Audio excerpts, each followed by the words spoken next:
You are undoubtedly a worthless disciple devoid of any spiritual roots.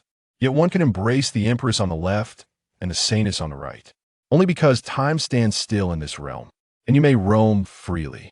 In the span of 5,000 years, you have devoted yourself to both the virtuous and the ignoble. What you are unaware of is that during this period, all those whom you have interacted with will find their consciousness returning. At this moment, you find yourself soaking in the luxurious bath of the Empress of the great Qian dynasty. And the Empress was placed beside the edge of the bathing pool. The pit spat out from your mouth was hurled directly towards the peak of the Empress. You felt a sense of disdain. This young lady possesses many admirable qualities, yet she lacks a certain fullness. Last night, I lavished you with a night of massage. Today, this handsome gentleman, albeit reluctantly, will lend you a helping hand once more. As I utter these words, you extend your enchanting grasp. The Empress weeps without tears. Since your encounter with her yesterday, her consciousness has returned, yet her body remains immobile. Throughout the night, she has been compelled to engage with you on a profound level. Li Wanxio's heart is as desolate as ash. Yet no matter how she chooses, even her eyelids remain motionless, unable to flutter. Little did you know, you murmured with a hint of disinterest, it truly lacks meaning. You cannot move. What distinguishes you from an inflatable doll? However, just as you finished speaking, Li Wanxio's eyes suddenly flickered. The Empress, with a flash of movement, delivered a powerful slap that struck your face. A figure approaches, commanding, "Take this treacherous assassin and shatter him into a myriad of fragments."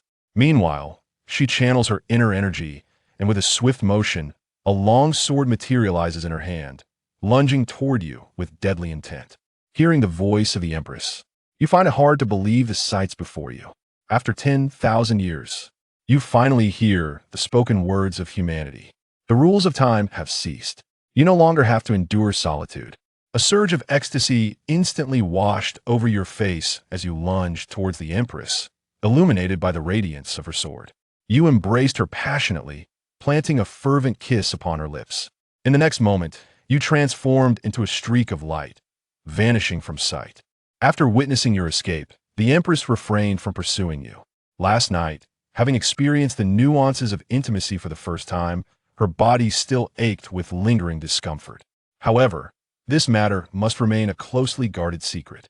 Should word spread that someone infiltrated the imperial palace in the dead of night and tarnished the purity of the great Qian Empress, the imperial family would become a laughingstock across the eastern wilderness.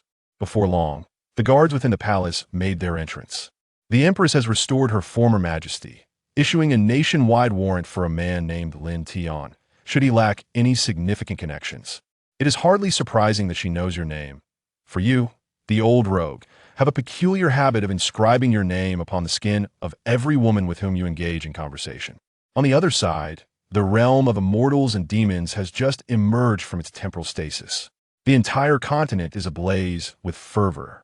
Every faction, possessing even the slightest allure of beauty, raises their voices in a resounding cry for your name. On this singular day, all the major powers have simultaneously issued a summons for your pursuit. On the other side, after your escape from the grand palace of the Qian dynasty, you return to your original sect. Gazing upon the rejuvenated and resplendent Demon Sect, tears of joy streamed down your face. A millennium had passed, and you were no longer the humble disciple who could be easily bullied. You had transformed into the foremost powerhouse of this realm. The esteemed master Mu Qingyun sensed a presence. Stepping out of the sect, he bowed respectfully in your direction. Uncertain of which great power has graced the Qingyun sect, Mu Qingyun laments his inadequate welcome and humbly requests your forgiveness. Yet the sky has returned to a serene tranquility, with no response whatsoever, for you have long transformed into a fleeting ray of light, departing from this place. Soon, the major powers swiftly uncovered your identity. With your likeness in hand, from the foremost families of the continent to the sacred sects, and even down to some obscure royal factions, all the women you have mentored were overwhelmed upon learning that you were merely a lowly servant disciple of the Demon Sect. They are the illustrious prodigies of their esteemed sects, each a paragon of celestial grace. How could it be that a mere auxiliary disciple has been elevated to their ranks?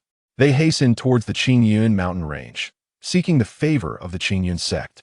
Despite Mu Qingyun's repeated assertions that you have departed from the Qingyun sect, the women remain relentless in their pursuit of ties to the sect.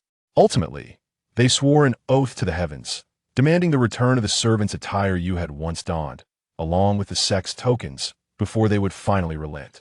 The female monks, upon acquiring your garments, commence their search utilizing a treasure that detects the presence of one's aura. At this moment, you find yourself in the nearby town of Qingyun, contemplating the acceptance of a young girl, approximately 17 or 18 years of age, as your disciple. In the past, during your time as a mere servant disciple, you were injured by a demonic beast, and it was this young girl who came to your rescue. Now, upon the finger of the little girl rests a ring that harbors an elderly spirit. The young girl, this old woman harbors ill intentions. She seeks to seize your very essence. If you pledge yourself as my disciple, I shall not only assist you in disposing of her, but I shall also grant you one wish. The young girl, filled with trepidation, gazed at the ring in her hand, as if weighing her options. Is what you say true? Will you promise me anything?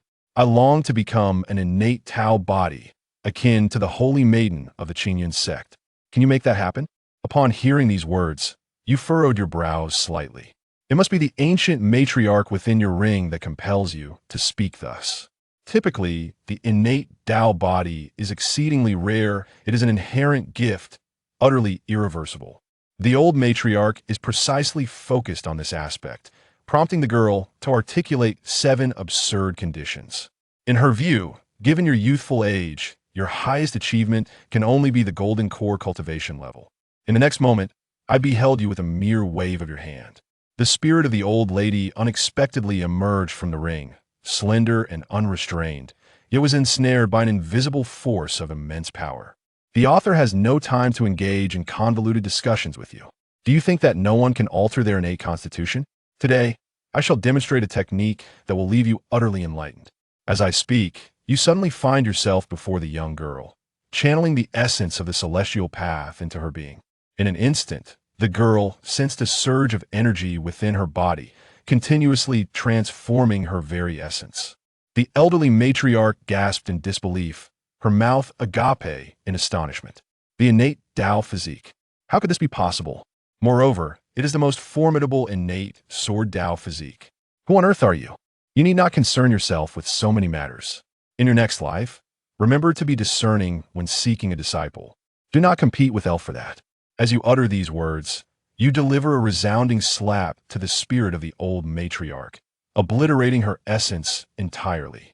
The girl, witnessing your formidable strength, bowed 3 times in reverence. Master before you, the slender disciple, Li pays her respects. With a satisfied nod, he bestowed upon her a ring of space, which contained techniques and cultivation resources suited for her use, along with a talisman I crafted. In times of peril, it possesses the power to summon a formidable deity in an instant. Should the talisman prove ineffective, simply shatter the jade pendant within. In the span of 3 breaths, I shall assuredly arrive. As you spoke, it seemed you sensed something. You furrowed your brows and said, I have matters to attend to. I shall return shortly to escort you. In an instant, you vanished from the spot. Li, somewhat at a loss, remained rooted to the spot. You have yet to reveal your name to me. Not long after your departure, a group of elegantly attired women arrived outside Li's courtyard. The air still lingered with the remnants of presence. How could it have vanished? Let's search separately. We must surely locate that scoundrel Lin Tian. He is merely a menial disciple of the Qingyun sect and cannot have ventured far. On the other side, Empress Li, clad in casual attire, held a seed of a spiritual fruit that you might have once tasted. She was tirelessly searching for your whereabouts, using the essence of your aura emanating from it. Every time I recall the deeds you have committed against her in recent days, my face fluctuates between shades of blue and red. Thus, today she has stealthily slipped out of the palace, determined to confront you personally and settle the score. Just beside her was a quaint tea house. Li stepped inside, resolving to enjoy a cup of tea before continuing on her way. Then I overheard 2 individuals engaged in discussion behind me. Have you heard? The master of the Qingyun sect is involved in an improper relationship with his female disciple. I have a friend who works as a servant in the Jiyun sect. The news must certainly be true. Upon hearing the words Qingyun sect's miscellaneous duties, Li Wanqiu's beautiful eyes instantly darted in that direction. At this moment, you are engrossed in discussing the gossip you have recently learned, completely oblivious to Li Wanqiu seated behind you. Yet, the more Li Wanqiu listened, the more she felt the voice was familiar. As she leaned forward to take a closer look, she indeed confirmed it was you. With a swift motion, Li Wanqiu drew her treasured sword and aimed to strike towards you. In just a few moments, you find yourself cornered against the wall. Seeing the crowd disperse in a flurry, Li Wanqiu inquired coldly, "How did you infiltrate the imperial palace?" He originally intended to eliminate you directly, yet curiosity got the better of her. She wished to comprehend how a mere errand disciple of the Qingyun sect managed to stealthily infiltrate the imperial palace. It is essential to note that within the palace, an ancient ancestor of the transformation realm has established formidable barriers. Not even the faintest disturbance could escape the watchful eyes of that venerable elder. You feign a demeanor of trepidation, stammering in response, "Why are you still here?" Li Wanqiu furrowed her brows, perplexed by the meaning. "Enough with the pleasantries, respond to the question. In theory, at this hour, you ought to be within the palace confines. Your esteemed general of the kingdom and your esteemed Grand Master are in collusion with the venerable elder of the seven Qingyun sect, conspiring in rebellion. They are poised to elevate your second brother's son to the throne. Are you truly resolute in your decision not to return? Should you delay further, they may very well infiltrate the palace. These matters are indeed pressing, as you discovered while perusing the confidential correspondences from the general's estate, revealing these intrigues." Upon hearing these words, Li Wanqiu's expression shifted dramatically, a flicker of doubt arising within her heart. "You need not concern yourself with my affairs. I shall count to 3, and if you remain silent, I shall unleash my wrath upon you." However, just as I counted to 2, a lady-in-waiting, entirely covered in snow, arrived at the entrance. "It is dire news. The Grand General of the State and the National Master have conspired with the elder of the Qingyun sect to rebel." Upon hearing these words, Li Wanqiu found her mind utterly blank. She never expected to be so accurately discerned. Although the ancestral elder presides over the palace, he has never intervened in the internal strife and political upheavals of the royal family, only emerging when the clan faces the peril of annihilation. "Li Yishan, Lin Ruohai, you 2 traitors, dare to conspire with outsiders to instigate a coup. Your 9 clans must be annihilated." Though such words are uttered, Li Wanqiu has come to realize that the tide of fortune has turned against them. The Grand General of the nation and the National Master are both formidable cultivators at the Golden Core stage. In addition, there is the Grand Elder of the Qingyun sect, who stand at the pinnacle of the Golden Core realm. With her own cultivation at the 5th level of the Golden Core stage, she possesses no chance of victory against the 3 Golden Core powerhouses. At this moment, you suddenly spoke up, proposing a transaction. "I shall assist you in quelling the rebellion, in return for your service for a night. What say you?" Li Wanqiu utilized her spiritual sense to scan the individual and discern that he was merely a chi refinement practitioner.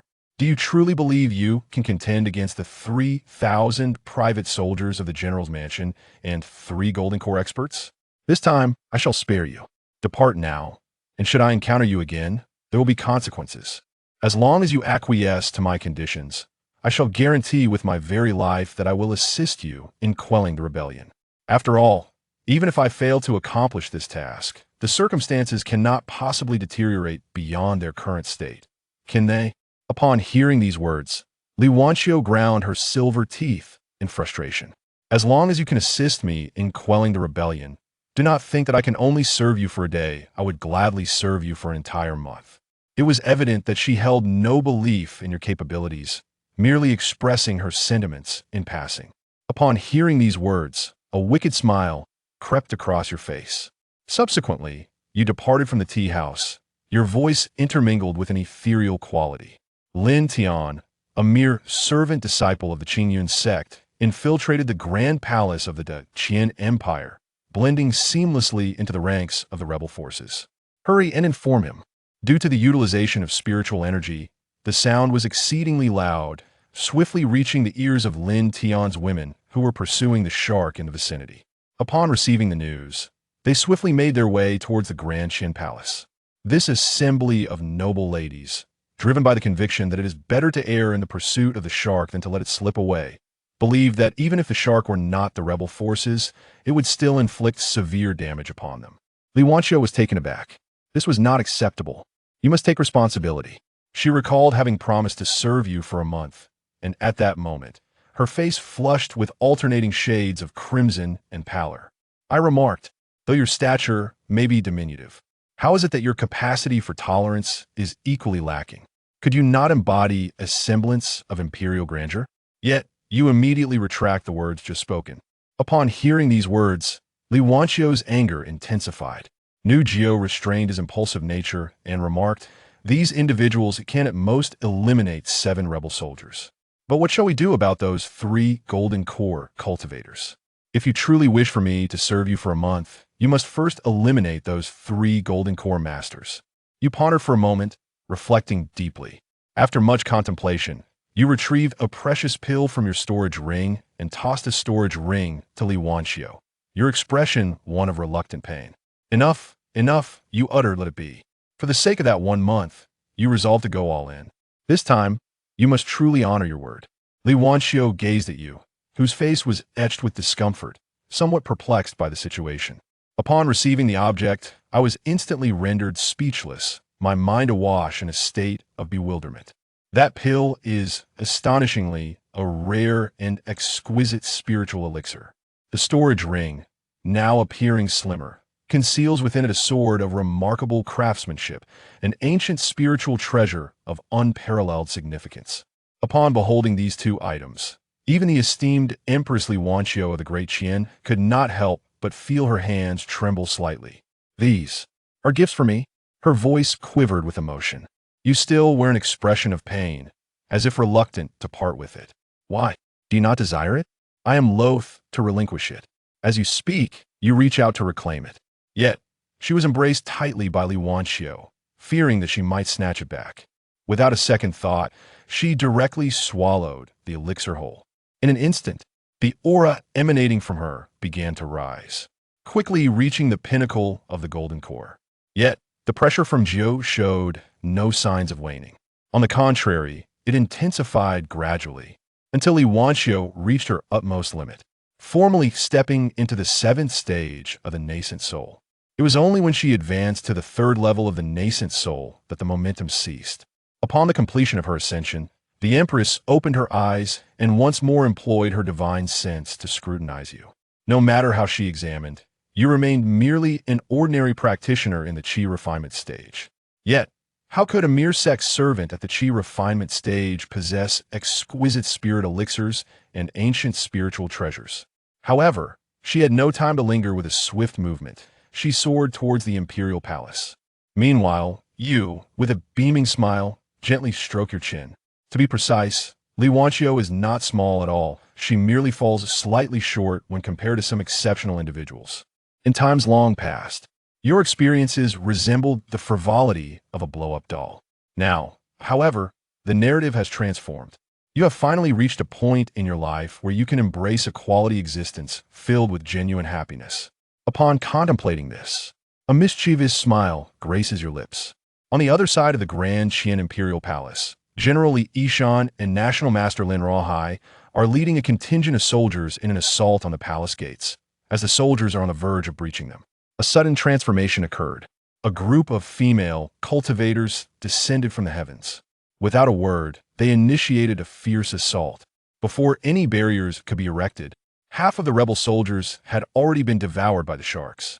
Upon witnessing this, Master Lin Ruohai immediately bellowed, "Ladies and gentlemen, hold on."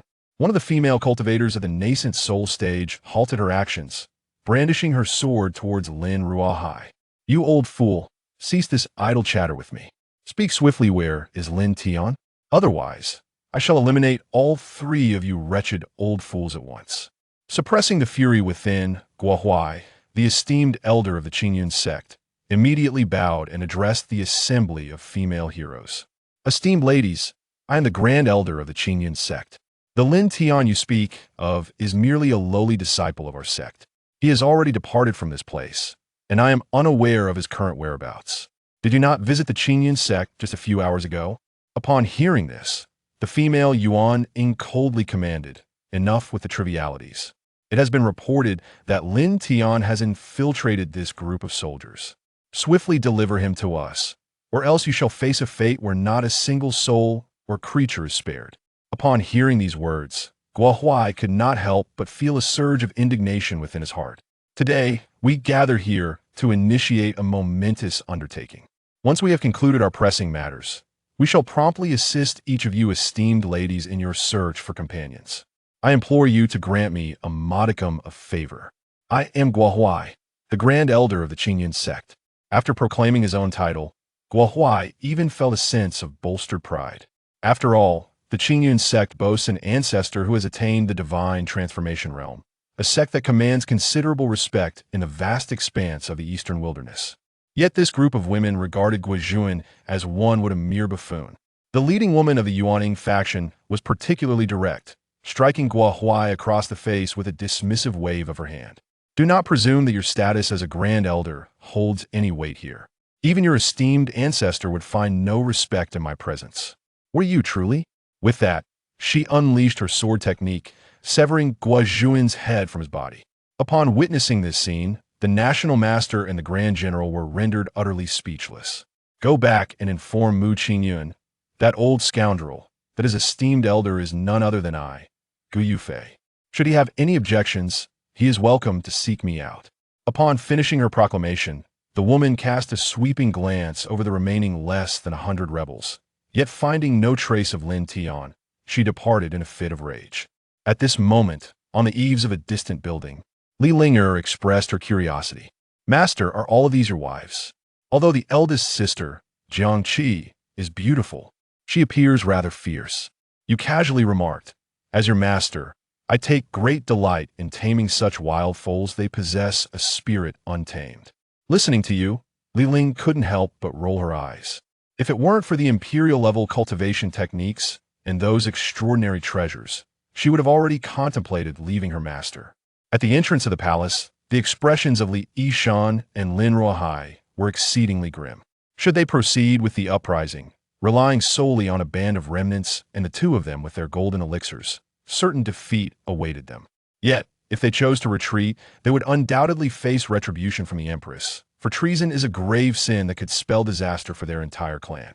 At that moment, the Empress soared through the air on her sword, exuding an aura befitting a practitioner of the nascent soul level. After departing from your presence, she first went outside the city to muster troops, which delayed her arrival. Little did she anticipate the remarkable effectiveness of your strategy involving the borrowing of the Ding Shark. You too should return to the manor and face your transgressions. Upon hearing that the Empress would not devour them, the two individuals immediately knelt upon the ground, their faces etched with fear as they expressed their gratitude before departing. Upon witnessing this, you nodded slightly. If she were still at the Golden Core stage, eliminating these two individuals would have been the wisest choice. However, now she has reached the nascent soul stage, rendering any consideration of their fate inconsequential. She possesses the fortitude to endure what common individuals cannot, and the grace to surpass what ordinary people may aspire to. This Empress exudes a certain regal aura. In the evening, having settled Li Ling and her child, you discreetly made your way to the grand palace of the Daqian dynasty. At this moment, Li Wanqiu had just finished her bath, draped in a loose-fitting robe, reclining gracefully upon the couch. Upon witnessing this posture, you nearly burst into laughter. Upon witnessing your arrival, she displayed no sign of astonishment. Previously, you were able to enter the palace without a sound thus. Your current entrance seems entirely reasonable. Dear Empress Sister, shall we first establish our commitment? You promised to serve me for a month, and I trust you will uphold your word. Upon hearing this, a flush of crimson crept across Li Wanqiu's face, revealing her embarrassment. However, you must first disclose your true cultivation level and identity, as well as the reasons those women outside pursue you so fervently. You responded somewhat casually, didn't you discover it? I am merely a lowly disciple of the Qingyun sect. Li Wanqiu furrowed her brow, pondering how a mere Qi refinement stage servant disciple could possibly possess an ancient spiritual treasure. Did she think him a fool? In truth, She had already acknowledged him in her heart. It merely awaited the moment when he would confess his cultivation level and identity. You took a deep breath. 10,000 years have passed. No one knows how you have spent these millennia. The Empress has clearly transformed in this manner to entice herself. You feign an air of profundity. Since you have already discerned the truth, I shall no longer pretend. I lay my cards on the table. Upon hearing these words, the Empress straightened her posture, her breath becoming somewhat hurried, exposing a large expanse of her snow-white skin, yet she remained entirely oblivious. I am the first on this continent to comprehend the realm of the 7 heavenly paths, a powerful entity that transcends the imperial domain. The Empress was momentarily taken aback, but soon a look of indignation crossed her face. Not only was she deceived, but now she yearned to uncover your true identity. Yet, you dare to mock her. How utterly absurd. You scoundrel. When you choose to reveal the truth, then we shall speak again. You seem somewhat helpless. Everything I say is true. Why do you not believe me? It appears you are reluctant to fulfill your promises. I, for one, have no intention of leaving today. Let's see who can outlast the other. Upon hearing these words, the Empress trembled with fury. Channeling her inner strength, she imitated your earlier outburst and shouted, Lin Tian is in the palace. Everyone, come quickly to seize Lin Tian. Upon hearing these words, you are rendered speechless. You have deceived me. Listening to the distant sounds of shouting and commotion, you turn to leave. Yet Li Wanxiu, clutching her treasured sword, followed closely behind you, all the while shouting coordinates to the female cultivators. This woman is exceedingly ruthless, employing her own methods against herself. In desperation, you have no choice but to discreetly retreat. The Empress, fully aware that she could not catch up, chose not to pursue. Let you speak lightly. The first to invade the palace was Gu Yufei from the Changsheng family. In her relentless pursuit of you, she resorted to the secret techniques of her clan. Lin Tian, you audacious thief, how dare you commit such shameless acts against me? You even compelled me to partake in it. At this point, Gu Yufei felt a wave of nausea wash over her. Today, I shall ensure that you are shattered into 1,000 pieces and your bones turned to ashes. Now you are in trouble. You thought you were confined, didn't you? How did you come to know it was me? Gu Yufei wore an expression of disdain. How dare you speak? What means did you employ to stealthily infiltrate my esteemed Changsheng family, committing such egregious acts against me? Speak the truth. I might still allow you to face the consequences with a semblance of ease. Upon hearing these words, you felt a twinge of panic. Isn't this just a mere barbecue? Initially, you believed that the Empress was enraged upon seeing the lingering mark you left on them. However, based on what Gu Yufei just mentioned, you deduced a profound truth. Throughout these 10,000 years of stasis, anyone you have encountered, though unable to move, would eventually regain consciousness. No wonder they all recognized their likenesses and came forth to pursue you. Gu Yufei did not grant you a moment to reflect, as the ancient sword in her grasp was thrust decisively towards you, and you swiftly turned and fled, with one pursuing and the other escaping. They soon dashed out of the grand capital of Deqian. Gu Yufei has been striving relentlessly in her pursuit of you. Despite employing secret techniques, she always falls just short of catching up, until, exhausted, she collapses to the ground, gasping for breath. She pauses, panting heavily, and at that moment, you extend a water bottle toward her. At this moment, you extend a water kettle towards her, your expression earnest. Excuse me, miss, would you care for a sip of water before you continue your pursuit? Gu Yufei, overwhelmed with indignation, nearly vomited in your presence. As the most extraordinary celestial maiden of her clan, when has she ever experienced such profound humiliation? Weakly, she raised her treasured sword, pointing it at you. However, it was snatched away by you. With a firm slap upon her alluring figure, I let you pursue the shark. After a bout of playful scuffling, a tingling sensation radiated from her rear, leaving Gu Yufei utterly enchanted. Yet, she found herself overwhelmed by a surge of anger. The excessive use of secret techniques rendered her faint.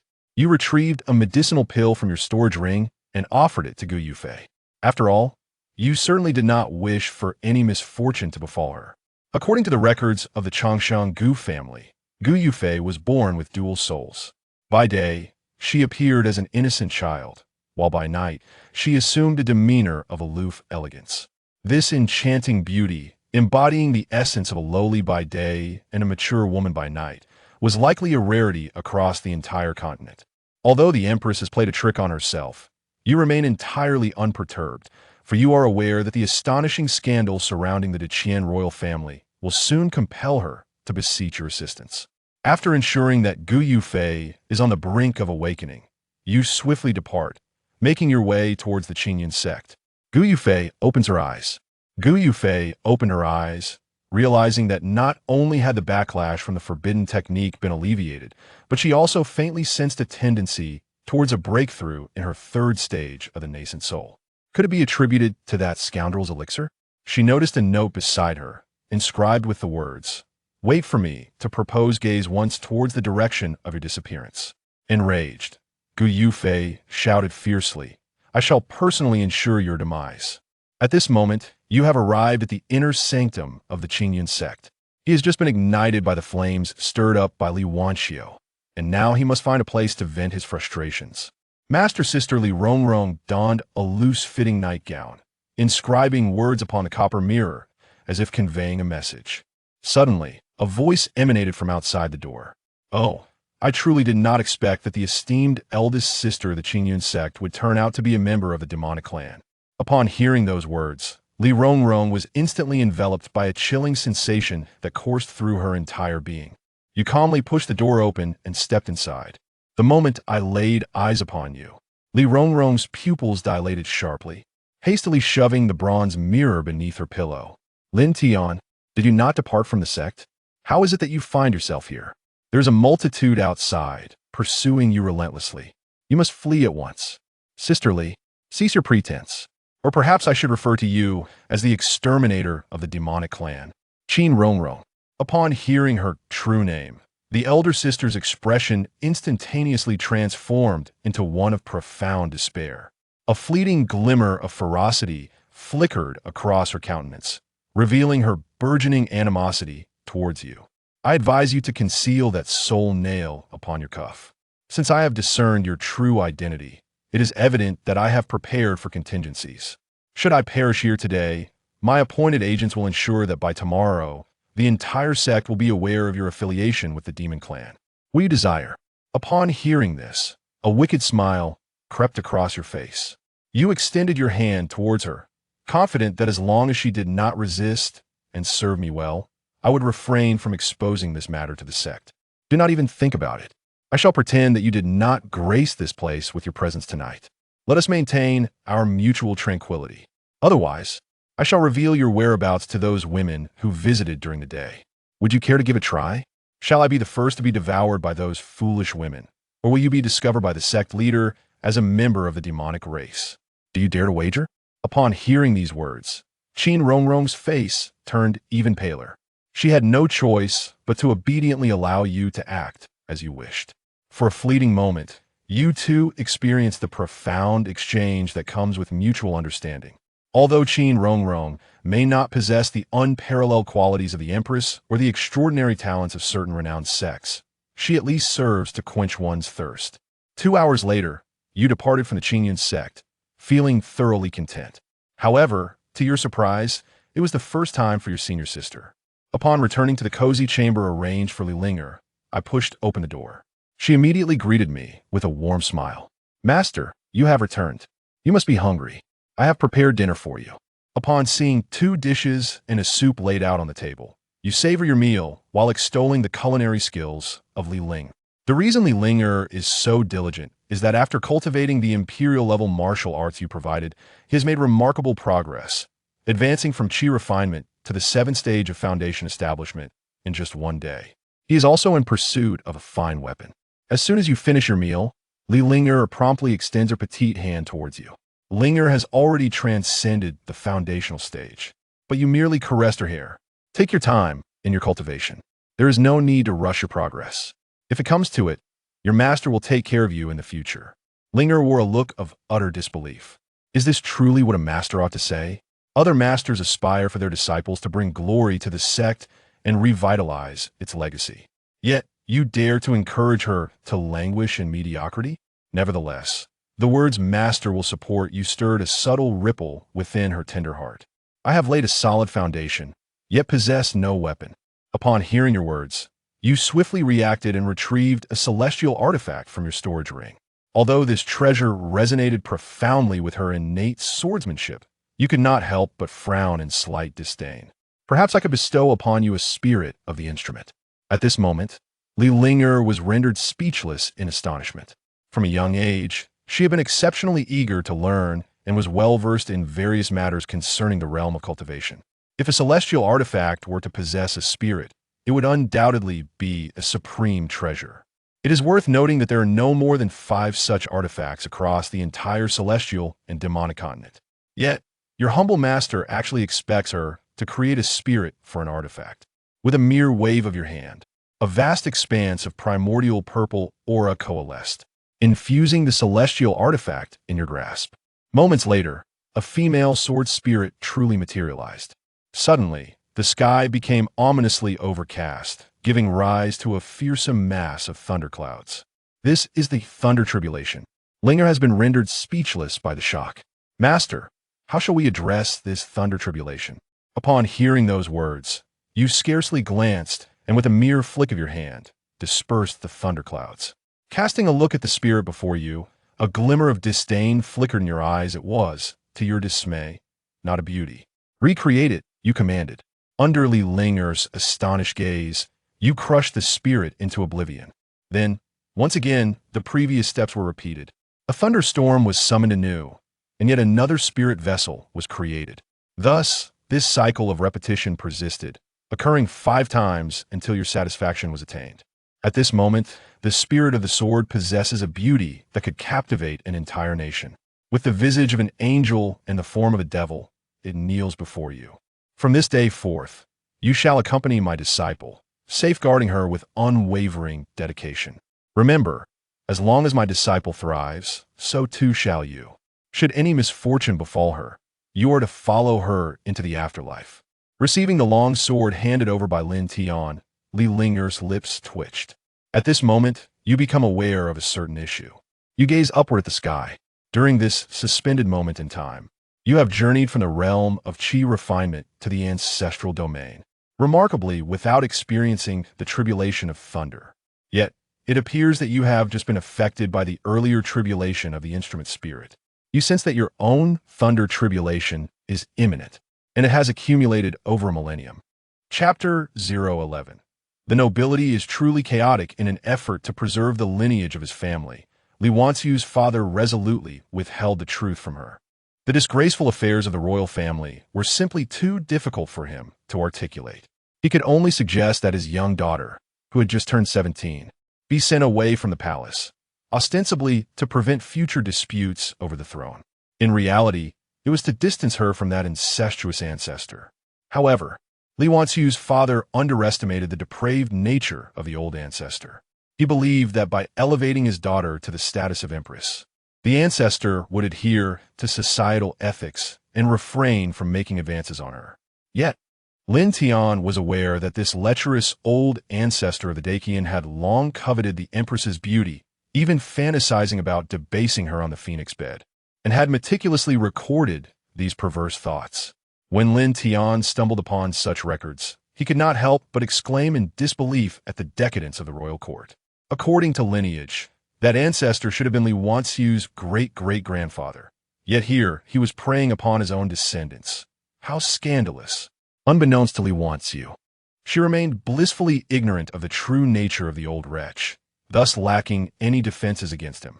The ministers and high-ranking officials, unaware of the underlying circumstances, expressed their discontent with the old emperor's decision to elevate a princess to the throne. This dissatisfaction led General Li and the national master to incite rebellion, not out of resentment for the royal family itself, but rather due to their opposition to a woman ruling, believing it to be an affront to propriety. Initially, Li Dao had intended to take advantage of the situation, planning to protect Li Wanxiu after the rebellion led by Li Yishan and Lin Ruohai succeeded, and then to claim her as his own plaything and cultivation vessel. However, an unexpected twist emerged with the arrival of Cheng Yaojin, whose faction of female cultivators thoroughly disrupted his plans. When he next encountered Li Wanxiu, He was astonished to find that her power had surged from the 5th level of golden core to the 3rd level of nascent soul, and she possessed a celestial treasure. This revelation instilled a sense of trepidation in Li Dao. Even he lacked such a weapon and feared that Li Wanxiu had formed connections with formidable figures from prominent sections. Thus, he hesitated to act. After Lin Tian overcame the tribulations, disciples from those powerful sects were summoned back, rekindling Li Dao's ambitions. He coveted that ancient treasure intensely. When Lin Tian had gifted Li Wanxiu this weapon, it was a calculated maneuver designed to lure Li Dao into making his move sooner. It was only a matter of days before the old wretch could no longer contain his restless heart and prepare to act. Li Wanxiu was a woman whom Lin Tian had chosen for himself. He would not allow anyone to lay claim to her. Even during his tribulations, he maintained a vigilant watch over her condition with his divine sense. Now that he had concluded his pressing matters, Lin Tian returned once more to Li Wanxiu's chambers that night. Upon seeing Lin Tian, the Empress felt an unprecedented flush rise to her cheeks. With the departure of those women, she found herself unable to employ her previous tactics to drive Lin Tian away. Yet, for reasons unbeknownst to her, she harbored a faint sense of anticipation for the events that were about to unfold. After all, he was a man capable of casually presenting ancient spiritual treasures, and Li Wanxiu believed that associating with him was hardly a disgrace. As that flicker of anticipation coursed through her, her cheeks deepened in hue. Clearing her throat, she immediately adopted a stern expression and coldly inquired, "What brings you here?" "Of course, I have come to your majesty to fulfill my promise." Lin Tian replied with a mischievous grin. "Bah, you scoundrel! Where have you been for these past few days? Don't tell me you've been undergoing tribulations." The Empress retorted, her tone laced with indignation. Upon hearing her words, Lin Tian's eyes widened in astonishment as he asked, "How did you know I was undergoing tribulations?" The Empress, incensed by his response, assumed he was jesting and hurled a document at him. "You rogue! Not a single truthful word from your lips. Begone." Lin Tian caught the document with a disgruntled expression and protested, "I truly underwent tribulations. Yes, for 10 days. I attracted all the thunder tribulations from the 4 seas and 8 desolations, did I not?" His embarrassment was palpable. He rarely spoke the truth. Yet after revealing so much to Li Wanxiu, she still doubted him. Feeling somewhat vexed, he feigned a grimace of pain and proclaimed, "Very well. If you refuse to honor your end of the bargain this time, the next time you seek my assistance, the price will not be the same. I shall demand that you serve me for a lifetime, and I will deliver 200. No, 300 spanks on your backside." Li Wanxiu shot him a disdainful glance. Observing his indignant demeanor, a wave of satisfaction surged within her. Little thief, let me see how you revel in your own vexation." Though her thoughts were triumphant, her words remained relentless. "Fear not, little thief. I shall not allow you to succeed." To her surprise, Lin Tian smirked slyly. "That is what you say. Just don't regret it later. If you cannot bear it, just shout, 'I agree to your terms.'" With that cryptic remark, Lin Tian vanished from the palace. "Cannot bear what?" Li Wanxiu called out loudly, but he had already disappeared without a trace. Watching Lin Tian leave so swiftly without causing a ruckus, she felt a subtle sense of disappointment. In a distant vantage point that overlooked the palace's interior, Lin Tian gently patted Li Ling'er on the head. "What are you doing sneaking around here? Did not your master instruct you to wait for me at home?" Li Ling'er stuck out her tongue playfully. "I came to see Master Discipline, that great Empress of Deqian." Lin Tian affectionately stroked her head and earnestly advised, "Ling'er, heed your master's words. When your sister sent you out of the palace, it was not out of fear that you would usurp the throne." Upon hearing Lin Tian mention her sister, a profound hatred flickered in Li Ling'er's eyes. "She is not my sister. In this world, my only kin is my master." With a heavy sigh, she mused that sometimes knowing the truth can be a cruel affair. Yet, truth is truth, and even if it is harsh, the parties involved possess the right to know it. Lin Tian pointed towards the main hall and earnestly said to Li Ling'er soon, "You shall understand why your father and sister sent you away from the palace." Li Ling'er, somewhat perplexed by Lin Tian's words, gazed at Li Wanxiu with lingering resentment and bitterness. It was evident that the years spent in exile had brought her considerable hardship. Stripped of the royal family's protective aura, she lacked even the most basic means of sustenance. Shortly after Lin Tian departed from the palace hall, a middle-aged man, appearing to be in his 40s or 50s with a head full of silver hair, entered the main hall. Upon seeing this man, Li Wanqiu immediately bowed respectfully. "Ancestor, what brings you here personally? If there is something, you need only instruct the servants." Li Daoi cast a glance at Li Wanqiu's ample bosom, a sly smile curling at the corners of his mouth, though he quickly concealed it. With a benevolent tone, he responded, "I had nothing to do and thought I would take a stroll. Initially, I was quite apprehensive when your father bestowed the throne upon you. But in these past 2 years, you have performed admirably, especially in your cultivation. Transitioning so swiftly from the golden elixir stage to the nascent soul stage is commendable." Li Dao deliberately broached this topic, clearly intrigued by her progress. Chapter 012. The drug. Upon hearing Li Daoi's praise, a rush of excitement surged through Li Wanqiu, her face blooming with a vibrant flush. She had never anticipated that the ancestor would hold her accomplishments in such high regard, as long as the ancestor acknowledged her.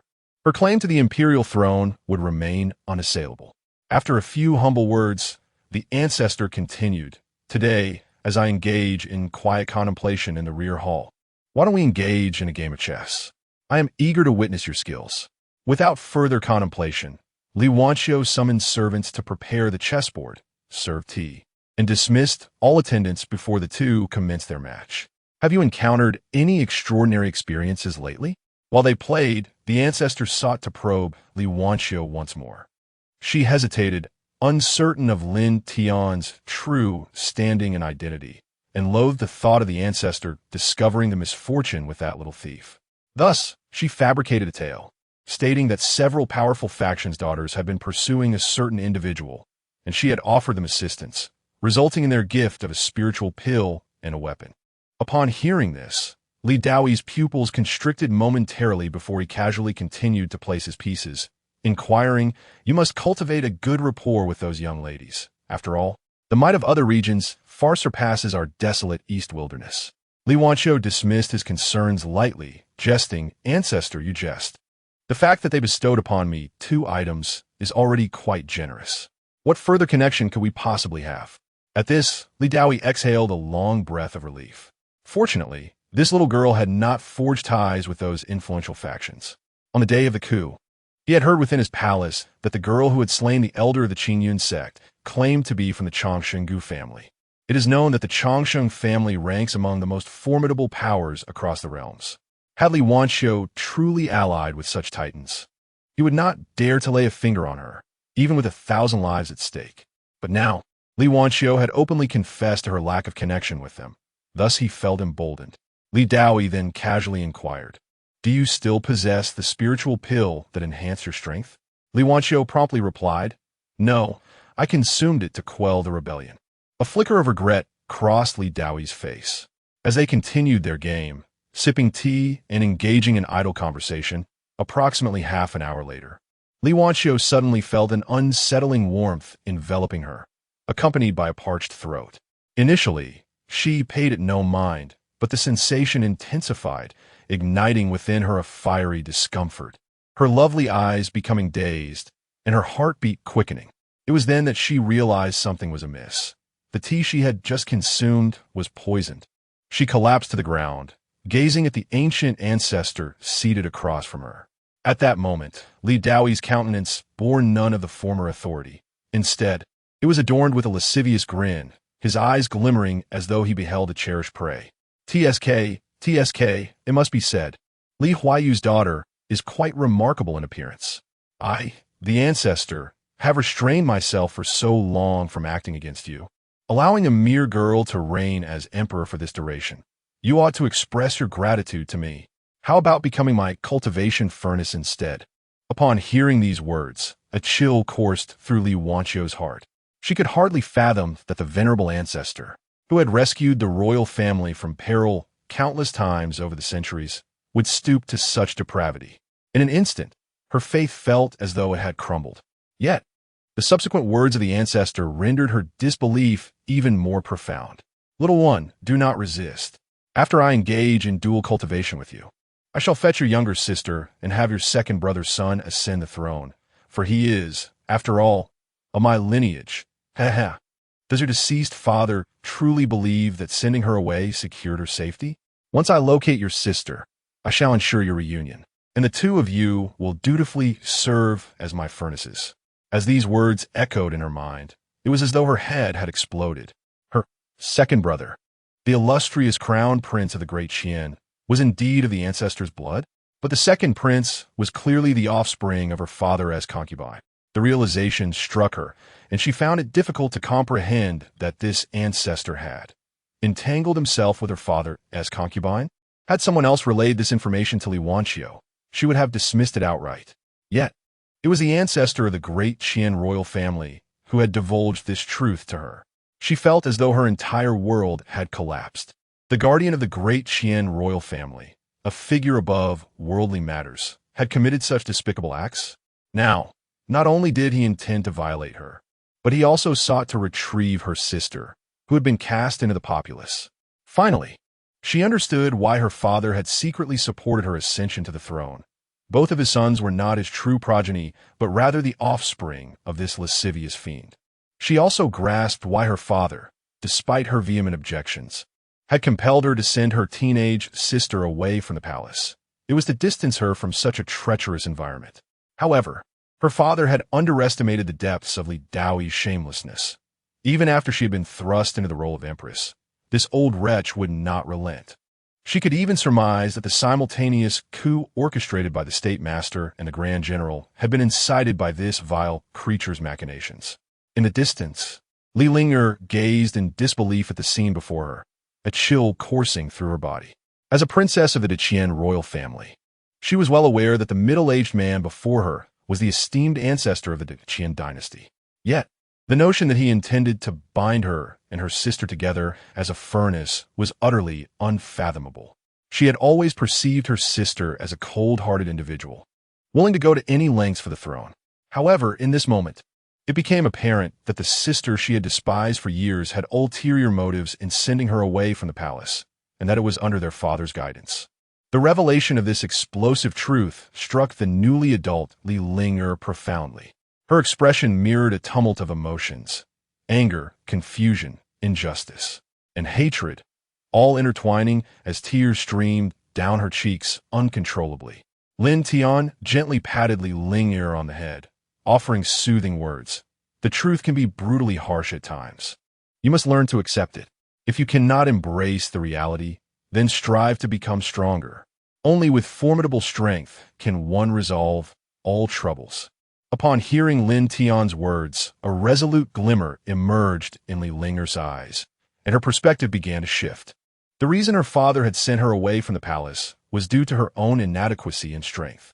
As long as she grew powerful enough to instill fear in Li Dao, that very individual would no longer dare to target her or her sister.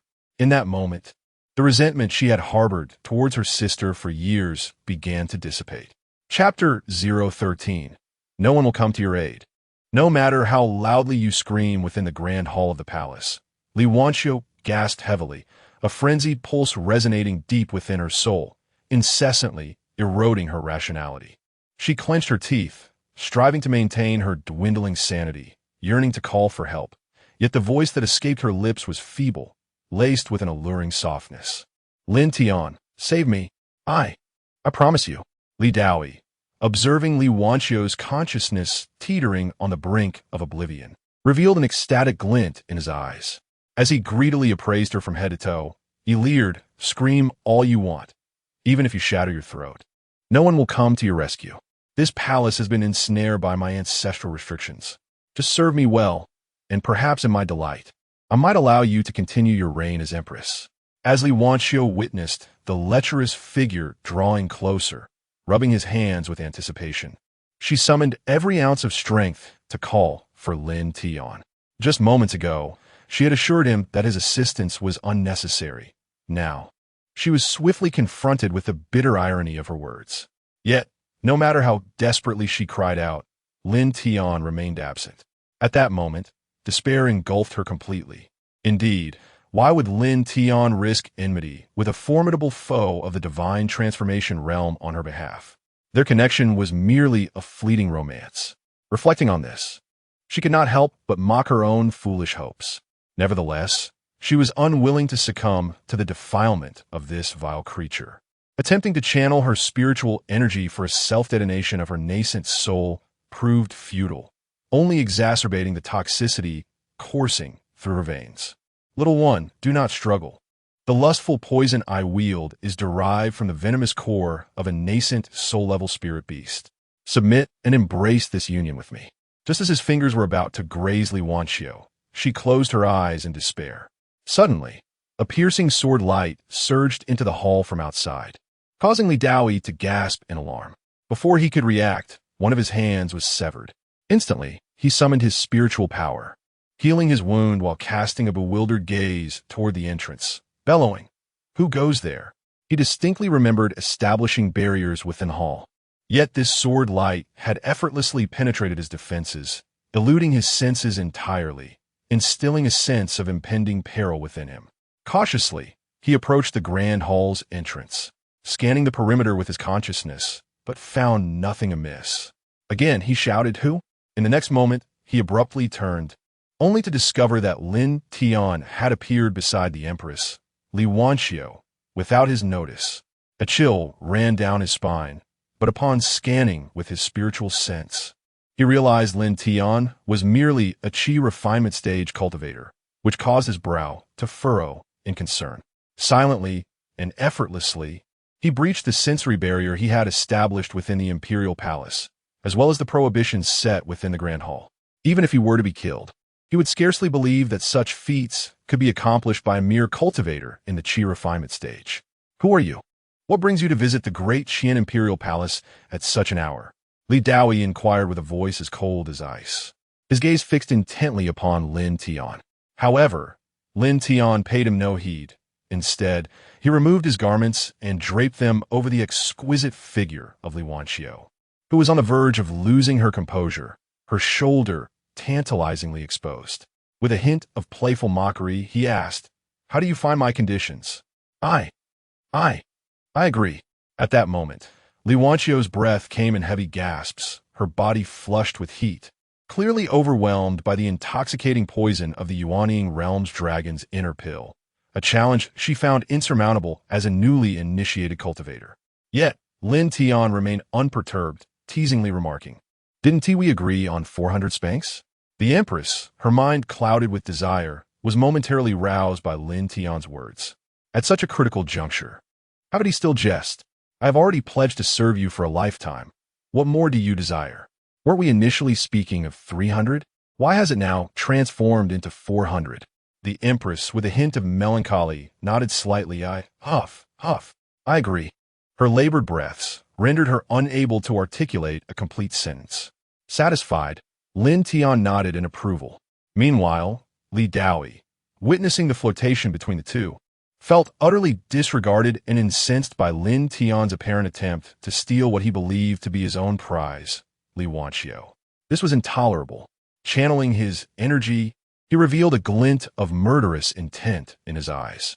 "You, a mere chi refinement cultivator, dare to act so arrogantly? Let me see if your strength can match your audacity." With that, he summoned a radiant artifact into his hand. Lin Tian regarded the artifact with disdain, his expression one of contempt. How pitiful, an ancestor wielding such a meager weapon. Enraged by Lin Tian's words, Li Daoi bellowed, "You insolent brat! How dare you insult me? Once I capture you, you shall wish for death." He lunged forward, the sharp edge of his sword slicing through the air with a resonant hum. Propelled by an unstoppable force, seemingly destined to pierce the body of this ignorant youth. A sinister smile crept across Li Daoi's lips as he envisioned the moment his sword would penetrate the flesh of this arrogant boy, his expression growing increasingly malevolent. In his perspective, Lin Tian was merely around 20 years of age this year, even as the prodigious young lady of the Changsheng family. One at such an age would only attain the Yuanying realm.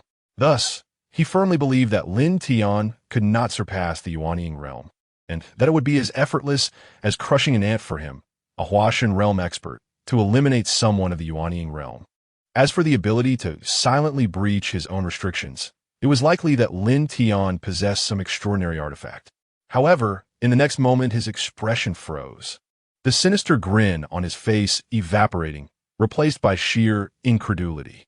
The young man raised his arm, extending a single finger, which upon contacting the blade of the treasured sword, halted the ferocious onslaught propelled by the Huashan realm's fury, leaving the sword immovable, unable to advance an inch. Li Daoi's expression shifted from malevolence to astonishment, ultimately giving way to a flicker of fear in his eyes. It was inconceivable that even a peer of the Huashan realm could so effortlessly deflect his full-force strike. Yet, this young man before him had not even utilized spiritual energy. He merely employed a single finger to thwart his attack. What sort of strength could accomplish such a feat? Li Daoi dared not contemplate further, as the chill in his heart grew ever more profound. Lin Tian observed the changing expressions on Li Daoi's face with keen interest, and with a hint of disdain remarked, "Old fool, why not exert yourself? With your current state, you dare to call yourself an ancestor? I feel embarrassed for you." Withdrawing his attack, Li Daoi, undeterred, launched another assault at Lin Tian. Yet, regardless of the direction from which he struck, be it a slash, a thrust, or an upward jab, Lin Tian effortlessly intercepted each with a single finger, remaining completely motionless throughout the encounter. Chapter 014. The Ancestor Grows Trees, I Harvest the Fruits, Old Fellow. Can't you exert a bit more strength? Your attacks are so feeble and lacking in vigor. Surely, you are not in poor health, are you? Upon hearing Lin Tian's scornful remarks, Li Daoi was consumed by rage. He forced himself to regain his composure. Realizing he had encountered a formidable opponent today and could no longer conceal his true abilities. Gritting his teeth, he swiftly manipulated his incantation, a surge of dark energy enveloping him. With a flick of his wrist, a foot-long centipede shot forth from his sleeve, darting towards Lin Tian. Lin Tian observed the centipede with unwavering calm, directly seizing it with his palm. Witnessing this, Li Daoi erupted in laughter. "Boy, did you not expect this? Despite your formidable strength, your experience in the martial world leaves much to be desired. This creature is the most venomous of all, the nine-tailed centipede. Even cultivators of the enlightened realm would not dare to grasp it barehanded. Now, kneel before me, pay your respects, and swear an oath of fealty to serve me as a loyal hound, and I shall grant you the antidote. Otherwise, in a mere moment, you shall dissolve into a puddle of venom." Upon hearing this, Lin Tian gazed with intrigue at the centipede in his grasp. Its body writhed violently, exuding dark mist, with its sharp limbs and mandibles incessantly gnawing at him, yet failing to inflict any harm. The potent venom coursing through Lin Tian's veins was instantly neutralized by an unseen force. Before Lin Tian could respond, Li Daoi continued, brimming with arrogance, "Boy, let me tell you, that poison is insurmountable. Even I cannot alleviate it." "You."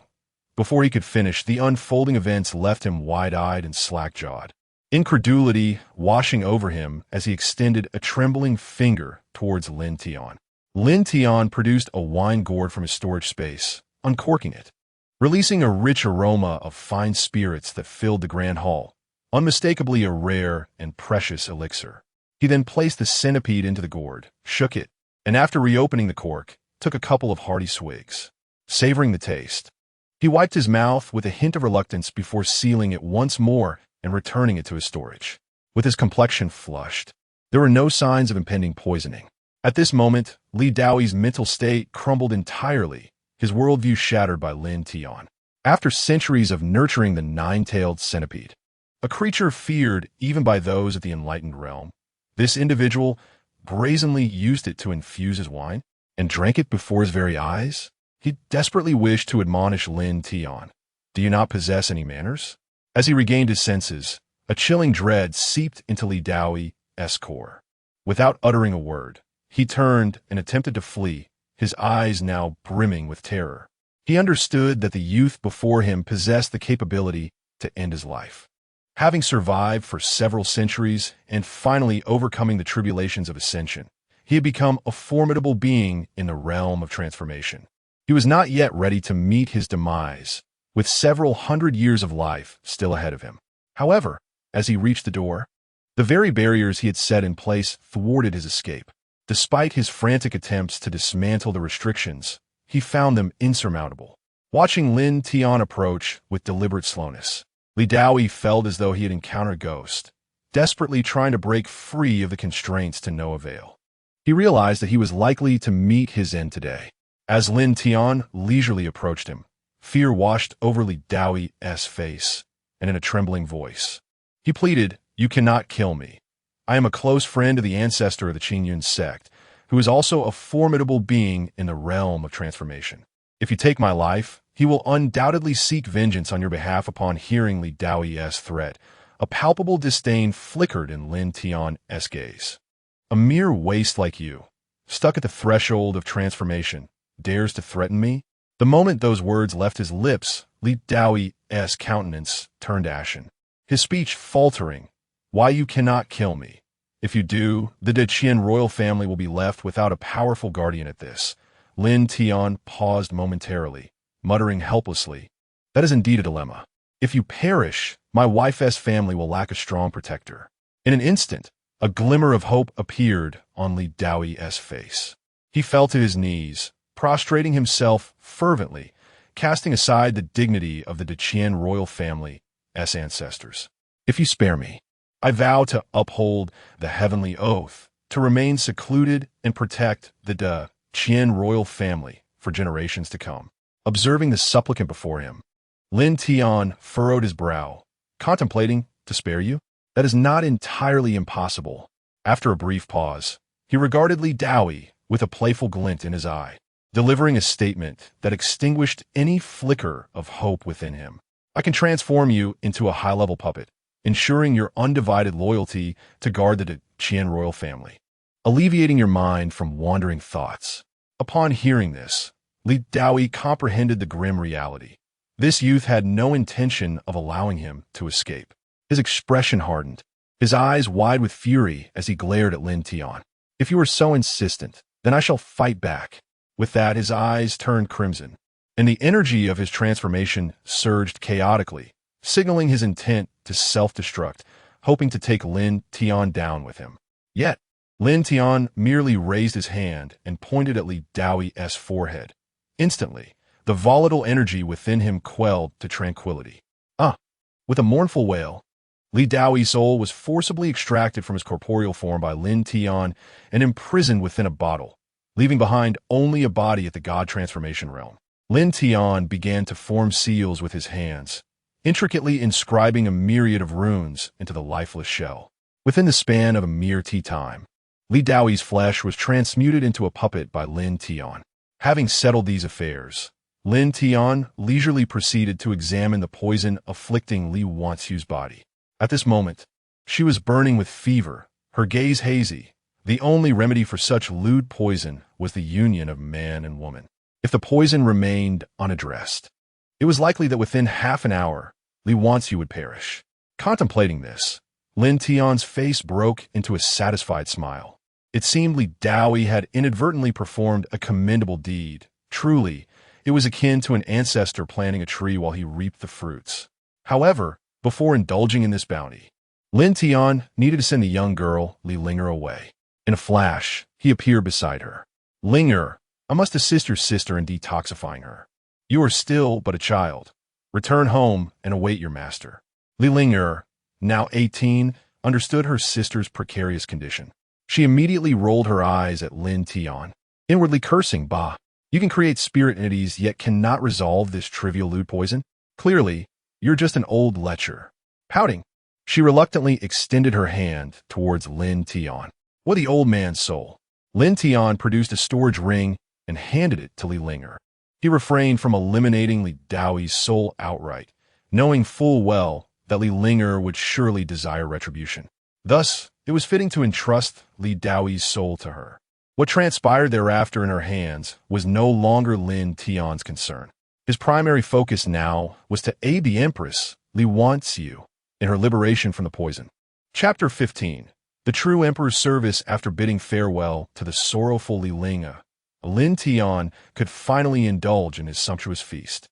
With utmost care, he laid Li Wanqiu upon the phoenix couch. The moment he released his hold, Li Wanqiu caught a fleeting glimpse of Lin Tian's handsome visage, and the smoldering embers of restrained passion ignited into a roaring inferno. Boom! The last vestige of rationality in her mind was engulfed by the tsunami of desire, akin to a dam bursting forth, surging uncontrollably. Within the grand hall, the atmosphere blossomed with spring's vitality, brimming with limitless allure. 3 hours later, the rhythmic creaking of the rocking bed ceased, and the toxins within the Empress had been largely expelled, embracing the blushing, somewhat haggard figure of the Empress. Lin Tian wore a contented smile. At dawn the following day, the two awakened from their slumber, as the entrance to the hall had been sealed with enchantments. The attending maidens and eunuchs had not intruded upon their privacy. The Empress regarded Lin Tian with a tumult of emotions. Had it not been for him, she would surely have been reduced to a mere alchemical vessel in the hands of her ancestor, Li Dao. It was only yesterday that she had uncovered the hidden truths of the royal family. Her intellect surpassed that of Li Ling, and she quickly grasped that her lineage had been manipulated by the ancestor due to their insufficient strength. To truly wield power, one must cultivate their own might. Reliance on others proved unreliable. Her beautiful eyes flickered towards Lin Tian, filled with curiosity.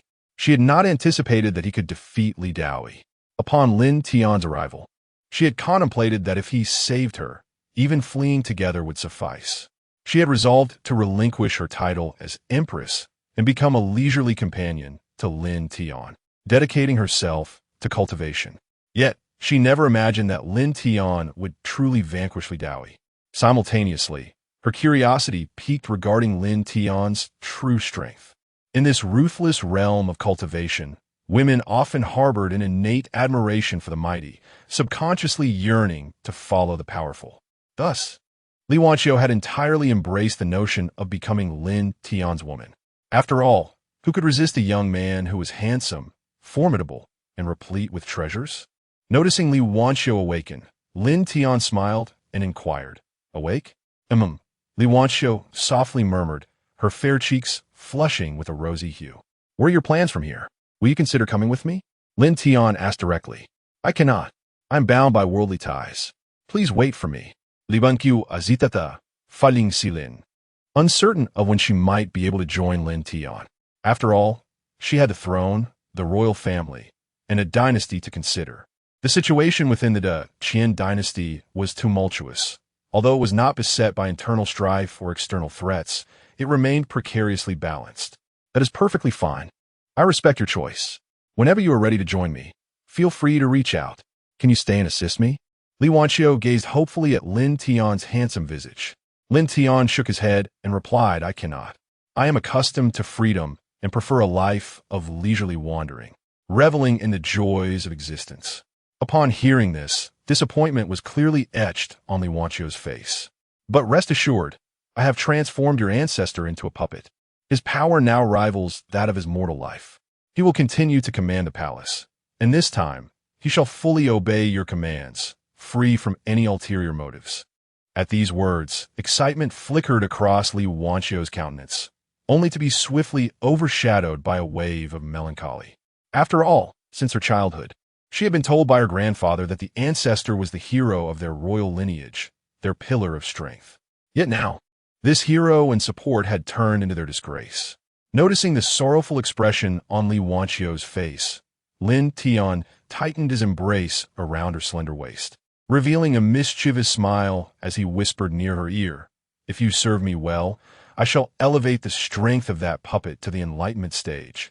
Upon hearing this, the Empress's eyes sparkled with delight, casting aside any notions of shyness and reserve, fully embracing the opportunity to please Lin Tian. He, in turn, exhaled a contented sigh, exclaiming, "This truly is royal service." After 2 hours of playful engagement, Li Wanqiu succumbed to a deep slumber. Lin Tian left behind a storage ring and quietly departed from the Dacian imperial palace. He opened the thick notebook in which he recorded the enchanting tales of the continent's beauties.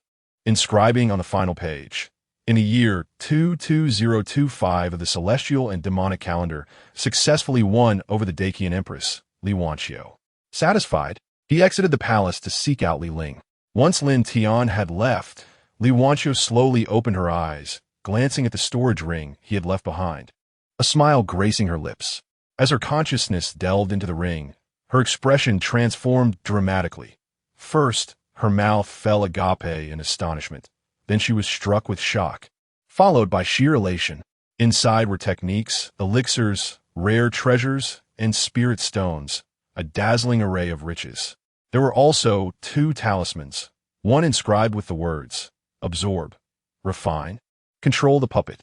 The other read, "In case of danger, incinerate, and I shall arrive immediately." Beholding these treasures, a hint of happiness emerged on the Empress's face. Li Wanqiu cared not for the quantity of gifts Lin Tian had bestowed upon her. What mattered was that he concerned himself with her safety.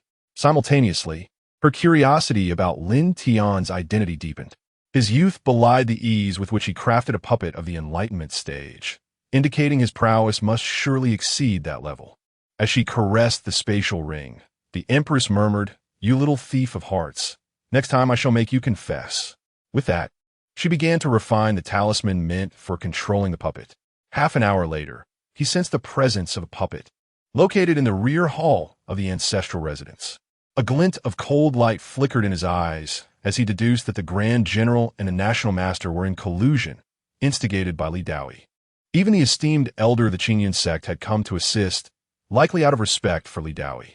Clenching his fists tightly, he resolved to set aside his compassion and commence a vigorous purge of the court.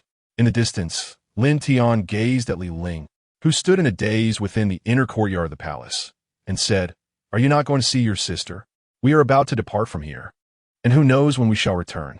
Li Ling seemed to ponder this, lost in memories, tears shimmering at the corners of her eyes. "No more, master, let us go." Thus, the two took to their swords and departed from the great Qian imperial palace. On the journey, Li Ling appeared much brighter, perhaps having come to terms with the events of the past and relinquished her hatred towards her sister and father. "Master, will I call you master in the future? Or should I refer to you as brother-in-law?" Lin Tian cast a sidelong glance at the mischievous Li Ling, replying, "Of course, you shall call me master. When have I ever mentioned marrying your sister? However, you both, well, you know." At this point, Li Ling's face flushed as red as a ripe apple. Chapter 16. The most beautiful woman of the East Wilderness. "Luo Changsheng, what do you know, little brat? Who told you that it must lead to marriage?" Li Ling pouted, gloating fiercely at Lin Tian. "Umph. Master is nothing but a fickle-hearted scoundrel." Then, with a puzzled expression, she inquired, "Master, given your formidable prowess, why do you insist on masquerading as a mere qi refinement stage cultivator?" Upon hearing this question, Lin Tian's expression turned somewhat peculiar. During his battle with Li Daoi the previous day, he had chosen to disguise himself as a qi refinement practitioner to savor the fleeting joy of the legendary Su Laozu, who had once reigned supreme for 100,000 years. However, such a revelation was something he would never disclose to his young disciple. "Allow me to enlighten you. This is a tactic known as feigning weakness. When adversaries perceive you as weak, they will let their guard down, making it far easier to vanquish them." Yet Li Ling was no fool. With a mind as sharp as Lin Tian's, she pondered whether there was truly anyone in this realm of celestial and demonic beings capable of harming her master. Rolling her eyes at him, she remarked, "I suspect someone is merely indulging their peculiar vanity by acting this way." Realizing that the little girl had seen through him, Lin Tian awkwardly cleared his throat. "My dear child, when you mature, you will come to appreciate the subtle art of feigning weakness. And where shall we venture next?" At this moment, they had already departed from the great Qian dynasty and were progressing northward. "I shall take you to a sect to pay homage to a master." "Pay homage? Are you not my master?"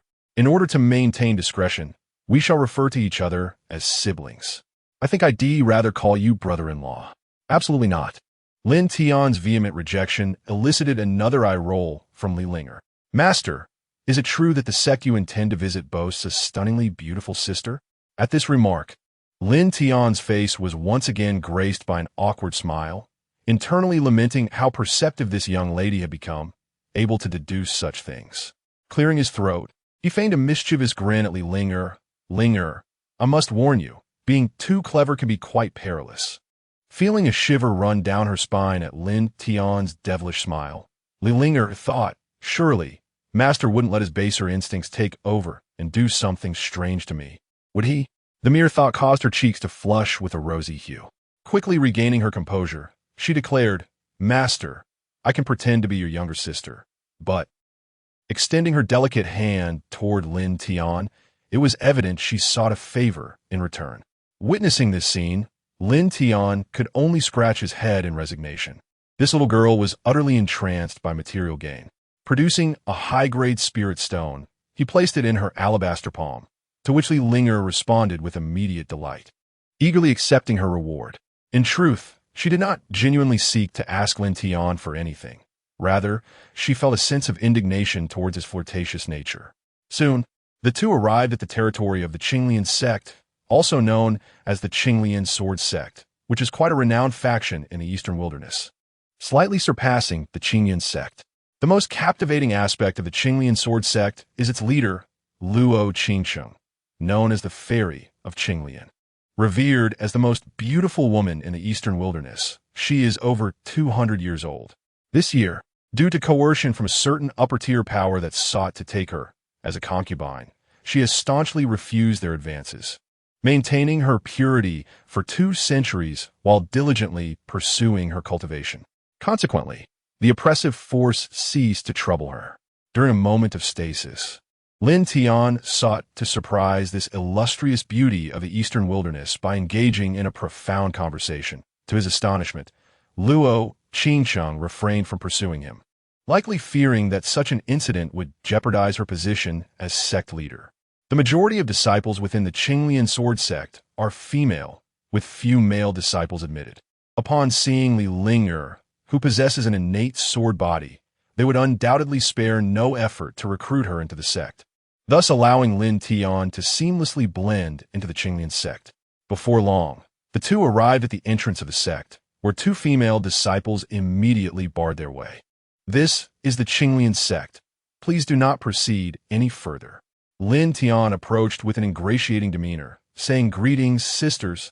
I wish for my sister to join our esteemed Qinglian sect. Might you consider it?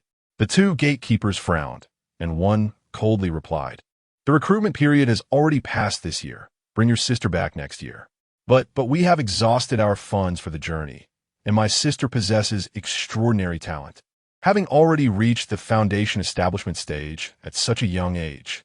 Upon hearing this, the female disciple glanced at Li Linger and was taken aback.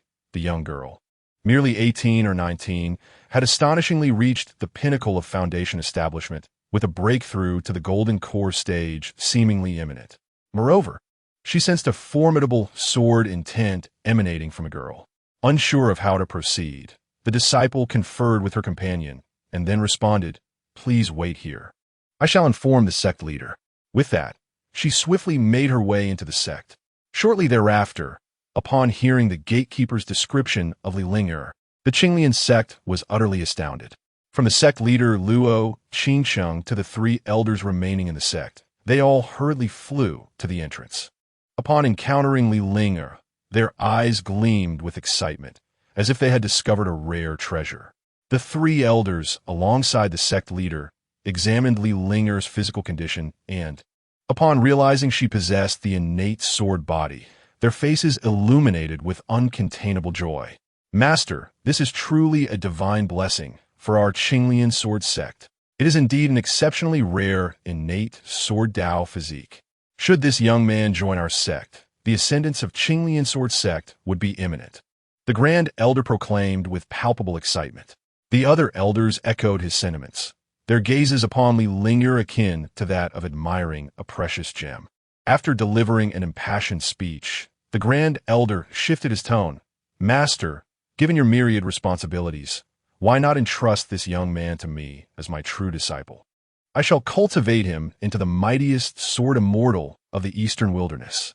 Upon hearing the Grand Elder's proposition, The other two elders expressed their discontent, engaging in a spirited debate. Just as Luo Changsheng prepared to intervene, her attention was abruptly drawn to Lin Tian, standing nearby. A surge of murderous intent flashed in her eyes. In her memory, just days prior, this scoundrel had infiltrated the inner sanctum of Demon Sect, rendering her immobile within her own chamber, and then he had committed every conceivable violation, robbing her of her purity. The mere thought of it caused Luo Changsheng's visage to fluctuate between hues of green and red, her gaze igniting with palpable rage. Yet, upon surveying the cultivation level of the individual before her, merely at the qi refinement stage, she struggled to suppress her murderous fury, a flicker of confusion crossing her eyes. To silently infiltrate the Demon Sect and evade the scrutiny of the sect's protective formations, one would need to possess at least the prowess of a transformation realm cultivator. Though this individual bore a striking resemblance to the miscreant who had tarnished her honor, his qi refinement strength rendered it impossible for him to achieve such feats. She had previously inquired with the ancestor about any recent intrusions into the Demon Sect, since Lin Tian had only interacted with Luo Changsheng during the time freeze. Despite the presence of many female disciples in the sect, Lin Tian had only partaken of Luo Changsheng's delicate essence, finding the others lacking. Thus, he had not engaged with anyone else, leaving the others unaware of the time suspension.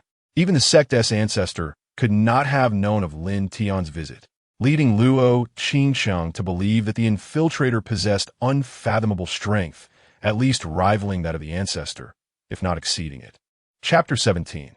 I wish to one day safeguard my master, suppressing her murderous intent and confirming once more that Lin Tian was indeed at the qi refining stage. Luo Changsheng gazed at the terrified Lin Tian and inquired of Li Linger, "Little girl, what is your name? What is your relationship with this person?" Li Linger glanced at her master before promptly responding, "My name is Li Linger, and this is my brother, Li Tian."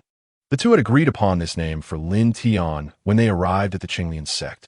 Upon hearing the name Li Tian, Luo Changsheng's gaze towards Lin Tian became increasingly peculiar. The scoundrel who had left his mark upon her was named Lin Tian, and this individual was called Li Tian. If one were to claim they were unrelated, she would never believe it. Yet, asserting a connection between them was equally perplexing, as the Li Tian before her was clearly a feeble qi refining stage cultivator. How could he possibly infiltrate the Demon Sect, which was safeguarded by the grand formation laid down by the ancestors, and tarnish the reputation of her position as sect leader? Taking a deep breath, she forcibly quelled her urge to kill and repeatedly reminded herself that this was merely a coincidence. The foremost priority was to bring this girl into the Demon Sect. As she quelled the bickering among the three elders, Luo Changsheng calmly proposed, "Why not make this girl my direct disciple? Once she reaches the golden core stage, I shall entrust her to the ancestors for further guidance." Upon hearing the mention of the ancestors, the three elders voiced no objections. Thus, Luo Changsheng gently asked Li Ling, "Little girl, I am the leader of the Demon Sect, Luo Changsheng. Do you wish to take me as your master?" Li Ling assessed Luo Changsheng. Although her face was veiled, her beauty was undeniable. With a tall and graceful figure, her hair cascading like silk down her back, even through the veil, one could sense her strikingly alluring visage. What a beautiful sister! It is no wonder my master, this LSP, is smitten. Li Ling mused inwardly, lamenting that such a stunning sister was about to fall into her master's clutches. Regaining her composure, she spoke timidly. I would be very willing to take the sect leader as my master, but I have a small request." With that, she lifted her head, her eyes sparkling as she gazed at Luo Changsheng. Upon hearing Li Linger express her desire to become a disciple, a smile immediately graced Luo Changsheng's face. She would gladly accept even 10 conditions, let alone one. Li Linger shyly pointed at Lin Tian and said, "Could my brother join the sect with me? He has raised me with great care, and I wish to live together with him." At these words, Luo Changsheng's brow furrowed. She had intended to keep her distance from this Li Tian, who, although merely a qi refining stage weakling, reminded her of that detestable Lin Tian. Their appearances were nearly identical. Grinding her teeth, Before Luo Qingsheng could respond, the other three elders hastily acquiesced to Li Linger's request. Faced with this fait accompli, Luo Qingsheng could only accept the reality.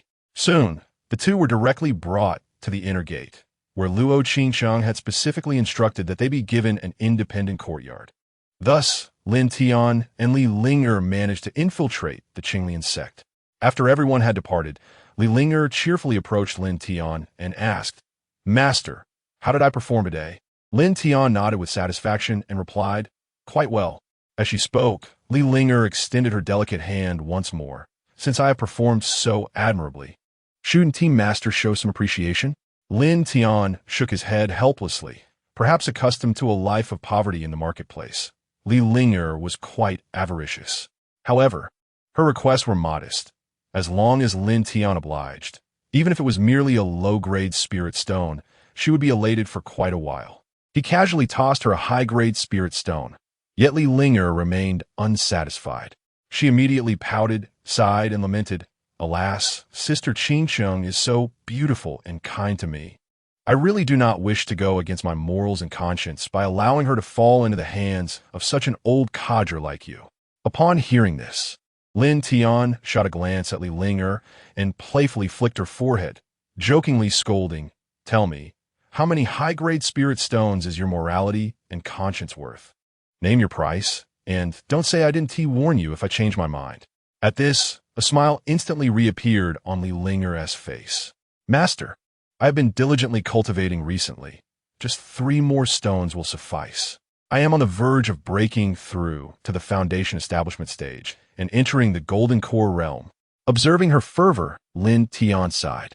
He understood that the matter concerning the grand ancestor of the Qian had greatly impacted her, and her relentless training was a means to empower herself. Gently ruffling Li Linger's hair, Lin Tian spoke wistfully, "Linger, remember what I said. Even if you do not cultivate, Master will always protect you. In this vast world, even if the Heavenly Dao wishes to take your life, it must first seek my permission. Therefore, do not push yourself too hard. Excessive rigidity leads to breakage." Hearing this, Li Linger nodded, "Tuchit."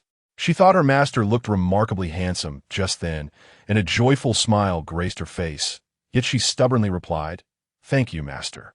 However, I aspire to one day protect you as well." Upon hearing these words, a warm wave surged in Lin Tian's heart. He silently mused, "Silly girl. You have already protected me once. Back then, I was merely a weakling in the Qi refinement stage, and thus I will always protect you for a lifetime." Although a millennium had passed in Lin Tian's world, he could never forget the time he was gravely injured by a spirit beast while delivering a message as a servant disciple at the Qinglian sect. It was Li Linger, foraging for wild fruits, who found the barely alive him, carrying him back to her humble abode and using her scant spirit stones to buy him nourishing supplements. Were it not for Li Linger, he might have perished in despair within that forest. Had it not been for Li Linger at that time, Lin Tian would not exist as he does now. Consequently, Lin Tian spares no effort in his generosity towards Li Linger, offering her the finest treasures he can procure. That evening, Luo Qingsheng paced restlessly in her chamber. For reasons unbeknownst to her, an unsettling premonition lingered in her mind. This Li Tian must be connected to the Lin Tian who had stripped her of her innocence. She could not fathom why she felt this way. Perhaps it stemmed from the intuition inherent to women. She detected a faint trace of familiarity in Lin Tian's essence, a remnant from their intimate encounter. Yet, she found herself perplexed, unable to comprehend why this Li Tian possessed merely the cultivation of the Qi refinement stage. If cultivators of the Qi refinement stage could effortlessly infiltrate the Qinglian sect and tarnish the purity of its leader, the sect would be on the verge of dissolution by dawn. After several hours of contemplation, Luo Qingsheng resolved to discreetly assess this Li Tian the following day. If a connection to that Lin Tian were indeed confirmed, she would not hesitate to summon her ancestors to rid the world of him. With her determination solidified, Luo Qingsheng seized her indecision and settled into a meditative posture to cultivate. Having faced coercion in the past, she understood that without strength she, the most beautiful woman of the eastern wilderness, would inevitably become a plaything for others.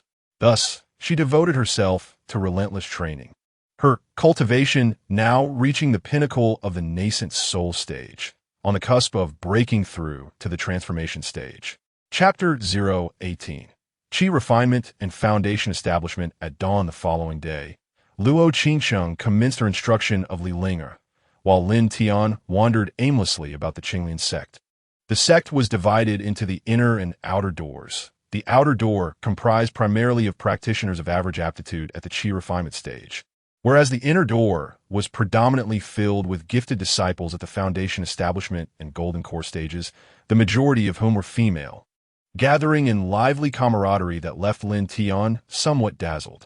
In contrast, Lin Tian, a male at the Qi refinement stage, stood out conspicuously among the inner disciples, attracting curious glances from passers-by. "Senior sister, when did our inner door gain a Qi refinement practitioner?" "I don't know. I heard it was arranged by the sect master. Though he is rather handsome, his strength is simply too weak." Unperturbed by the murmurs and speculation surrounding him, Lin Tian merely responded with a polite smile. While he was meandering, a man obstructed his path, his gaze brimming with hostility. "Kid, I am Lei Dong, a law enforcement disciple of the sect. How did a Qi refinement practitioner like you manage to infiltrate the inner door?" Lin Tian scratched his head and replied, "I was brought up the mountain by the sect master." "You lie. The rules of the Qinglian sect are strict. Inner disciples are all foundation establishment and golden core practitioners. You, a mere Qi refinement disciple, could not possibly belong here. Are you perhaps a spy from the demonic clan?" Upon hearing this, Lin Tian discerned the situation. This individual was likely sent by Luo Changsheng to test him, deliberately seeking confrontation and labeling him a demonic spy. It was evident that Luo Changsheng aimed to gauge his abilities. With a furrowed brow, Lin Tian assessed the man before him, noting his cultivation at the second level of foundation establishment. Realizing he could not evade this test, Lin Tian straightforwardly inquired, "What do you want?" The man beamed at Lin Tian's question. "I offer you two choices. First, we engage in a duel. If you win, I shall concede that you are not a demonic spy. Second, you accompany me to the law enforcement hall of the Qinglian sect." At this proclamation, the onlookers began to murmur among themselves. Should Lin Tian be taken to the law enforcement hall? The stringent practices there would necessitate soul-searching techniques to probe his memories to ascertain whether he was indeed a demonic spy. However, if he refused and fought the foundation establishment practitioner, his chances of victory were virtually non-existent. It seemed Luo Changsheng was certain that, as a genuine Qi refinement practitioner, he would opt for the law enforcement hall rather than engage in combat. Once his memories were examined, it would be determined whether he bore any connection to Lin Tian. Although Lin Tian possessed methods to obscure his memories from such probing, he refrained from employing them, as doing so would imply that there was something amiss with his identity. Just as everyone presumed Lin Tian would choose the law enforcement hall, a smile crept onto his lips. "I choose to fight you. We're leaving." "What? What did you say?" Lei Dong reacted as if he had heard the most absurd joke. "You want to fight me? I am a foundational cultivator. How can a mere Qi refining disciple compare to me?" He felt a deep disdain for his opponent's audacity. Clenching his fists, he muttered, "This is your own doing. When you meet your demise on the arena, don't blame me." With that, he led Lin Tian to the sect square. Upon hearing that someone intended to challenge a foundational cultivator, all the inner disciples gathered to witness the spectacle. In the realm of immortals and demons, it was exceedingly rare to see someone battle above their level. Such instances were almost non-existent.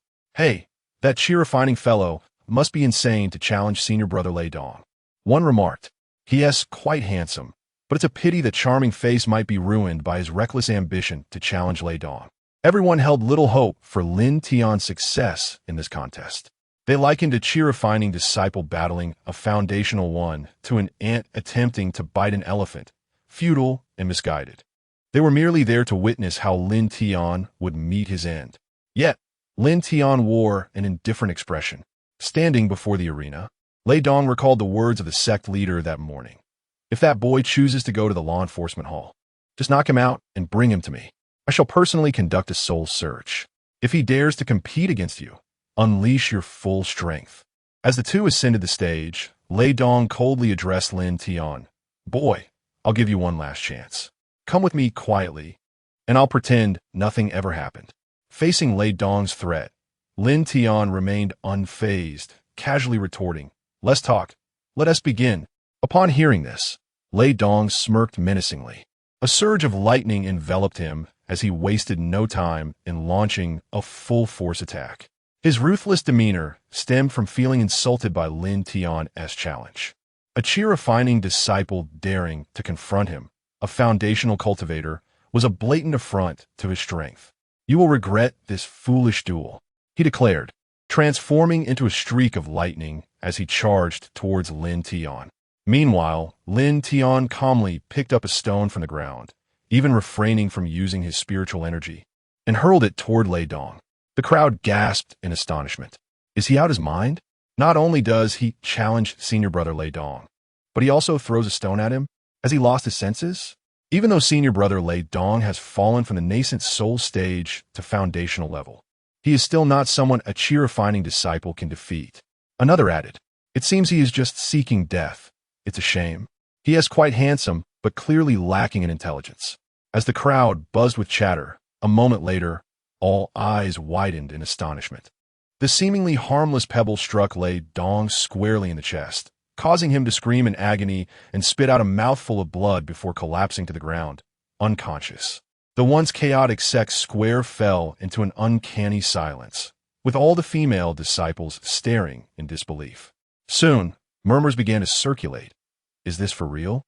A mere chi refinement disciple has defeated a formidable foundation establishment cultivator with a stone? This chi refinement lad is rather uncanny. Could the stone he threw be some kind of divine artifact? While the other disciples remained oblivious to the true nature of the event, Luo Changsheng, observing from a distance, understood perfectly. The stone Lin Tian had hurled had indeed been devoid of any spiritual energy, yet it had fortuitously struck Lei Dong's hidden injury, triggering a violent episode that resulted in his profuse bleeding. Gritting her teeth, she cast a fierce glare at Lin Tian, realizing that this attempt at testing him had utterly failed, leaving her with nothing but regret. The severity of Lei Dong's injuries was, in fact, partially linked to Luo Changsheng herself. When a powerful faction had coerced her into becoming a concubine, her defiance had led to retaliation against the Demon Sect. Lei Dong, once a formidable nascent soul cultivator, had suffered a grievous fate during his training, having been afflicted by the venom of a spirit beast and ambushed, resulting in his severe injuries. Although he had survived, his cultivation had plummeted from a nascent soul stage down to foundation establishment, teetering on the brink of falling back to chi refinement. Taking a deep breath, Luo Changsheng regarded Lei Dong with a tinge of guilt, yet she could only shake her head in resignation as she departed. After her exit, Lin Tian gazed at the spot where she had stood, a sardonic smile curling at the corners of his lips. "You think you can contend with me? You're still too inexperienced." Chapter 019. The trials of the unmarried woman. At this moment on the arena, Lei Dong awakened, having spat out several mouthfuls of blood, his face etched with resentment and humiliation as he glared fiercely at Lin Tian. Suddenly, he sensed that a significant portion of the poison that had festered within him had dissipated. The blood he had just expelled was evidently tainted with venom. Moreover, the spiritual energy that had been leaking from his body began to coalesce gradually. This revelation left him utterly astounded, and disregarding the murmurs of the onlookers, he sat cross-legged to commence his recovery. Lin Tian, meanwhile, yawned and departed from the arena. During his time in stasis, he had perused all the clandestine lore of the Demon Sect. The saying, "Where there are unmarried women, there are many troubles," holds true, particularly for an aging unmarried woman, especially one as renowned as the most beautiful woman in Dongwon. A century ago, at the sect conference in Dongwon, Luo Qingqing's beauty caught the eye of the young master of the top sect, the Xiaoyao sect. However, as he was already betrothed, he sought to forcibly take Luo Qingqing as a concubine, only to be met with her resolute refusal. The young master, Gongsun Yin, issued a fierce warning. Anyone who dared to lay a hand on Luo Qingqing would be at odds with the Xiaoyao sect. Over the past century, The Xiaoyao sect had relentlessly oppressed the Qinglian sect, with many disciples of the latter being ambushed by members of the former during their adventures. Lei Dong, once the elder brother of the Qinglian sect at the Yuanying stage, fell victim to a treacherous plot while hunting beasts during an expedition, suffering from severe poisoning. Although all the toxins in his body were eradicated by the ancestors of the Qinglian sect, the lingering poison obstructing his heart vein could not be entirely eliminated. Consequently, his cultivation had been eroded over the years. Rather than advancing, he had regressed from a Yuanying cultivator to his current foundation-building state. On the verge of falling back to the qi refining stage, Luo Changsheng, aware that Lei Dong's plight was a consequence of her existence, felt immense guilt and appointed him as an enforcer within the sect. This incident led her to retreat into seclusion, dedicating herself to rigorous training within the Qinglian sect. In a month's time, the next sect conference of Dongwang would commence, hosted by none other than the Qinglian sect. All prominent forces of Dongwang would gather there, and the Xiaoyao sect would undoubtedly attend, with the young master likely to pursue Luo Changsheng relentlessly, seeking to marry her. Now, having reached the pinnacle of the Yuanying stage, Luo Changsheng aimed to break through to the transformation stage before the sect conference, thereby quashing Gongsun Yan's aspirations entirely. As for Lin Tian, he had already devised a strategy to win Luo Changsheng's favor. Prior to executing this plan, he needed to establish a plausible identity for himself, one that would obscure his cultivation level and dissipate Luo Changsheng's animosity towards him. He once contemplated changing his face to win over Luo Changsheng, but upon further reflection, he decided against it. After all, he would have many wives in the future. It would be impractical to change his appearance for each conquest. Thus, he resolved to undertake a more challenging endeavor. Today, he displayed a bit of his prowess by using a stone to assist Lei Dong in clearing the toxins from his meridians, all in an effort to masquerade as a legendary physique. Events were unfolding precisely as Lin Tian had orchestrated, and soon, Lei Dong informed Luo Changsheng of the removal of his meridian toxins. Upon hearing this, Luo Changsheng was taken aback, sensing that matters were not as simple as they appeared. Indeed, Lin Tian's identity was extraordinary. She promptly made her way to Lin Tian's residence to confront him. Upon their meeting, without hesitation, Luo Changsheng drew her sword and pointed it at Lin Tian's neck, coldly demanding, "Speak. Who are you, and what is your purpose in my Qinglian sect?" Lin Tian feigned innocence, replying, Sect Master, I am merely an ordinary person." Luo Changsheng narrowed her beautiful eyes, her voice icy as she retorted, "Do you take me for a fool? How could an ordinary person defeat someone in the foundation establishment stage with merely your qi refinement cultivation?" Lin Tian continued with an innocent expression, "Sect Master, there's been a misunderstanding. For some reason, I have been able to see the hidden injuries of others since childhood. Just now, during my competition with that senior brother, I noticed his meridian had a hidden injury, which is why I managed to win." Observing Lin Tian's submissive demeanor, it was hard to imagine he possessed any semblance of strength. After probing Lin Tian's aura again, she confirmed he was indeed just a weak qi refinement disciple.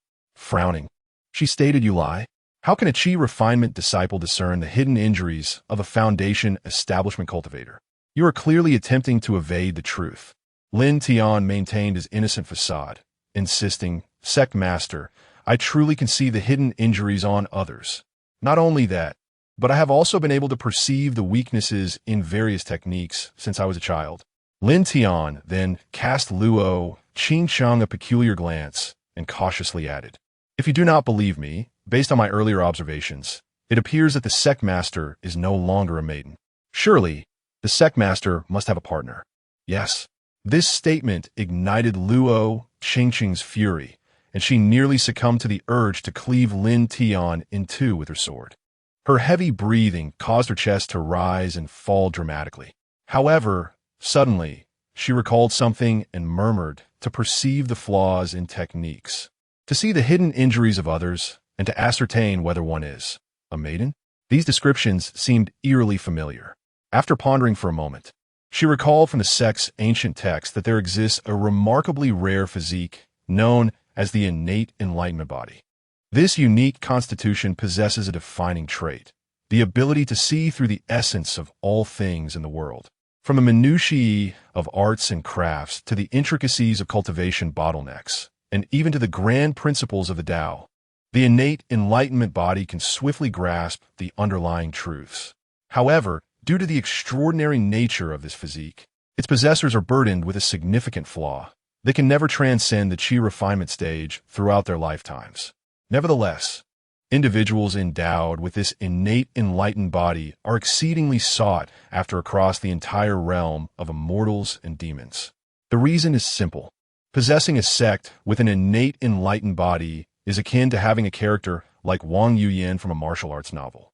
They can swiftly discern the shortcomings of their sect's martial arts, thereby facilitating improvements that enhance the sect's overall strength, while simultaneously elevating the levels of alchemy and talisman crafting within the sect. Even more astonishingly, they can effortlessly perceive the bottlenecks encountered by cultivators.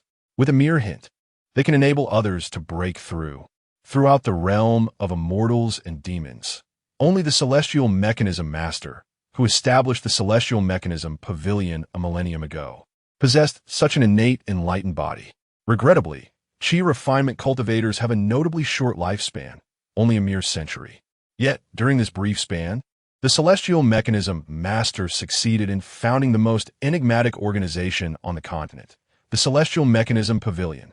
Thanks to the guidance of the Celestial Mechanism Master, countless individuals flocked to the pavilion, with many powerful beings willingly choosing to remain and safeguard it. Reflecting on this, Luo Qingqing's breath grew increasingly labored, her eyes shimmering with excitement as her gaze towards Lin Tian transformed. He was currently at a pivotal moment, on the verge of breaking through to the nascent soul stage, providing an opportune moment to ascertain whether Lin Tian was indeed an innate enlightened body.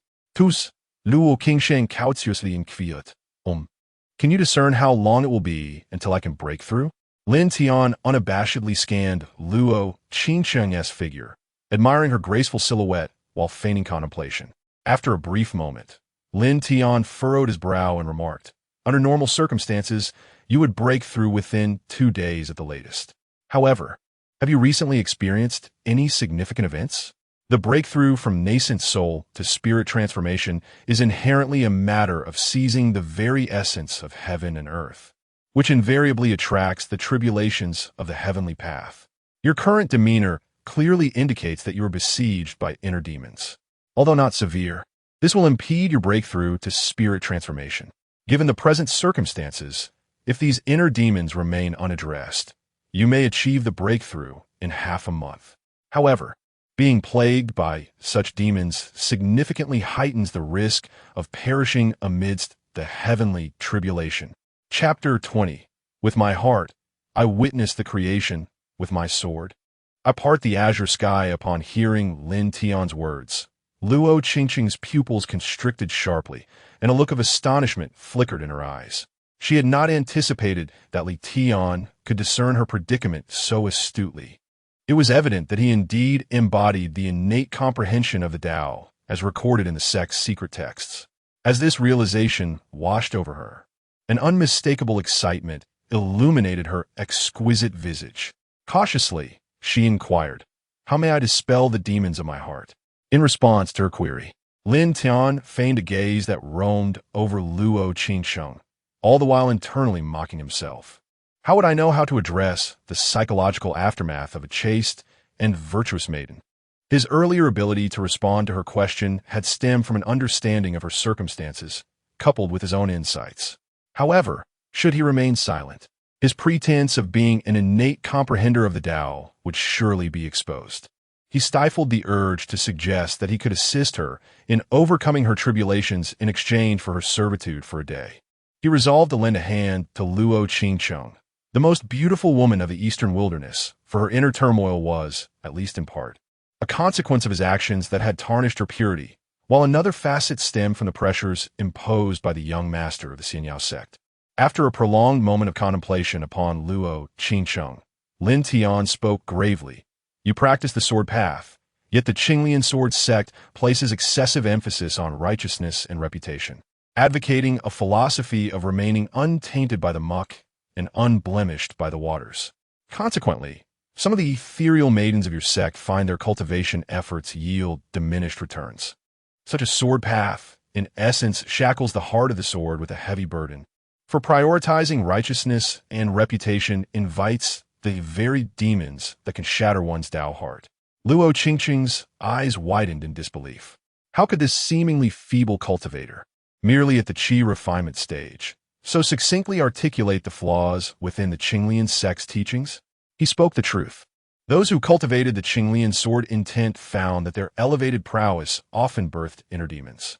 The thought struck her with profound alarm, prompting her to counter, then, what does the true sword path entail? A smile graced Lin Tian's face, and inexplicably, upon witnessing that smile, Luo Changsheng felt a flicker of enlightenment within her heart. She recognized that the essence encapsulated in Lin Tian's smile was precisely what she lacked, an air of nonchalance. As she gazed, she found herself momentarily entranced. The tension that had been tightly coiled within her, exacerbated by the Xianyao sect's coercion, seemed to dissipate under the warmth of that smile. Lin Tian then cast a glance at the left side of Luo Changsheng's chest, placing his hand over his own heart, and earnestly declared, "The true sword path must be forged from the heart. It embodies an indomitable spirit, the audacity to sever all that binds, the assertion of one's own worth, and the momentum to break free from all shackles. With the heart as a sword, unencumbered by the shackles of the mundane. Once you forge a formidable sword heart from your spirit, your path of swordsmanship shall be flawless. The journey of cultivation inherently defies the heavens, embodying the principles of celestial transformation, traversing the path to enlightenment. To navigate this celestial path adeptly, one must not be hindered by the fleeting gains and losses of a single moment. I perceive the cosmos through my heart. I wield my sword to part the skies." Upon hearing Lin Tian's final words, Luo Changsheng stood frozen, her lips murmuring incessantly, with the heart as a sword, untroubled by transient gains and losses. "I perceive the cosmos through my heart. I wield my sword to part the skies." Suddenly, a profound clarity enveloped her. Ever since being coerced by the Xianyao sect, it had loomed over her like an insurmountable mountain, stifling her breath. Coupled with her recent loss of purity, a flicker of despair had ignited within her. Yet, through Lin Tian's guidance, she recognized that her path of cultivation had veered into a dead end. Her eagerness to grow stronger out of defiance had only led to her downfall. For the first time, she began to contemplate the true purpose of her cultivation. "I perceive the cosmos through my heart. I wield my sword to part the skies. Indeed, since I aspire to cultivate the heavenly principles, the trivialities before me are but trifles. Why allow them to bind me? When I truly grasp the essence of transformation and wield my sword to part the skies, I shall look back and see that the so-called humiliation and troubles are mere inconsequential matters." Suddenly, a beam of light surged from Luo Changsheng, reaching towards the heavens, drawing the attention of everyone in the Qinglian sect away from their tasks, all gazing in her direction. The Grand Elder watched in excitement, exclaiming, "A moment of enlightenment. It is indeed a moment of enlightenment. This aura, our sect leader has attained enlightenment." Enlightenment is a phenomenon that arises when an individual on this celestial and demonic continent perceives the laws of the heavens. Following such enlightenment, one's strength is significantly enhanced. At this moment, Luo Changsheng had already reached the pinnacle of the nascent soul realm, and this enlightenment would undoubtedly allow her to break through to the transformation stage. Sensing her breakthrough, Luo Changsheng cast a deep glance at Lin Tian. Bowing slightly, she said, "Thank you for your guidance." She swiftly departed towards the forbidden area of the sect's back mountain. Her tribulation was imminent. Watching Luo Changsheng vanish, Lin Tian nodded slightly, acknowledging her commendable insight. He then reclined languidly in a rocking chair in the courtyard. He could sense the elevation of her mental state. The transformation tribulation posed no challenge for her now. At this moment, everyone in the sect was captivated by the extraordinary phenomenon occurring within. Inner disciples rapidly gathered at the entrance of the forbidden area in the back mountain. And even the venerable ancestors at the pinnacle of the transformation stage emerged, their expressions grave as they fixated on Luo Changsheng, who was preparing to undergo her tribulation. As long as she can safely navigate the tribulation and successfully break through to the nascent soul stage, entering the transformation stage, the Qinglian sect will boast two formidable experts in the transformation realm, undoubtedly enhancing its overall strength. Hence, they all fervently hope that Luo Qingsheng will emerge unscathed from the thunderous trials. As the ominous clouds gathered and the lightning danced, Luo Qingsheng summoned an indomitable aura, murmuring to herself, "With my heart, I perceive the creation. With my sword, I cleave the heavens." With that, she unleashed a sword strike, the fierce sword intent colliding with the tribulation thunder in a thunderous clash. A resounding boom echoed, causing the entire Qinglian mountain range to tremble. The formidable thunder was shattered by her piercing sword light. She withstood the first bolt of tribulation. Subsequently, the second and third bolts were effortlessly endured by Luo Qingsheng. The venerable ancestor of Qinglian, Lin Tian, observed the essence of Luo Qingsheng's sword intent, a flicker of doubt igniting within her. It was evidently distinct from that of the Qinglian sword sect, imbued with a sense of dominance and relentless momentum. However, she did not dwell on these musings. Gazing upon her disciple, whom she had nurtured since childhood, achieving the breakthrough to the transformation stage, a smile of contentment graced her face. The news of the Qinglian sect's leader, the Qinglian fairy, breaking through to the nascent soul realm and becoming a formidable expert in the transformation stage, swiftly spread throughout the sect. It appeared there was no intention to conceal this information, as it would undoubtedly elevate the sect prestige. Chapter 21. The ancestor Lin Tian, after Changsheng's breakthrough, she took 3 days to recuperate before promptly informing ancestor Lin Tian of Lin Tian's circumstances. Upon learning that the Qinglian sect had not only welcomed an innate sword body, but also an innate enlightenment body, Lin Tian was elated. It was indeed a double blessing. Even she felt compelled to meet Lin Tian and seek his guidance. Having remained at the pinnacle of the transformation stage for nearly a century without any sign of breakthrough, she pondered that if Lin Tian could assist her in advancing to the transformation realm, then the strength of the Qinglian sect would rival that of the foremost carefree sect in the eastern wasteland. Reflecting on this, she glanced at her newly ascended disciple, and a knowing smile crept across Lin Tian's lips as she cheerfully addressed Changsheng. "Changsheng, what are your thoughts on that, Lin Tian?"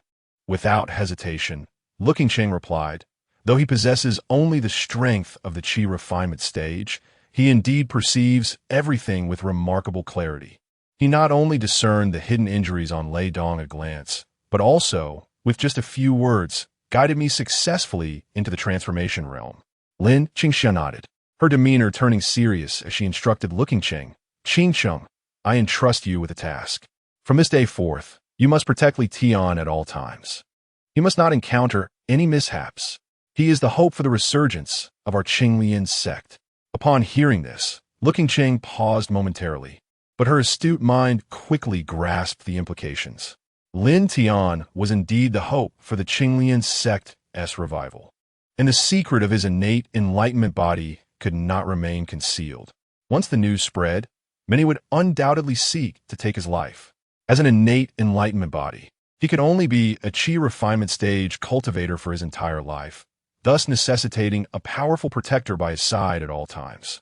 Taking a deep breath, Changsheng felt a flicker of discomfort, as Lin Tian bore a striking resemblance to the Lin Tian who had wronged her. However, after Lin Tian aided her breakthrough, her perspective began to shift, particularly as his insights into the sword path had greatly benefited her. Nodding in agreement, she stated, "I will heed my master's command." Pleased with Changsheng's response, Lin Tian nodded in satisfaction before saying, "Let us go. Take me to meet this Lin Tian.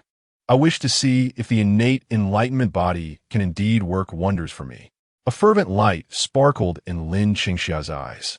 She understood that if even the innate enlightenment body could not guide her to a breakthrough, then her hopes of entering the enlightened realm in this lifetime would likely be dashed. With that, the two set off together to seek out Lin Tian. Upon arriving at Lin Tian's residence, they found him reclining in a rocking chair, leisurely basking in the sun. Lin Qingxia employed her spiritual perception to scan Lin Tian and confirm that he truly possessed only the cultivation of the qi refinement stage. Taking a deep breath, her heart filled with a mix of anticipation and trepidation, she and Looking Cheng stepped into the courtyard together. Surely, this must be the young friend Li Tian? Lin Tian observed as Luo Changsheng approached, accompanied by another individual at the transformation realm. He immediately rose to his feet, scrutinizing Lin Qingxia, who presented herself as a middle-aged woman with the peak strength of the transformation realm. Lin Tian respectfully acknowledged her presence, stating, "You must be the esteemed ancestor of the Demon Sect. I am Li Tian, honored to meet you." Lin Qingxia promptly assisted Lin Tian to his feet, responding with utmost courtesy, "Young friend, there is no need for such formalities. It was your guidance that allowed my disciple to achieve a breakthrough. I have brought my disciple to express our gratitude, along with a modest gift, which I hope you will graciously accept." As she spoke, Lin Qingxia retrieved a vial from her storage space. Upon scanning the vial with her divine sense, she recognized it contained a potion that could extend one's lifespan. Although she deemed it not particularly precious, for those with the innate comprehension of the Dao, it was a veritable treasure, especially since they were merely at the qi refinement stage, with a lifespan of less than 200 years. Thus, the elixir to prolong life was of utmost necessity. Lin Tian accepted the vial with gratitude and thanked the ancestor once more. Lin Qingxia then steered the conversation back to the matter at hand. "Young friend Li Tian, may I inquire if, in your estimation, this old one still has the potential to break through to the transformation realm in my lifetime?" From the moment he entered, Lin Tian had observed Lin Qingxia's condition, and with a furrowed brow, he replied, "Forgive my bluntness, but you are merely a thin veil away from entering the empty realm. I can certainly assist you in tearing through that veil."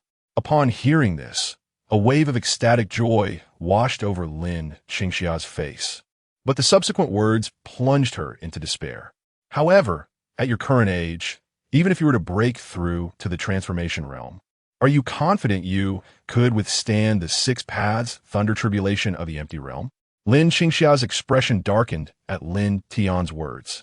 Although he spoke subtly, she understood his implication. While she possessed the ability to break through to transformation, she would likely be unable to endure the tribulation of the empty realm. A hint of regret crossed her face as she took a deep breath and sighed heavily. She had sensed this truth herself. Even if she were to break through to transformation, she might not survive the thunder tribulation. Her visit to Lin Tian was driven by a lingering hope, but hearing his words confirmed her fears, and she felt a profound sense of resignation. Just as she was about to give up, Lin Tian continued. However, Lin Qingxia's eyes brightened instantly, hanging on to every word he uttered. "There is still a possibility of breakthrough, provided you can find someone to help you withstand the transformation thunder tribulation. This would naturally weaken your strength upon advancement, but in my humble opinion, it remains the best course of action." Upon hearing this, a glimmer of determination sparked in Lin Qingxia's eyes as she discreetly glanced at Luo Changsheng. After exchanging a few polite remarks, she departed Lin Tian's courtyard, appearing somewhat despondent. After the two departed, Lin Tian gazed thoughtfully at their receding figures. Behind him, Li Linger emerged from the room and queried, "Master, they have already gone far. What are you still observing?" Lin Tian replied, "I merely reflect on the notion that when one persistently yearns for something unattainable, the moment a glimmer of hope appears, they may become utterly frenzied. For that faint prospect, they might wager everything they possess." Hearing Lin Tian's words, Li Linger scratched her head in confusion. Unable to grasp the meaning, she decided to return to her cultivation. To her, all her troubles stemmed from her lack of strength. Soon, the news that the sect master had successfully transcended to the nascent soul realm, aided by Lin Tian's guidance, began to circulate among the inner disciples. They whispered among themselves, "Have you heard? Our sect master's smooth breakthrough to the nascent soul realm was due to insights from that qi refinement youth who arrived a few days ago. Is that true? Sister, you cannot be jesting, can you? A weakling in qi refinement could possibly enlighten our nascent soul peak sect master?" Another female disciple approached, saying, "You are unaware. It is said that his sister possesses a congenital sword body, while he himself is a congenital enlightenment body. What is this body type? You really ought to read more. Such phenomena are rare these days, aren't they? The congenital enlightenment body is said to effortlessly comprehend various paths. In simpler terms, this physique can resolve all challenges in cultivation. But if it is so formidable, why is he still in chi refinement? Heaven is just. This type of physique can only comprehend the path, but cannot cultivate, forever remaining at the chi refinement stage. Chapter 022. The Threat of the Junior Sister Soon. The news of Lin Tian possessing the innate enlightenment body created quite a stir within the inner sanctum of the Qinglian sect. Additionally, the fact that he had healed Lei Dong, whose injuries even the elders of the Dan Hall could not remedy, only served to further attest to the remarkable prowess of the innate enlightenment body. The inner sanctum of the Qinglian sect erupted in excitement, with a continuous stream of seekers arriving at Lin Tian's modest courtyard, eager for knowledge and enlightenment. The courtyard was perpetually bustling with activity, filled with lively voices and laughter. During the day, inner disciples flocked to seek Lin Tian's guidance, and by night, even the elders and sect officials came to consult him. Thus, Lin Tian found himself living a life of both joy and turmoil, as the senior sisters playfully teased him, often engaging in playful antics. And some even visited his room at night, hoping for intimate conversations. Fortunately, Lin Tian shared his dwelling with Li Linger, which somewhat restrained the senior sister's exuberance. Yet every day, Lin Tian found himself entangled in the playful flirtations of these senior sisters. Finally, unable to endure any longer, he resolved to indulge in a more worldly lifestyle within the Qinglian sect. At this point, there remained over 20 days until the sect's grand assembly, and the outer disciples had already begun preparing the venue. One quiet night, the inner sanctum was enveloped in tranquility, occasionally interrupted by the distant chirping of insects. After finishing her cultivation, the junior sister Su Chiyue set up a barrier in her room and swiftly sent a message using a communication talisman before storing it away. Once she deactivated the barrier and opened her door to ensure no one was watching, she let out a sigh of relief. However, upon returning to her room, she was taken aback to find a young man, wearing a broad smile, seated in her chair. "Junior sister, I have seen your secret." Upon recognizing Lin Tian, Su Chiyue relaxed, knowing that Lin Tian was merely at the chi refining stage. "Brother, surely you jest. I have no secrets to speak of. I was merely finishing my cultivation. But tell me, how did you come to be in my room?" Lin Tian rose, his gaze fixated on the storage ring adorning Su Chiyue's finger. "Why must you lie? I witnessed you sending a message to your master just moments ago." At Lin Tian's words, Su Chiyue's expression stiffened, a chill running down her spine. Quickly, she forced a smile and laughed nervously. "Brotherly Tian, you jest. I have no master to speak of. It is late. I must rest. We can discuss this tomorrow." With that, she gestured for him to leave. Yet, Lin Tian showed no inclination to depart, instead letting out a soft sigh. "Junior sister, must I be more explicit? I know your master is from the Xiaoyao sect. I will not expose you, but you must heed my words." Upon hearing this, a flicker of fear crossed her eyes, only to be swiftly replaced by a glimmer of murderous intent deep within her gaze. Upon seeing her, Lin Tian immediately chuckled. "Little junior sister, relax.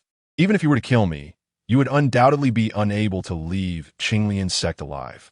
Even if by some stroke of luck you escaped, your master would eliminate you for your failure. So, shall we make a deal?" Hearing this, Su Chiyue took a deep breath and sheathed the short sword hidden in her sleeve. "What do you wish to know?" she inquired. "I seek to understand the content of your recent message." After a moment's hesitation, Su Chiyue replied solemnly. "I just informed the Xiaoyao sect that you possess the innate Dao body and that the sect leader has achieved a breakthrough." Lin Tian nodded, confirming his earlier suspicions. He had discerned during the time of stillness that this little junior sister was indeed a spy for the Xiaoyao sect. The downfall of Lei Dong was also due to the information she had provided. Having acquired the answers he sought, Lin Tian commenced his next move. After all, he had been holding back for several days, and the advances of a few senior sisters during that time had left him restless. With this thought in mind, Lin Tian rose and approached Su Qiuyue. Although her beauty did not rival that of Luo Changsheng or possess the grace of Li Wanqiu, she could still be deemed a 7-point beauty. Luo Changsheng exuded an icy allure, while Li Wanqiu radiated a regal charm. Su Qiu, on the other hand, was strikingly vivacious. Her figure was perfectly proportioned, particularly her curvaceous form reminiscent of a ripe peach, which tempted Lin Tian to touch her. As Lin Tian slowly approached, Su Qiuyue instinctively retreated 2 steps, her face betraying her fear. "Senior brother, I have told you everything you wish to know. What more do you desire?" Yet Lin Tian merely smiled in silence, cornering her against the wall. Su Qiuyue's expression grew increasingly anxious as she trembled. What do you intend to do?" In response to her terror, Lin Tian revealed a wolfish grin. "What do you think, little junior sister? Senior brother, you mustn't do this. I have divulged all that you sought." However, Lin Tian offered her no chance to retort, pressing forward and pinning Su Qiuyue firmly against the wall.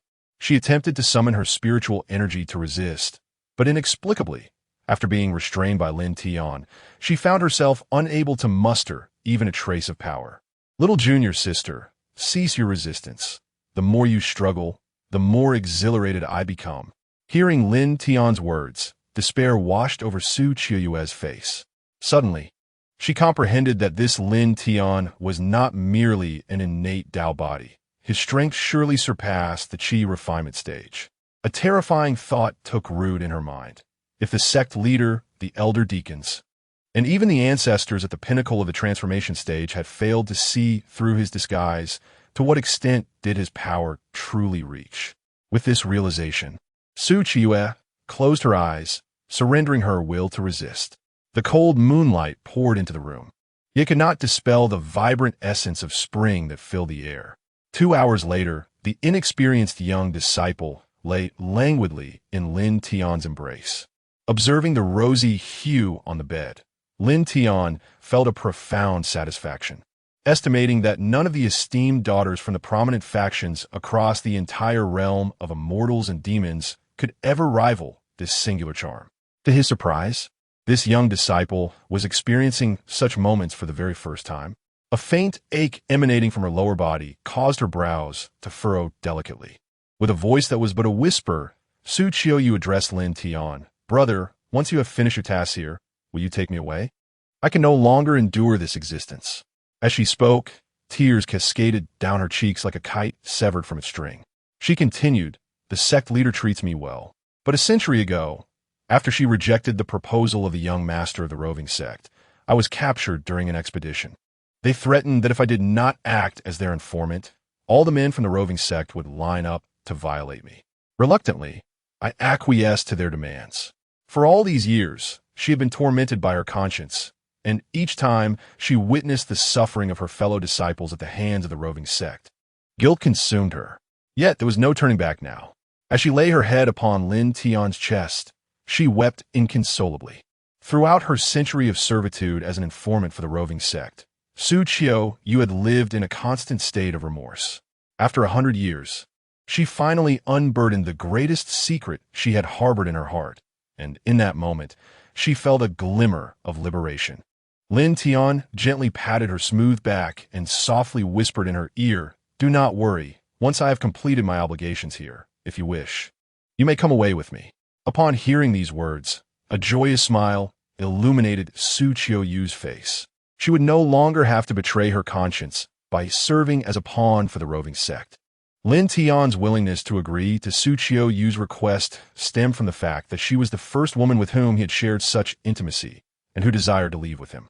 In contrast, Li Wanqiu and Luo Cheng bore burdens too heavy, their statuses rendering them incapable of abandoning everything to follow him. Thus, Lin Tian did not mind having a few women by his side. After all, Su Qiuyue's predicament was also a consequence of her association with Luo Cheng, which forced her into relaying messages for the roving sect. In his eyes, it was forgivable for one to act against their own principles in the struggle for survival, and she had certainly received her due retribution, living in guilt all these years. Chapter 023. The shock of the Xiaoyao sect in the central region of the eastern wilderness. Within the forbidden grounds of the Xiaoyao sect, Gongsun Yin was consumed by unrestrained laughter, his body enveloped in searing flames. At long last, I have transcended to the golden core stage and entered the nascent soul realm. Now, let us see how that wretched woman, Luo Changsheng, dares to refuse me. This time, at the sect conference, I shall surely take her as my bride, to serve as my cultivation vessel. With exuberance, Gongsun Yin hastened to the grand hall of the Xiaoyao sect to share the news of his breakthrough with his father. Father, your son has successfully broken through to the golden core realm and has ascended to the nascent soul stage. Seated in the main position, the sect leader, Gongsun Yuan, nodded in satisfaction. Although he did not exhibit the same lack of composure as his son, the pride on his face was unmistakable. Indeed, my son, you do not disappoint. Father, at this year's Eastern Wilderness Sect Conference, our Xiaoyao sect must teach the Qinglian sect a lesson, so that all the powers in the Eastern Wilderness understand the consequences of defying us. Gongsun Yuan was well aware of his son's long-standing desire to marry Luo Changsheng of the Qinglian sect. This ambition, however, conveniently aligned with Gongsun Yuan's own aspirations. The Qinglian sect was a prominent force in the Eastern Wilderness, and he had long wished to absorb it, not only for its formidable strength, but also for its abundance of beautiful women. The Xiaoyao sect status as the preeminent sect in the Eastern Wilderness was largely due to the presence of its esteemed ancestor, the only enlightened realm cultivator in the region. In contrast, the ancestor of the Qinglian sect had lingered at the pinnacle of the transformation stage for many years. Should she inadvertently break through, the supremacy of the Xiaoyao sect would face significant jeopardy. Thus, despite the Qinglian sect possessing only a single transformation stage powerhouse, Gongsun Yuan had always regarded it as a thorn in his side. Originally, the Xiaoyao sect had intricate ties with the Li Hua Valley in the Central Plains, and he could have sought their assistance to annihilate the Qinglian sect. However, the cost associated with such a request left Gongsun Yuan feeling pained. Therefore, unless absolutely necessary, he preferred not to engage the Li Hua Valley, as the price for their intervention would be exorbitant. Gongsun Yin, too, refrained from dismissing his lawful wife, primarily because she hailed from the Li Hua Valley. He only dared to propose marrying Luo Changsheng as a concubine. He understood that if he were to formally seek her hand in marriage, the elder of the Qinglian sect would certainly acquiesce. However, to take a sect leader as a concubine would be a profound insult to the Qinglian sect, which would never consent, even at the cost of their lives. Just as the father and son were enjoying their conversation, a disciple from the inner sect arrived with news. Sect leader, a secret letter has arrived from the Qinglian sect. Gongsun Yuan accepted the letter with a smile, but as he read its contents, the smile vanished, replaced by a grave expression. Father, what has happened? Gongsun Yuan took a deep breath and handed the letter to Gongsun Yin. Take a look for yourself. Gongsun Yin received a secret message that detailed the emergence of a natural insight body within the Qinglian sect. Under its guidance, Luo Changsheng had successfully transcended the Yuan-Ing realm, entering the realm of transformation. Upon reading this news, Gongsun Yan's eyes widened in disbelief, his face contorted with rage. After much toil, he had finally reached the Yuan-Ing stage, believing himself to be on equal footing with Luo Changsheng, only to discover that this insufferable woman had advanced to the realm of transformation. Gongsun Yin was acutely aware of his limitations. With his innate talent, reaching the realm of transformation would require at least 300 to 500 years. His hands trembled, his eyes reddened with fury, and he conjured flames that reduced the message to mere ashes. As the son of the Xianyao sect's leader, he understood the significance of a natural insight body. With such an asset, it was only a matter of time before the ancestor of the Qinglian sect would break through to the realm of transformation. Although Gongsun Yin had never met Lin Tian, he already harbored a deep-seated hatred for him. Had it not been for this innate insight body in the Qi refining stage, his engagement with Luo Changsheng might have been secured, and he could have married the leader of the Qinglian sect, rendering it a mere extension of the Xianyao sect. Yet, all of this was obliterated by that damned Qi refining waste. Gongsun Yuan's expression wavered. He could no longer decide this matter alone, and needed to consult the esteemed ancestor of Xianyao. However, his eyes were already filled with a fierce determination, evidently preparing for confrontation during the upcoming sect conference. Meanwhile, at the Qinglian sect, time flew by, and only 3 days remained until the Eastern Wilderness sect conference commenced. From the elders and sect officials to the true disciples and inner disciples, all were experiencing rapid advancements in their cultivation under Lin Tian's guidance. Many of the female disciples had hinted at wanting to spend intimate moments with him, but all such advances were met with rejection in the cold gaze of Luo Changsheng. Having promised the ancestor to protect Lin Tian, this qi-refining misfit, Luo Changsheng took up residence in the adjacent courtyard. Previously, seeing Lin Tian's face, a mirror of the one who had taken her innocence, had ignited within her an urge to kill. Yet, ever since Lin Tian had aided her in breaking through to the Yuaning realm, she felt a strange, unexplainable sensation upon seeing that face. Though her visage was concealed by a veil, she recognized that her mindset had shifted. Each time she recalled Lin Tian's assertion that true swordsmanship should be forged from the heart, embodying relentless courage and the audacity to sever all bonds. Her heart would tremble involuntarily. From these words, she sensed the indomitable spirit that lay within Lin Tian's very bones. Since that day, she had even begun to empathize with him, imagining how extraordinary he would be if he were to cultivate and wield a sword, stepping onto the path of cultivation with unmatched brilliance. It is not long before the entire continent will bow beneath his feet. Yet, Lin Tian shows no signs of lamenting his inability to cultivate. Each day, he meanders among the female disciples of the sect, laughing and frolicking with them, as if he were utterly unconcerned by his lack of cultivation. What remarkable magnanimity must one possess to reach such a state? Luo Qingqing muses. If she were to exchange identities with Lin Tian and confront the reality of his inability to cultivate, she would undoubtedly be overwhelmed with despair. Women often indulge in fanciful thoughts, and upon reflecting that Lin Tian, at the qi refinement stage, has a lifespan of less than 2 centuries, she silently mourns for him. Observing Lin Tian in the distance, playfully engaging with the female disciples, she cannot help but let out a wistful sigh. Meanwhile, Lin Tian remains oblivious to Luo Qingqing's expression. Ever since she moved in, she has not dared to approach the junior sister, Su Qiuyue. The flirtatious senior and junior sisters within the sect frequently tease him during the day, leaving him in a state of confusion.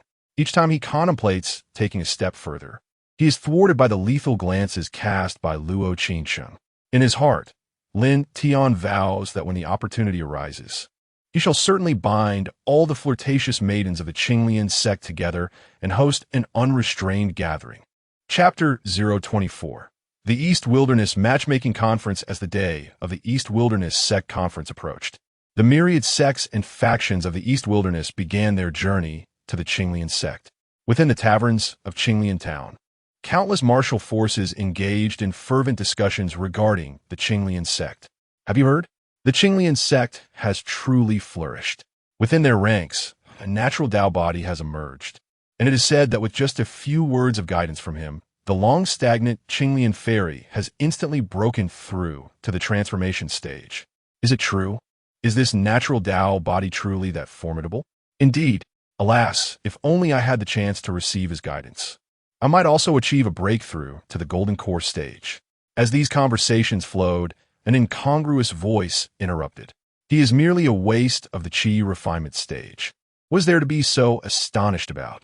The leader of the group was about to turn and unleash a tirade of indignation, but upon seeing the newcomer, his pupils constricted, and the words of reproach were swallowed back down. A wave of trepidation washed over him, and he muttered to himself, "A formidable presence. One cannot provoke such an individual." Casting a furtive glance at the newcomer, he spoke quietly to his companions. "What do you think of the ancestor of the Qinglian sect? It is said she has been stuck at the pinnacle of the transformation stage for centuries. With the assistance of a natural Dao body, could she possibly break through to the void enlightenment stage? Who can say? If she were to enter the void enlightenment stage, I suspect the most distressed would be the Xianyao sect. Ha ha!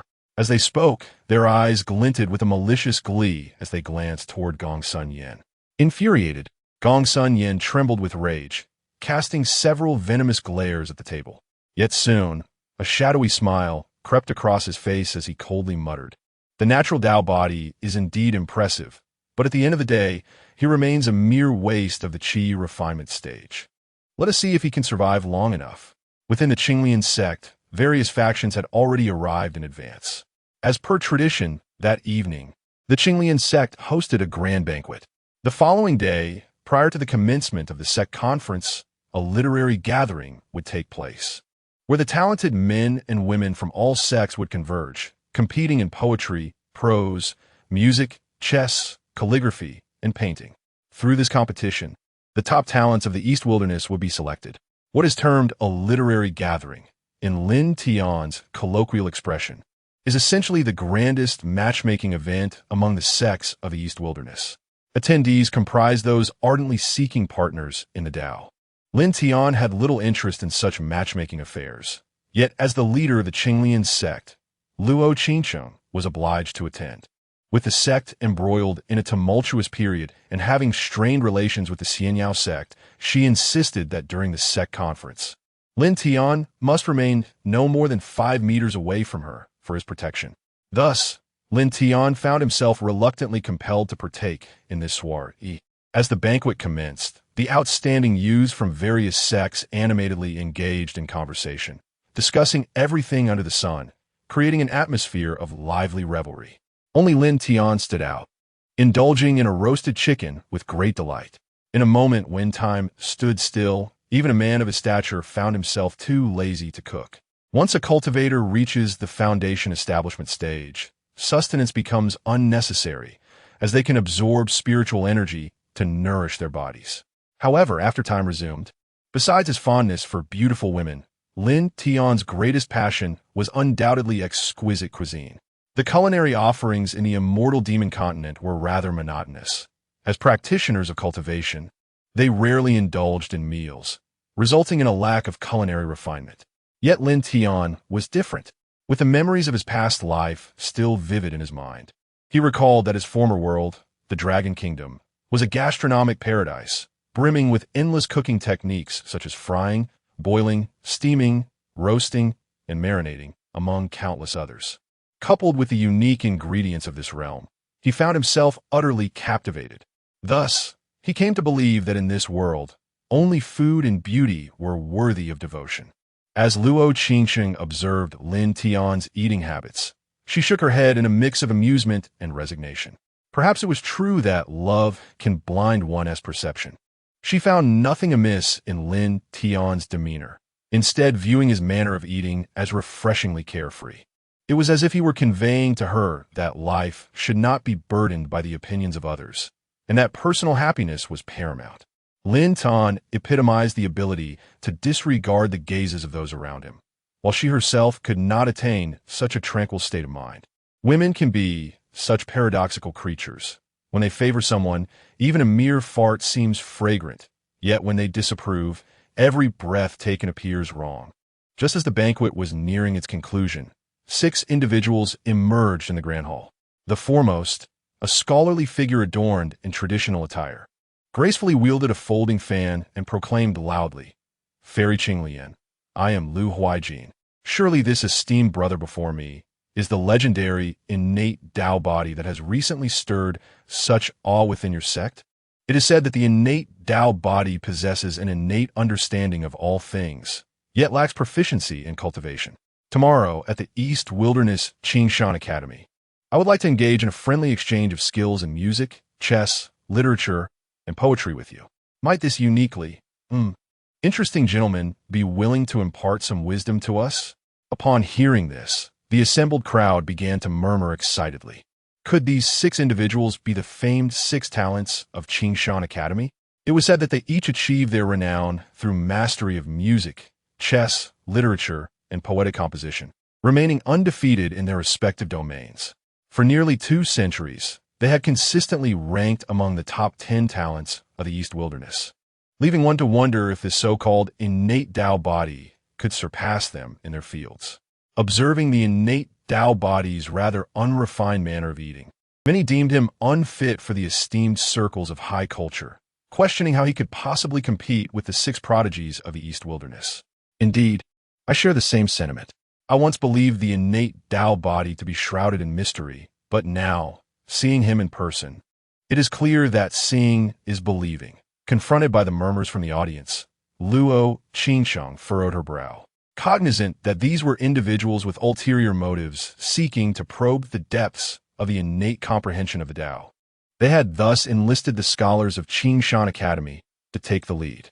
Renowned for their mastery of the arts, music, chess, calligraphy, and painting, as well as poetry and prose, the Academy harbored an almost distorted obsession with reputation. It would only take a slight provocation for Lin Tian to be elevated as a symbol by this group of fanatical zealots, who would then take pride in defeating him as a means to enhance their own renown. Her original intention was to allow Lin Tian to temporarily evade the limelight. Although she had anticipated that his innate understanding of the Tao could not remain concealed, she had not expected the news to spread so swiftly. Now, with Changsheng Academy orchestrating such a spectacle, Changsheng found herself in a precarious position. Should she acquiesce? If Lin Tian were to falter, his innate comprehension would become a source of ridicule. Conversely, if Lin Tian triumphed, the real troubles would then commence. Some would seek to ingratiate themselves with the Demon Sect in order to solicit Lin Tian's guidance, while others, fearing his potential to elevate the Demon Sect, would desperately plot his demise. Regardless of the outcome, the Demon Sect would inevitably face ceaseless troubles. Just as Changsheng grappled with her dilemma and turned her gaze towards Lin Tian, he was already inwardly cursing vehemently, mentally dispatching a barrage of expletives towards the six individuals. What the hell do you think you're doing? How is this any of my concern? And have you all lost your minds? Comparing your arts with me, a time traveler? You must be insane. Chapter 025, The Bet Lin Tian. Having traversed from the modern world to this realm of celestial beings and demons, bore the profound legacy of 5,000 years of Dragon Kingdom culture. Yet, here were these individuals, seeking to torment him. Observing Lin Tian's peculiar expression, Changsheng sighed, mistakenly believing he was intimidated by the six prodigies of Dongwon. Just as she was about to rise and gently decline the challenge on his behalf, she suddenly heard Lin Tian declare in a clear voice, "I accept." The atmosphere shifted as all present began to murmur. A thrilling spectacle was about to unfold. The six prodigies of Dongwon would compete against the innate enlightened body in the arts of music, chess, calligraphy, and poetry. What a rare event, one that occurs only once in a millennium. How fortunate we are to witness it.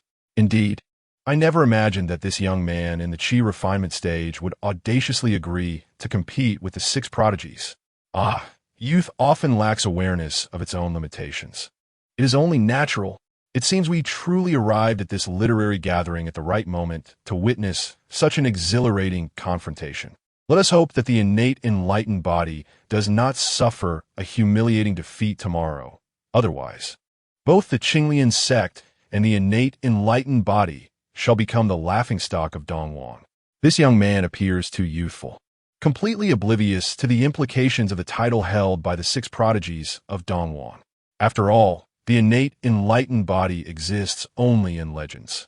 No one has truly witnessed its formidable prowess. Yet, they have all experienced the might of the six prodigies, each excelling in their respective fields.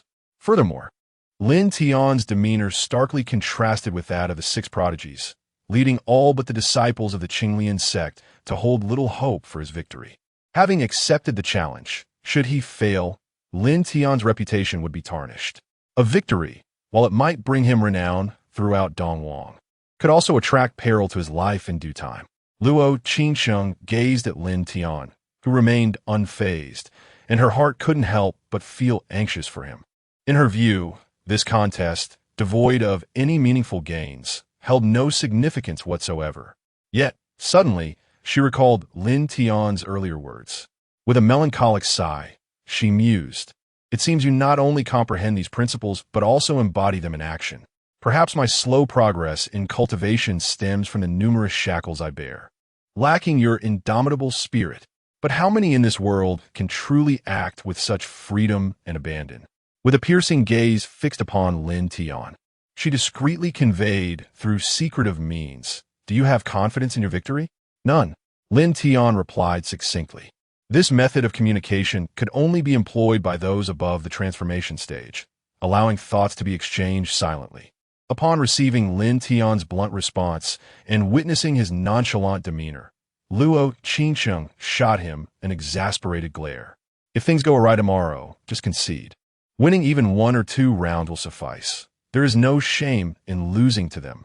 Lin Tian offered a peculiar smile, responding with a hint of mischief. "If by some stroke of luck I prevail, will there be a reward? What do you desire?" "I wish for you to unveil your face whenever you encounter me." Lin Tian intentionally paused after his bold declaration, and Luo Changsheng discerned the double entendre in his words. Instantly, her exquisite visage was adorned with a blush of crimson, exclaiming, "Humph, you little rogue. Dream on. Speak only after you've triumphed in all 6 matches." Clearly, she did not harbor much faith in Lin Tian's abilities. In her perspective, it sufficed for him to secure a few victories, thus preserving his dignity without overshadowing the brilliance of others. That would be the optimal outcome. The 6 onlookers, upon witnessing Lin Tian's readiness to engage in combat, exchanged glances that betrayed their scorn. They held little regard for Lin Tian, a mere cultivator at the Qi refinement stage. Each of them had honed their skills for numerous years in their respective domains, while Lin Tian appeared so youthful, even with an exceptional talent. It was implausible for him to surpass them in their areas of expertise. Upon their arrival in Qinglian town the previous day, they had been incessantly bombarded with tales of the formidable innate comprehension of the Dao body, individuals who, aside from cultivation, were deemed unrivaled in every field. This had irked them considerably. They understood that such rumors might have been orchestrated by those with ulterior motives, using them as pawns to provoke action. Nevertheless, they prioritized their reputations above their lives. Whenever an opportunity arose to elevate their status, they would not hesitate to use anyone as a stepping stone. Thus, fully aware of being manipulated as instruments, they nonetheless challenged Lin Tian. To their astonishment, he accepted with such alacrity. This reaction further fueled their contempt, convincing them that Lin Tian was merely an impulsive and ineffectual cultivator at the Qi refinement stage. Lu Huijin scrutinized Lin Tian once more, observing the slight smile that graced Lin Tian's lips as he spoke in a teasing tone. "Gentlemen, merely competing seems rather dull. Why not add some stakes to this contest?" At these words, the 6 were momentarily taken aback, not anticipating that Lin Tian would not only stand his ground, but also propose a wager against them. This was clearly a sign of his disdain for the 6 prodigies of the eastern wilderness. The individuals behind him displayed signs of anger, eager to voice their objections. They were silenced by Lu Huijin. With a flourish, Lu Huijin cast aside his folding fan, his gaze sharpening with intensity. Prior to their arrival, they had agreed to a format of 3 rounds with a victor determined by 2 wins. If the innate comprehension of the Dao body was not as remarkable as rumored, they intended to concede a few matches to save face for the Qinglian sect. However, witnessing Lin Tian's audacious demeanor ignited a flicker of ire within him, prompting his words to take on a sharper edge. "Oh, since you, young brother, possess such refined tastes, I would be most delighted to indulge you." However, he paused, folding his fan, and pretended to scrutinize Lin Tian with an air of sophistication. "Yet, one must wonder what you intend to wager in this contest against us. The 6 eminent scholars?" On the surface, his inquiry appeared to be a question regarding Lin Tian's stake, but it was in fact veiled mockery, insinuating that a mere Qi refinement stage practitioner could hardly possess anything of value to wager against them. The 6 illustrious scholars had garnered fame for over a century, amassing countless treasures in their private collections. What could a mere 20-something Qi refinement practitioner like Lin Tian possibly bring to the table? This scenario, clearly skewed in favor of Lin Tian's losses, would not garner substantial support from the Qinglian sect. Upon hearing Lu Huijin's derision, Luo Changsheng furrowed her brow. Yet, as the leader of a sect, She maintained her composure and refrained from comment. Meanwhile, others whispered amongst themselves, their words laced with scorn for Lin Tian. However, the female disciples of the Qinglian sect were incensed. "Huh, who do you think you are, Lu? Li Shidi, whatever you require as a wager, I shall provide. Over the years, I have garnered some wealth from my ventures, and we, the disciples of Qinglian sect, shall not be belittled by a pack of impoverished scholars." The other disciples of Qinglian sect shared their indignation, eager to present their own treasures. Though the scholarly debate had yet to commence, the atmosphere was already charged with tension. Chapter 026. The most talented woman of the Eastern Wilderness. Changsheng, upon witnessing Lin Tian's remarkable popularity at the Qinglian sect, the expressions of those around him shifted, revealing an array of inexplicable emotions. It was evident that the disciples of the Qinglian sect had derived substantial benefits from his innate comprehension of the Tao. Otherwise, they would not have rallied so fervently around a mere qi refinement stage novice. Even Gong Sun Yin, observing the scene, exhibited a glimmer of coldness in his gaze directed at Lin Tian. Clearly, he was the mastermind behind the 6 individuals who sought to test Lin Tian. Having conferred with Gong Sun Yuan, he intended to gauge the depth of Lin Tian's innate comprehension. Should Lin Tian prove himself capable, he would be courted. If not, even the intervention of the esteemed ancestor of the Xiaoyao sect would be warranted to eliminate this youth. In truth, Gong Sun Yin harbored no desire to ally with Lin Tian. The very thought that Lin Tian had assisted Luo Changsheng in breaking through to the transformation stage ignited a flame of unquenchable fury within him. Had it not been for Lin Tian, he might have secured Luo Changsheng's favor at this sect conference, leading to a deep-seated animosity towards Lin Tian. Amidst the exuberance of the Qinglian sect as female disciples, Lin Tian offered a slight nod and proclaimed, "I am grateful for the goodwill of my esteemed sisters. However, I possess my own means to contribute." He then turned his gaze toward Lu Huaiqin and remarked with an air of casualness, "It seems you have not made any progress in your cultivation for nearly a decade, have you?" At these words, Lu Huaiqin's countenance darkened significantly. The matter of his cultivation stagnation was known only to him and his master. Yet this innate comprehension of the Tao had discerned his predicament at a glance. In the next moment, Lin Tian's words sent tremors through Lu Huaiqin's entire being. "If I were to lose, I would assist one of you from the Changsheng Academy in overcoming your cultivation bottleneck."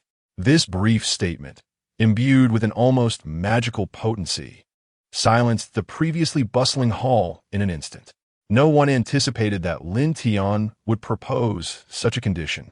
Here was a mere qi refinement stage practitioner, claiming he could aid these golden core and nascent soul cultivators in breaking through their barriers. Such a notion seemed utterly absurd. Yet, when uttered by one possessing the innate comprehension of the Tao, the reaction shifted from incredulity to profound astonishment. The rationale was simple. The opportunity to break through a bottleneck is exceedingly precious for any cultivator. Take, for instance, the esteemed ancestor of the Qinglian sect, a figure of extraordinary talent who had been ensnared at the transformation bottleneck for nearly a century. Absent a fortuitous encounter, he might never transcend this limitation in his lifetime. The same could be said for many others. Thus, the prospect of overcoming a bottleneck was deemed extraordinarily valuable. The gazes of all present toward Lin Tian grew fervent, with some even beginning to breathe heavily in anticipation. At this moment, Lin Tian proposed such a wager, causing Lu Huaiqin's countenance to darken considerably. Just moments ago, he had mocked Lin Tian for being a mere qi refining stage practitioner incapable of offering anything of value. Little did he expect to be so swiftly rebuffed, and he was compelled to acknowledge that he indeed possessed nothing of greater worth than the opportunity to break through a bottleneck. Nevertheless, this did not diminish the flicker of fervor in his eyes as he cautiously inquired, "Might I ask what you wish to wager, my friend?" Lin Tian cast a glance at the 6 individuals, recognizing that Lu Huaiqin was attempting to engage him in a verbal game. His earlier question pertained to what they wished to bet against him, rather than what they sought to wager against Changsheng Academy. Although the 2 phrases appeared similar, they were fundamentally distinct. The former implied a personal gamble against Lin Tian, Should they prevail, the opportunity for a breakthrough would fall to the 6 of them. Conversely, if they were to wager against Changsheng Academy and won, the opportunity would be claimed on behalf of the academy. It was evident that Lu Huaiqin harbored ulterior motives. These seemingly refined scholars were, in truth, each brimming with cunning. A playful smirk danced upon Lin Tian's lips as he remarked with a hint of significance. "Are you certain you do not wish to confer with your elders? The item I seek may well be beyond your authority to grant." Clenching his teeth, Lu Huaiqin lost the earlier bravado that had characterized him. For the first time, his gaze toward Lin Tian was tinged with trepidation. He had already categorized this chi-refining stage individual as a figure of considerable danger. After having mocked him, he was now outmaneuvered. Not only subjected to Lin Tian's counter-mockery, but also publicly exposed for his covert intentions, thus sowing discord between himself and his sect. This indicated that Lin Tian was a person who bore grudges and was not to be trifled with. Furrowing his brow slightly, Lu Huaiqin cautiously asked, "What is it that you desire?" Lin Tian regarded Lu Huaiqin with a glimmer of mischief in his eyes. In truth, he lacked for nothing. He possessed all that Changsheng Academy had to offer and more. However, there was one individual he had yet to encounter, the second beauty of Dongwang, renowned as the first talent of the region, affectionately referred to as the Fairy of Clear Lotus, his junior sister, Changsheng from Changsheng Academy.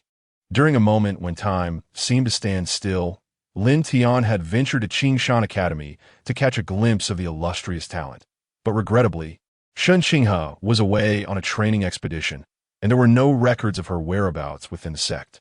Lin Tian was not inclined to scour the world for her alone, for countless vistas awaited him, and he did not wish to squander excessive time on a single individual.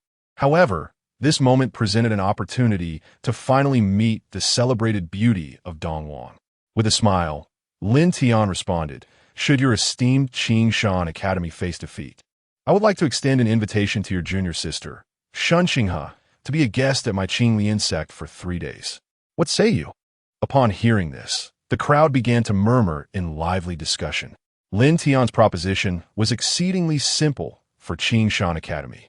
A trivial matter compared to assisting someone in breaking through their limitations. They perceived it as an undeniable advantage. However, Lu Huaiqin's expression darkened considerably.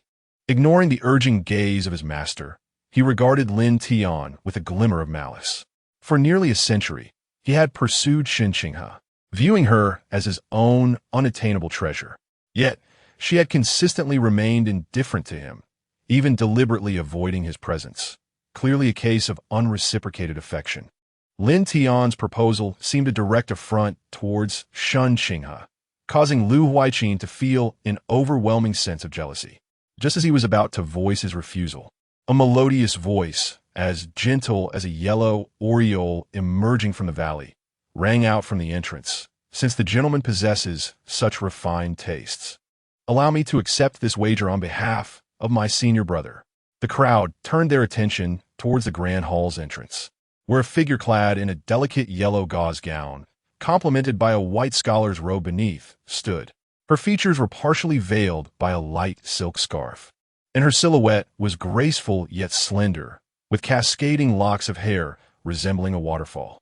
Adorned with several pale yellow ribbons, she exuded an ethereal charm, akin to a celestial being stepping forth from a painting. With graceful steps, she approached Lin Tian, captivating everyone with her refined yet otherworldly aura. She was none other than Changsheng, the foremost talent of Dongwang and a pride of Changsheng Academy. Upon her appearance, Lu Huaiqin's eyes widened in disbelief. Changsheng had always shunned such gatherings. Ever since she was crowned the foremost talent of Dongwang a century ago at a sect assembly, she had not attended another. Nevertheless, her reputation as the preeminent talent remained uncontested, with other women vying for the title of second best, which spoke volumes of her mastery in the arts. What had prompted her to suddenly take an interest in attending the sect assembly now? Chapter 27. The high-class green tea bitch of the cultivation world as a young lady traversing the realms. I have heard whispers of the Qinglian sect's emergence of an extraordinary talent known as the innate understanding of the Dao. Out of sheer curiosity, I yearn to witness the marvel of such a physique. Could this gentleman before me be the one? Gazing upon the veiled beauty opposite, enchanted by her melodious voice and the subtle fragrance that wafts from her being, Lin Tian found himself momentarily entranced, taking several moments to regain his composure. In terms of beauty, she may not surpass Luo Changsheng, yet her ethereal and refined aura momentarily rendered Lin Tian, a man well-versed in the company of women, somewhat spellbound. In the land of immortal and demonic beings, strength reigns supreme, and female cultivators are often akin to aloof fairies. Having grown accustomed to their icy demeanor, Lin Tian felt a sense of visual fatigue. Encountering a woman with such a transcendent and elegant presence left him momentarily disoriented. Upon witnessing Lin Tian's dazed expression upon seeing Changsheng, Luo Changsheng furrowed her brows, a surge of jealousy rising within her. After all, she was the unrivaled beauty of the eastern wilderness, and this scoundrel had not been so taken aback by her presence upon their first meeting. It irked her that he seemed entranced by Changsheng. Women are particularly sensitive to such matters, especially when Lin Tian was the first man in a century to evoke such distinct feelings within Luo Changsheng. With a hint of irritation, she cast a glance at the dazed Lin Tian, her hands fidgeting with the hem of her garment beneath the table. After a moment, Lin Tian finally regained his senses and awkwardly remarked, "I am Lin Tian. I was momentarily captivated by your grace, and I beg your pardon for my lapse in composure. Might I inquire what wisdom you have to share?" He then slightly bowed his head in a gesture of respect towards Changsheng. Though practitioners of cultivation often regard etiquette lightly, Lin Tian understood that those from academic backgrounds held it in high regard. Changsheng smiled warmly at Lin Tian, having scrutinized him since her entrance. Many men have been rendered speechless upon seeing her. Yet they either averted their gazes in shame like Lu Huaiqin or exposed their lecherous intent with unsightly expressions. However, encountering someone who could so calmly acknowledge his distraction was a novel experience for her. With a gentle smile gracing her lips, Changsheng transitioned to the crux of the matter. "Earlier, I overheard that tomorrow at the literary meeting, you are to wager a duel against my 6 senior brothers. I have learned that you, young Master Li, possess the innate understanding of the Dao, and I too feel the itch to engage in a contest. How about we modify the terms of the duel? Tomorrow, I shall join my 6 senior brothers to compete against you. Should we lose, I shall humbly serve as your maid for 30 years. Conversely, if you lose, I request your guidance for 3 individuals from the Changsheng Academy on overcoming their bottlenecks. What say you?" Changsheng's proposal landed like a thunderclap, leaving the assembled crowd in utter astonishment. Everyone marveled at Changsheng, acknowledging her as the foremost talented woman of the eastern wilderness, her thoughts remarkably astute. Lin Tian intended to use her as a wager, yet she cunningly turned the tables, leveraging Lin Tian's interest in her to demand a higher price. Should she triumph in the contest, Lin Tian would grant insights to 3 individuals from the academy, for it was through her influence that she secured 3 slots from him, ensuring the academy would reserve 1 for her. This strategy would neither offend the higher-ups of the academy nor deprive her of personal gain. Conversely, if she were to lose, her fate would entail serving Lin Tian as a maid for 30 years. Such proximity would undoubtedly smooth her path in cultivation, while simultaneously leaving the academy indebted to her, a true beneficiary in either outcome. Thus, the result of the contest held no significance for her, regardless of victory or defeat. She emerged as the ultimate victor. Lin Tian, too, was astonished, for he had not anticipated that this graceful, ethereal woman possessed such cunning. Had she existed in Blue Star, she would undoubtedly be a master of the tea arts, a woman he would never dare to provoke lightly. Yet, circumstances had shifted. On this continent, his strength surpassed all, and in a realm where power dictated everything, there was nothing Lin Tian could not accomplish. With a smile adorning his face, he responded, "Since Miss Shin insists, I shall adhere to your wishes. I accept this wager." Upon hearing Lin Tian's words, a flicker of pride danced in Changsheng's eyes. So what if she possessed an innate comprehension of the Dao? She could easily manipulate him. Meanwhile, Lu Huaijin, standing nearby, glared at Changsheng and Lin Tian with bloodshot eyes, his fists clenched tightly, the murderous intent in his gaze unmasked. Lin Tian merely cast a fleeting glance at Lu Huaijin, disregarding the hostility. To him, Lu Huaijin was merely a fish in Changsheng's pond, a high-level backup. A mere jester. Such a fool, oblivious to being toyed with, would eventually meet his demise at Changsheng's hands. After determining the literary contest and wager, Lin Tian gazed with a hint of amusement at Changsheng's departing figure, a peculiar smile gracing his lips. There's a saying from a past life. All in. Now, Changsheng had placed herself on the table, believing that through her tea arts, she could ensnare Lin Tian as a mere fish in her pond. Yet unbeknownst to her, in Lin Tian's eyes, she was the fish. The true hunter often appears in the guise of its prey. Sitting nearby, Gong Sun Yin observed Lu Huaijin's demeanor, an inexplicable glint in his eyes, accompanied by a cold smirk. Although he desperately sought to eliminate Lin Tian, he dared not defy the orders of his ancestor. In the absence of confirming whether Lin Tian, the innate enlightenment body, possesses the extraordinary qualities attributed to it in legends, he outwardly refrains from exhibiting hostility towards Lin Tian. However, this does not imply that he will not engage in covert actions. After the banquet concluded, all attendees relayed the events that transpired here back to their respective sections. Notably, several reclusive ancestors from various sects, upon hearing of these occurrences, hastily made their way towards the Demon Sect, evidently eager to witness for themselves whether this innate enlightenment body truly possesses the legendary prowess. It is worth mentioning that members of the Demon Sect also participated in this grand sect competition, including the sorcerer senior sister from the Demon Clan. However, those who attended were all inner disciples, who typically would not interact with the outer disciples. So apart from the senior sister whom Lin Tian had previously intimidated, none recognized him. Once the crowd dispersed, only Luo Changsheng and Lin Tian remained in the grand hall. Luo Changsheng seized Lin Tian by the ear, furrowing her brow as she inquired, "What were you staring at Changsheng for in the hall? Did you not see the beauty? Why did you have to impose such a request upon her? Are there not enough beauties within our sect?" Her tone was laced with a hint of jealousy. Lin Tian, with a teasing demeanor, responded, "Sister Master, if you would only remove your veil, I would no longer cast my gaze upon Changsheng." Upon hearing this, Luo Changsheng's face flushed crimson, realizing that this little lecher was blaming her for his wandering eyes. She retorted, "Little lecher, how dare you?"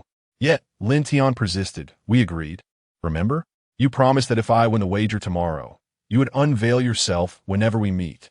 Luo Changsheng's countenance grew even rosier beneath her veil, and feigning composure, she replied, "You should focus on winning first." With that, she hastily departed the grand hall, returning to her chamber, where she touched her flushed cheeks, lost in thought. Chapter 28. Undercurrents. Upon returning to her quaint courtyard, Li Ling'er promptly peeked out, her face adorned with curiosity as she regarded her master, much like one would observe a peculiar creature. "Master, do you have confidence in defeating the scholars of Changsheng Academy tomorrow?" Lin Tian nodded assuredly, responding, "Rest assured. In my lexicon, the word defeat does not exist." Li Ling'er pouted slightly. "Then you must perform splendidly. I shall be there to witness your display." Lin Tian nodded in agreement, affectionately ruffling her hair. Perhaps within the entire sect, only Li Ling'er believed in his triumph over the scholars of Changsheng Academy. Late at night, more than 10 miles outside Demon Sect, Lu Huaijin awaited with a folding fan in hand. Before long, a figure cloaked in black appeared before him. "Brother Lu, it has been quite some time." Hearing this voice, Lu Huaijin paused momentarily, but as the young man removed his hood, a smile instantly graced his features. "Ah, it is Brother Gongsun. I wonder what brings you to summon me here at such an hour." Gongsun Yin bore a smile, "Of course. It is to assist Brother Lu in resolving your troubles." "Troubles? What do you mean by that?" Lu Huaijin queried.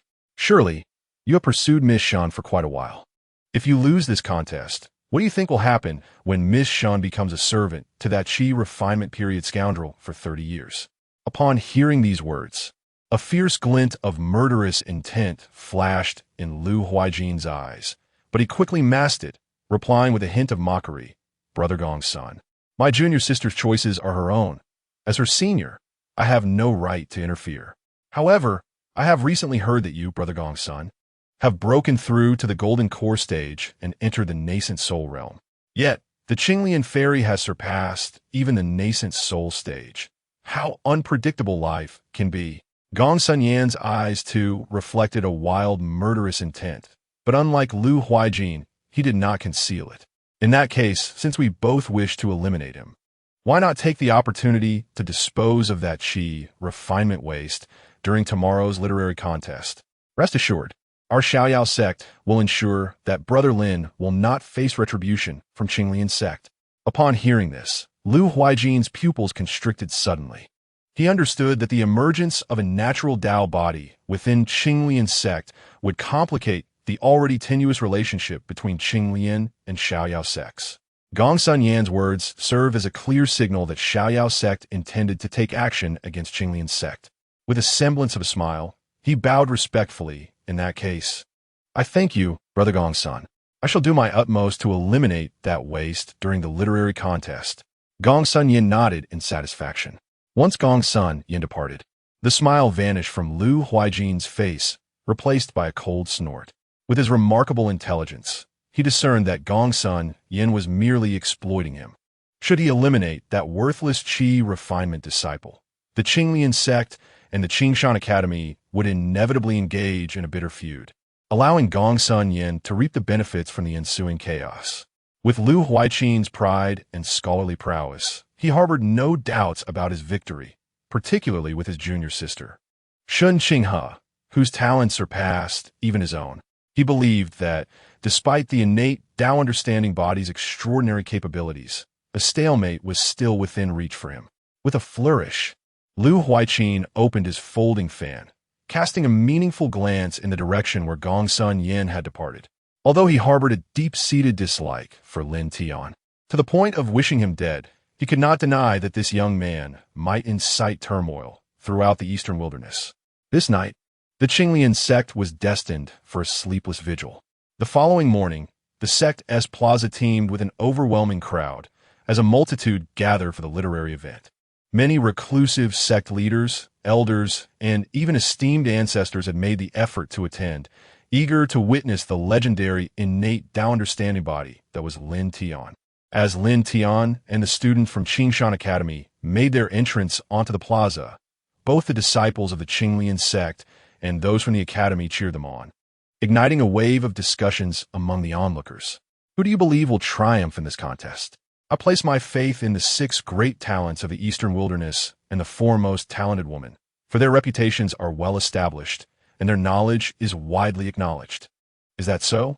Yet, I perceive that the qi refinement disciple appears remarkably composed. Surely, he must possess great confidence in himself. I still believe that this fabled Dao understanding body is superior. Such dialogues echoed throughout the plaza. Meanwhile, upon the elevated platform, the formidable ancestors of the eastern wilderness sects convened, engaging in continuous exchanges through sound-transmitting techniques. Fairy Qingxia, who would have thought that after a century, your Qinglian sect has encountered such fortuitous circumstances? Truly a cause for celebration, remarked the carefree ancestor with a facade of humor. Lin Qingxia, detecting the subtle acidity in his words, smiled warmly, yet humbly replied, "Oh, it is merely good fortune. Fairy Qingxia, I have a granddaughter, aged 20 and still unwed. Might she be a suitable companion for that young lad?" Inquired the ancestor of Qingyun's sect with a hint of flattery, only to be met with the carefree ancestor's derision. I must say, Qingyunzi, your timing is rather ill-fated. The Changsheng Academy plays the game well, staking their most exceptional female disciple. Your granddaughter, while charming, is neither the most beautiful nor the most talented, so perhaps it would be best to refrain from such displays. At this remark, a smile graced the face of the Changsheng ancestor, whose pride was unmistakably evident. Even in silence, as the discussion unfolds, what are your thoughts on this contest? Which side possesses a greater likelihood of victory? If we solely consider poetry, lyrics, and the arts, I, an old man, feel that the young talents from Changsheng Academy are more likely to prevail. Others nodded in agreement, and another elder remarked, especially with the participation of the fairy Qinghe. Given her exceptional talent, this competition should hold no suspense. Upon hearing these venerable words, the expression of triumph on the face of the Changsheng elder was unabashed. Yet he humbly responded, "Oh no, you flatter me, esteemed colleagues." To accept this challenge reflects that young man's commendable qualities. At the very least, he possesses admirable courage. Indeed, for this young lad to stand here today is already quite an achievement. Listening to the discussions, Lin Tian's expression darkened. For the tension that had merely simmered among the disciples yesterday had now spread to these elder statesmen. She began to realize that this innate Dao comprehension body might indeed be a hot potato. Gritting her teeth, she resolved firmly, even if this hot potato is burdensome. For the future of the sect, she must strive to embrace it. Chapter 29. The Game of Chess. 1 against 2 as the event commenced. The atmosphere was already charged with enthusiasm. The 6 prominent scholars from Changsheng Academy, all clad in elegant white robes, each held a folding fan, embodying the essence of cultured gentlemen. Meanwhile, Changsheng retained her attire from the previous day, a delicate yellow gauze dress. However, today, she adorned her earlobes with 2 simple yet charming earrings, clearly having made an effort to enhance her appearance before the literary gathering. Lin Tian, on the other hand, remained in his plain garments, and although his looks surpassed theirs slightly, his overall presentation fell short compared to the refined scholars of the academy. To safeguard against any underhanded tactics from the academy, Luo Changsheng chose to stay by Lin Tian's side, much to the annoyance of Gong Sun Yan, who observed Lin Tian with increasingly darkened eyes. After a brief deliberation on the order of the competition, the first match was set to be a game of Go. A young man stepped forward from the group, dramatically closing his fan with a flourish. He bowed slightly, exuding an air of sophistication as he proclaimed, "I am Qi Xingluo, here to play a game of Go. I invite you to enlighten me." Instantly, a wave of cheers erupted from many female disciples of various sects. Aside from those from the Demon Sect, directed at Qi Xingluo, Lin Tian, however, scoffed internally, thinking a bunch of pretentious fools. Yet, his external demeanor remained composed as he disregarded Qi Xingluo and focused his gaze on Changsheng. "I have heard that Miss Shun possesses remarkable skill in Go as well.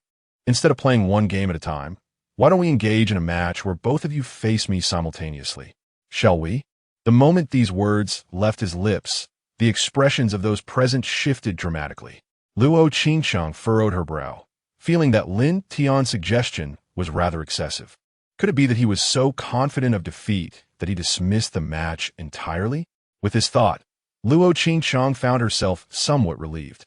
The spectators below began to murmur among themselves.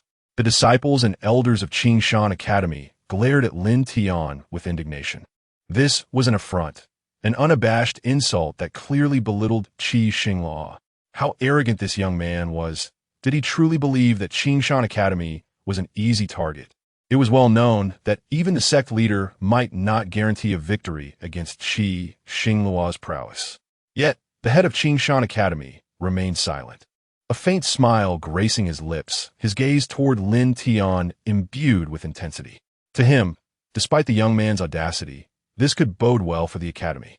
As long as Changsheng and Qi Xingluo played earnestly, victory was assured for Changsheng Academy. Winning this round effortlessly would grant the academy a significant advantage in the literary competition. If the academy emerged victorious in the final contest, he might finally break through his current cultivation bottleneck at the nascent soul stage. A fleeting glance was cast towards Luo Changsheng, who had just recently advanced, his eyes reflecting a mix of fervor and envy. Even the venerable Master Changsheng, perched atop the high platform, could not conceal the unalloyed joy etched upon his countenance. "Fairy Changsheng, in this inaugural round, our academy shall not hold back. It was your audacious young man who proposed this mode of competition. Should he falter, let not be said that our victory lacked merit." Although Lin Tian felt some displeasure at Lin Tian's arrogance, she did not allow it to manifest on her face. As long as Lin Tian's defeat was not excessively humiliating, there would be no significant issue. while Lin Tian's loss would necessitate providing guidance to the three from Changsheng Academy. It could be viewed as a subtle means of fostering camaraderie with them. Thus, aside from Shun Qinghe emerging as the clear victor, both Lin Tian and the Demon Sect would also find themselves as beneficiaries, given the substantial leverage Lin Tian possessed. At that moment, among the gathered audience, none felt the pangs of discomfort as acutely as Qi Xingluo. It was evident that Lin Tian held him in utter disdain. The demands he had articulated were nothing short of a blatant affront. In that instant, the refined demeanor he once exhibited dissipated, replaced by a shadowy expression, his eyes narrowing as he prepared to deliver a stern lesson to Lin Tian. Conversely, upon hearing such demands, Shun Qinghe did not succumb to indignation as Qi Xingluo had. She had learned to transcend the confines of the match itself, evaluating the contest from a perspective of potential advantage. For her, the outcome of this wager bore little consequence.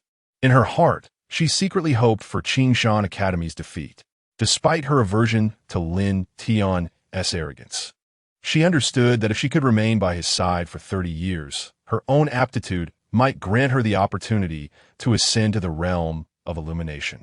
It is worth noting that the game of Go requires players to be wholly immersed in the match. Shun Qinghe could not fathom the source of Lin Tian's confidence. Bold enough to take on two opponents simultaneously, yet she firmly believed that he possessed no chance of triumph. Casting a glance at the flustered Qi Xingluo, who was rendered speechless by indignation, she stepped to the center of the square and, with her melodious voice, proclaimed, "Since you are so confident, sir, you must surely be a master of the game. I humbly request to learn from your esteemed skills alongside Brother Qi." Before long, outer disciples had arranged the board in pieces, and the two parties took their seats, marking the official commencement of this intellectual duel. Positioned between the two boards, Lin Tian bore a confident smile. His audacious request to engage in a 1 versus 2 match was neither a bid for attention nor a reflection of doubt in his own abilities. In truth, during his past life as a university student, he had been a regular member of the Go Club. Though not particularly formidable, he had perused numerous modern texts on Go and the principles of life and death situations on the board. Since his transcendence into the ancestral realm, Lin Tian's mind had felt as though it had unlocked extraordinary capabilities, allowing him to effortlessly recall everything he had encountered in his memories, including the game records from his previous life. In the stillness of time, Lin Tian had come to understand that although Go existed in this realm, it was a world of cultivation, where the arts of music, chess, calligraphy, and painting were regarded as mere trifles. Thus their development was exceedingly sluggish. Lin Tian possessed the capability to dominate the inhabitants of this world, leveraging the knowledge he had amassed in his previous life to ensure a fair contest. At the onset of the match, Shun Qinghe proposed that Lin Tian play one game with white pieces and another with black, as this variation in colors would significantly disrupt his strategic thinking. Once Qi Xinglu took his seat, he wore a grim expression and declared, "You dare to be so arrogant. Boy, soon I shall ensure that you are utterly vanquished." Lin Tian merely smiled, choosing not to respond. The game commenced swiftly, with the sound of pieces striking the board echoing in the air. Though Lin Tian faced two opponents, his pace in placing pieces was not at all inferior to theirs. The match was magnified and projected into the sky by an elder of the Demon Sect using a magical artifact.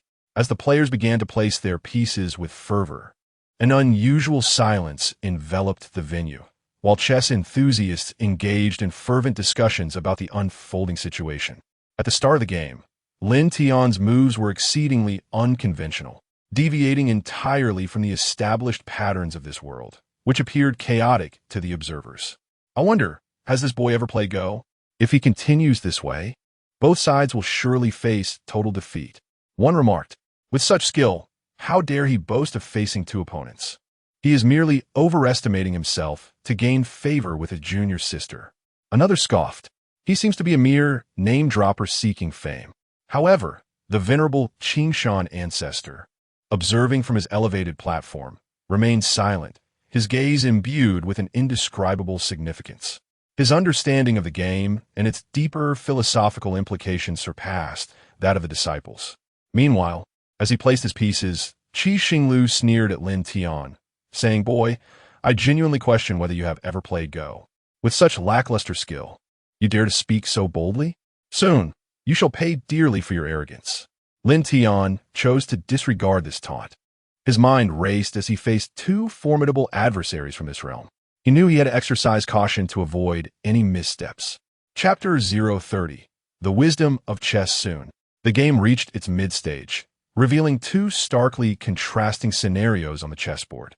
Lin Tian, engaged in a match against Qi Xinglu, exuded an air of decisive aggression, leaving Qi Xinglu with no choice but to adopt a defensive stance, entirely preoccupied with thwarting attacks. Conversely, the situation on Changsheng's side was markedly different. She persistently sought to launch an offense, yet Lin Tian's defenses were impeccable, leaving her unable to uncover any vulnerabilities. Her expression mirrored her frustration. Meanwhile, those who had recently mocked Lin Tian's lack of understanding of Go now gaped in disbelief, their eyes wide as they scrutinized the unfolding game. In this world, such a method of playing had never been witnessed before, rendering them utterly confounded by Lin Tian's strategy. Each of his moves was either marked by ruthless decisiveness or steadfast resilience.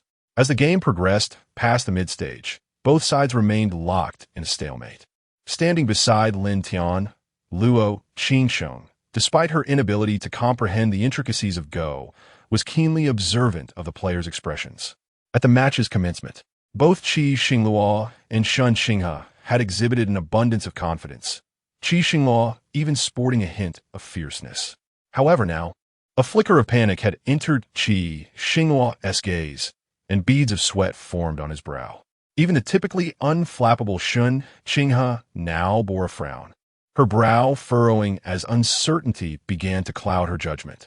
Throughout, Lin Tian maintained an air of nonchalance, even managing to flash a smile during his opponent's contemplative moments. Much to Luo Changsheng's astonishment, having known Changsheng for a century, it was her first time witnessing such a grave expression on her face. It was evident that, in both matches, Lin Tian held the upper hand. As the number of pieces on the board increased, Lin Tian's tactics shifted unexpectedly. Just moments ago, Qi Xinglu had been desperately defending against Lin Tian's relentless onslaught. Now, he observed Lin Tian adopting a methodical approach, meticulously consolidating his position and clearing the board. Ironically, this shift only deepened the grimness of Qi Xinglu's countenance, for as the situation tightened, opportunities for a comeback grew increasingly elusive. On Changsheng's side, Lin Tian transitioned from passive defense to a sweeping counteroffensive. The relentless pressure that had previously left Changsheng in a state of distress now revealed numerous openings in her own strategy. Upon witnessing Lin Tian's newfound aggression, her face paled, and she hastily scrambled to fortify her defenses. As the game entered its later stages, Qi Xinglu's breaths grew labored, his eyes filled with panic and disbelief, his fingers trembling slightly as he clutched the pieces. It was not the prospect of defeat he found intolerable, but the humiliation of being vanquished 2-against-1, an indignity he could scarcely bear. Changsheng's expression had similarly darkened, while she yearned for Lin Tian to triumph. She could not bear the thought of such a decisive victory over her. If the duo were to lose to Lin Tian, the talented scholars of Changsheng Academy would become the laughingstock of the Eastern Wilderness. However, her condition was slightly better than that of Qi Xinglu, though the situation was still precarious. Soon, Lin Tian deftly picked up a chess piece with each hand, placing them on 2 different boards. A sharp crack echoed as Qi Xinglu, pale as death and trembling with rage, clenched his teeth in frustration, his face betraying his unwillingness to accept defeat. Though Changsheng appeared somewhat disheveled, she gracefully accepted her loss, slowly rising to bow and stating, "Your skills in chess are remarkable, and it is with my junior brother that I, a mere girl, have lost."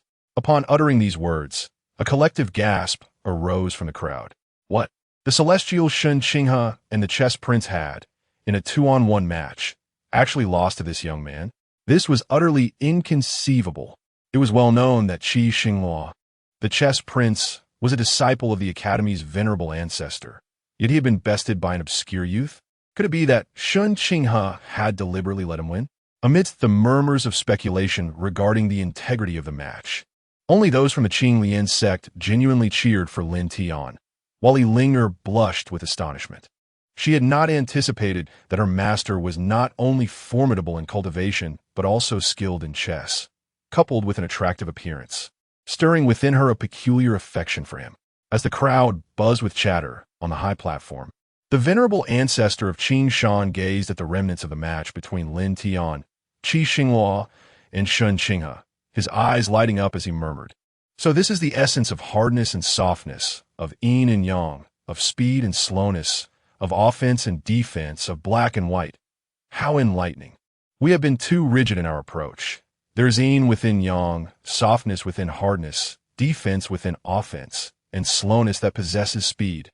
Huh, I understand now." No sooner had he spoken than a pillar of azure light soared into the sky, causing all to gaze in astonishment toward its source. This was the direction of the ancestors, and the brilliance was familiar to all.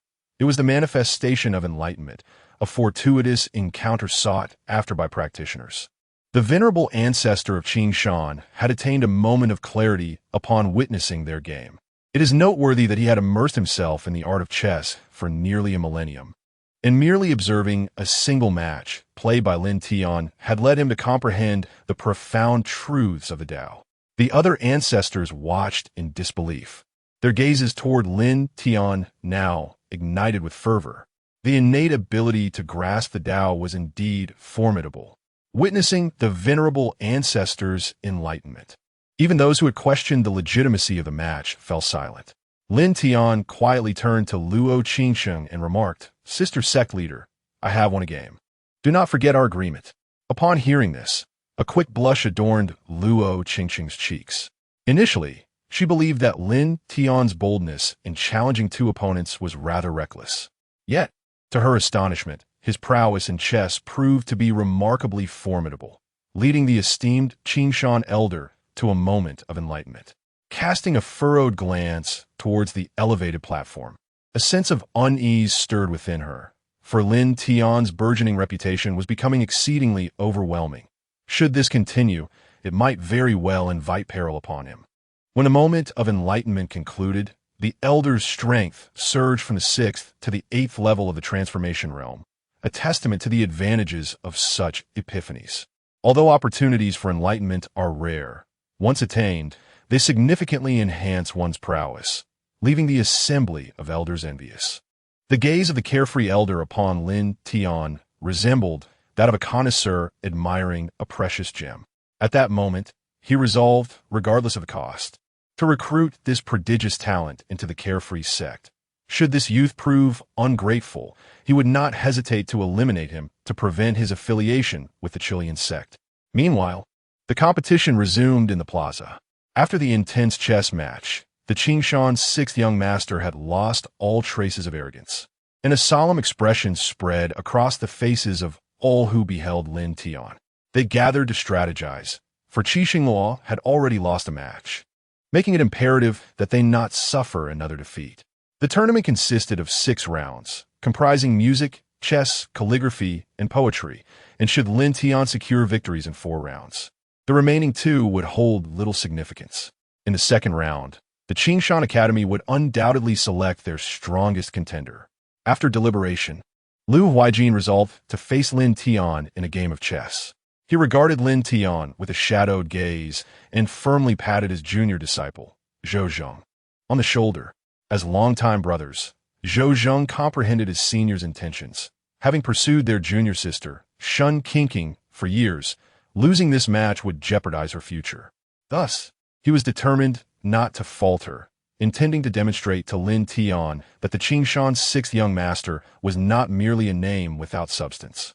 Stepping onto the central plaza, he proclaimed with a resonant voice, "I am Zhou Zheng, and I seek to engage in a friendly contest with you."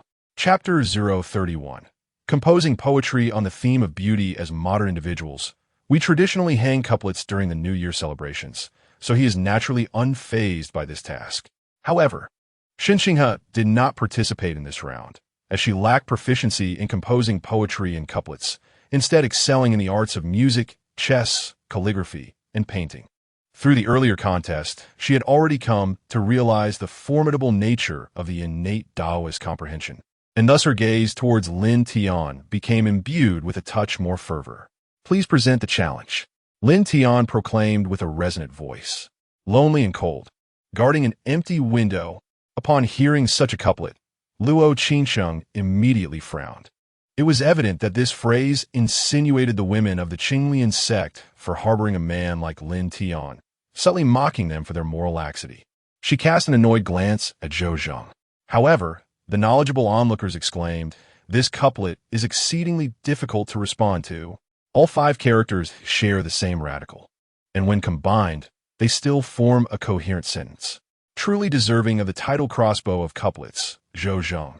It was said that once, an overconfident individual challenged him to a couplet duel and ended up spitting blood on the spot, never to engage in couplets again.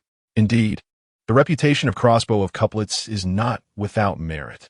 Many faces reflected their struggle, brows furrowed in contemplation. Yet, after a brief moment, Lin Tian arrived at his answer and casually remarked, "Retreat from the path of confusion and return to the carefree days." A momentary silence enveloped the arena before someone exclaimed, "Brilliant! Truly exquisite!"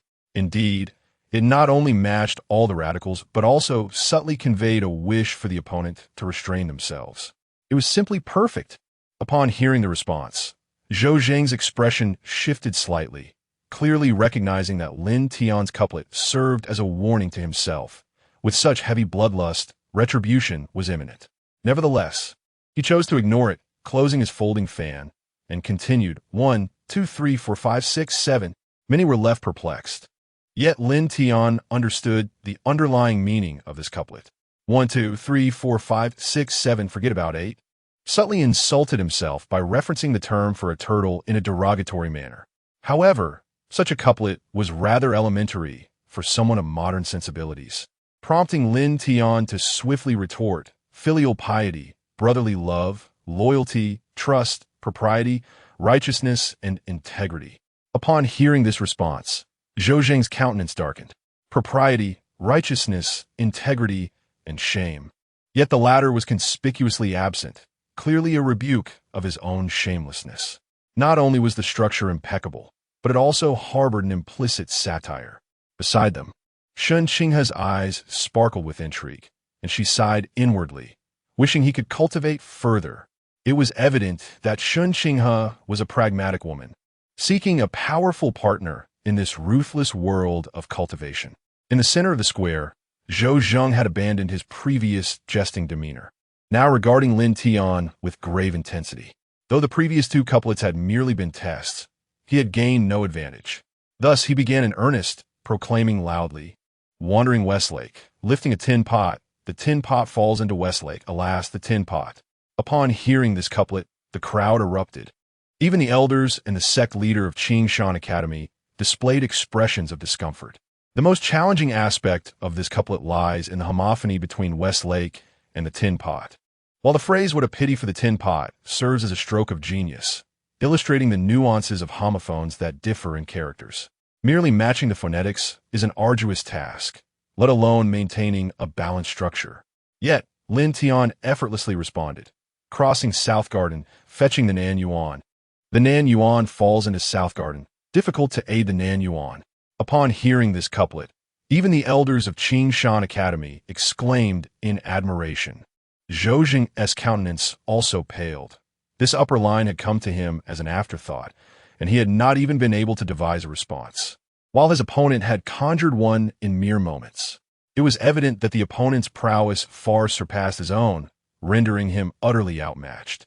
Realizing this, beads of sweat began to form on his forehead. Just as he was about to propose another couplet, Lin Tian interjected, "Young Master Zhou, how about I present an upper line for you and the others, including Miss Qing He, to respond to together? If you manage to come up with a lower line, I shall concede. If not, then you shall be the ones to lose. What do you say?" Upon hearing this, Zhou Zhang's heart began to race. He was acutely aware of Lin Tian's skill in couplets and was, in truth, quite reluctant to acquiesce to Lin Tian's proposal. Yet, the request was both fair and reasonable. If he refused, it would clearly indicate his fear. Just as he was caught in this dilemma, Changsheng, he stepped forward, saying, "Please grant us your guidance, young master. I shall speak on behalf of my senior brother." Had it not been for their first competition, they might have dismissed Lin Tian as arrogant, but after their recent contest, no one dared to underestimate him. With the agreement reached, a smile crept upon Lin Tian's lips as he declared, "My upper line is a painting of lotus flowers drawn by a monk." Those unfamiliar with the context regarded this couplet as unremarkable, yet the participants turned pale with shock. The upper line, whether read forwards or backwards, maintained the same phonetic quality. Given that this upper line employed such a method, any lower line would also need to adhere to the same structure to be considered balanced. The group promptly gathered to deliberate on how to respond to this couplet, while Lin Tian idly found a chair and sat at the side, awaiting their reply. Half an hour later, Zhou Zheng could only approach with resignation. Bowing in deference as he said, "We concede." The crowd erupted once more in astonishment. No one had anticipated that the individual they perceived as a mere novice in the chi refinement stage would triumph in this literary contest, having secured 2 victories. If there had been doubts about his first win being a fluke, his second victory dispelled all skepticism. From that moment on, no one dare question Lin Tian's talent, and the way they gazed at him resembled the reverence reserved for a rare treasure. The innate Dao comprehension physique indeed lived up to its legendary reputation. It seemed to truly possess the unique quality that, aside from the inability to cultivate, rendered it unparalleled in the world. The 6 talented scholars gathered once more to deliberate their predicament. Having already faced 2 defeats, the continuation of this contest seemed futile should they suffer another loss. This time, Lu Huijin resolved to personally engage in a poetic duel with Lin Tian. With a flourish, he unfurled his folding fan and strode to the central plaza, declaring, "I, Lu Huijin, wish to challenge Brother Li to a contest of poetry. Pray enlighten me." He surveyed the assembly, his gaze momentarily lingering on Luo Changsheng and Shun Qinghe. Before continuing, "Today, we are graced by the presence of 2 beauties.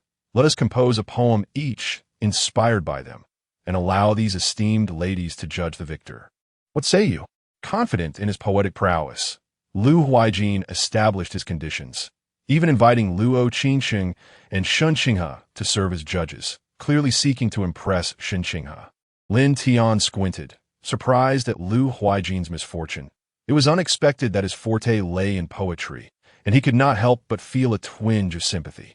Having perused the poetry of this world, Lin Tian found it rather lacking, to say the least. In comparison to the works from his own realm, none would likely make it into even an elementary school curriculum. Furthermore, Lu Huijin's choice of beauty as a theme played perfectly into Lin Tian's hands. This Lu Huijin was indeed a fortuitous ally, as Lin Tian had been pondering how to engage with Luo Changsheng. Now, Lu Huijin had unwittingly bestowed upon him an excellent opportunity. A truly benevolent soul, indeed. Chapter 032. A beauty from the north in the central square of the sect. Lu Huijin observed the calm demeanor on Lin Tian's face, which stirred a tumult of emotions within him. Retracting his folding fan, he declared, "Since we initiated this challenge, allow me to go first." As he strolled gracefully across the square, he occasionally cast glances at Shun Qinghe. Upon reaching the 5th step, he excitedly tapped his forehead with the fan and began to recite.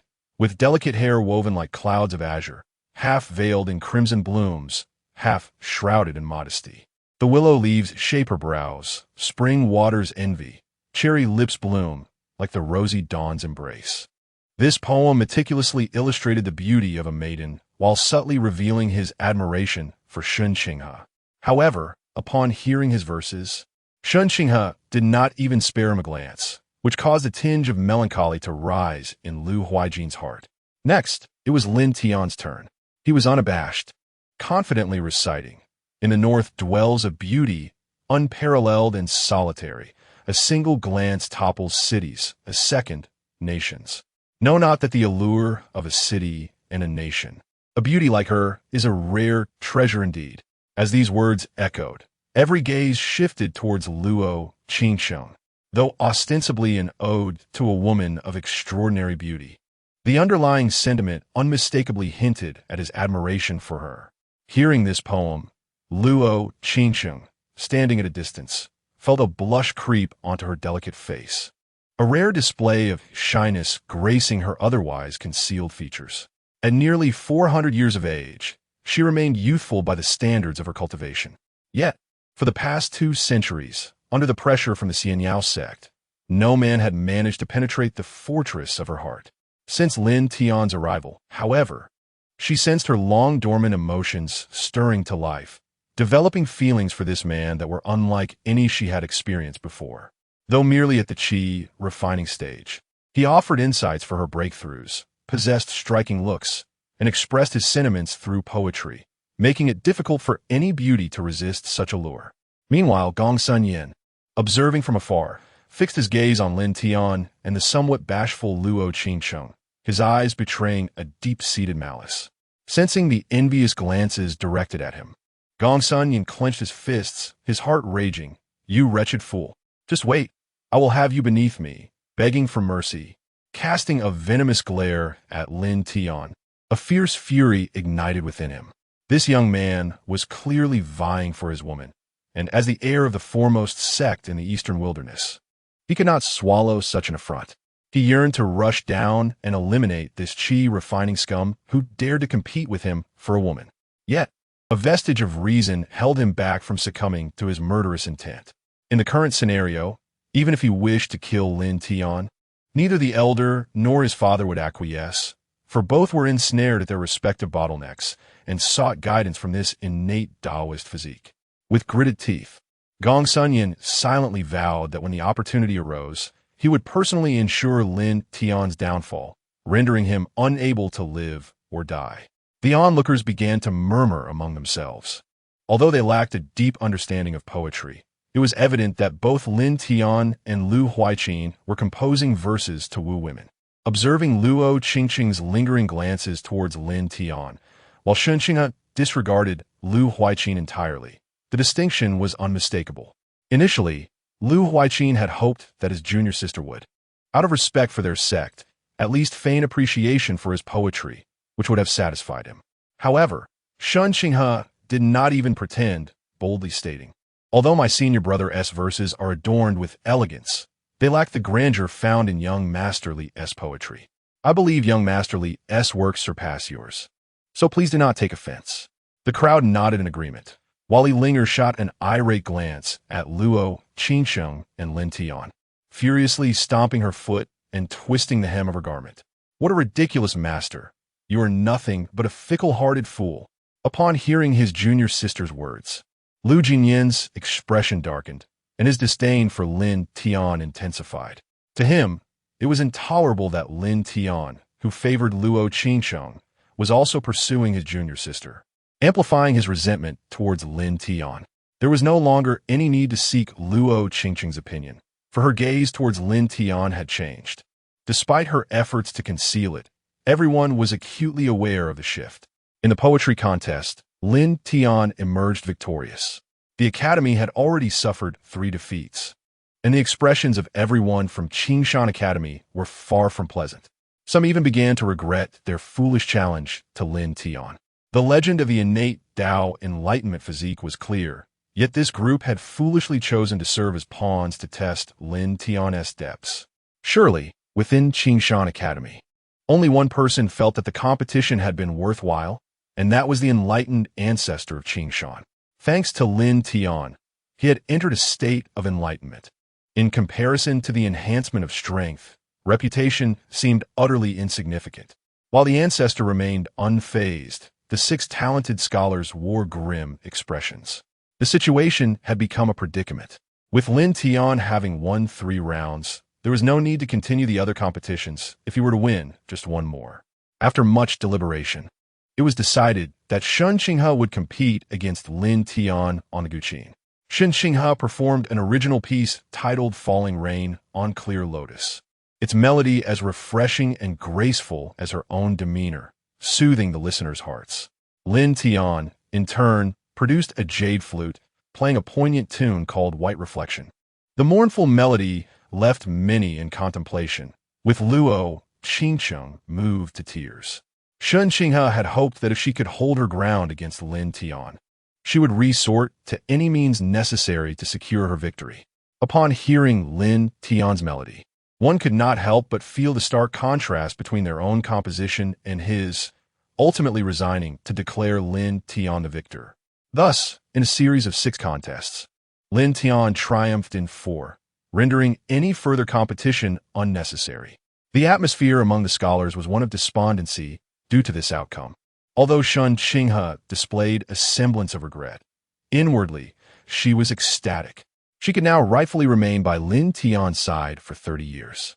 Given the astonishing potential demonstrated by the innate Dao understanding body today, Changsheng harbored complete confidence in her ability to reach the transformation realm or even the illumination realm. Within 3 decades, after the assembly, the undercurrents within the Demon Sect surged with intensity. Each major sect, having witnessed the terrifying prowess of the innate Dao understanding body during the literary conference, began to plot their own strategies. As Lin Tian departed from the central plaza and passed by the senior sister of the Demon Sect, Qin Rongrong discreetly slipped him a note. Once he was alone, Lin Tian unfolded the note, his expression shifting upon reading its contents. It read, "After the sect conference, the Demon Sect intends to take action against the Qian royal family." A flicker of flame ignited in his palm, reducing the note to ashes. It appeared that Li Daoi had some connection to the Demon Sect. Shortly after his demise, the sect sought to trouble the Qian royal family. Fortunately, Lin Tian had elevated Li Daoi's puppet to the illumination realm before his departure. Whether it was the Demon Sect or even a Xiaoyao sect attempting to assault the Qian royal family, they would likely return empty-handed. Thus, Lin Tian felt little concern for Li Wanxu's safety. Chapter 033. The Innate Enlightened Body? A Conspiracy?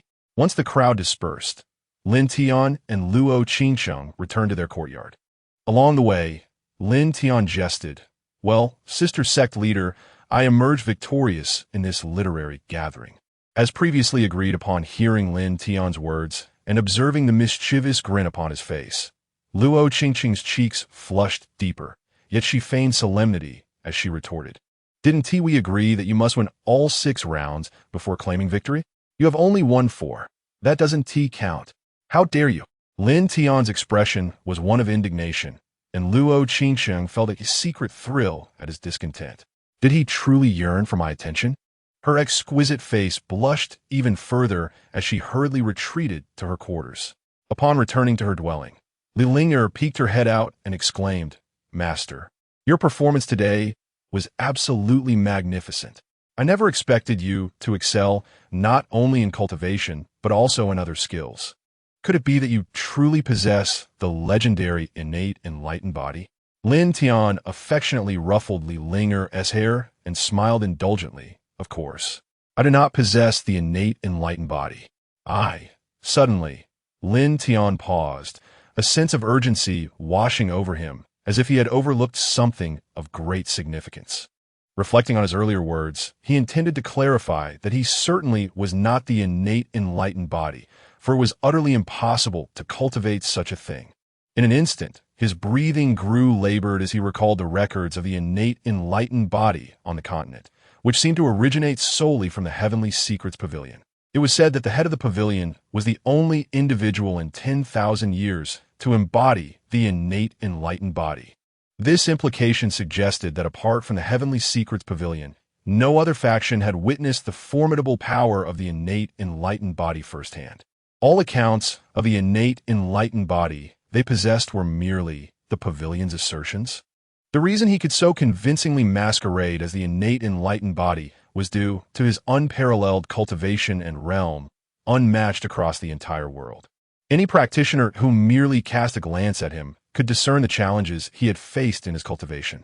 Was it also conceivable that the so-called head of the Heavenly Secrets Pavilion shared a similar circumstance? The more he pondered this matter, the more a chill ran down Lin Tian's spine.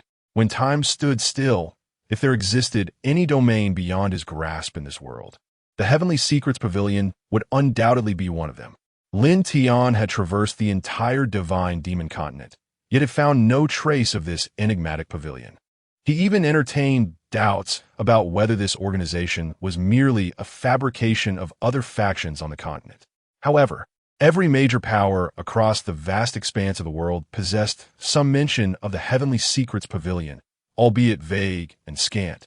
Yet they effectively corroborated the existence of this force. After pondering for a considerable time and failing to derive any conclusions, Lin Tian decided to abandon the contemplation of such intricate matters. After all, he now possessed formidable strength. Even if the Tianji Pavilion had some ulterior motives, as long as they did not affect him, they were of no concern to Lin Tian. At present, he had already achieved his objectives, and he believed that following the upcoming sect conference, various factions would exert pressure on the Qinglian sect, demanding a share of its resources. Now, it merely depended on Lin Qingsha's intentions. As for Lu Huaijin and that Gongsun Yin, Lin Tian regarded them as nothing more than insignificant clowns. Currently, Lin Tian's primary concern lay with the progress of his pursuit of Luo Qinghe, the most beautiful woman of the eastern wilderness. Although he had previously encountered the enchanting Luo Qinghe, it was during a time of suspended animation. The allure of an immobile beauty could not possibly compare to that of a living one. Thus, after the cessation of time, he resolved to gradually pursue each beauty. Meanwhile, at the residence of the Xianyao sect, Gongsun Yin was in a fit of rage within his chamber, smashing objects and cursing vehemently. Useless. The scholars of Changsheng Academy are nothing but a bunch of inept fools.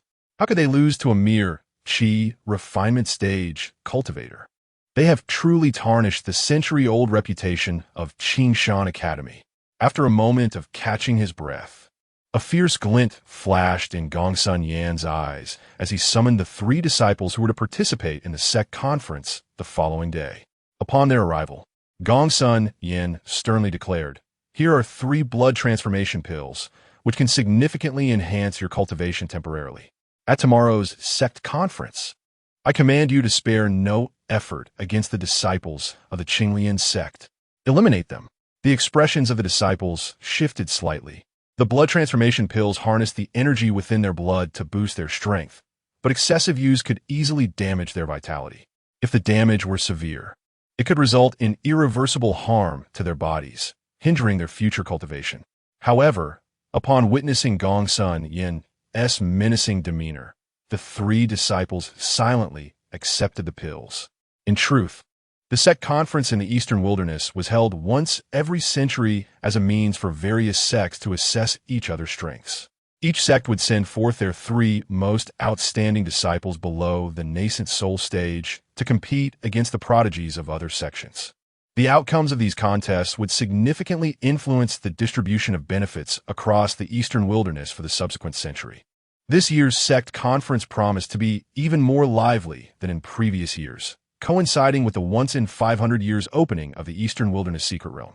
The Eastern Wilderness Secret Realm is the most extraordinary cave in the entire Eastern Wilderness continent, teeming with abundant opportunities but also fraught with peril.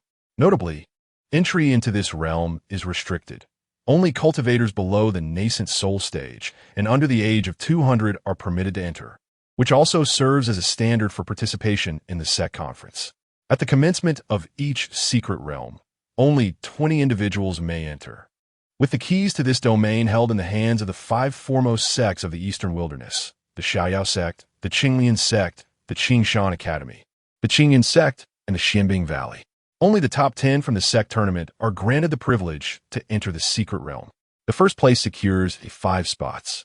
The second 4, the fourth 2, and the remaining 6 spots are allocated 1 to each of the other 6 sections. This arrangement was established a millennium ago to mitigate the bloodshed among the major powers of the Eastern Wilderness, spearheaded by the Xiaoyao sect in a collective agreement among the sections. Thus, each sect dispatches its most formidable disciples to compete, striving to procure greater benefits for their respective sections.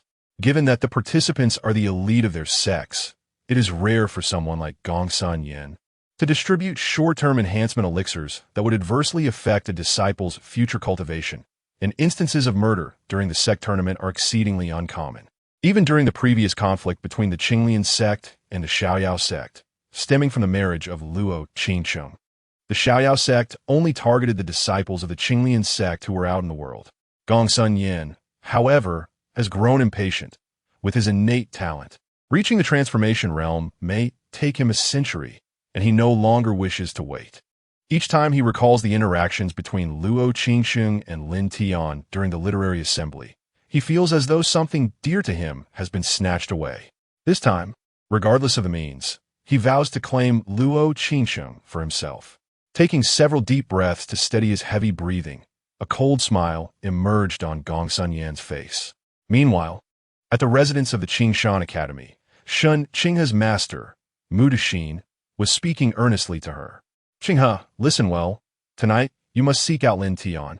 Even if it requires every ounce of effort, you must find a way to persuade him to join our academy. Do you understand? As you command, master. I shall find a way. Shun Qinghe immediately bowed in response. I shall not disturb your rest any longer. With that, she exited Mu Dexin's chamber. While Mu Dexin watched her retreating figure, a hint of inexplicable emotion and a look of regret flickering in her eyes. Chapter 034. What does barbecue mean? Upon leaving her master's chamber, Shun Qinghe's face was immediately suffused with a blend of disdain and liberation. Shun Qinghe had been raised by her master, Mu Dexin, whose name signified noble character. However, Shun Qinghe was acutely aware of the sinister nature of her so-called master. While presenting a facade of virtue and guiding the students of the academy, had, in secret, taken liberties with her once she came of age. He even coerced her into a dual cultivation arrangement. Fortunately, Shun Qinghe's unwavering resistance had preserved her purity. This shameful ordeal was the primary reason she often roamed beyond the academy, reluctant to return. Such a humiliating experience was one she could never voice. For even if she did, it would bear little consequence. She was merely a golden core practitioner, while her master was a seasoned nascent soul cultivator. The sect would never offend him over such matters. Thus, from a young age, she understood that in this ruthless realm of cultivation, the law of the jungle prevailed, and to seize control of her own destiny, she needed formidable strength. Otherwise, she would remain powerless over her fate. The reason she consented to serve Lin Tian as a maid during the gambling match was not due to any profound affection for the academy, but rather her recognition that aligning herself with Lin Tian would undoubtedly accelerate her cultivation progress. Taking a deep breath, Shun Qinghe inquired about Lin Tian's residence. The inner disciples, aware of her defeat and subsequent role as Lin Tian's maid, did not impose any difficulties upon her and readily disclosed his whereabouts. No one mocked her. On the contrary, all the female disciples of Qinglian sect would whisper enviously upon seeing Shun Qinghe, wishing that if only Senior Brotherly would take a liking to them, they too could serve as a maid. Upon entering the inner sect of Qinglian, Shun Qinghe removed the silk scarf that had concealed her face. She gazed at a tranquil spirit spring, where the cool moonlight spilled over the lake's surface, illuminating her exquisite, graceful, and ethereal features. With a smile directed at her reflection on the water, it seemed as though she was bidding farewell to her past self. Her face radiated joy as she set off to find Lin Tian. At that moment, Lin Tian was instructing Li Ling'er on the art of barbecuing. They had set up a charcoal stove in the courtyard, skewering their ingredients while playfully bickering. Old man, couldn't you be more precise in your instructions? Now my skewer of spirit beast leg meat is burnt. You owe me. Impudent girl, how dare you speak to me that way? I warned you repeatedly not to cook it for too long. Where would char? Who told you to doze off? Humph, it's all your fault. Once I finish grilling these skewers, you can forget about having any. Lin Tian, hands on his hips, wore a countenance of cynical disdain. If you don't want to share, then don't. I'll just grill my own. As they spoke, the two turned their heads away, deliberately avoiding each other's gaze. Witnessing this tender scene, Shun Qinghe smiled gently and stepped into the courtyard. Lin Tian, upon seeing Shun Qinghe's arrival, felt no surprise. However, when she removed her veil, revealing her breathtaking visage, he was momentarily taken aback, rendering the atmosphere somewhat awkward. After a brief pause, Lin Tian, regaining his composure, remarked with a hint of amusement. Miss Shun, what brings you here at such a late hour? Is there something you wish to discuss? I have come to fulfill our wager, she replied. From this day forth, I shall be your servant and will remain by your side. At her words, Lin Tian felt overwhelmed. He had been diligently pursuing Luo Changsheng and had made some progress. Yet Changsheng's sudden appearance disrupted his plans, leaving him with an uncomfortable sensation. At that moment, Luo Changsheng resided in the adjoining room. A cultivator at the transformation stage, she could sense every rustle and whisper from this side. If he were to take Changsheng in now, it was likely that Luo Changsheng would be furious. Miss Shun, I was merely jesting that day. You need not take our wager to heart. Changsheng's expression remained unchanged, though inwardly she perceived Lin Tian's words as a display of arrogance. Yet, as a natural-born path-seeker, he indeed possessed the right to act with such pride. You jest, my lord. I am a woman of my word. Having pledged to you, I shall fulfill my promise. Do you reject me out of disdain? Lin Tian, taken aback by her words and the tearful expression on her face, found himself at a loss. Despite his experience with various women over the millennia, the nuances of romance were entirely foreign to him. Observing Lin Tian's bewildered demeanor, Changsheng stifled a laugh, realizing she had misjudged him. She quickly shifted the conversation, pointing to the hearth. What are you preparing, my lord? This is called barbecue. Bar, what? Simply put, it's grilled meat. Since we have some leisure time, let us partake together. Thus, the three of them began to converse and laugh while grilling the meat. In the adjacent room, Luo Changsheng glared at Lin Tian with gritted teeth, watching him engage in light-hearted banter with Changsheng. With her small fists pounding against the wall, she muttered under her breath, "Little lecher, succumbing to temptation. Oof. Given the chance, I shall ensure your downfall, lest you spread your affections too far." She touched the veil on her face, regretting her earlier refusal to let Lin Tian see her without it. Alas, it was too late. She had allowed Changsheng to seize the opportunity, leaving her feeling quite vexed.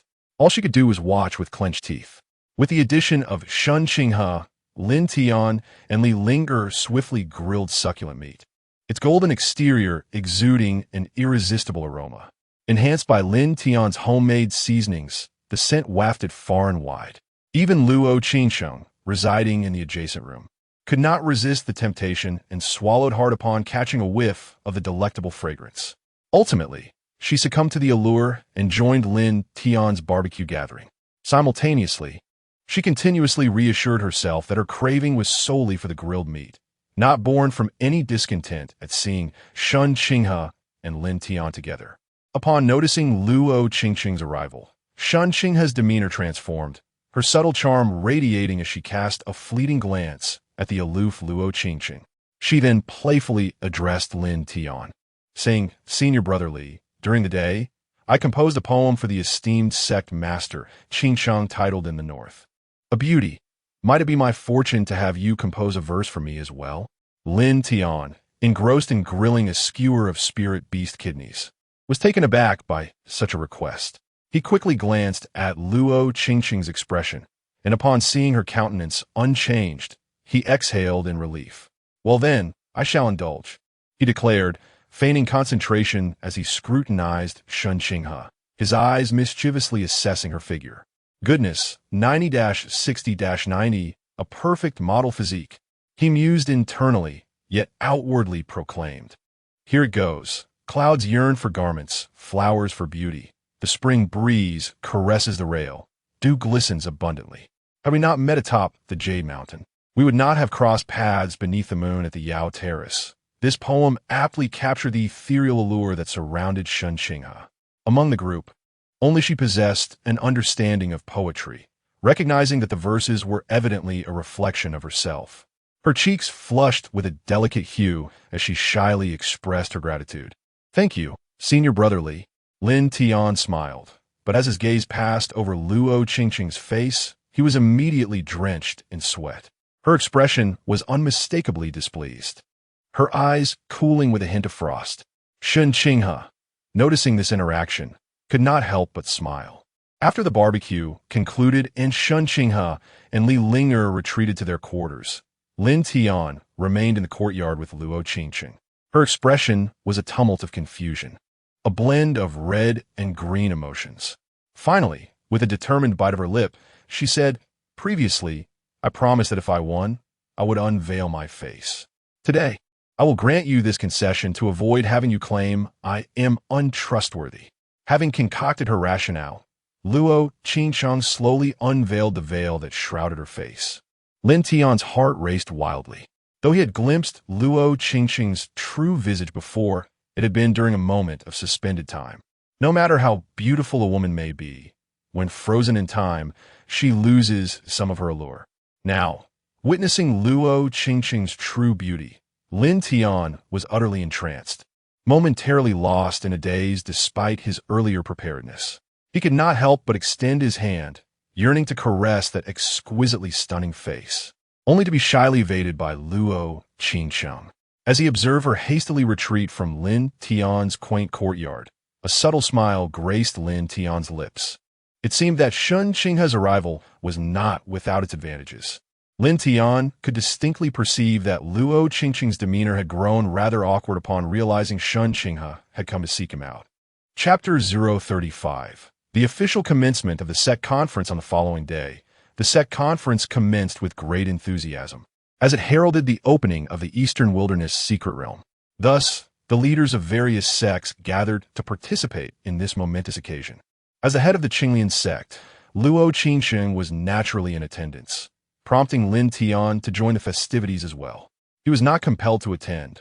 Rather, he harbored a genuine curiosity about the rumored Eastern Wilderness secret realm. Upon entering the venue, he was immediately confronted by Gongsun Yan, who had also come to the conference. "Oh, isn't this the waste of the qi refining stage?" He scoffed. "What a pity. The minimum standard for participation in the sect conference is the golden core realm. Some individuals may find themselves relegated to mere spectators for life."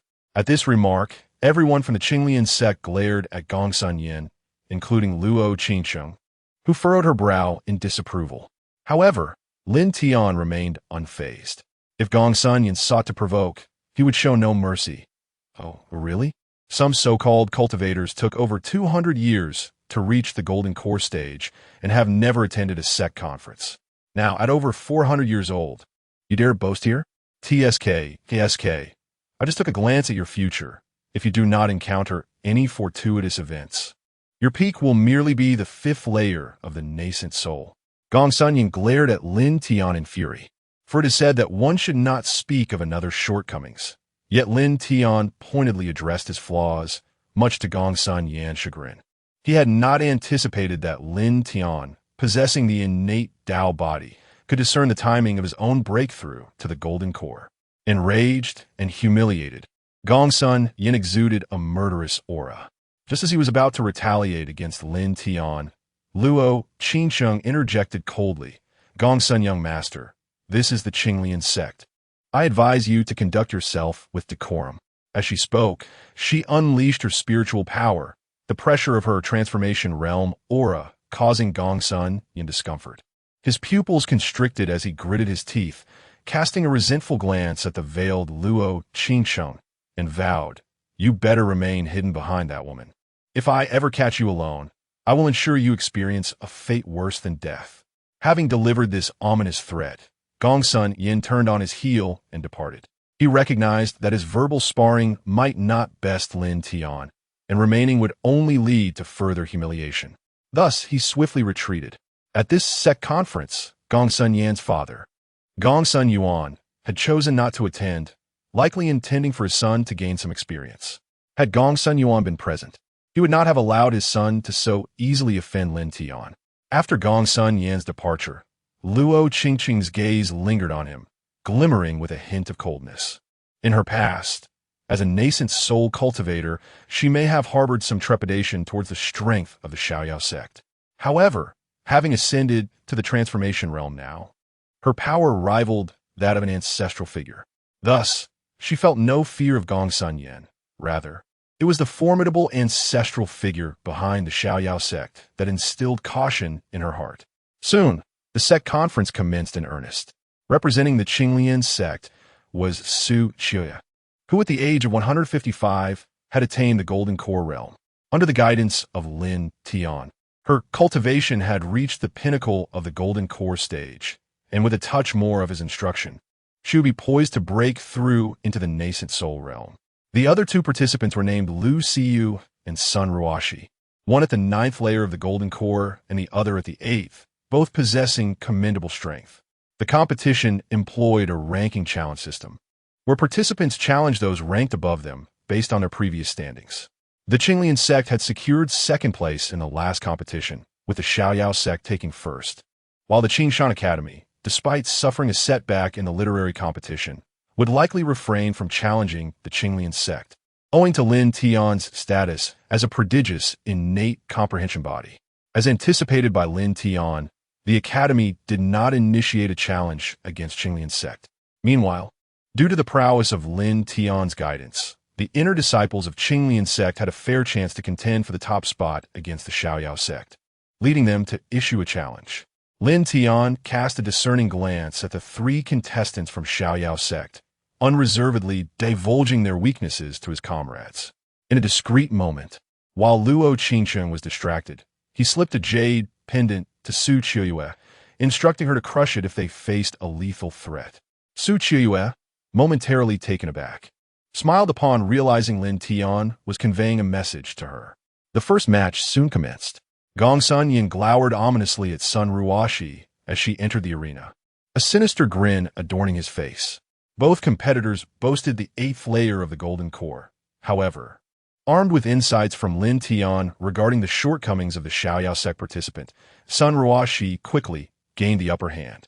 Yet to her dismay, the Xiaoyao disciple produced a pill and consumed it, instantly elevating his strength to the pinnacle of the Golden Core, his aura surging far beyond what had been moments before.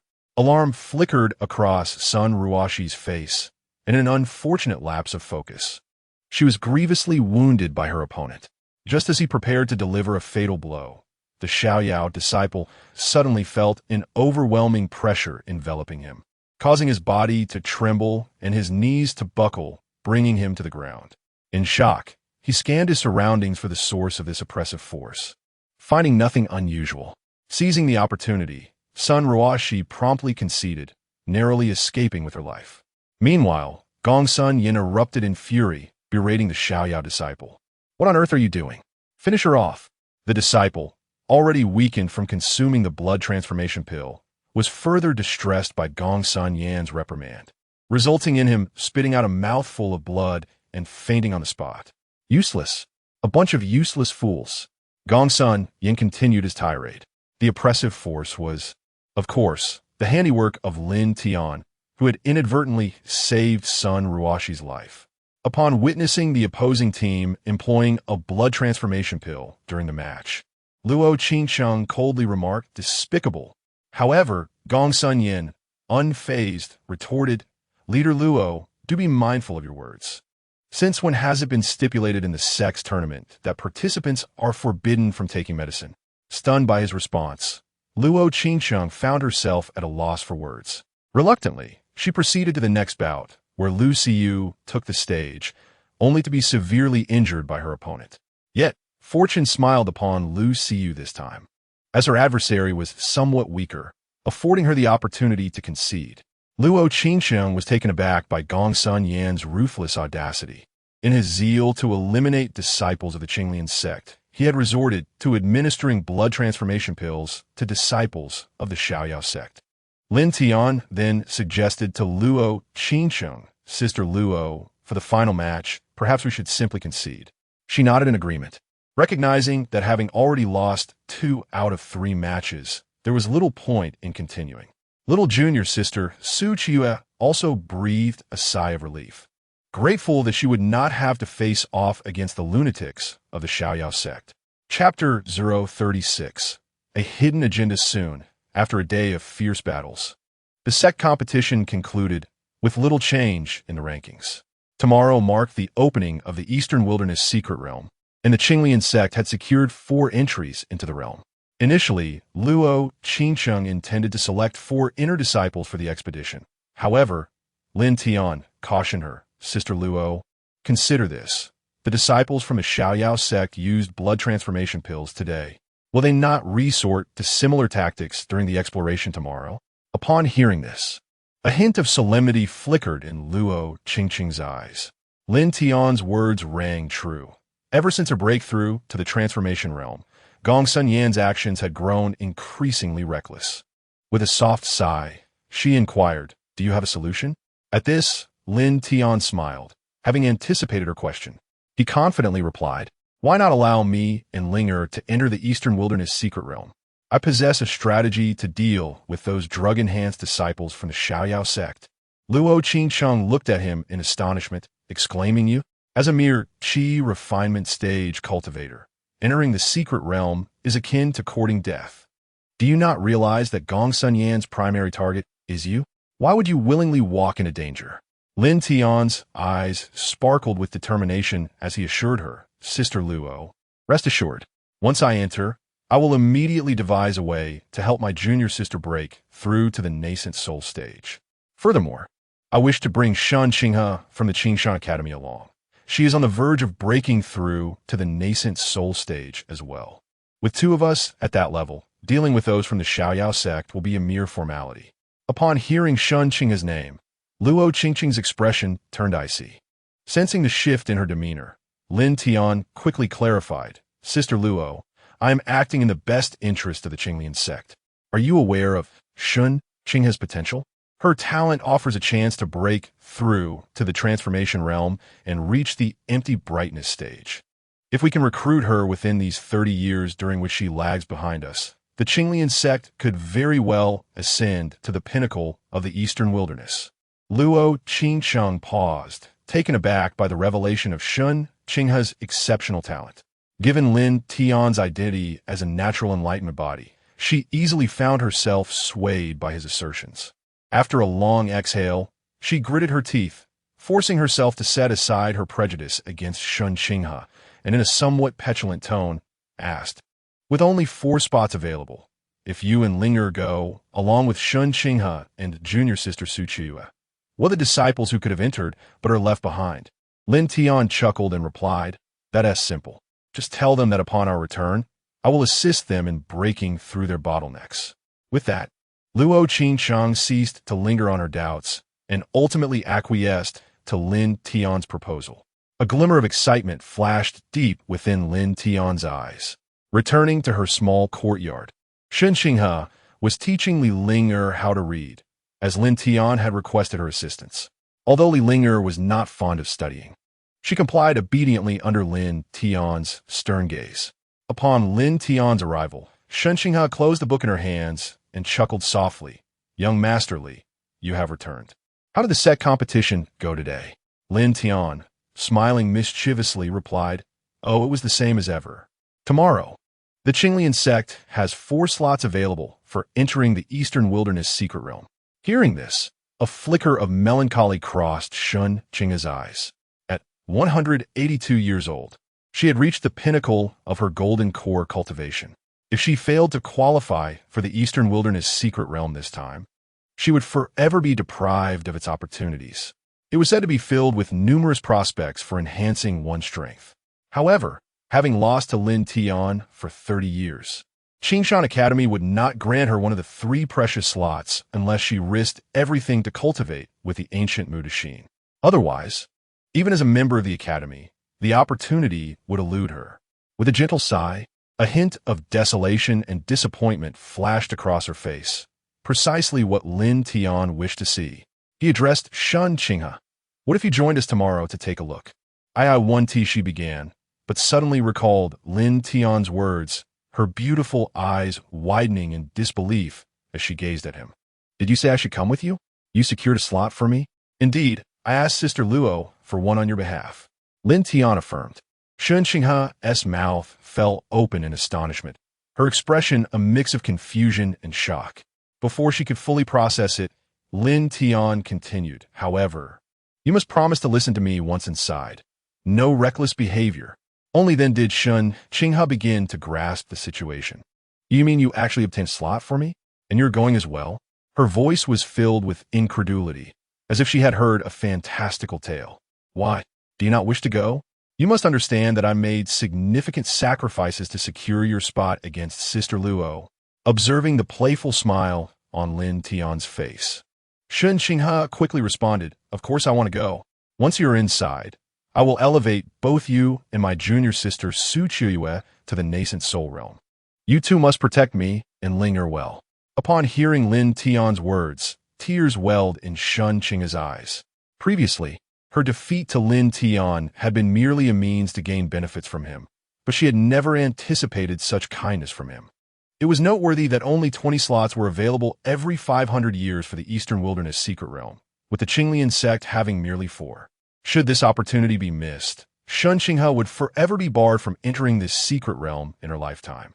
The Changsheng Academy possesses only 3 available spots. Unless she consents to dual cultivation with her deceased master, Mu Dexin, there is little hope of securing one for herself. To her astonishment, Lin Tian had, for her sake, acquired a precious quota. Upon entering the secret realm, he could even assist her in reaching the nascent soul stage. What a delightful stroke of fortune. Having been an orphan since childhood, Changsheng had grown accustomed to the predatory nature of the cultivation world, where human emotions are but a fade and treachery abounds. For the first time, she felt someone regard her as kin, and the warmth of unconditional care began to thaw her icy heart. Wiping away her tears, Changsheng resolutely declared, "Fear not. Once we enter the secret realm, I shall protect both you and Ling." Seeing the heartfelt expression on Changsheng's face, a smile graced Lin Tian's countenance. In truth, he could not discern where one's cultivation would ultimately lead, for in the pursuit of enlightenment, talent represents merely a fragment. Far more significant are one's insights and opportunities, both of which are highly variable factors. His praise of Changsheng's abilities to luo Changsheng was merely a strategic maneuver to win her over. To conquer both the most beautiful woman and the most talented maiden in Dongwang simultaneously was indeed a splendid plan. However, this matter must remain concealed from luo Changsheng, lest she pursue him with a sword in hand. Once he had successfully gained the affections of both Changsheng and luo Changsheng, his affairs in Dongwang would be nearly concluded, and he could then venture to the next destination. Meanwhile, at the residence of the Xiaoyao sect, Gong Sun Yin bellowed in fury. "You worthless fools! Even with the elixir, you failed to eliminate those 2 disciples of the Demon Sect. What good are you to me?" He glared fiercely at the group, a cold glint flashing in his eyes. "Upon entering the Dongwang secret realm tomorrow, you 5 must ensure the complete annihilation of everyone from the Demon Sect. Should you fail this task again, there will be no need for you to continue living." Trembling in fear, the group bowed hastily, clutching the blood transformation pills given by Gong Sun Yin as they hurriedly departed. Chapter 037. The opening of the secret realm the following morning. Various sects gradually departed from the Demon Sect, leaving only the top 10 sects of the Eastern Wilderness in preparation for the unveiling of the secret realm. As the moment for the realm's opening approached, the leaders of the sects each produced their respective tokens of authority. The token of the Xiaoyao sect resembled a primordial jade disc, while the other 4 sects presented individual jade pendants. Upon inserting the pendants into the jade disc, it seemed to awaken with a sentient energy, unleashing a beam of light that ascended into the heavens. Subsequently, a white portal materialized above the disc. Lin Tian observed the jade disc with an expression of astonishment, for within it resided a trace of the Dao's power. He had not anticipated that the Eastern Wilderness secret realm would require such celestial energy for its activation, which only deepened his curiosity about this enigmatic realm. Upon seeing Lin Tian also intent on entering the secret realm, Gong Sun Yan's face betrayed an expression of sinister excitement. His gaze shifted towards Su Qiuyue as he muttered, "Damn the qi refining stage. I never imagined you would seek your own demise. Too bad I won't have the chance to slay you myself." Su Qiuyue was an insider placed within the Demon Sect by Gong Sun Yan. Once they entered the secret realm, she would reveal Lin Tian's location to the Xiaoyao sect, and with only Changsheng and Su Qiuyue to oppose them, the 5 advanced gold core cultivators from the Xiaoyao sect would prove insurmountable. Additionally, to safeguard against any unforeseen circumstances, Gong Sun Yin had provided them with blood transformation pills. Thus, upon seeing Lin Tian among the group, he was certain Lin Tian would meet his demise. Meanwhile, within the academy, Disbelief spread among the crowd as they learned that the Qinglian sect had granted one of its slots to Shun Qinghe. Lu Huijin, witnessing Shun Qinghe's intent to enter the secret realm alongside Lin Tian, regarded Lin Tian with a gaze filled with murderous intent. Having fought hard for his opportunity to enter the Eastern Wilderness secret realm, he had hoped to break through his bottleneck and surpass Shun Qinghe to reach the nascent soul stage sooner. Yet now, Lin Tian's inclusion of Shun Qinghe into the secret realm made him feel as though he had swallowed a foul sock. A surge of malice welled up within him as he focused on Gong Sun Yin, formulating a plan. This time, upon entering the secret realm, I shall surely slay you, avenging the humiliation you brought upon me during the literary conference. Lu Huijin similarly fixed a dark gaze upon Lin Tian, though he concealed his intentions far better than Gong Sun Yin, who openly displayed his murderous intent. Once the 20 chosen individuals stepped into the luminous circle, it promptly sealed shut. 3 days hence, the participants would once again be transported from the realm. The jade disc and the pendants returned to the respective leaders of the sections, just as Lin Tian and the others stepped into the Eastern Wilderness secret realm. In a concealed chamber on the back mountain of the Qinglian sect, the ancestor of the Xiaoyao sect, with a grave expression, fixed his gaze upon Lin Qingxia. Qingxia, have you reached a decision? If you agree to these two matters, I shall undoubtedly assist you in overcoming the tribulation of divine transformation. Lin Qingxia's face was etched with hesitation and uncertainty. You must understand that once you enter the realm of enlightenment, the scant remnants of your lifespan will be instantly replenished. Once one has passed away, nothing remains. This statement detonated within Lin Qingxia's heart, shattering her final defenses. A fierce determination crossed her face as she coldly declared, "Old Devil Xiaoyao, should you assist me in transcending to the transformation realm, I shall adhere to your wishes." A peculiar smile crept onto the face of the old ancestor Xiaoyao. Ah, indeed, Fairy Qingxia is prompt in her dealings. Now that our sects are united by marriage, this marks a significant event for all of Eastern Wilderness. Let us hold the wedding for my Yenner and the enchanting beauty in 3 days. A flash of white light enveloped Lin Tian, Su Qiu, Shun Qinghe, and Li Ling'er as they entered the secret realm of Eastern Wilderness. The moment Lin Tian stepped through the portal, he sensed a repulsive force, indicating that his cultivation level did not meet the entry requirements. However, as he channeled a fragment of Heavenly Dao energy, the repulsion vanished, allowing him to enter the secret realm unhindered. The world before him bore little difference from the outside, save for the absence of the sun, replaced instead by an expanse of void, since the secret realm opened only once every 500 years. The elders from the sect who had entered previously recounted its vastness. Even after 3 days, they had scarcely explored the periphery. Thus, it was imperative to seize the opportunity to uncover the myriad chances hidden within. Yet Lin Tian remained unfazed. Having scanned the entirety of the Eastern Wilderness secret realm, he had already pinpointed the core area. Here, he felt no need to conceal his strength any longer. He intended to resolve past grievances in one fell swoop. Turning his gaze towards Su Qiu, he transmitted, "Junior sister, do you now know the whereabouts of the Xiaoyao sect members?" Upon entering the secret realm, Su Qiu was astounded.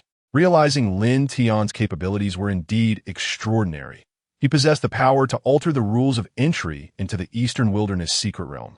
Such prowess, perhaps even the esteemed old ancestor Xiaoyao of the Eastern Wilderness could not muster. Taking a deep breath, she began to establish contact with the members of the Xiaoyao sect. Meanwhile, upon receiving Su Qiu's message, the Xiaoyao sect members hastily made their way towards Lin Tian. Only Shun Qinghe remained blissfully unaware of the unfolding events. Under the guidance of junior sister Su Qiu, the quartet proceeded in the direction of the Xiaoyao sect disciples. After a brief quarter of an hour, a disconcerting scene emerged before Shun Qinghe.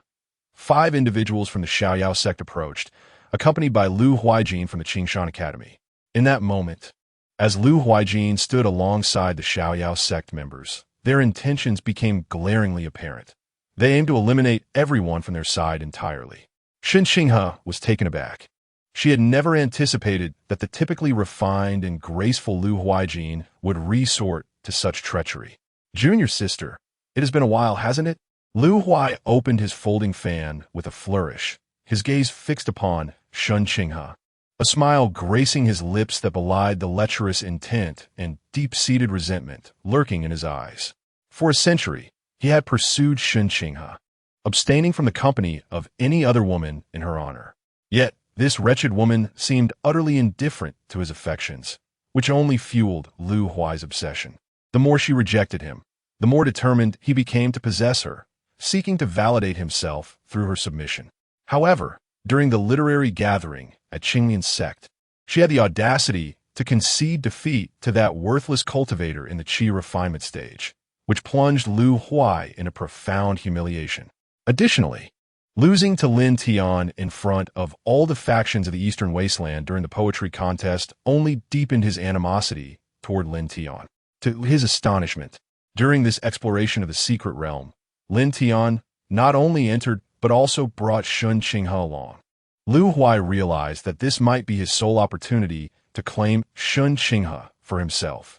With a sharp clap, he snapped his fan shut and said with a smug expression, "Junior sister Shun, I offer you a chance. Submit to me willingly, and I shall ensure your safe passage out of here. Otherwise," a glint of cold malice flickered in his eyes as he continued, "do not blame me for disregarding our sect ties and allowing everyone present to experience the true essence of the world's foremost talented maiden." Those surrounding Lu Huai erupted into raucous laughter, their gazes toward Changsheng ignited with fervor, particularly the members of the carefree sect, who appeared eager to partake in the unfolding drama. Chapter 038, Am I the Only One Left in the Dark? Changsheng gritted her teeth and softly whispered to Lin Tian, "You need not worry about me. Take Ling and flee swiftly. I will hold the rear with Sister Su."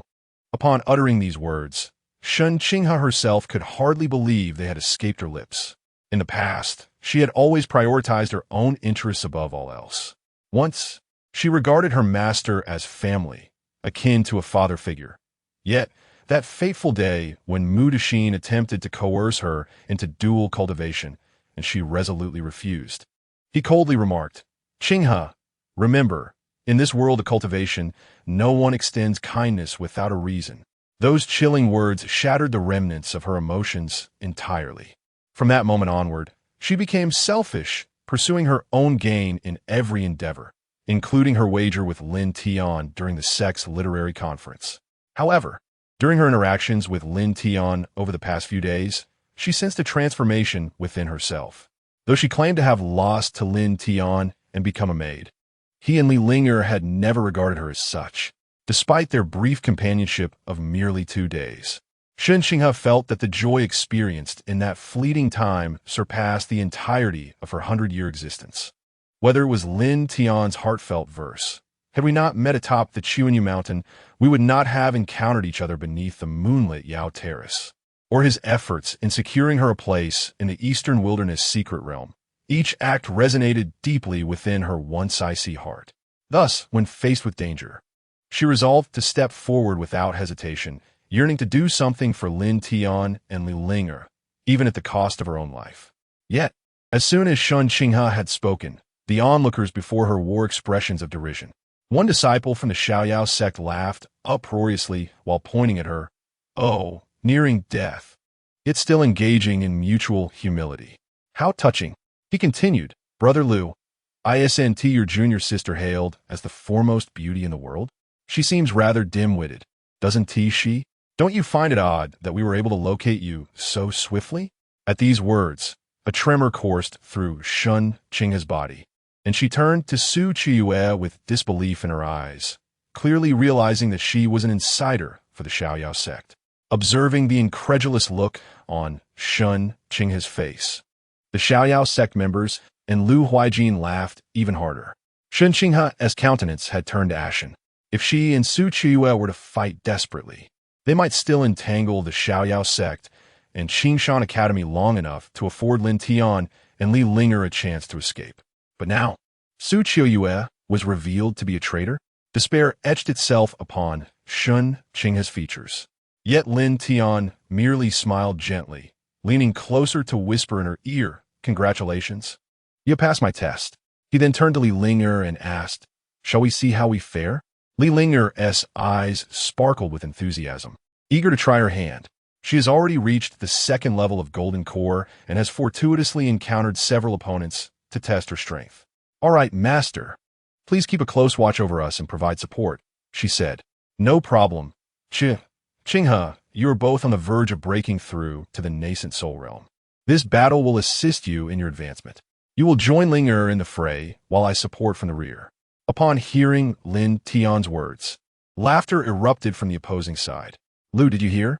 This kid seems to have lost his mind, thinking he can resist a mere chi refinement stage cultivator, and he dares to support two Golden Core practitioners? This is perhaps the most absurd joke I have ever heard. Moreover, has he not realized yet? Su Qiuyue is our insider at the Qinglian sect." The laughter continued unabated. Lu Huaijin, his face twisted with malice, declared, "Do not worry, brother son. None of them will escape. When the time comes to strike, be cautious. We want them alive. These young ladies are rather appealing, and it would be a pity to waste them. We shall enjoy them thoroughly upon our return. As for that worthless chi refinement cultivator, leave him to me. I will ensure he wishes for death, but cannot attain it." However, in the next moment, astonishment spread across everyone's faces as they witnessed Li Linger channeling her spiritual energy, summoning a long sword to her hand.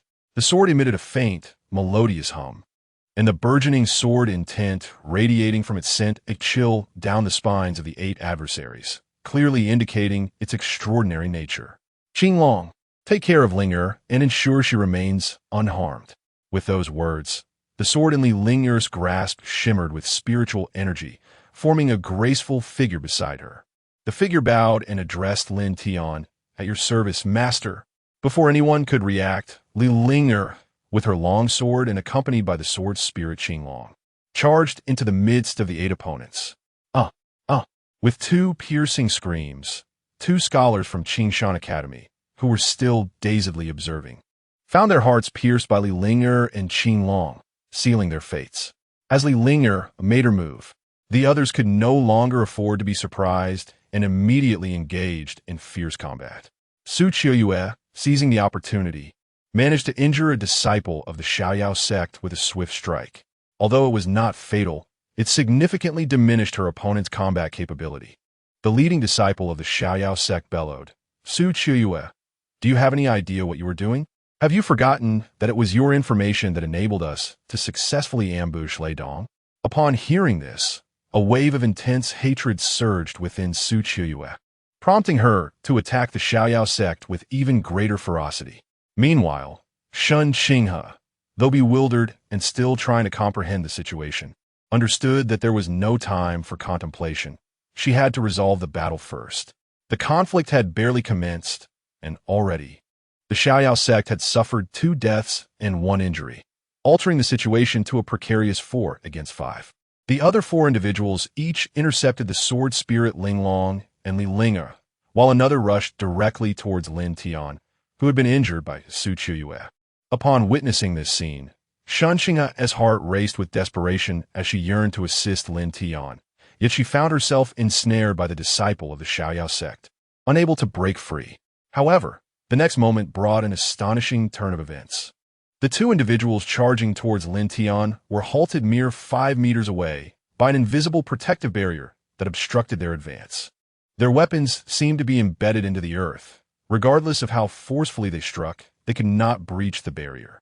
Lin Tian observed the 2 with an amused expression, slowly advancing towards them.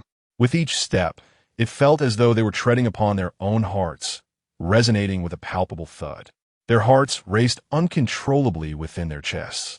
At that instant, the 2 realized that Lin Tian was far beyond the mere cultivation level of the chi refinement stage, yet it was too late for regrets.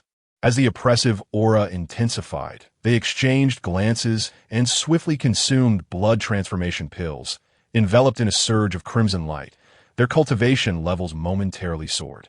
One of them, now possessing the cultivation of the nascent soul realm, manifested a massive axe with a menacing grin and swung it towards Lin Tian. The other, expending all his spiritual energy, hurled a great saber towards Lin Tian.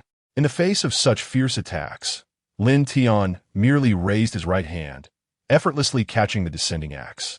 Then, before the astonished gaze of its wielder, he casually crushed the massive weapon with a mere squeeze, causing the individual to sustain internal injuries and spit out a mouthful of blood, collapsing into unconsciousness.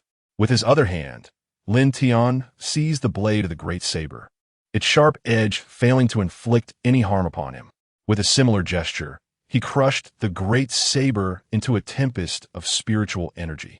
Approaching the unconscious figures, Lin Tian coldly declared, "I'm not one for cruelty.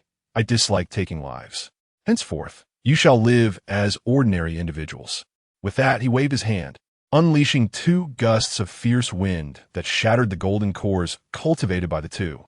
From that moment on, they were rendered incapable of cultivation, forever transformed into 2 ordinary beings. Meanwhile, Changsheng, engaged in combat with Lu Huaiqin, was taken aback by this turn of events and narrowly avoided a strike from Lu Huaiqin's folding fan. Observing Su Qiuyue and Li Ling'er's calm demeanor, it became evident that they were already aware of Lin Tian's formidable strength, leaving her feeling utterly blindsided. Gritting her teeth, Changsheng shot a glare at Lin Tian before resuming her battle with Lu Huaiqin. Chapter 39. I never claimed to be in the Qi refining stage. Witnessing the unfolding situation, the surrounding combatants were struck with astonishment. Lu Huaiqin's expression soured to an extreme as they realized that among the 8 of them, 2 had already fallen to the hands of the young girl and the enigmatic sword spirit before them. Now, with Lin Tian effortlessly dispatching 2 more, the remaining 4 felt compelled to unleash their full strength.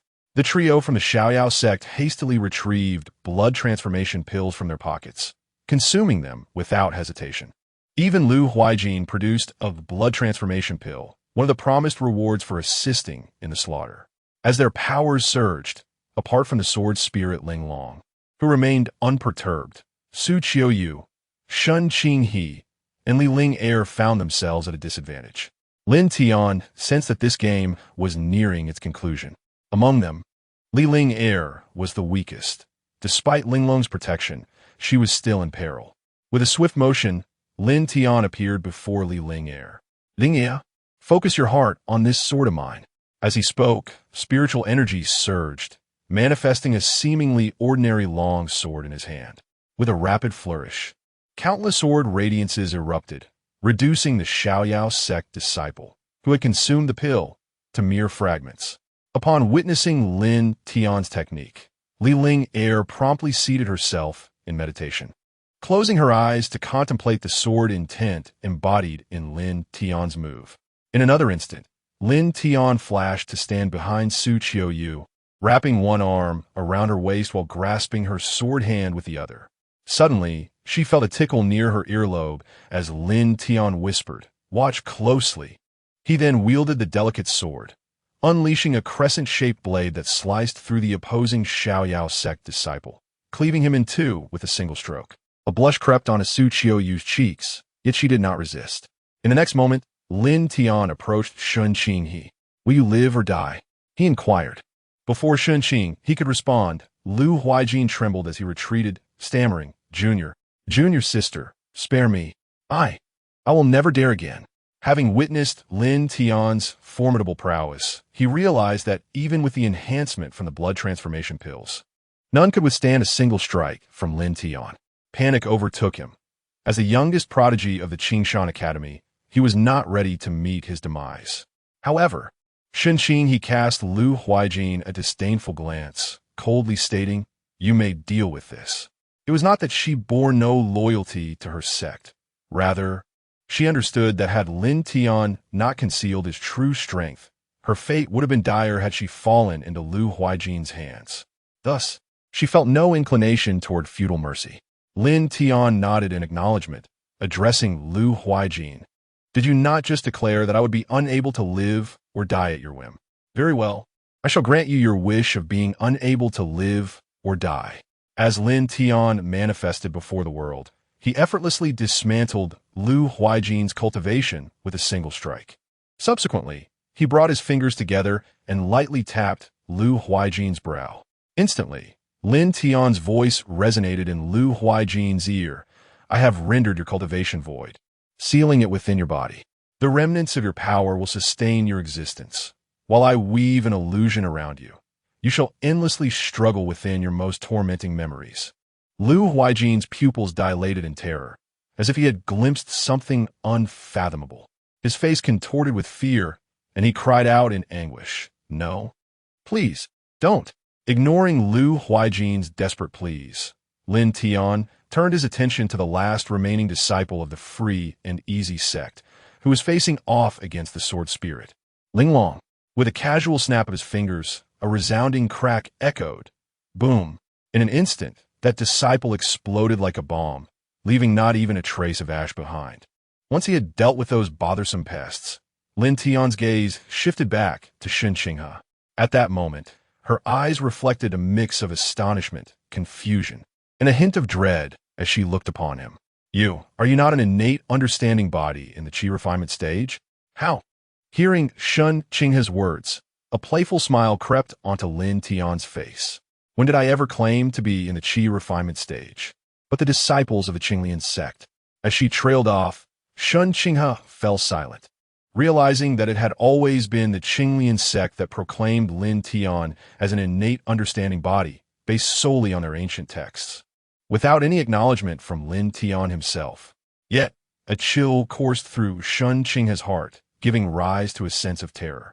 How could this young man conceal his strength in front of all the ancestors during the sect's literary conference, and gain entry into a secret realm accessible only to those in the Golden Core stage? To what degree must his power truly reach? As this thought crossed her mind, her breath became labored, and she gazed intently at Lin Tian. Just how strong are you? Well, I claim to be an existence that transcends the supreme emperor realm. Do you believe me? Changsheng shook her head in disbelief. Lin Tian sighed in resignation. Why is it that every woman is so curious about their own strength? When I speak the truth, they refuse to believe me. This was the case with Li Wanxiu and now with Changsheng. He could only shake his head in exasperation. I shall venture into the depths of the secret realm shortly. You three may search for treasures here. Once those two finish their meditation, head southeast. There lies a fortuitous opportunity suited for you. Before I depart, I will return to find you. Do not speak of my strength to anyone outside. After a brief silence, Changsheng nodded in agreement. Thus, Lin Tian transformed into a streak of radiant light, soaring towards the depths of the secret realm. Li Ling possessed talismans he had left behind for communication. Even in the face of peril, she could swiftly alert Lin Tian, alleviating his concerns for their safety. With the presence of the sword spirit Ling Long, having dealt with several inept members of the Xiaoyao sect and the academy, the disciples from various sects within the secret realm posed no further threat to Li Ling and her companions. Before long, Lin Tian delved deep into the core region of the secret realm, where he discovered a cave sealed with formidable restrictions atop a lofty mountain. Upon sensing the barriers above, he detected a faint aura of the Heavenly Dao, igniting a spark of curiosity within him. The eastern wilderness, being the weakest region of the 4 seas and 8 wastelands, was unexpectedly home to a place imbued with such Heavenly Dao energy. Placing his hand upon the restrictions, he began to exert force, causing ripples to manifest upon the surface. Yet there were no signs of the barriers yielding. Consequently, Lin Tian directly summoned the power of the Heavenly Dao.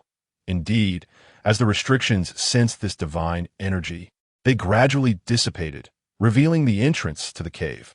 Feeling a compelling presence within as if something beckoned him, Lin Tian hesitated no longer and stepped boldly into the cave. Chapter 040.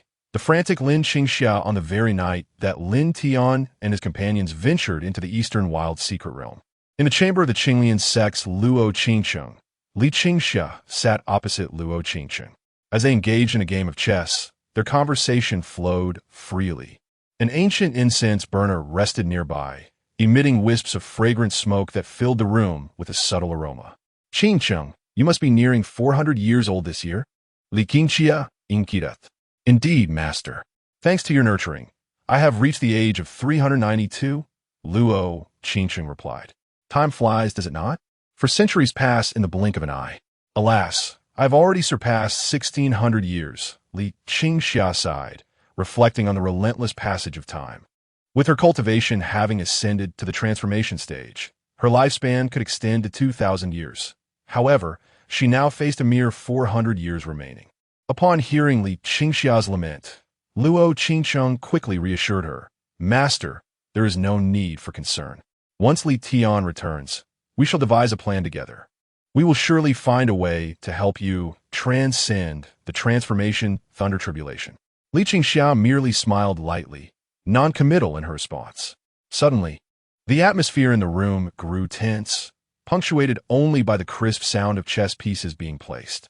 After a prolonged silence, Li Qingxia casually inquired, Changsheng, what are your thoughts on Gong Sun Yin of the Xiaoyao sect? At this question, a flicker of disdain crossed Luo Changsheng's visage. Master, why do you suddenly bring up that scoundrel? Regardless, he is the grandson of a Xiaoyao ancestor. As the sole heir of the Xiaoyao sect's third generation, the position of sect leader will inevitably be his. If it were not for the prospect of you becoming his concubine, but rather a secondary wife, would you consent? Upon hearing this, Luo Qingqing's countenance turned icy, her gaze towards her master filled with an unusual intensity. Master, I would rather die than marry that Gong Sun Yin. If it were not for the Xiaoyao sect, Lei Dong would not have plummeted from the nascent soul realm to the foundation establishment stage. Had it not been for the Xiaoyao sect, Qingxue would not have been subjected to such torment, left as a mere corpse in the wilderness. As she spoke, Luo Qingqing's emotions surged, her chest heaving with fervent breaths. But Changsheng, your master has but 400 years left to live. If I cannot survive the transformation thunder tribulation, my time will soon be at an end. The Xiaoyao ancestor has promised that should you agree to marry Gong Sun Yin as a secondary wife and deliver Li Tian to the Xiaoyao sect, he will lend me an ancient spiritual treasure and assist me in overcoming the tribulation. Can you not endure a little hardship to aid your master? Luo Qingqing's eyes widened. Disbelief etched across her features as she regarded her master as if she were a stranger. She never anticipated that her master would disregard her feelings entirely, secretly agreeing to such an arrangement with the Xiaoyao sect. As she gazed at Lin Qingxia's pleading expression, Luo Qingsheng felt as though her heart had been pierced by a needle, a sharp pang of anguish coursing through her. She could not comprehend how her master, the once mighty fairy Qingxia, who had always prioritized the interests of the Qinglian sect above all else, had devolved into someone willing to resort to unscrupulous means for personal gain. The most unbearable part was that she had agreed to offer Li Tian to the Xiaoyao sect. Her master, fully aware of her feelings for Li Tian, still proposed such a condition, revealing the extent to which she was willing to go to break through to the transformation god realm and weather the tribulation. Luo Qinghe set down the chess piece in her hand, rising abruptly and speaking coldly. Master, I must decline your request. As the leader of the Qinglian sect, I cannot permit you to sacrifice Li Tian to curry favor with the Xiaoyao sect. This would disregard the legacy of our sect, built over a millennium. Lin Qingxia, observing Luo Qingqing's indifferent demeanor, felt a wave of sorrow wash over her. Her disciple, whom she had nurtured for 4 centuries, had now reached the transformation god realm, her strength nearly on par with her own, and was beginning to defy her orders. This ignited within her an indescribable fury. Yet, faced with the overwhelming circumstances, Lin Qingxia could only speak softly, Qingsheng, please do not be agitated. I merely wish to inquire about your wishes. If you are unwilling, we shall abandon this matter, and I will never bring it up again. Upon hearing these words, Luo Qingsheng slowly resumed her seat. I understand you have feelings for Li Tian, do you not? Lin Qingxia continued.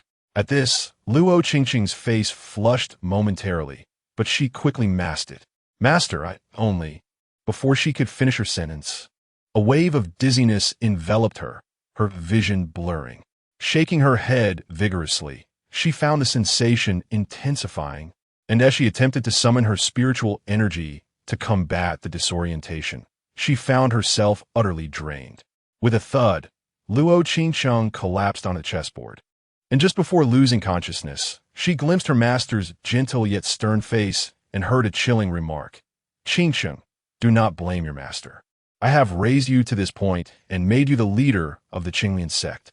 Now, as a return for my efforts, seeing my life drawing to a close, you must sacrifice a little for me. Submit to Gongsun Yin, and by marrying him, you will become the future matriarch of the Xiaoyao sect. In terms of status, it does not tarnish your honor.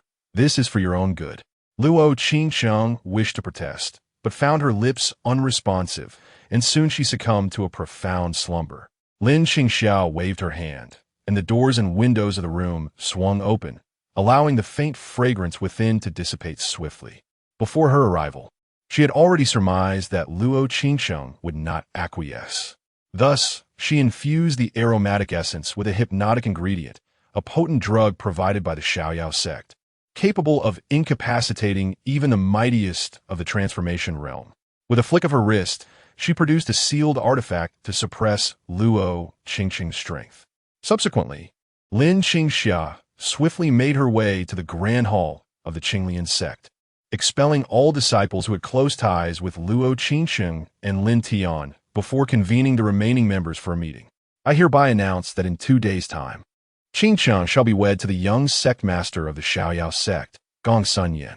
Prepare accordingly. Though the remaining elders and disciples were taken aback, they were loyal followers of Lin Qingxia and refrained from raising further inquiries, promptly departing to make arrangements for the nuptials. Nevertheless, this did not quell the murmurs among the onlookers. Wasn't the sect master averse to Gongsun Yin? What had prompted her sudden consent to this marriage? Who could say? Regardless, the ancestor had spoken. There was no room for dissent, and they would simply execute the orders. Lin Qingxia observed her bustling disciples, a hint of madness flickering in her gaze. The day after tomorrow coincided perfectly with Lin Tian's emergence from the eastern wilderness secret realm. As long as she could deliver that young man to the Xiaoyao sect and marry Luo Changsheng to Gongsun Yin, she would be able to overcome the tribulation of transformation, thus liberating herself from the shackles of mortality. To achieve this end, she had become utterly unhinged, willing to sacrifice everything, even prepared to risk the entire Demon Sect. Chapter 041. I am here to catch bugs, not to spy within the depths of the hidden realm. Lin Tian ventured further into the cave, where he once again activated a barrier imbued with the essence of the Heavenly Dao. Inside lay a spacious stone chamber. As the barrier was lifted, a luminous veil of spiritual energy materialized above a circular platform at the chamber's center, casting forth a series of characters composed of ethereal energy. Upon witnessing these characters, Lin Tian's expression transformed dramatically. The common script of this world bore resemblance to the small seal script of the Qin dynasty in his previous life. Yet this particular inscription was recorded in simplified Chinese. This revelation implied that the individual who left this message was, like him, a traveler from another realm. Upon arriving at this conclusion, Lin Tian's heart raced uncontrollably and his breaths grew heavy. After taking several deep breaths to calm himself, he began to scrutinize the text intently. Greetings, Lin Tian. Are you surprised to see this message? Indeed, I too am a traveler. However, rest assured, if no unforeseen events have transpired, by the time you read this letter, I will have long departed from this world. Nearly 10,000 years ago, I trust you have deduced my identity. Yes, I am Tianji Zi of the Tianji Pavilion. Like you, I am a formidable being transcending the supreme deity realm in this world. Alas, the Heavenly Dao here is incomplete, which means you currently stand only half a step into the divine realm. To fully enter the divine realm, one must first restore the Heavenly Dao. Should you ever find yourself weary of this world and wish to explore the vastness beyond, as I once did, you must complete the Heavenly Dao of this realm to attain true divinity, enabling you to tear through the fabric of this world and traverse the myriad realms. The method to restore the Heavenly Dao is quite simple. You need only to visit all 12 primordial secret realms throughout the Immortal and Demonic Continent, and you will understand what must be done. However, if you find joy in your current existence, you may choose to remain here. As your senior, I have left you 2 gifts, One resides within this stone chamber, a weapon that surpasses the highest grade artifacts of this world, which I have designated as a Dao artifact. The second gift is the Tianji Pavilion itself. When you unfurl the Dao artifact, the Tianji fan, the pavilion will manifest naturally, acknowledging your status as the new pavilion master. Though a millennium has passed, as long as you wield the Tianji fan, the members of the pavilion will recognize you as their master and remain unwaveringly loyal. If fate allows, after you restore the Heavenly Dao and depart from this realm, we may have the opportunity to meet. Lastly, I wish you joy in your adventures within this world. Upon Lin Tian's completion of the text, the characters composed of spiritual energy swiftly dissipated, vanishing from sight.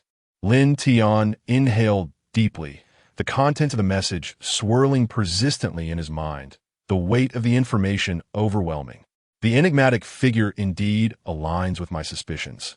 He is not a natural embodiment of enlightenment, but rather a formidable ancestor-level practitioner, akin to myself. The divine realm he speaks of appears to correspond with what I have designated as the ancestral domain. I am astounded that upon fully entering this ancestral realm, he possesses the ability to traverse dimensions at will. This revelation is nothing short of astonishing to Lin Tian. Currently, he finds little interest in the notion of mending the celestial path. His foremost desire lies in courting the beauties across the continent. However, he can effortlessly explore the primordial secrets of the myriad realms during his travels, investigating the so-called incompleteness of the celestial path. After all, the clues left by this enigmatic figure in the eastern wilderness merely skimmed the surface, lacking a detailed explanation regarding the incompleteness of the celestial path. After a moment of contemplation, Lin Tian resolved to secure the so-called Dao artifact for himself first. He scanned the vicinity of the stone platform and indeed discovered a stone box beneath it. Upon opening the box, a line of small characters emerged, proclaiming, "The odd changes. The even remains." Lin Tian instinctively exclaimed, "The symbols resemble a linear equation." With a click, a crisp locking sound resonated from the stone box. Witnessing this, Lin Tian was immediately beset by dark thoughts, relieved that his education had equipped him with knowledge of this formula. Had an illiterate approached, it would appear that the Dao artifact, the heavenly mechanism fan, would remain unattainable today. After venting his frustrations internally, Lin Tian reopened the second stone box, which bore the inscription, hydrogen, helium, lithium, beryllium, boron, carbon, nitrogen, oxygen, fluorine, neon. With another click, Lin Tian could not contain his exasperation, cursing under his breath. What on earth? The periodic table of elements has made an appearance? Fortunately, only the first two lines were required. Beyond that, as a humanities student, he had no knowledge of such matters. Upon opening the second layer of the stone box, Lin Tian finally beheld the so-called Dao artifact, the heavenly mechanism fan. He examined it closely and discerned that its quality was comparable to the exquisite sword he had gifted to Li Ling, both being of superior divine artifact grade.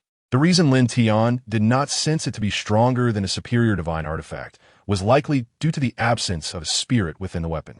He believed that should he cultivate a spirit for this fan, its rank would undoubtedly surpass that of the exquisite sword. Nonetheless, considering Lin Tian's current prowess, the presence or absence of this Dao artifact was of little consequence. This fan was likely connected to the restoration of the celestial path. Thus, it was imperative that he take it with him. After surveying the area and finding no further discoveries, Lin Tian decided to return to rejoin Li Ling and the others. At this moment, Li Ling, Changsheng, and Su Qiumei, following Lin Tian's guidance, had found a spiritual spring in the southeastern direction of the secret realm. A dense mist lingered above the spring, clearly indicating an abundance of spiritual energy. The three women were instantly elated. They promptly set up a barrier around the spring before shedding their garments and entering the waters to meditate, while the sword spirit, Ling Long, remained vigilant within the protective barrier. Upon exiting the cave, Lin Tian devoted an entire day to uprooting the rare celestial materials and spiritual veins within the eastern wilderness secret realm, meticulously stowing them away in his spatial ring. With only one day remaining until his departure, he swiftly made his way to the spiritual spring, guided by the resonance of the jade pendant he had given to Li Ling. Upon witnessing 3 women engrossed in their cultivation by the spring, he could not help but shake his head with a sigh, exclaiming with a sense of righteous indignation, "How careless!" Bathing without a thought of the insects that might fall from the trees and crawl upon them. To ensure their peace during their bath, I must make a small sacrifice and venture up the tree. To catch those pests, he reassured himself, insisting that his motivations were not rooted in the desire to spy. The women remained deeply immersed in their cultivation, oblivious to Lin Tian's presence as he prepared to fulfill his self-appointed task. Under the nurturing embrace of this spiritual spring, Changsheng and Su Qiyue had successfully ascended to the nascent soul realm. Meanwhile, Li Linger was also experiencing rapid growth in her cultivation. Although her realm did not yet match that of Changsheng and Su Qiyue, her youth suggested that her future progress would surpass theirs. In stark contrast to the serenity of the secret realm, the Qinglian sect outside was undergoing a momentous upheaval. Chapter 042. A sleepless night at this moment.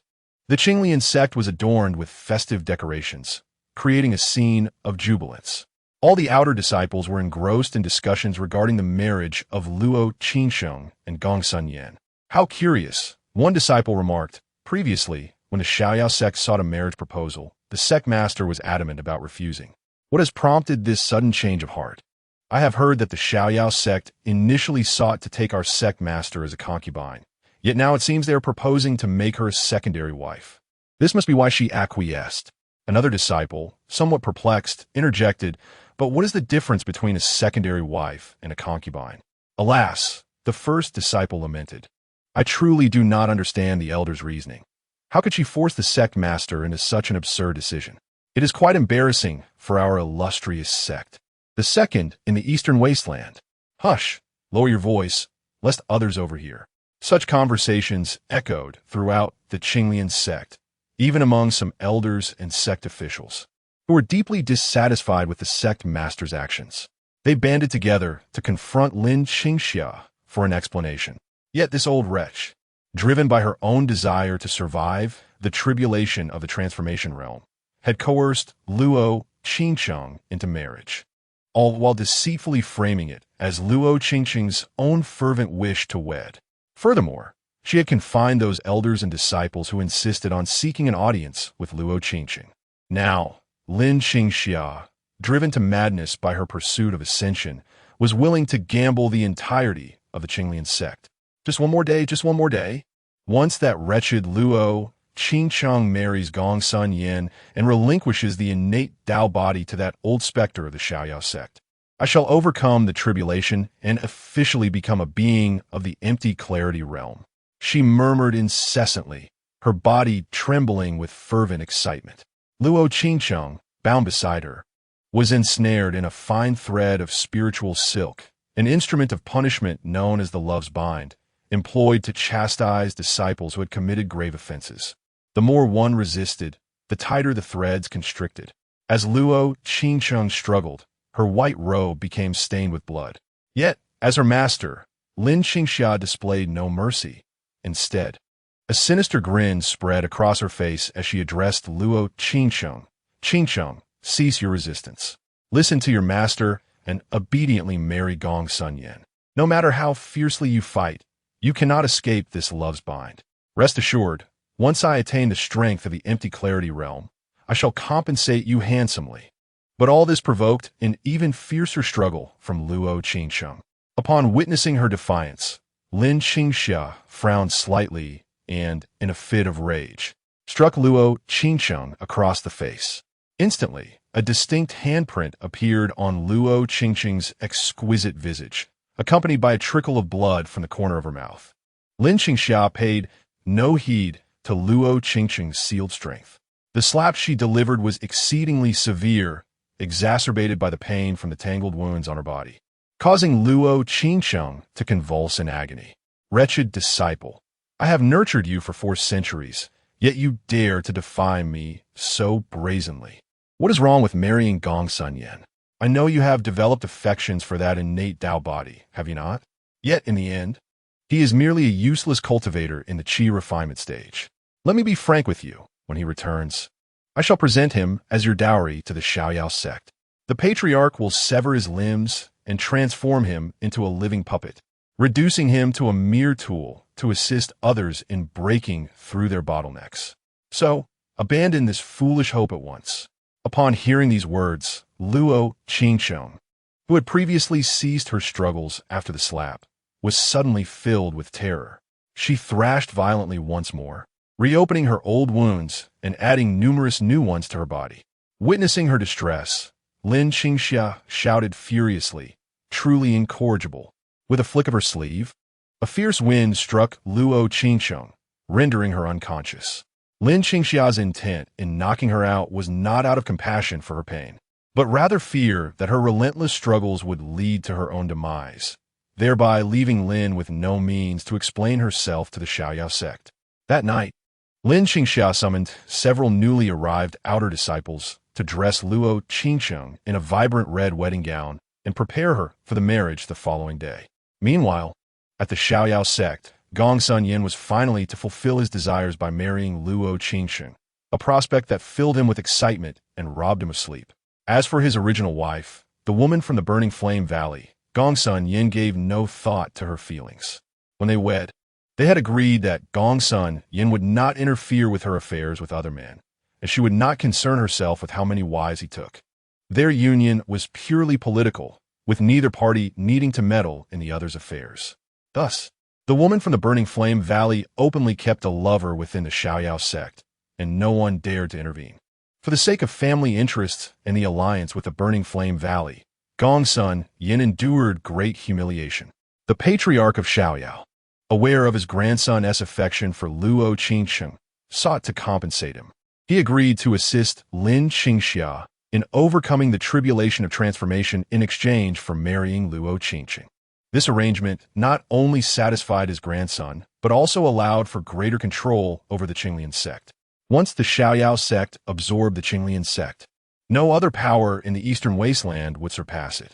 As for assisting Lin Tian through the tribulation, that ancient spiritual treasure lent to her was nothing but a counterfeit, a mere facade of a defective artifact. Thus, when Lin Tian faced the tribulation, she would surely perish beneath its onslaught. At that time, no one in the eastern wasteland would pose a threat to the patriarch of Xiaoyao. As for the innate Dao comprehension body, in the eyes of the esteemed ancestor of the Xianyao sect, since the sect had already forged an enmity with him, there was no need to exert effort to appease a mere qi refinement stage waste. Regardless of Lin Tian's prowess, he remained but a trifling qi refinement stage individual. Thus, it would be more prudent to sever his limbs and transform him into a living puppet to nurture, specifically to assist the disciples of the Xianyao sect in breaking through their bottlenecks. The esteemed ancestor firmly believed that with this innate Dao comprehension body, the overall power of the Xianyao sect would experience a significant elevation, potentially rivaling formidable forces like the Burning Flame Valley in the future. Consequently, he repeatedly cautioned Gongsun Yin to maintain absolute secrecy regarding this matter from the granddaughter-in-law hailing from the Burning Flame Valley. Should the Burning Flame Valley become aware of the existence of the innate Dao comprehension body, they would undoubtedly spare no effort to acquire it. This night was destined to be one of sleeplessness. Some were restless due to the impending tribulation of the transformation god, others due to the joy of marrying a beloved wife, and yet others because their sect was on the brink of seizing a fortuitous opportunity for growth. Meanwhile, Lin Tian remained perched in a tree, wiping away the blood flowing from his nose, utterly oblivious to the events unfolding outside as he fixated intently on the three individuals within the spiritual spring. Chapter 43. The enraged Lin Tian at the break of dawn. The Qinglian sect was abuzz with the sounds of drums and firecrackers. Clad in a resplendent red wedding gown, Luo Changsheng resembled a marionette, being escorted out of the grand hall by two disciples. Her powers had been sealed by Lin Tian, and her body was ensnared by entangled threads of affection. Covered in wounds that left her in a gruesome state, she could barely walk without support. Xiaoyao Laozu and Gongsun Yin awaited at the entrance of the Qinglian sect, anticipating the return of Lin Tian and his companions from the Eastern Wilderness secret realm. Once they arrived, the transaction would be deemed complete. As the hour approached, a portal materialized in the sky, allowing disciples from various sects who had been exploring the secret realm to emerge. Lin Tian stepped through with a smile, a faint trace of blood lingering at his nostrils. The expedition into the Eastern Wilderness had yielded bountiful rewards, yet those who would enter the realm again in 500 years would likely not enjoy such fortune. Lin Tian's decisive actions had stripped the small world of its opportunities. It would take at least 2,000 to 3,000 years for the Eastern Wilderness secret realm to regain its vitality. Upon exiting the spatial gateway, the other sect members bid their farewells, but Lin Tian sensed an unusual atmosphere. The Qinglian sect was adorned festively, exuding an air of celebration, evidently preparing for a joyous occasion. Puzzled, he scratched his head and remarked to Su Chia, "Have we missed a wedding among the senior sisters during our 3 days away?" As Lin Tian pondered, the crowd below took notice of him and his companions. Suddenly, a piercing cry echoed, "Run!" The voice struck Lin Tian as eerily familiar. Could be Luo Changsheng, but was she not a formidable cultivator? How could her voice sound so weak? The faltering tone suggested a grave condition, perhaps even a dwindling lifespan. He quickly directed his gaze toward the source of the cry. Upon seeing the woman in the vibrant red gown, her head adorned with a veil, Lin Tian's expression shifted dramatically. A storm of emotions brewed within him. First darkness, then wrath, culminating in bloodshot eyes and clenched fists. In the stasis of a millennium, Lin Tian seemed to have forgotten the essence of joy, anger, sorrow, and elation. In truth, he had never experienced such fury in 1,000 years. His consciousness effortlessly pierced through the layers of Luo Qingqing's wedding attire, revealing countless wounds upon her body, the sealing of her powers, and the ominous red gown she wore. Instantly, the truth dawned upon him. Before Changsheng and the others could comprehend the situation, Lin Tian propelled himself toward Luo Qingsheng like a cannonball, his finger aimed like a sword, and in an instant, the two disciples supporting her were reduced to a gruesome scatter of flesh. Lin Tian carefully cradled Luo Qingsheng in his arms, his fingers gently gliding over her body, severing the delicate threads of pain with his razor-sharp sword energy. As the agonizing sensations of flesh being gnawed and bones being eroded dissipated, Luo Qingsheng opened her squinting eyes, finally beholding Lin Tian's face. Tears welled up in her eyes, yet a fleeting expression of fear crossed her features as she whispered, "Hurry, leave." Lin Tian swiftly removed the seals binding Luo Qingsheng, but her injuries were far too severe, leaving her utterly devoid of strength to summon her spiritual energy. He hastily retrieved an elixir from his storage ring and placed it in her mouth.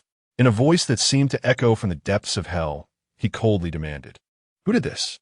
However, Luo Qingqing's consciousness had already begun to fade, her lips continuously murmuring, "Hurry, leave." Lin Tian intended to hand Luo Qingsheng over to Changsheng, instructing her to care for her. Yet, Luo Qingqing's hand clung tightly to Lin Tian's arm, clearly unwilling to relinquish her grip even in unconsciousness. Thus, Lin Tian opted to carry her on his back. In the distance, upon spotting Lin Tian's return, Lin Qingxia and the carefree ancestor Gongsun Xiaoyao rushed toward them. Gongsun Yan's eyes widened with fury upon seeing Lin Tian holding the woman he had long coveted, a green haze of jealousy clouding his vision. "Kid, today is my wedding day with Luo Qingsheng, and you, a mere qi refinement waste, dare to embrace her." Before Gongsun Yan could finish his boastful tirade, Lin Tian, with 2 fingers poised like a sword, unleashed another wave of sword energy, severing Gongsun Yan's arm cleanly. "Ah!" A shrill scream pierced the air as Gongsun Yuan, witnessing his son's dismemberment, was ready to leap forward, bellowing, "Little thief, you seek death." However, he was firmly restrained by Gongsun Xiaoyao, who gazed at Lin Tian with a mix of astonishment and dread. Despite being a mere qi refinement waste, the sword energy that had just cleaved Gongsun Yan's arm had sent a chill down Gongsun Xiaoyao's spine. leaving him to ponder in disbelief. Could it be that this young man encountered fortuitous events in the Eastern Wasteland's secret realm? Yet, Lin Tian did not afford him the luxury of contemplation, striking again with another fierce arc of sword light. Gongsun Yin emitted another heart-wrenching wail as Lin Tian's blood-red gaze remained fixated upon him, coldly inquiring once more. I ask you again, who did this? Upon witnessing Lin Tian's relentless aggression, Gongsun Xiaoyao wasted no time, turning to flee, leaving behind Gongsun Yuan, who stood in bewilderment, and Gongsun Yin, who writhed in agony, bereft of both his arms. The reason is simple. When Gongsun Xiaoyao witnessed Lin Tian's strike, he experienced a profound tremor that resonated deep within his soul. Although he could not comprehend how this seemingly feeble qi refinement cultivator had suddenly become so formidable, he understood that engaging in combat with him today would lead to his inevitable demise. In that moment, he cast aside thoughts of his son and grandson. After all, while he possessed an endless lifespan to be reborn, the loss of his own life would render everything meaningless. Perplexed by the sight of his ancestor fleeing, Gongsun Yuan grasped the gravity of the situation. His father could abandon him to escape, yet he could not bear to leave his own child behind. You wretched thief! How dare you harm my son? Prepare to pay with your life, he exclaimed, summoning his spear, engulfed in fierce flames, and lunged towards Lin Tian. However, Lin Tian did not even spare him a glance. He merely snapped his fingers. A sharp sound resonated, and Gongsun Yuan felt a tumultuous surge of spiritual energy within him, spiraling beyond his control. In the wake of his mounting terror, the chaotic energy within his body erupted, reducing him to mere ash, as if he had never existed at all. Witnessing this harrowing scene, Gongsun Yin, with both arms severed, trembled uncontrollably, his trousers dampened with fear. Chapter 44. Ruthless revenge in an instant. Lin Tian appeared before Gongsun Yin as if he had teleported, his voice a sinister whisper. You refuse to speak, do you? Soul search. With that, he pressed one hand against Gongsun Yin's head, his consciousness delving into the latter's recent memories. Through this probing, Lin Tian uncovered the events of the past few days. It turned out that during his absence, the old wretch Lin Qingxia had allied with the Xiaoyao sect in her quest to transcend to the God transformation realm. Having grasped the situation, Lin Tian discarded Gongsun Yin as one would dispose of refuse. He then carried Luo Changsheng and approached one of the Xiaoyao sect disciples. The disciple, struck by the palpable killing intent emanating from Lin Tian, trembled uncontrollably, stammering, please, don't kill me. Lin Tian merely fixed his blood-red gaze upon him and coldly commanded, return and inform that old wretch Gongsun Xiaoyao to cleanse his neck in preparation for his demise. With a stomp of his left foot, all but the trembling disciple perished instantaneously, their bodies disintegrating into nothingness. Witnessing this, Lin Qingxia felt a surge of delight rather than fear. She sensed Lin Tian's formidable power, realizing that even the old ancestor of the Xiaoyao sect had fled in disgrace. She shared the same thoughts as Gongsun Xiaoyao, believing that Lin Tian must have obtained some extraordinary fortune from the Eastern Wilderness secret realm, which had enabled his sudden rise in strength. Convinced that if she promised to wed Luo Changsheng to Lin Tian, he would surely assist her in overcoming the tribulations of the God transformation. At this moment, she remained indifferent to Luo Changsheng's precarious state, fixated instead on how to leverage her to secure Lin Tian's aid in her own ascension. After dealing with the Xiaoyao sect disciples, Lin Tian turned to Lin Qingxia, his blood-red eyes locking onto her. He recalled Luo Changsheng's fearful expression, evident with her plea for him to flee from the Xiaoyao sect, even in her weakened state. All of this turmoil stemmed from the actions of that detestable old hag. A chilling smile crept across Lin Tian's face as he spoke coldly to Lin Qingxia. So, you wish to break through to the God transformation realm, do you? Upon hearing the words breakthrough to God transformation, Lin Qingxia, oblivious to her imminent doom, eagerly nodded, her face alight with fervor. If you can help me withstand the tribulation, I will promise you Luo Changsheng. After all, I raised her. Her marriage should be my decision. As Lin Qingxia gazed with an air of unshakable confidence, Lin Tian found himself both amused and enraged, though he suppressed his fury. The crimson hue in his eyes remained unabated as he spoke coldly. You are but a hair's breadth away from the realm of enlightenment. Today, I shall fulfill your wish. With that, he raised his hand, forming it into the shape of a sword, and a surge of sword intent shot forth, striking Lin Qingxia's brow.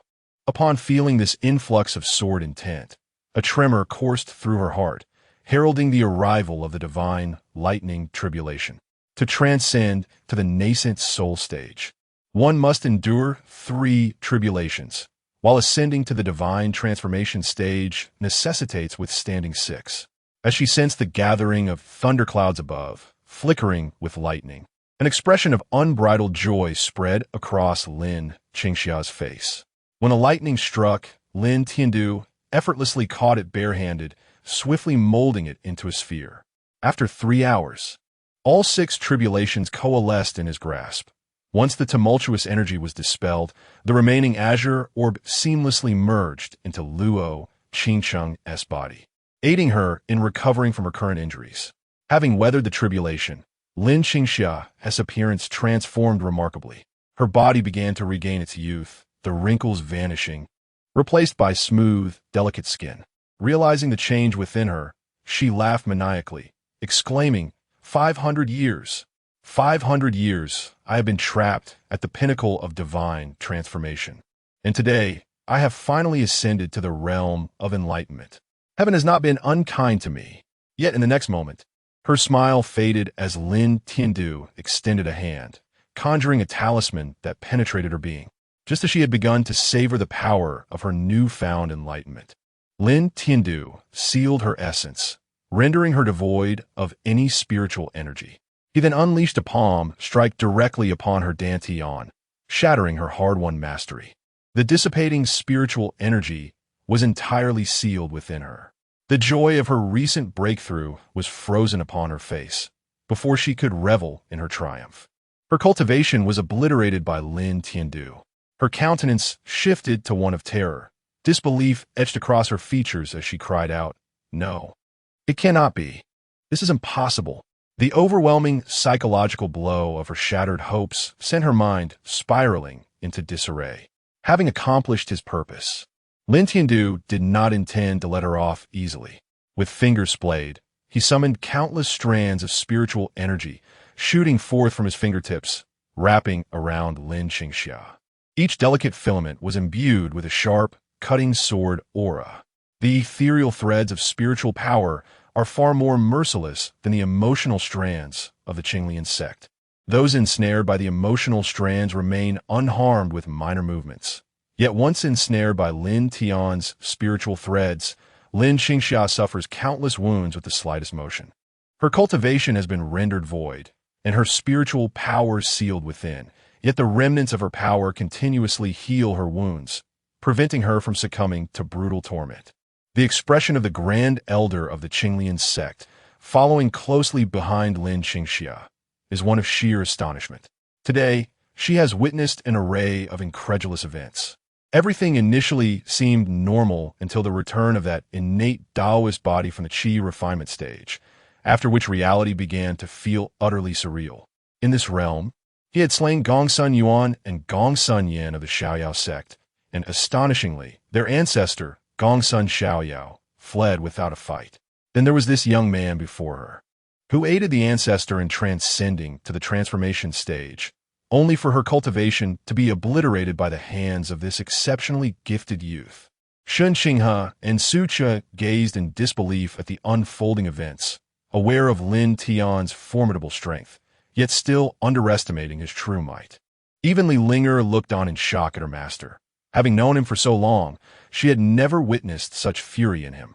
Though the sight of his wrath is terrifying, the thought that he transforms in defense of those he cherishes leaves her feeling melancholic. If she were to be similarly oppressed, would her master also descend into such madness? Watching Lin Tian, whose face radiates with murderous intent, her heart races like a startled fawn. Yet his fury is undeniably captivating. Unbeknownst to her, A profound affection for Lin Tian burgeons within her heart. Chapter 045. Seeking help from the Burning Flame Valley after dealing with Lin Qingxia. Lin Tian hung her body upon the stone beam in the sect's square and coldly addressed the Grand Elder of the Qinglian sect. Notify all sect members to return within 3 days. After this period, I shall publicly execute this old witch. Upon hearing Lin Tian's chilling words and witnessing the murderous intent etched on his face, the Grand Elder trembled and complied, hastening to deliver the message. Once this was accomplished, the ferocity in Lin Tian's expression began to subside. He carefully brought Luo Changsheng back to his courtyard, laying her upon his bed. Sensing her frail body gradually recuperating, he finally exhaled in relief. Upon seeing the injuries adorning Luo Changsheng's form, Changsheng could not help but gasp in horror. How could this be? Wasn't the sect master a formidable being in the transformation realm? Lin Tian recounted the information he had extracted from Gongsun Yan's mind, prompting a murmur of dismay among those present. Changsheng gazed upon Luo Changsheng's exquisite visage, a trace of shared sorrow flickering across her face. Both had been raised by their master, treated as mere tools, a grim reality of the harsh world of cultivation. After ensuring Luo Changsheng's comfort, Lin Tian rose, determined to confront Gongsun Xiaoyao. "Where are you going?" Changsheng inquired with concern. "To kill," he replied. Changsheng hesitated, though she was aware of Lin Tian's strength. She remained uncertain of its extent, worrying about the potential dangers he might face. "The Xiaoyao sect is protected by Grand Array. You cannot go alone." Before she could finish, Lin Tian had already transformed into a streak of light, departing from the Qinglian sect. Beside them, Li Linger nonchalantly remarked, "Sister Shun, do not fret. Master is exceptionally powerful. That protective array cannot hinder him." Seeing Li Linger's unwavering confidence in Lin Tian, Changsheng finally relaxed. Meanwhile, upon returning to the Xiaoyao sect, the venerable Gongsun Xiaoyao was still plagued by a lingering sense of unease, that prickling sensation on his back refusing to dissipate. He understood that the young man would not easily let the Xiaoyao sect off the hook. Upon arriving at the sect, he promptly sought out his granddaughter-in-law, Sun Qian. Scanning with his consciousness, he discovered Sun Qian deeply engaged in an exchange with a paramour, which stirred a wave of irritation within him. He immediately sent a message for her to come see him. Sun Qian detected the urgency in Gongsun Xiaoyao's tone. Despite her origins from the Burning Flame Valley, she recognized the respect due to this formidable ancestor of the Xiaoyao sect. Hastily concluding her interaction, she donned her attire and made her way to the grand hall of the Xiaoyao sect. However, upon encountering Gongsun Xiaoyao, she was taken aback as he suddenly knelt before her with a thud. "Little Qian, please save the Xiaoyao sect. My Yuaner and Yinner have already been killed." Upon hearing these words, Sun Qian felt as though a thunderclap had resonated in her ears. She widened her eyes, staring incredulously at Gongsun Xiaoyao, who knelt on the ground. What did you say?" "My father and Gongsun Yan have perished?" At that moment, Gongsun Xiaoyao was already overwhelmed with grief, his voice trembling with anguish. Indeed, they were both slain by that Li Tian from the Qinglian sect. Although her union with Gongsun Yan was politically motivated, they had been together for several centuries. Thus, the sudden news of Gongsun Yan's demise elicited a flicker of disbelief in Sun Qian's eyes. You couldn't overpower him?" Gongsun Xiaoyao responded, somewhat dejectedly. "Had I delayed even a moment longer, I too would have met the same fate." Upon hearing these words and witnessing his disheveled appearance, Sun Qian came to the grim realization that Gongsun Yan was indeed dead. Gongsun Xiaoyao had no reason to deceive himself in such dire circumstances. Tears streamed uncontrollably down her cheeks as she grit her teeth and inquired, "What does the ancestor wish for me to do?" Observing Sun Qian's demeanor, a sinister expression crossed Gongsun Xiaoyao's face as he hoarsely proclaimed, "You must return to the Burning Flame Valley at once and inform your father that my Xiaoyao sect is willing to pay any price, solely to request that the Burning Flame Valley send someone to eliminate that Li Tian and eradicate the Qinglian sect." Upon hearing this, A fierce glint appeared in Sun Qian's eyes, and she coldly replied, "There is no time to waste. I shall return to the Burning Flame Valley immediately. Gongsun Yin is, after all, my husband, and I will not allow his death to be in vain." With that, she wiped away the traces of her tears and transformed into a streak of light, soaring away on her sword. As Sun Qian departed, a ruthless expression emerged on Gongsun Xiaoyao's face. "You wish to annihilate my Xiaoyao sect? How delusional," he declared, "when the powerful experts from the Burning Flame Valley arrive. I shall ensure that you are flayed alive and reduced to ashes. Oh, today, I shall witness how you, old fool, plan to flay me alive and reduce me to ashes." Upon hearing this voice, Gongsun Xiaoyao trembled, fear surfacing on his once menacing visage. "Activate the protective array." With his urgent command, the 3,000 inner disciples of the Xiaoyao sect swiftly took their positions, and the protective array was initiated. A vibrant, multicolored barrier enveloped the core of the Xiaoyao sect. This grand array, presided over by Gongsun Xiaoyao, was designed to withstand the assaults of powerful adversaries in the Dongxi realm, serving as his source of confidence in returning to the sect. In his estimation, Lin Tian was merely a freak, at most a Dongxi-level powerhouse. As long as he utilized the sect's grand array to withstand Lin Tian's assault, by the time Sun Qian brought the experts from the Burning Flame Valley, it would be Lin Tian's end. Lin Tian cast a glance at the radiant protective array, a look of disdain flickering in his eyes. "Is this it? It pales in comparison to the defenses of the Nine Heavens Sacred Land's treasury. What a so-called protective array." Gazing at the fierce expression of Gongsun Xiaoyao, Lin Tian's eyes suddenly sparkled with intrigue. He proclaimed loudly, "Gongsun Xiaoyao, I present you with an opportunity. If you take your own life now, I shall spare the others of the Xiaoyao sect.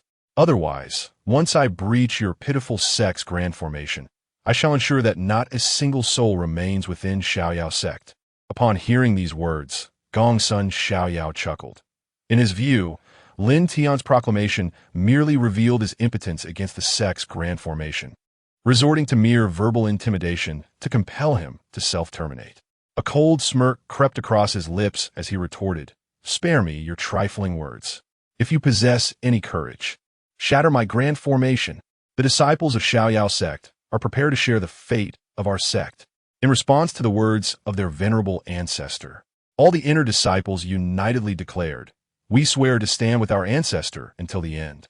Hearing their fervent voices, a mocking smile graced Lin Tian's lips. "Very well. Since you all seem oblivious to the peril, I shall grant you your wish." With that, he soared towards the barrier of the Xiaoyao sect as protective formation. Gongsun Xiaoyao immediately summoned his spiritual energy, beginning to manipulate the protective formation to launch an attack against Lin Tian. The leader of the Xiaoyao sect practiced fire-based techniques, and the sect was situated within the majestic Xiaoyao mountain range, an active volcano. Under Gongsun Xiaoyao's command, fiery elements rapidly coalesced from the volcano in the rear of the sect, converging towards the protective formation. From the barrier of the grand formation surged forth a colossal fire dragon, descending upon Lin Tian like a deity. Chapter 046. "Do you dare to threaten me with such power, looking down upon me?" As Lin Tian stood before the colossal fire dragon, he resembled an insignificant ant. A malevolent smile crept across Gongsun Xiaoyao's face. "Boy, arrogance comes with a price. The assault of this sect's grand formation is something even the mightiest of the Void Realm dares not confront head-on. Now, repent for your foolishness and impulsiveness, and prepare to descend into hell." With that, he summoned the fire dragon to strike at Lin Tian. Faced with this formidable entity, Lin Tian's expression remained unperturbed. Channeling his spiritual energy, he conjured a long sword in his hand. Swiftly evading the dragon's assault, he flickered through the air, and with a resonant hum, the sword emitted a clear, melodious chime. A brilliant flash of sword light illuminated the scene, and the massive fire dragon appeared momentarily frozen in midair. With a sharp snap of his fingers, the dragon disintegrated into a cloud of ash, as if it had never existed. Following the obliteration of the fire dragon, Gongsun Xiaoyao and the senior members of the Xiaoyao sect, alongside 3,000 inner disciples, were all struck by the backlash of the protective formation, blood spilling from their lips. All gazes were fixated on Lin Tian hovering above, and a look of terror surfaced on Gongsun Xiaoyao's face. He had believed that the sect's formation, which harnessed all of Xiaoyao Sect's core power and drew strength from the volcano, could easily vanquish a Void Realm expert. Yet, it was dismantled by Lin Tian with such apparent ease. Before Gongsun Xiaoyao could recover from his astonishment, Lin Tian brandished his longsword, his gaze sharpening as he directed it towards the barrier of the sect's grand formation. In the midst of Gongsun Xiaoyao's horrified stare, the seemingly ordinary artifact pierced through the sect's barrier effortlessly. Subsequently, cracks resembling a spider's web began to appear upon the barrier, and in the incredulous eyes of all Xiaoyao sect members, the formation shattered completely, transforming into countless twinkling motes of spiritual light. Those who had participated in the formation were left pale, blood spilling from their mouths, clearly suffering from severe internal injuries. Gongsun Xiaoyao beheld Lin Tian, who now stood before him like a deity, with a mix of shock and fear. Who are you? Who am I? Are you not already aware? Lin Tian replied. No, you cannot possibly be a natural-born enlightened body. Even if you obtained fortuitous encounters in the eastern wilderness, it is impossible for your cultivation to surpass mine in just 3 days. Who exactly are you? Gongsun Xiaoyao's voice trembled, laced with a hint of hysteria. I can only tell you this. My name is Lin Tian. Upon hearing this, Gongsun Xiaoyao's pupils constricted sharply. He suddenly recalled a few months prior when a group of powerful individuals from the central continent had sought the Xiaoyao sect to investigate the whereabouts of someone named Lin Tian. He never imagined that this person would be Lin Tian himself. At this moment, Gongsun Xiaoyao was filled with deep regret. Had he known that this individual was among those being hunted by powerful forces, he would rather perish than allow his grandson to provoke such a formidable figure. To survive amidst those terrifying powers that pursued him, he must be someone far beyond the capabilities of his humble Xiaoyao sect. As he observed Lin Tian approaching with deliberate steps, a parched sensation gripped his mouth, and fear etched itself upon his countenance, prompting him to retreat incessantly. You cannot kill me. The Xiaoyao sect is backed by the Burning Flame Valley of Zhongzhou. If you slay me, Burning Flame Valley will not spare you. Upon hearing this, Lin Tian's lips curled into a smirk, a hint of derision illuminating his face. Are you referring to that old ancestor, merely at the harmonization realm? A mere trifle in Zhongzhou, not even ranking among the third-rate powers? Are you suggesting that they conspire with the demon realm and harbor the infernal flames? Do you look down upon me? You dare to threaten me with such feeble beings? I shall grant you another opportunity to reconsider. Can you identify any other force that might protect you? Seeing Lin Tian so dismissive of Burning Flame Valley, and the secret of its collusion with the demon realm, which even he was unaware of, yet Lin Tian had nonchalantly revealed it. It was evident that he was not merely blustering. Just as despair began to engulf him, he heard Lin Tian's voice, dark and devilish. Here's the deal. I offer you a chance. Did you not boast that the Xiaoyao sect would share your fate? If they are willing to die for you, then you need not perish. With that, he turned to a group of severely wounded elders and inner disciples of the Xiaoyao sect, coldly declaring, I grant you 10 breaths of time. Those who wish to abandon the Xiaoyao sect, leave this place immediately. Those who remain will meet a dire fate. With a snap of his fingers, one of the Xiaoyao sect disciples was instantly reduced to ash. Witnessing this scene, a flicker of panic crossed the eyes of all the Xiaoyao sect disciples. In a mass exodus, a multitude of disciples fled from the sect. When the 10 breaths had elapsed, merely 3 elders and 2 inner disciples remained.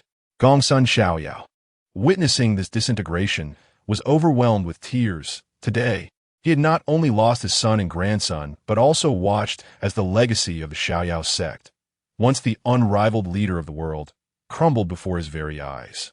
A glimmer of despair flashed within him as he contemplated rushing at Lin Tian in a desperate bid. Yet the backlash from the sect's great formation left him unable to muster even a fragment of spiritual power. He could only watch helplessly as Lin Tian dispatched the last 5 individuals, his heart brimming with despair. With a resentful glare at Lin Tian, he bellowed, You brat, Let us descend into hell together." With that, he forcefully drew upon his spiritual energy, seeking to self-detonate and take Lin Tian down with him. Regrettably, as Lin Tian pressed his fingers against the center of his brow, Gongsun Xiaoyao felt the tumultuous energy within him respond to some unseen summons, swiftly calming down. Subsequently, a voice, akin to that of a malevolent demon, echoed in Gongsun Xiaoyao's ears. "I have a habit of not wasting a single grain of rice in my bowl. Therefore, I shall accept this vessel of yours, one that resides in the realm of emptiness." With that, a massive hand descended upon Gongsun Xiaoyao's head, forcibly extracting his soul and subsequently crushing it. The body of Gongsun Xiaoyao was then placed within a spatial ring. After plundering the entirety of the Xiaoyao sect, a great fire was unleashed, reducing the sect to ashes. The once greatest sect of the Eastern Wilderness was thus annihilated by Lin Tian in less than half a day. Just as Lin Tian was poised to inspect for any remaining threats to eradicate potential future troubles, Sun Qian returned to the Xiaoyao sect with 2 companions. Upon witnessing the inferno engulfing the sect, Sun Qian was taken aback. Spotting Lin Tian amidst the flames, she pointed at him and exclaimed to her companions, "Uncle, it is this man who has destroyed our Xiaoyao sect. Please take action to eliminate him." Chapter 047. Dare you threaten me, Valley of Flames? Lin Tian also noticed the commotion in the sky, as 2 men clad in red garments approached him, their voices cold as ice. "Sir, did you annihilate the Celestial Wanderer sect?" Lin Tian narrowed his eyes, casting a playful glance at the pair before replying frostily, "Oh, what brings you here?" The 2 exchanged a knowing look, their spiritual energy surging as they unleashed the oppressive aura of a Void Realm expert. The Celestial Wanderer sect is a force we, the Valley of Flames, have nurtured in the Eastern Wilderness. It is rather disrespectful of you to annihilate them without so much as a greeting.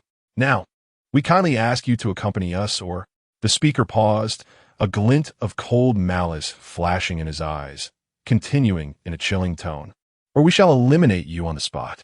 Upon hearing the words of the man in red, Lin Tian could hardly contain his laughter, suppressing the urge to burst into mirth. He responded icily, "You are from the Valley of Flames?"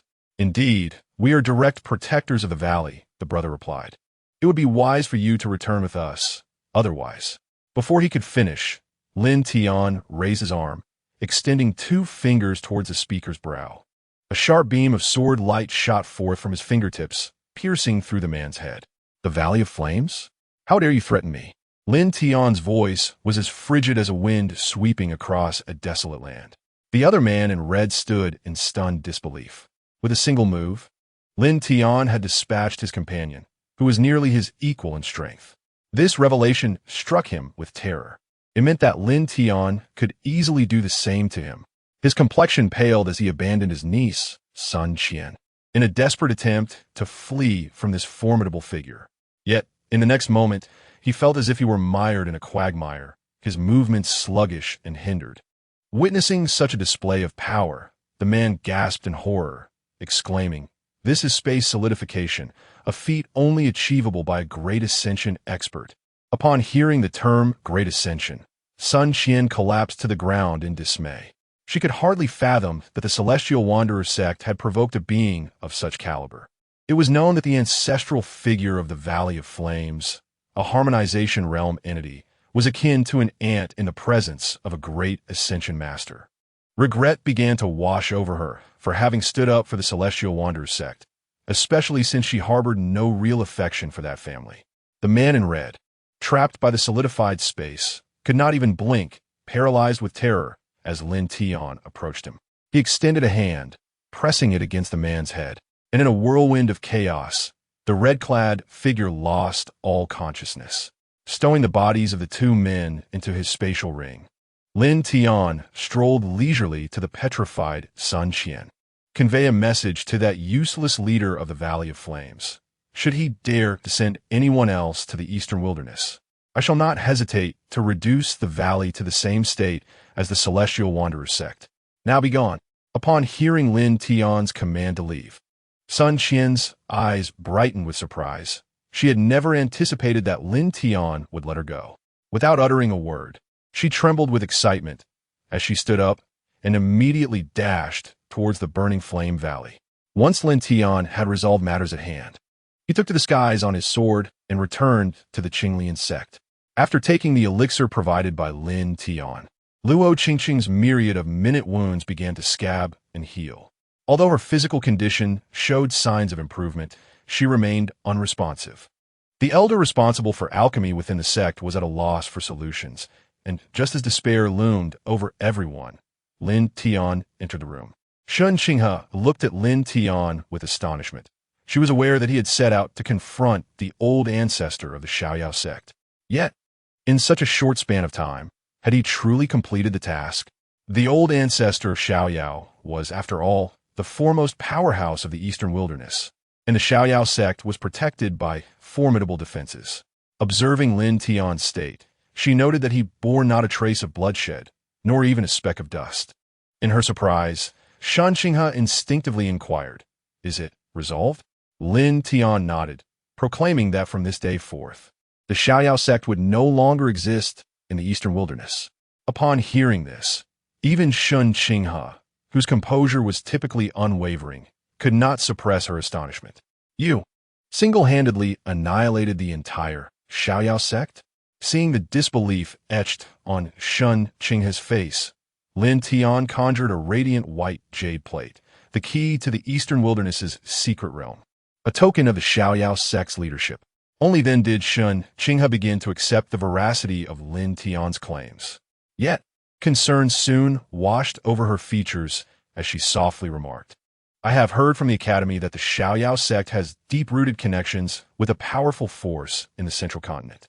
Are you not worried about their retaliation?" "Oh, you must be referring to that rubbish sect, Burning Flame Valley, correct? 2 of their Void Realm experts have already been dealt with by me. Rest assured, the people of Burning Flame Valley shall never dare to set foot in the eastern wilderness again." Changsheng was suddenly engulfed by a sense of unreality. Were it not for her understanding of Lin Tian's character, she would have thought him boastful.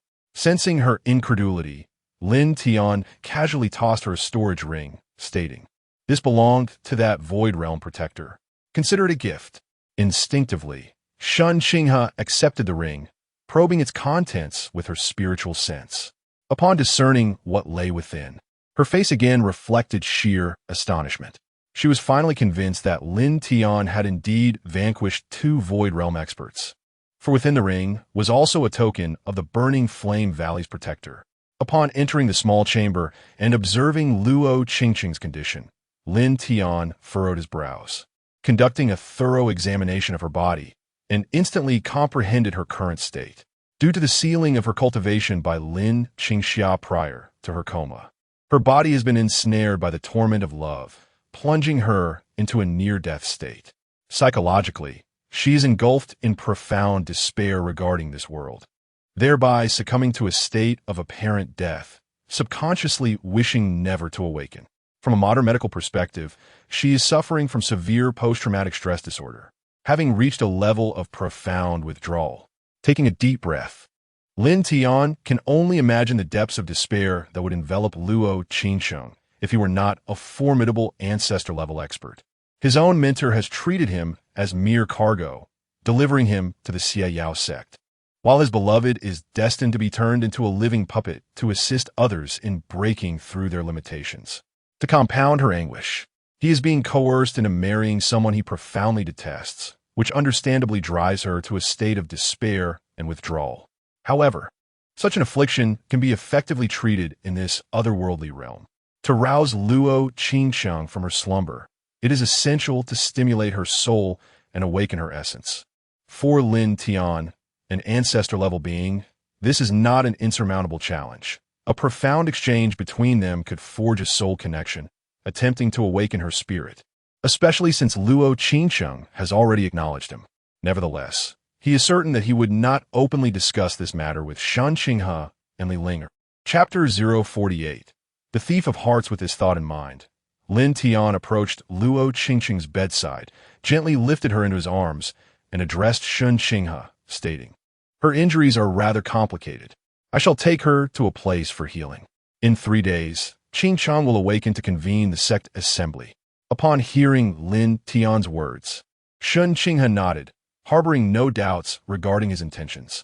After all, even the elder of the Qinglian sect's alchemy hall had been unable to rouse Luo Qingsheng, indicating the severity of her condition. Cradling Luo Qingsheng, Lin Tian transformed into a streak of light, departing from the small courtyard. He circled above the Qinglian sect before descending directly into Luo Qingsheng's chamber. With utmost care, he laid her upon her own bed, taking a moment to admire her exquisite beauty and alluring figure. He rubbed his hands together, feeling a sense of conflict. In the past, when time had stood still, he felt no emotional ties to Luo Qingsheng, thus engaging in his actions without guilt. However, now that they had grown closer, he found himself reluctant to proceed. Resolutely casting away any feelings of guilt, Lin Tian began to remove the restraints binding Luo Qingsheng. As their bodies intertwined, he initiated a soul connection. Within the sea of souls, Luo Qingsheng sat forlornly in a corner, her arms wrapped around her knees, her head buried in despair. Changsheng Lin Tian attempted to call out to her with his soul energy, but she seemed oblivious to his voice, unresponsive. He intensified his efforts and called out again. Changsheng this time. Luo Qingsheng lifted her head, her desolate gaze wandering in confusion, but upon realizing her solitude, she was about to bury her face once more in her knees when Lin Tian projected his soul into her sea of souls, forming a human silhouette. Upon recognizing Lin Tian's figure, Luo Qingsheng hastily wiped her tears, her voice trembling with disbelief. Lili Tian? Indeed, it is I, he affirmed. Do you also? No. We are both still alive. You must remember what I am about to say. My time here is limited, and prolonged exposure may harm you.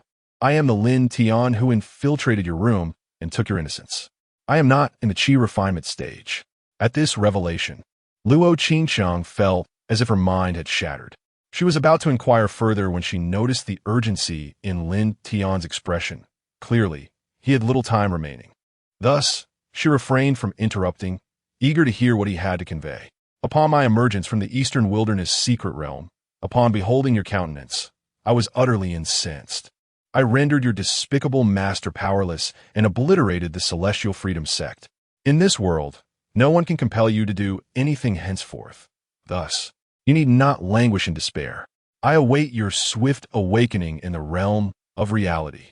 As these words resonated, Lin Tian's ethereal form transformed into scintillating motes of spiritual light, dissipating within Luo Qingsheng's sea of consciousness. He could have lingered longer within her mind. Yet, given her mere divine transformation realm cultivation, his prolonged presence would risk chaos within her consciousness. Departing from her mind, concluded their exchange. Lin Tian gently embraced Luo Qingsheng's delicate form. Within the confines of her consciousness, Luo Qingsheng, initially bewildered by Lin Tian's declaration, gradually felt the shadows in her gaze dissipate. I have not wed Gong Sun Yan. Li Tian, not Lin Tian, possesses such formidable prowess? Recalling their first encounter, that face, so strikingly similar to Lin Tian's, nearly incited her to draw her sword in anger. Yet, reflecting upon his ability to aid her breakthrough and his recent intrusion into her consciousness, she inhaled deeply, her eyes rekindling with determination. She resolved to confront Lin Tian, that rogue, to demand an explanation for deceiving her body and now seeking to ensnare her heart. As she nestled within his embrace, a tremor coursed through her. Her eyelids fluttered, and she abruptly opened her eyes, only to find herself unclothed and curled within Lin Tian's arms. A complex spectrum of emotions flickered in her gaze: resentment, confusion, fear, and hope. She feared that this was but a dream, and upon awakening, she would confront the grisly reality once more. However, upon glimpsing Lin Tian's awkward and flustered demeanor, all her emotions melted away. Tears cascaded from her eyes like a kite severed from its string. As she buried her face in his chest, weeping silently, Lin Tian tenderly caressed her back, whispering that it was permissible to let it all out. It was all in the past. No one would ever force her to act against her will again. This proclamation was made by me, Lin Tian. Upon hearing this, Luo Changsheng was suddenly enveloped in an overwhelming sense of security. The previous Lin Tian, masquerading as an innate understanding body, had elicited unique feelings within her, yet none compared to the unwavering sense of reliance and stability she felt from the present Lin Tian. Before long, their bodies entwined, and Lin Tian had fully unlocked the heart of the Eastern Wilderness's foremost beauty. After the rain, Luo Qingsheng playfully thumped her small, feeble fist against Lin Tian's chest. "You little thief, not only did you steal my virtue, but now you return to steal my heart." In response, Lin Tian, with a mischievous glint in his eyes, replied, "Having stolen everything else, it is only natural to claim your heart as well. What are your plans for the future? Shall we remain together at the Qinglian sect?" With a face full of hope, Luo Qingsheng gazed at Lin Tian, who shook his head and replied, "I shall not linger in the eastern wasteland for long. My next destination is the northern demonic domain." Upon hearing Lin Tian's words, a hint of disappointment flickered across Luo Qingsheng's face. Yet, she understood that with Lin Tian's formidable strength, he would certainly not remain in the desolate east. A fleeting shadow of melancholy passed through her eyes, but she swiftly masked it. After exchanging a few more words, Luo Qingsheng fell into a deep slumber. Lin Tian, taking a deep breath, realized that for a brief moment, as he looked upon Luo Qingsheng's delicate features, he was indeed tempted to stay in the eastern wasteland. However, recalling the countless enchanting fairies awaiting his conquest ahead, he swiftly quashed this yearning to remain. What a jest it would be for Lin Tian to forsake an entire garden for the sake of a single flower. Nevertheless, before his departure, he was determined to resolve matters in the east. The situation had become quite clear with the demise of the Carefree sect. The Qinglian sect could have seamlessly ascended to the position of the premier sect. However, Lin Qingxia had been utterly incapacitated by Lin Tian, prompting him to ensure that, after his departure, his beloved would not be subjected to any indignities. Thus, he resolved to turn Gongsun Xiaoyao and the two guardians of the burning flame valley into puppets, leaving them behind to safeguard Luo Qingsheng. Two beings at the void realm and one at the empty realm would suffice to handle any trouble she might encounter. Chapter 49. The silence of all the following morning, Lin Tian informed Luo Qingsheng of Lin Qingxia's current state. However, Luo Qingsheng remained unmoved by Lin Tian's harsh treatment of Lin Qingxia. After all, had it not been for Lin Tian, her esteemed master would have already sold her to the Xianyao sect. Observing the deranged Lin Qingxia displayed in the sect square, Luo Qingsheng was engulfed by a tumult of conflicting emotions. It was Lin Qingxia's benevolence that had once saved her from the jaws of a spirit beast. It was also this very benefactor who had betrayed her to the Xianyao sect. Lin Tian's method of punishment was indeed ruthless. He had first allowed Lin Qingxia to fulfill her aspirations by successfully advancing to the realm of Kongming, only to subsequently strip her of her powers, casting her into despair at the pinnacle of her joy. Now, Lin Qingxia had irrevocably descended into madness, so much so that even Luo Qingsheng could no longer recognize her.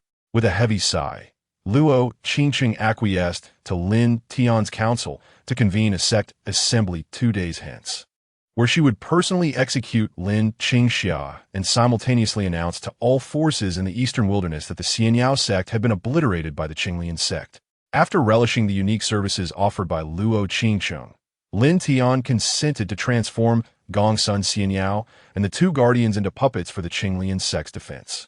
Soon, the day of the sect assembly arrived. In the central square of the Qinglian sect, Luo Qingsheng boldly proclaimed Lin Qingxia's treachery against the sect, culminating in her personally beheading the tormented Lin Qingxia, who had suffered greatly at the hands of Lin Tian's spiritual threads. The henchmen of Lin Qingxia, upon witnessing her execution, turned pale with fear. Fortunately, Luo Qingsheng opted not to hold them accountable, merely issuing a stern warning.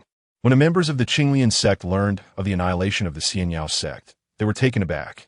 They had never anticipated that the sect which had reigned over them for 2 millennia could be extinguished so abruptly.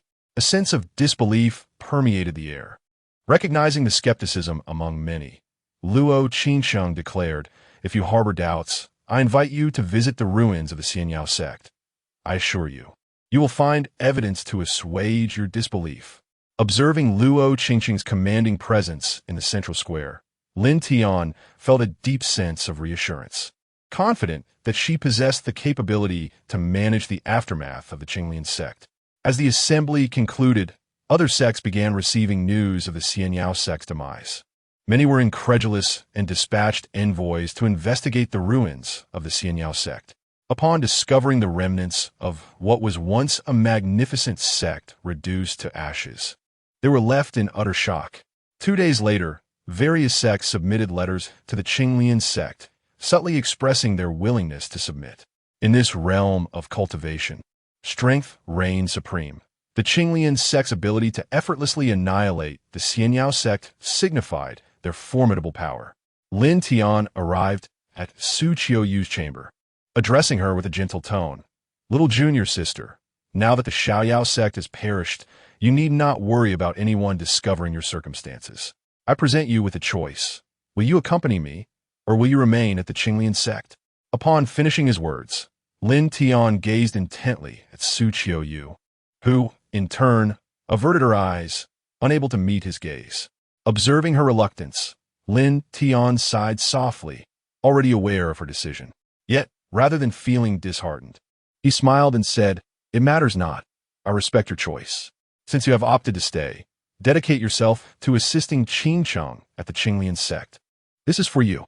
With that, he tossed her a spatial ring, filled with numerous techniques and precious materials.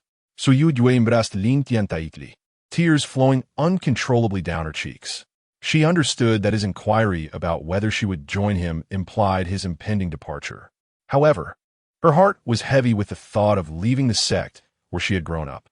She had anticipated that Lin Tian might compel her to follow him.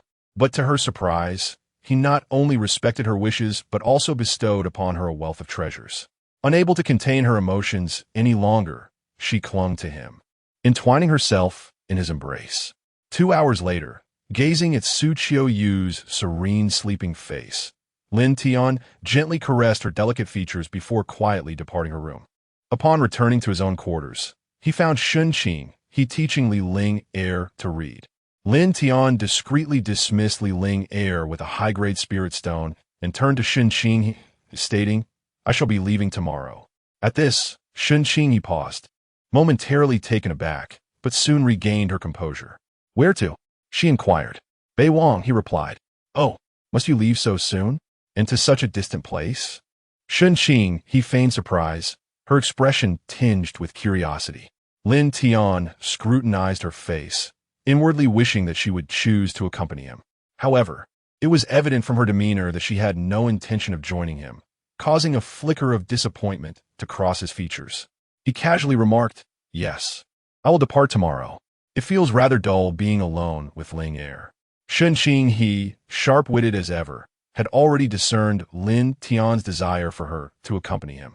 She purposely pretended to be disinterested in leaving, seeking to tease him. His insinuation was quite clear. He implied that if he found himself bored with only Ling Air for company, she ought to step forward and suggest accompanying him. Seeing Lin Tian's reluctance to directly ask her, Changsheng felt a pang of annoyance, determined to uphold her pride as the foremost talent of Dongwon. A smirk graced her lips as she retorted, "Oh, young Master Lin, with your charm, how could you possibly be bored?" The implication was unmistakable. There was no way she would take the initiative to follow him. Sighing softly, she mused, "I can't help but wonder what will happen to Ling Air's education if I leave. She cannot be left to falter in her studies." The implication was clear. "I am extending another opportunity to you. I made my intentions abundantly obvious. Why do you not take the initiative to accompany me?" Yet, Changsheng continued to engage in a verbal dance, suggesting, "Why not wait until tomorrow when you can visit the academy and find a scholar more knowledgeable than I? That would suffice, wouldn't it? If you wish for me to leave with you directly, then either express it plainly to me or seek another." Thus, the two engaged in a back-and-forth exchange, neither willing to yield first. At the entrance, Li Ling, who had been eavesdropping, could no longer contain herself and burst through the door. Master, Sister Qinghe, I can't bear to listen any longer. You too. Get lost. They retorted in unison, before resuming their playful sparring. Only Li Linger observed them, her gaze akin to that of a caregiver for intellectually challenged children. After several hours of this verbal sparring with Shun Qinghe, they finally reached a resolution, with Shun Qinghe reluctantly agreeing to accompany Lin Tian. That night, under the watchful, jealous gaze of Shun Qinghe, Lin Tian sought out Luo Changsheng for a final farewell. Upon seeing Lin Tian, Luo Changsheng's cheeks flushed slightly, yet she rose gracefully to embrace him. Lin Tian reciprocated, drawing her into his arms, and softly remarked, "I shall be leaving tomorrow." Chapter 050. Unveiling the celestial fan. Upon hearing those words, Luo Changsheng trembled, her back rising and falling as she fought to suppress her tears. Yet, like a kite severed from its string, tears betrayed her resolve. For a fleeting moment, she yearned to cast aside everything and depart with Lin Tian. However, having lived nearly 4 centuries within the Demon Sect and serving as its leader, she found herself reluctant to abandon her home or the one she was destined to part with. Following the sect's grand assembly, Luo Changsheng sensed Lin Tian's impending departure. Thus, she devoted herself daily to delighting him with every ounce of her being. Yet, the day of parting eventually arrived. Lin Tian gently patted her back, at a loss for words to comfort her. The two embraced, and soon found themselves lost in a passionate kiss, which led them to the bed curtains. After a night of fervor, the next morning, Lin Tian tenderly kissed Luo Changsheng's tear-streaked face before quietly leaving her chamber. Once he was gone, her tears cascaded down like a kite released from its tether. Ultimately, she could not summon the courage to bid him farewell. Lin Tian, along with Li Linger and Shun Qinghe, packed their belongings and stealthily departed from the Demon Sect. Shun Qinghe, perceiving the sadness etched on Lin Tian's face, felt a stir within her heart and sought to tease him. "Oh, our dear Lin Gongzi, so deeply smitten, we are on the verge of leaving Dongwang. Yet you present yourself in such a manner that one might believe you to be a paragon of fidelity." Li Linger chimed in, "Indeed, master. Your demeanor is so convincing that I almost doubt you are still the same notorious heartthrob of yours." At their banter, Lin Tian felt a few dark lines appear on his forehead. "You two are incorrigible. And you, Miss Shun, remember, you owe me your servitude as a maid. Once we enter the northern wilderness, you shall address me as young master." Unwilling to back down, Shun Qinghe retorted with a hint of sarcasm, "Yes, yes. Who could forget the illustrious Lin Gongzi, a man of boundless talent, masquerading as a mere cheer-refining weakling, all in pursuit of charming beauties? Pray tell, which maiden do you intend to ensnare next?" This was a question Lin Tian had indeed pondered. The territory he was about to venture into, the northern wilderness, was the largest expanse among the 4 seas and 8 wastelands. To the east lay the domain of the demon clan, while the west was inhabited by the human clan. Though they belonged to different races, it was merely a reflection of their divergent cultivation methods. Those practicing righteous paths were humans, while those adhering to demonic techniques were demons. The 2 races held an innate disdain for one another, leading to protracted warfare in the northern wilderness. Thus, the current state of the northern wilderness was a battleground, half dominated by the righteous and the other half by the demons. When time stood still, Lin Tian arrived in the northern wilderness and uncovered a secret. The demon clan's Saintus was surprisingly a homosexual. Furthermore, she was the illegitimate daughter of the leader of the righteous path, the master of the sword pavilion. To speak candidly, the figure of the demon clan Saintus is truly unparalleled in the world. Among the many beauties Lin Tian has encountered, none possess a physique as exquisite and striking as that of the Holy Maiden of the Demon Sect. Thus, Lin Tian's intentions this time are quite clear. Upon noticing Lin Tian lost in thought, seemingly contemplating which enchanting fairy to pursue next, Shun Qinghe, standing beside him, pouted in irritation, her eyes practically blazing with indignation. Sensing the intense gaze directed at him, Lin Tian swiftly shifted the conversation, inquiring, "By the way, Qinghe, you have yet to venture beyond the eastern wasteland, have you?" Would you like me to share tales of the four seas and 8 wastelands? Changsheng, intrigued despite knowing Lin Tian was diverting the topic, motioned for him to continue. In the realm of immortal and demon, the so-called 8 wastelands are not entirely desolate. Strictly speaking, only the eastern, western, southern, and northern wastelands are relatively barren. The central part of the continent is comprised of the domains of immortals, demons, beasts, and humans, collectively known as the Central Plains. It is here that the world's supreme powerhouses, those exalted beings of the transcendent realm, congregate within the formidable factions of the Central Plains. Consequently, the Eastern Wasteland feels rather insignificant. Upon hearing Lin Tian's words, Changsheng's interest was piqued. Having grown up in the academy, she had only ventured within the confines of the Eastern Wasteland, never having stepped beyond its borders. Now, following Lin Tian, she finally had the opportunity to explore the world, fulfilling a long-held desire. Summoning the ethereal energy within, Lin Tian unveiled the Dao artifact, the Celestial Mechanism Fan. He recalled the words of the Celestial Mechanism Master, who had stated that merely unfolding the fan would grant him the title of the Sect Master of the Celestial Mechanism Pavilion. His curiosity about this fan was immense. As he prepared for his journey to the Northern Wasteland, a legitimate identity was imperative. He had no desire to disguise himself as a disciple to infiltrate a sect, pretending to be a so-called innate enlightened being. The prospect of establishing his own faction was indeed enticing. With that thought in mind, and after ensuring the fan was in perfect condition, Lin Tian spread open the jade-hued Celestial Mechanism Fan, which bore the majestic character for heaven. It resonated harmoniously with his own name, instantly captivating Lin Tian. At that very moment, as the fan unfurled, a stream of radiant light surged into Lin Tian's being. Instantly, a new cultivation method materialized in his mind, known as the Heavenly Mechanism Art, attributed to its founder, the Celestial Mechanism Master. Upon perusing the Heavenly Mechanism Art, Lin Tian could not help but feel a deep respect for the Celestial Mechanism Master. To his astonishment, this technique bore a striking resemblance to the life and death talismans found in the martial tales of his previous life. Anyone who practiced the Heavenly Mechanism Art would be subject to the control of the fan's wielder. Even those who had achieved the Dao fusion realm and subsequently passed through death and reincarnation would still be under its influence. It became clear why the Celestial Mechanism Master had assured him that the Celestial Mechanism Pavilion would never betray him. Now he understood. However, this indeed serves as an effective means of control over individuals, for the realm of cultivation is far removed from civilized society. Here, strength reigns supreme.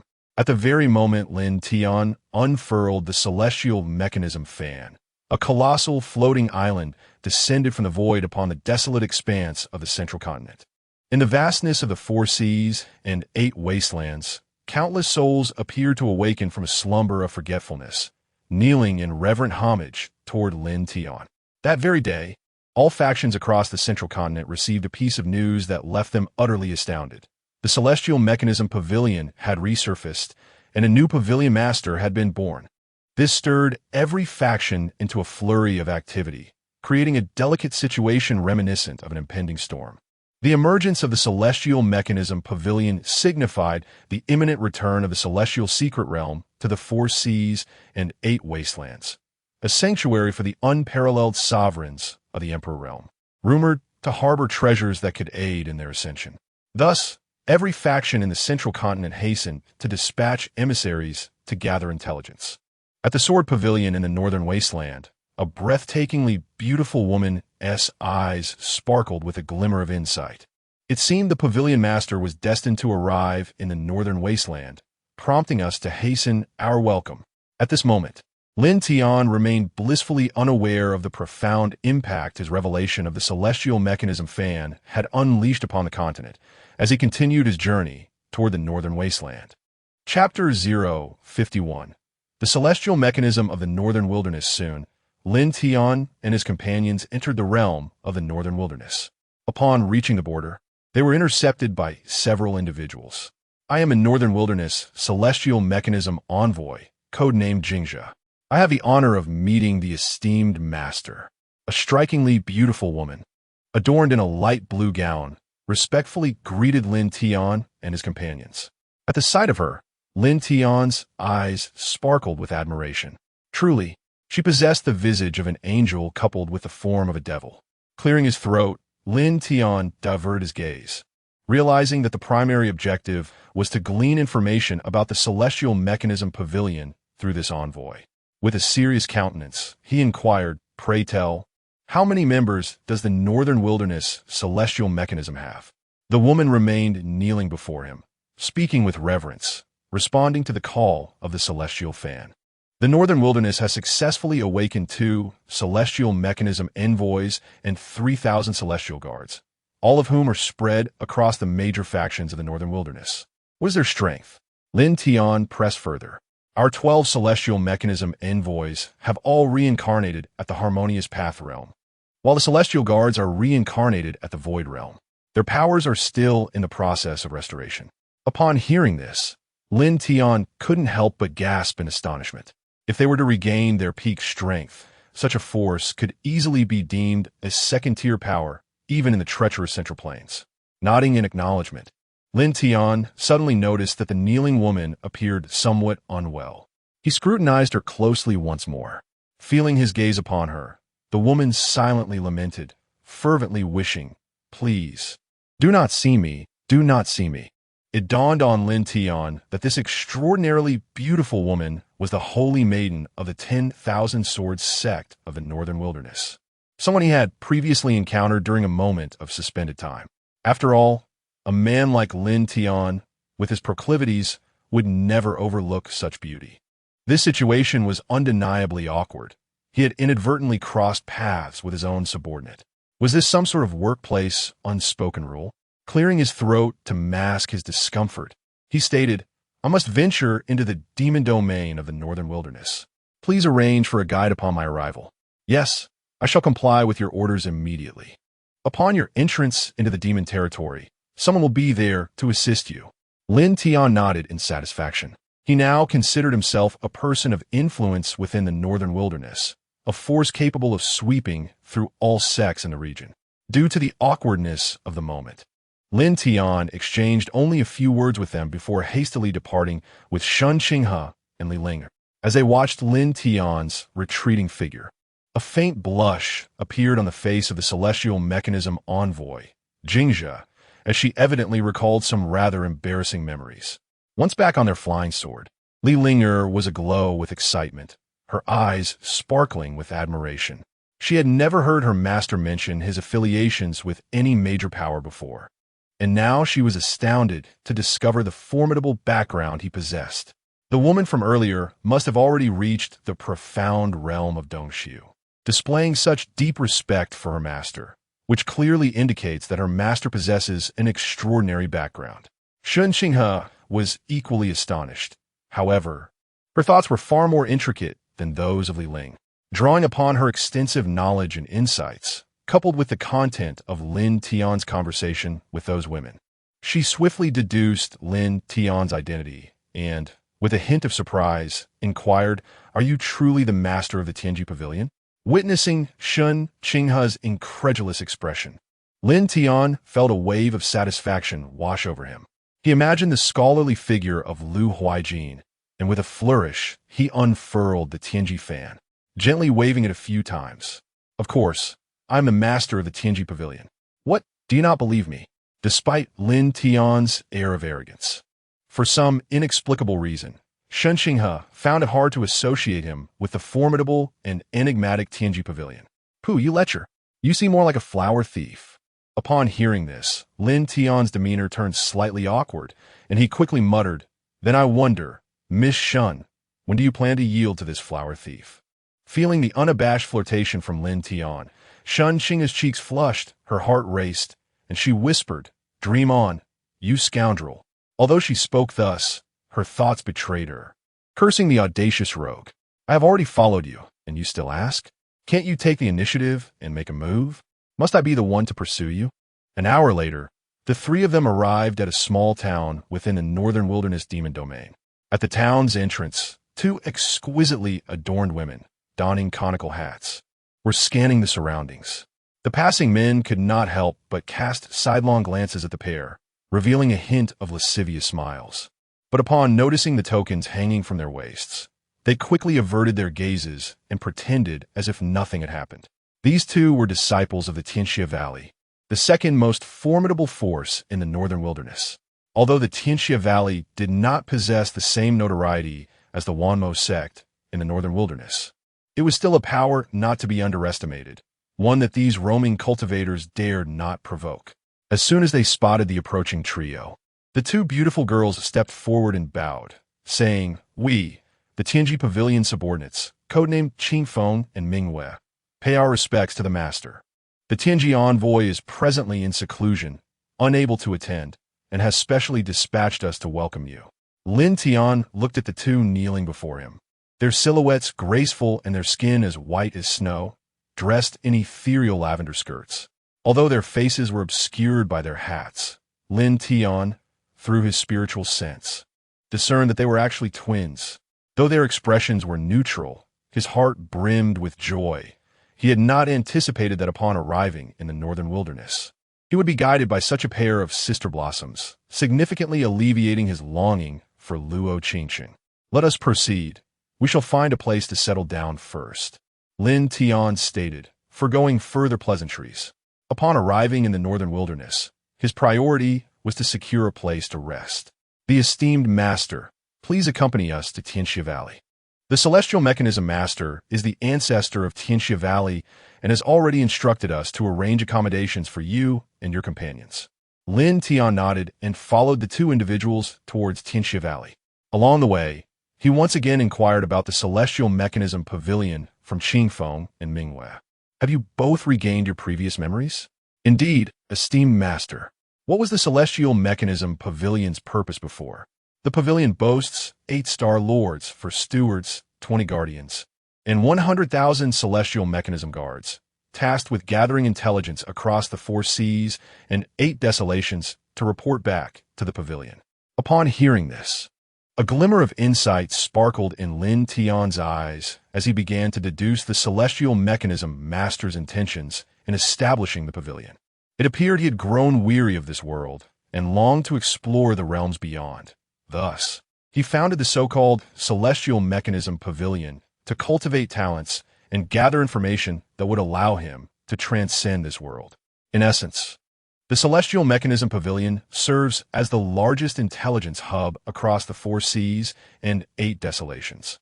With a sigh of admiration for the Celestial Mechanism Master's grand vision, they soon arrived at Wanxia Valley. The overall strength of the northern wilderness surpasses that of the eastern wilderness, leading to the construction of more magnificent sects in this region.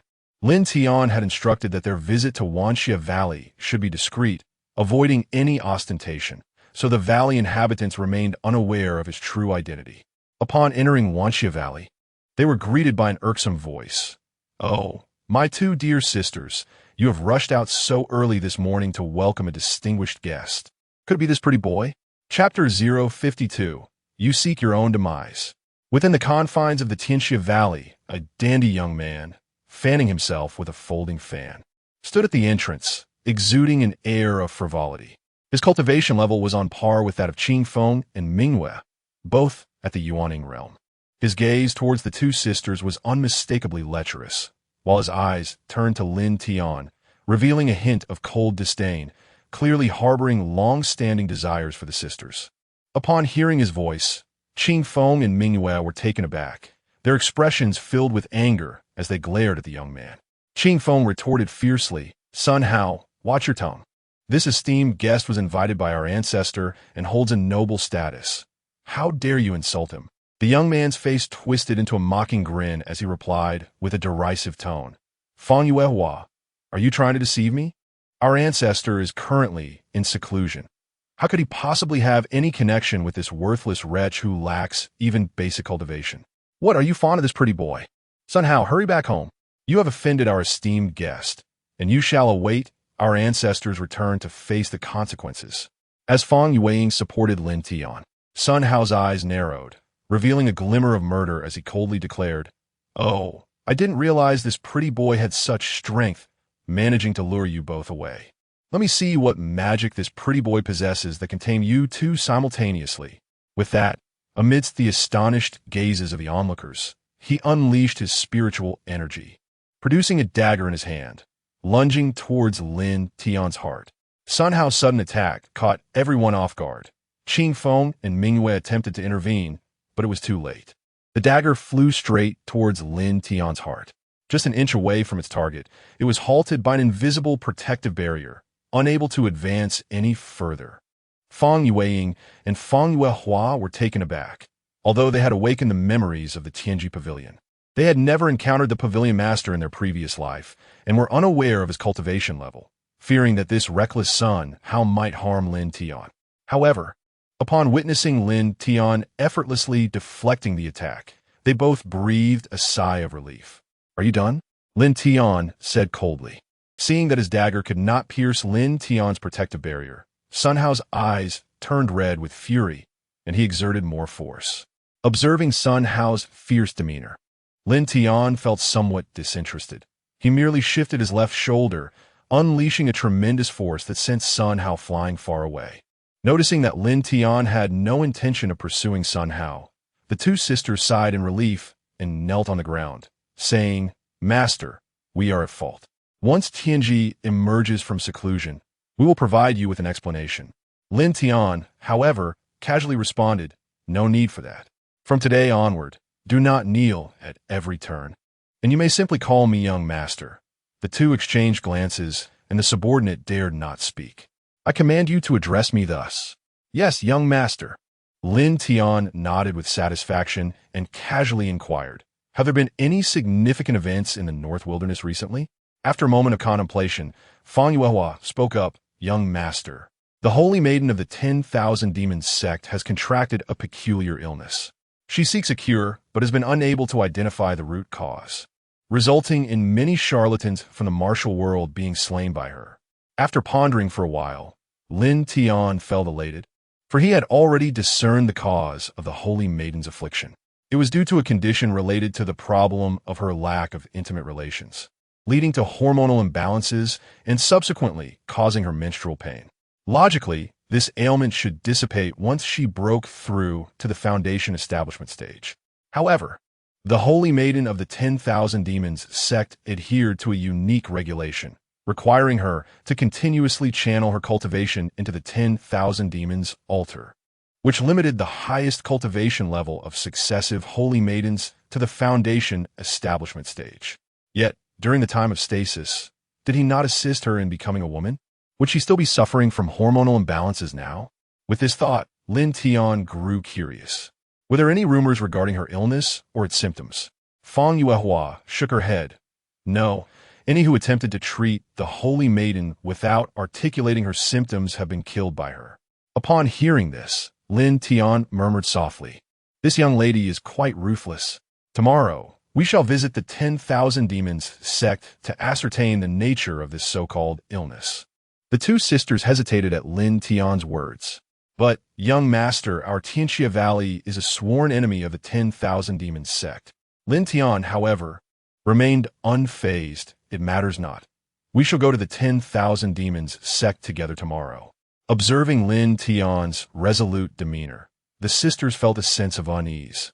For the 10,000 Demons Sect harbored an ancestor of formidable strength, rivaling that of the Heavenly Mechanism Master. Although the ancestor of Tianxia Valley was currently in seclusion, striving to break through to the harmonization stage, she was unavailable to assist them should any trouble arise at the 10,000 Demons Sect. Just as they were discussing the circumstances of the 10,000 Demons Sect, an unwelcome voice pierced through the air. "I wish to see which scoundrel was invited by which ancestor to cast my son away for dozens of miles. Do they truly believe our Tianxia Valley is easy to bully?" Upon hearing this, the sisters' faces paled.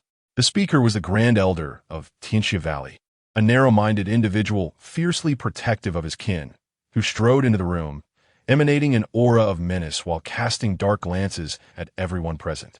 At that moment, the sect leader of the 10,000 Demons Sect, the father of the Fang sisters, was occupied with affairs outside. which was why the elder had directly issued orders to the sisters without informing their father. And naturally, the elder had not received any commands from the ancestor. After scrutinizing Lin Tian, the Grand Elder cast a somber gaze upon the Fong sisters and declared, "My dear nieces, I must speak to you both. While your antics may go unchallenged on ordinary days, it is utterly unacceptable for you to feign the authority of our ancestor. You shall surrender this young man to me for resolution, and I shall assume responsibility for this matter on your behalf. Otherwise," upon hearing these words, the sisters' expression soured, as the Grand Elder was clearly leveraging his status and strength to intimidate them, blatantly seeking to defend his own son. The Grand Elder had reached the pinnacle of the empty realm, a level far beyond what the two Yuanian cultivators could contend with. Lin Tian's countenance grew icy, and he coldly inquired, "What do you intend to do otherwise?"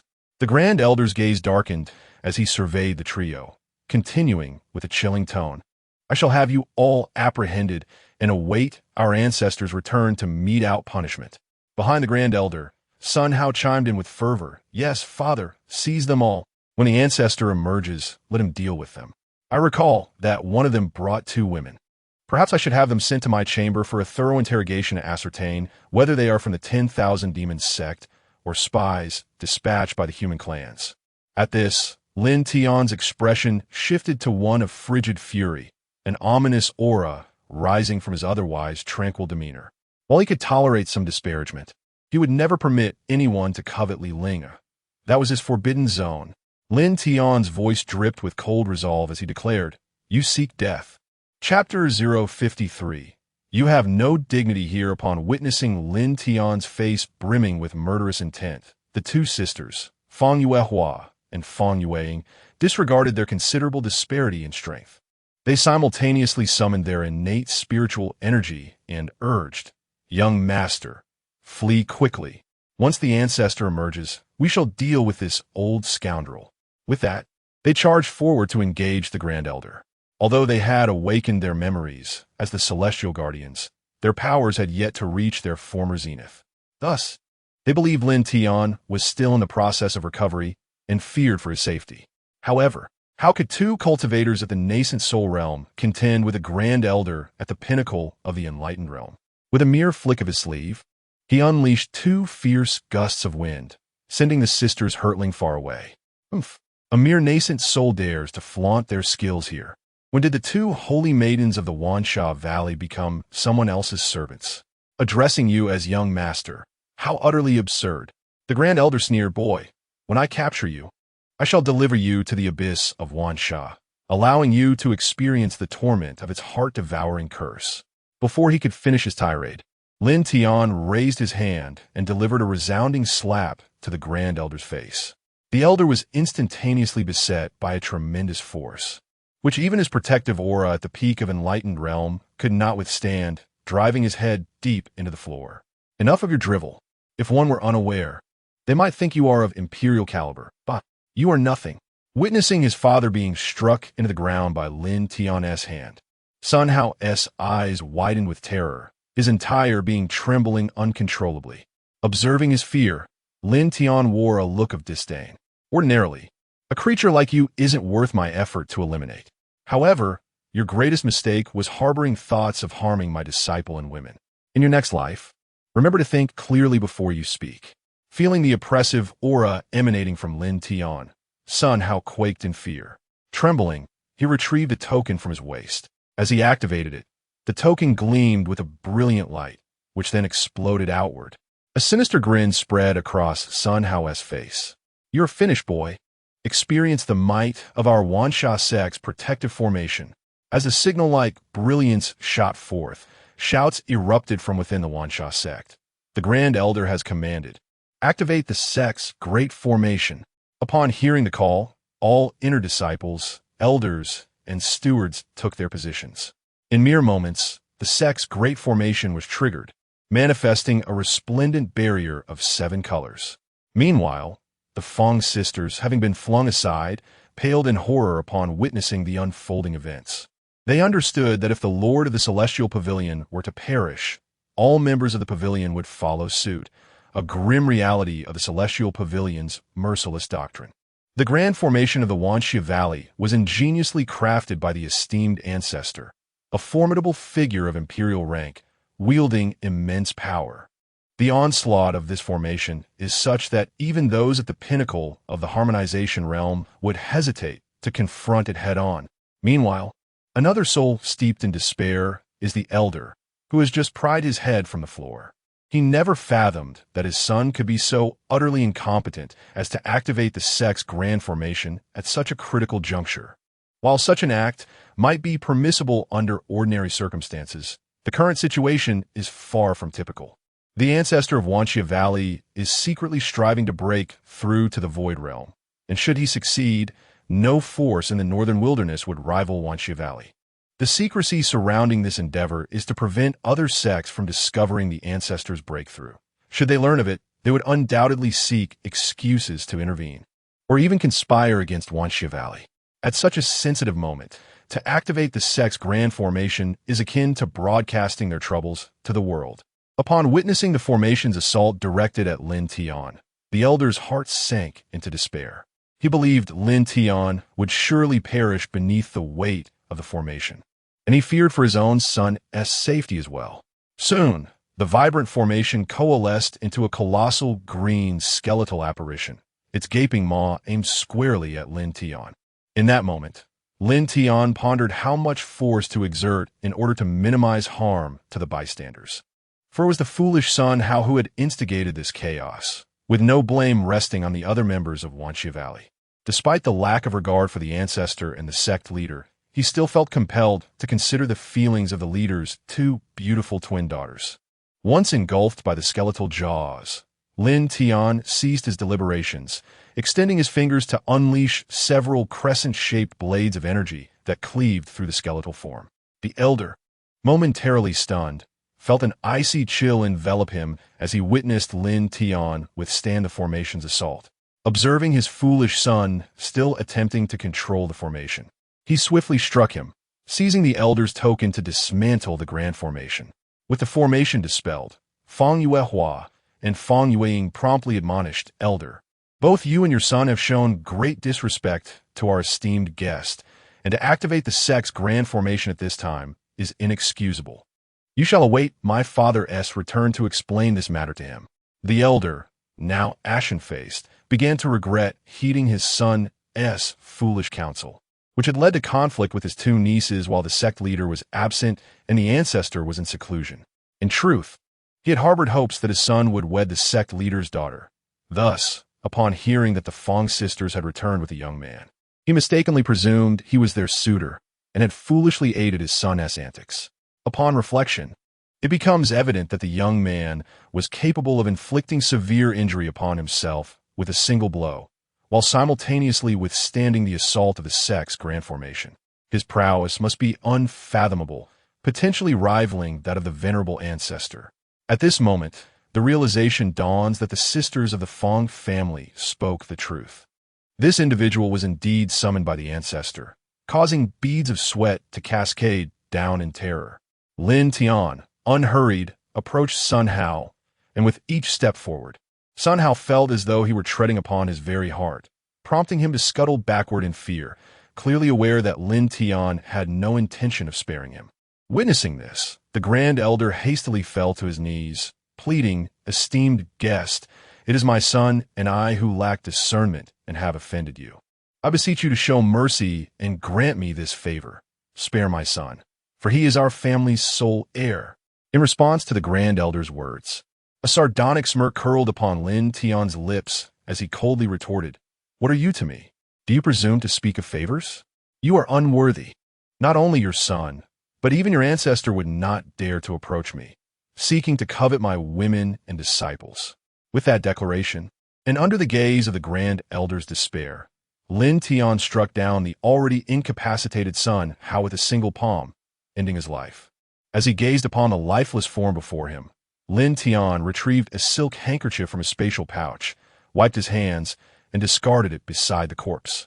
He found the act of exterminating such filth to be beneath him. Chapter 054. the utter temptation of Changsheng upon witnessing the tragic demise of his son. The Grand Elder of the Wansha Valley was instantly consumed by a crimson rage. His gaze fixed upon Lin Tian was laden with malice and ferocity. "I shall fight you to the death," he declared, channeling his spiritual energy, which ignited a crimson glow enveloping him as he invoked the secret arts of Wansha Valley, sacrificing his own vital blood. At present, his power had reached the pinnacle of the empty clarity realm, and with the blood-burning technique, his strength surged to the void realm in an instant. Exuding an aura of terror, he charged towards Lin Tian. Lin Tian raised his hand and delivered another resounding slap, driving the Grand Elder's head into the floor once more.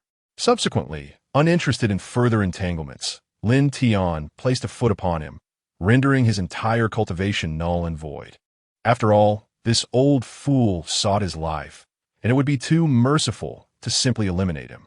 Lin Tian decided to spare his life. Recalling the old man's earlier words about wanting him to enter some Wansha pit, he thought it only fitting for the elder to experience it firsthand. After dealing with the two, the Fong sisters gazed at Lin Tian in sheer astonishment, their eyes brimming with admiration.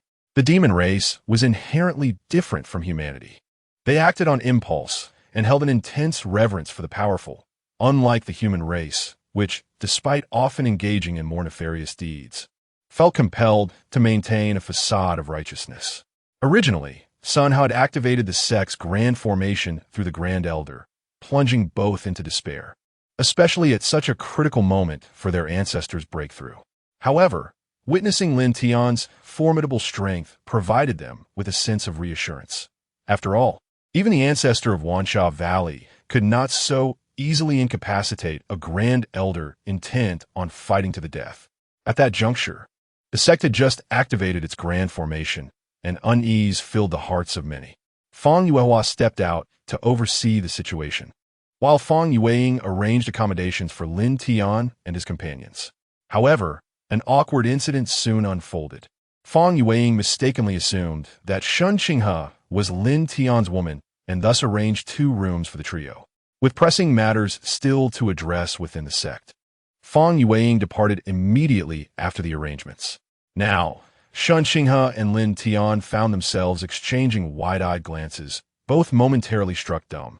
Changsheng felt a flush of embarrassment, unable to meet Lin Tian's gaze, pondering, this fool. Surely he won't do anything to me, will he? If he attempts something, should I comply or refuse?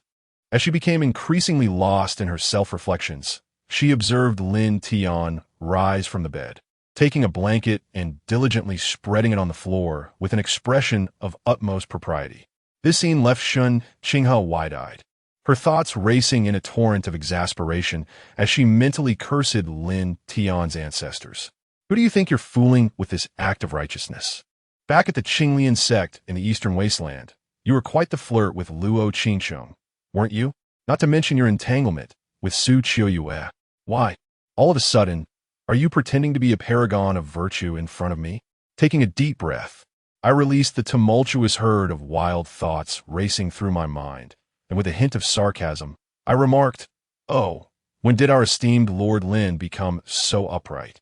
I had always believed that without a woman's company, you would find it impossible to sleep." The underlying implication was unmistakable. What pretense are you putting on here? I was already prepared for your company. As a 1,000-year-old fox, what games are you playing with me? However, Lin Tian had not undergone a transformation. His reluctance to claim a drop of Changsheng's blood stemmed from the exhilarating thrill he had experienced during their last intense encounter in the eastern wilderness. Upon hearing Changsheng's words, Lin Tian promptly responded, "Miss Shun, how could you say such a thing? I have always been a gentleman of integrity, and my actions are predicated on mutual consent. When have I ever taken advantage of someone in a vulnerable position?" The implication was clear. If you wish for me to share your bed, you must be direct about it. Otherwise, I shall not oblige. Changsheng, naturally, grasped the meaning behind his words, and a flush of indignation mixed with embarrassment colored her cheeks. She vigorously twisted the hem of her light yellow gauze dress, declaring, "Since you are so well-mannered, my lord, I feel reassured.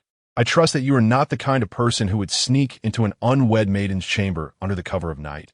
Correct, my lord? The unspoken message was evident. If you wish for me to invite you, that is out of the question. If you do not come now, you may regret it later. Upon hearing this, Lin Tian assumed that Changsheng had capitulated in their playful back and forth, and a sense of relief washed over him. Observing her flustered expression stirred a sense of unexpected delight within him. Yet, in the next moment, he began to regret engaging in this playful tug-of-war. There she sat on the bed, slowly unfastening her outer layer of yellow gauze dress. Though her movements were languid, each action dripped with seduction. As she gradually unveiled the delicate yellow and white scholar's robe layered beneath, her elegance was further accentuated. Next, Changsheng began to loosen the upper part of her dress. As she unbuttoned the first clasp, the hint of her white undergarment became tantalizingly visible, causing Lin Tian's heart to race in disbelief. Is this the test you present to a gentleman? What man could withstand such a trial? Due to Changsheng's deliberate pace, it took an eternity for her to fully unveil her upper garment. By the time she had undone all the buttons, her cheeks were as red as a ripened apple. Catching a glimpse of Lin Tian's hungry gaze, she feigned surprise, saying, "Oh, Lord Lin, if you continue to stare at me like that, I might become quite embarrassed. Aren't you supposed to be a gentleman? You won't pounce on me, will you?" With that, she pretended to shrink back against the wall, her expression one of playful fear. The coy glimmer in her eyes, coupled with an alluring blend of 3 parts timidity and 7 parts seduction, instantly rendered Lin Tian's companions rigid. Simultaneously, a wave of warmth surged through his nostrils, and an uncontrollable trickle of blood streamed down. At this moment, Lin Tian was engulfed by regret, pondering why he had chosen to feign virtue instead of plunging directly into the matter at hand, engaging in a game of Tai Chi with Changsheng. He understood that Changsheng was being deliberately provocative. During their previous encounter, he had emerged victorious, and he had assumed the advantage would be his once more. Little did he anticipate being outmaneuvered by Changsheng. However, once words are spoken, they cannot be retracted, much like spilled water. Lin Tian, unwilling to betray his own principle of never coercing others, reluctantly turned away, lying on the ground with his back to Changsheng, his mind incessantly reciting the Heart Sutra for his past life. Form is emptiness. Emptiness is form. Form is emptiness. Emptiness is also form. Yet, despite having attained a higher state of consciousness, he found himself involuntarily scanning Changsheng on the bed. That infuriating young lady seemed to sense his mental intrusion, maintaining her beguiling demeanor. It took her a good half an hour to shed her garments and slip under the covers. To Lin Tian's utter despair, the scholarly robe she had discarded was flung atop his head, instantly filling his nostrils with the faint, delicate fragrance of her youthful essence. Then he heard Changsheng's voice, a blend of surprise and seduction. "Oh dear, young Master Lin, I seem to have inadvertently dropped my clothing. Could you kindly assist me in retrieving it?" Chapter 055, Killing 2 birds with 1 arrow. Upon hearing the alluring voice of Changsheng, Lin Tian felt a wave of warmth envelop his body. Yet, upon witnessing Changsheng's smug expression, he was filled with a fierce resentment. He yearned to approach her and engage in a profound conversation. But every time he caught sight of her triumphant smile, his heart brimmed with a sense of injustice. At that moment, his younger brother was on the verge of bursting. Unable to endure the tension, sensing the surroundings, he discovered Feng Yuehua meditating in her room. Without hesitation, he conjured a tent and instantaneously transported himself to Feng Yuehua's chamber. In the previous moment, Changsheng had been striking poses, and the next, Lin Tian had vanished. She felt a sudden urge for a background melody to play, reminiscent of a children's tune filled with questions.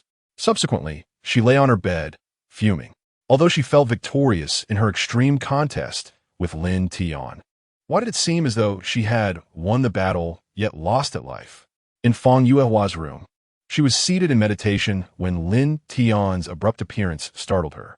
Before she could fully comprehend the situation, Lin Tian, akin to a wild beast, pounced upon her, pinning her to the bed.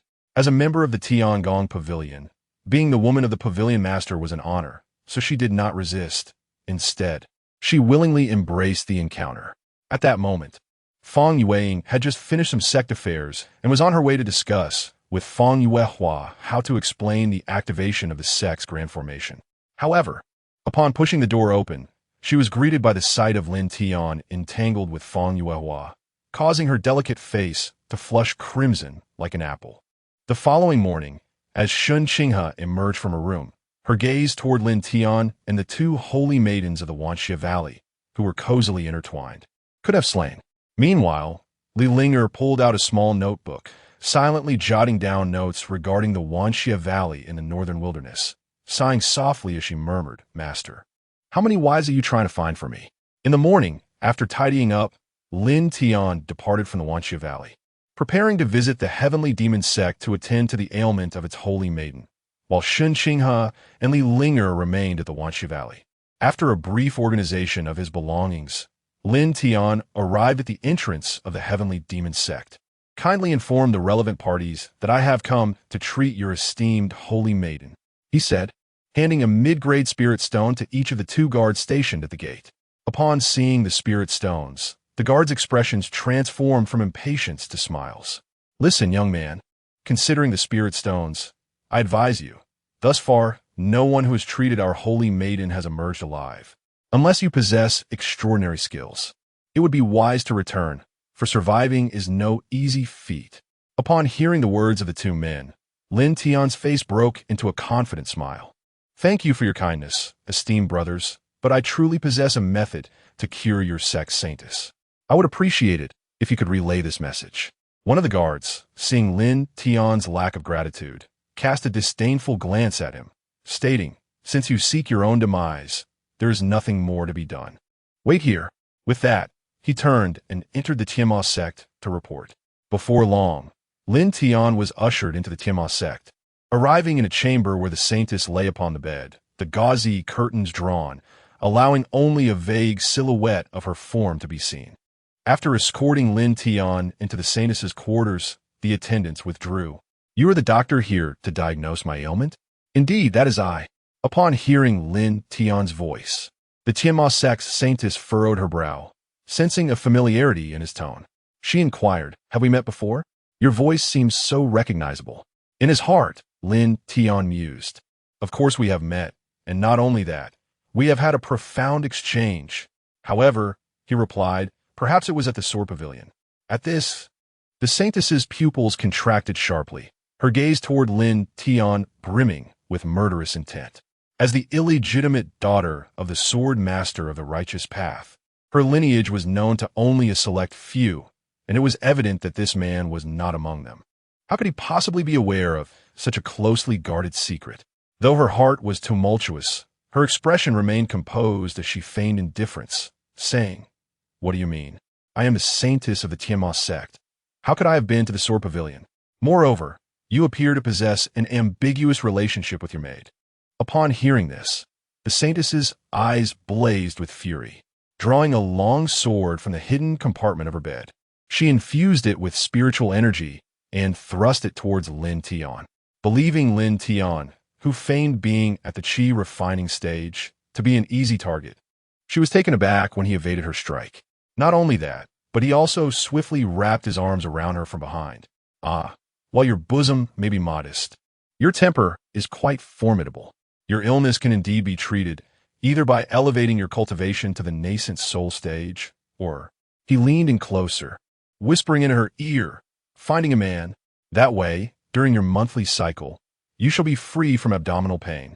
Upon hearing this, and glancing at her current embarrassing position, the saintess shouted for help, but no one came, as it was evident that Lin Tian had placed a restriction on the room. "Do not bother calling out. It would be futile, even if you screamed until your throat was raw. What do you intend to do?" "I simply wish for the saintess of the Demon Sect to serve me well." "You must be dreaming. Unless the northern wilderness is free from war, I shall consent to serve you." The conflict between the northern wilderness human race and the demon race has persisted for a millennium, with grievances having deepened to an irreconcilable extent. However, Lin Tian was momentarily taken aback by such a modest demand. Is that truly all? Very well. Let it be settled thus. Should you fail to uphold your promise, I shall unveil your secret. Yet, a mocking expression graced the countenance of the Holy Maiden of the Heavenly Demon Sect as she replied, "You must be swift." The main forces of the Heavenly Demon Sect have just allied with several other sects and are preparing to assault the Valley of Heavenly Evil. If you delay any longer, a battle will likely erupt. Upon hearing this, Lin Tian's pupils constricted. Disregarding everything else, he vanished from his location, hastening towards the Valley of 10,000 Evils. Chapter 056. You four old fools, damn you! At this moment, above the Wanxia Valley, countless demon clan cultivators surrounded the valley, with 5 formidable beings at the Void Realm gazing down from their celestial vessel.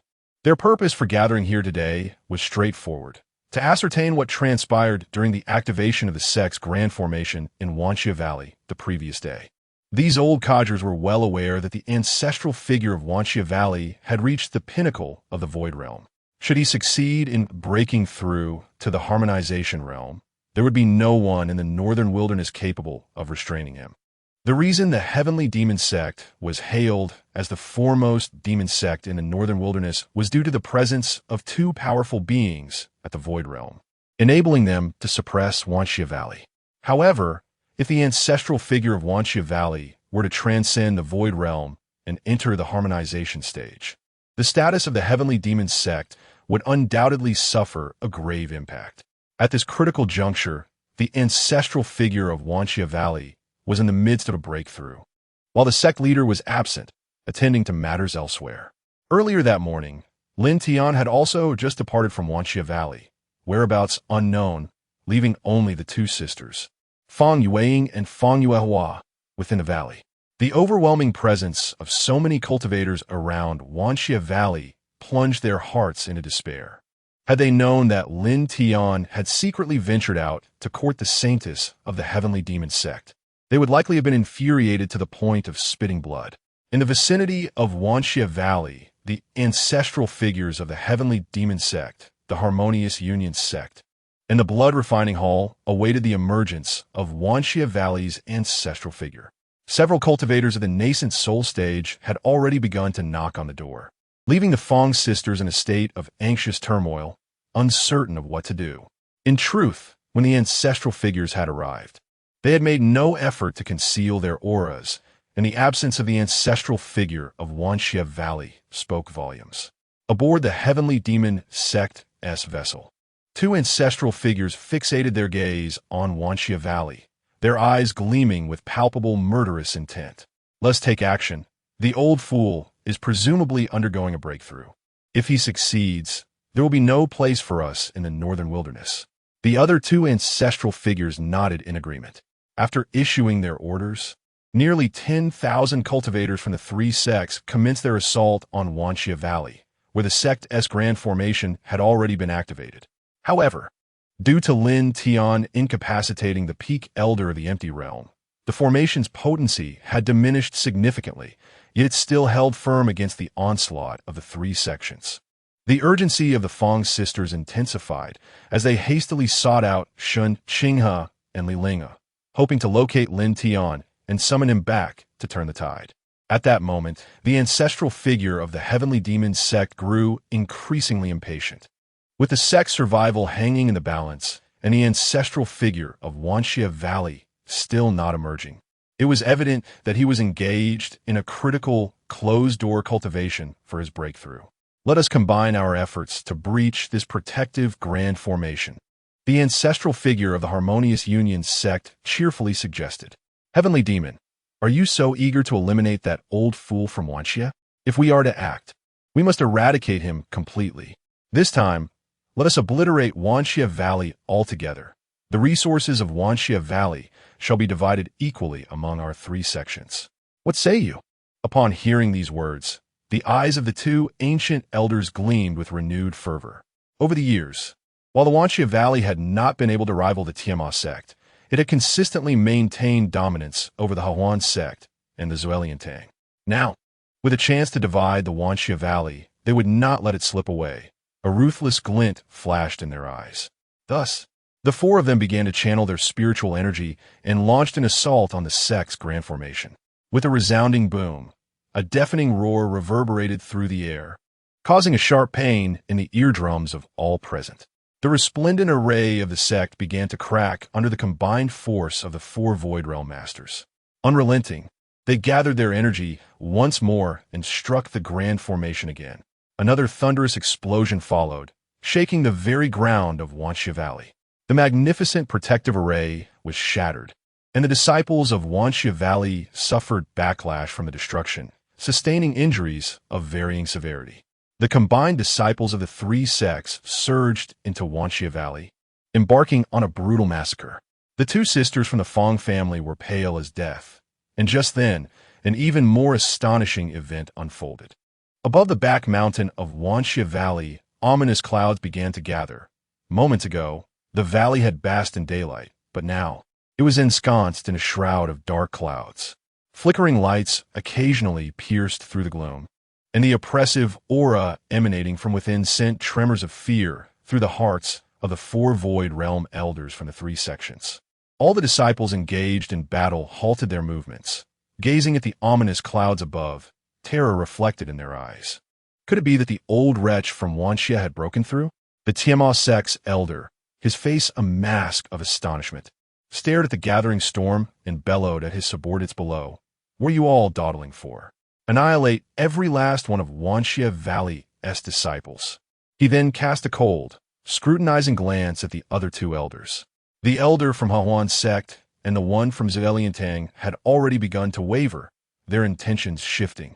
They had come merely to seize an opportunity, not to court death. Although the elder of Wanxia had yet to transcend the tribulation, he was already on the precipice of becoming a harmonization realm powerhouse.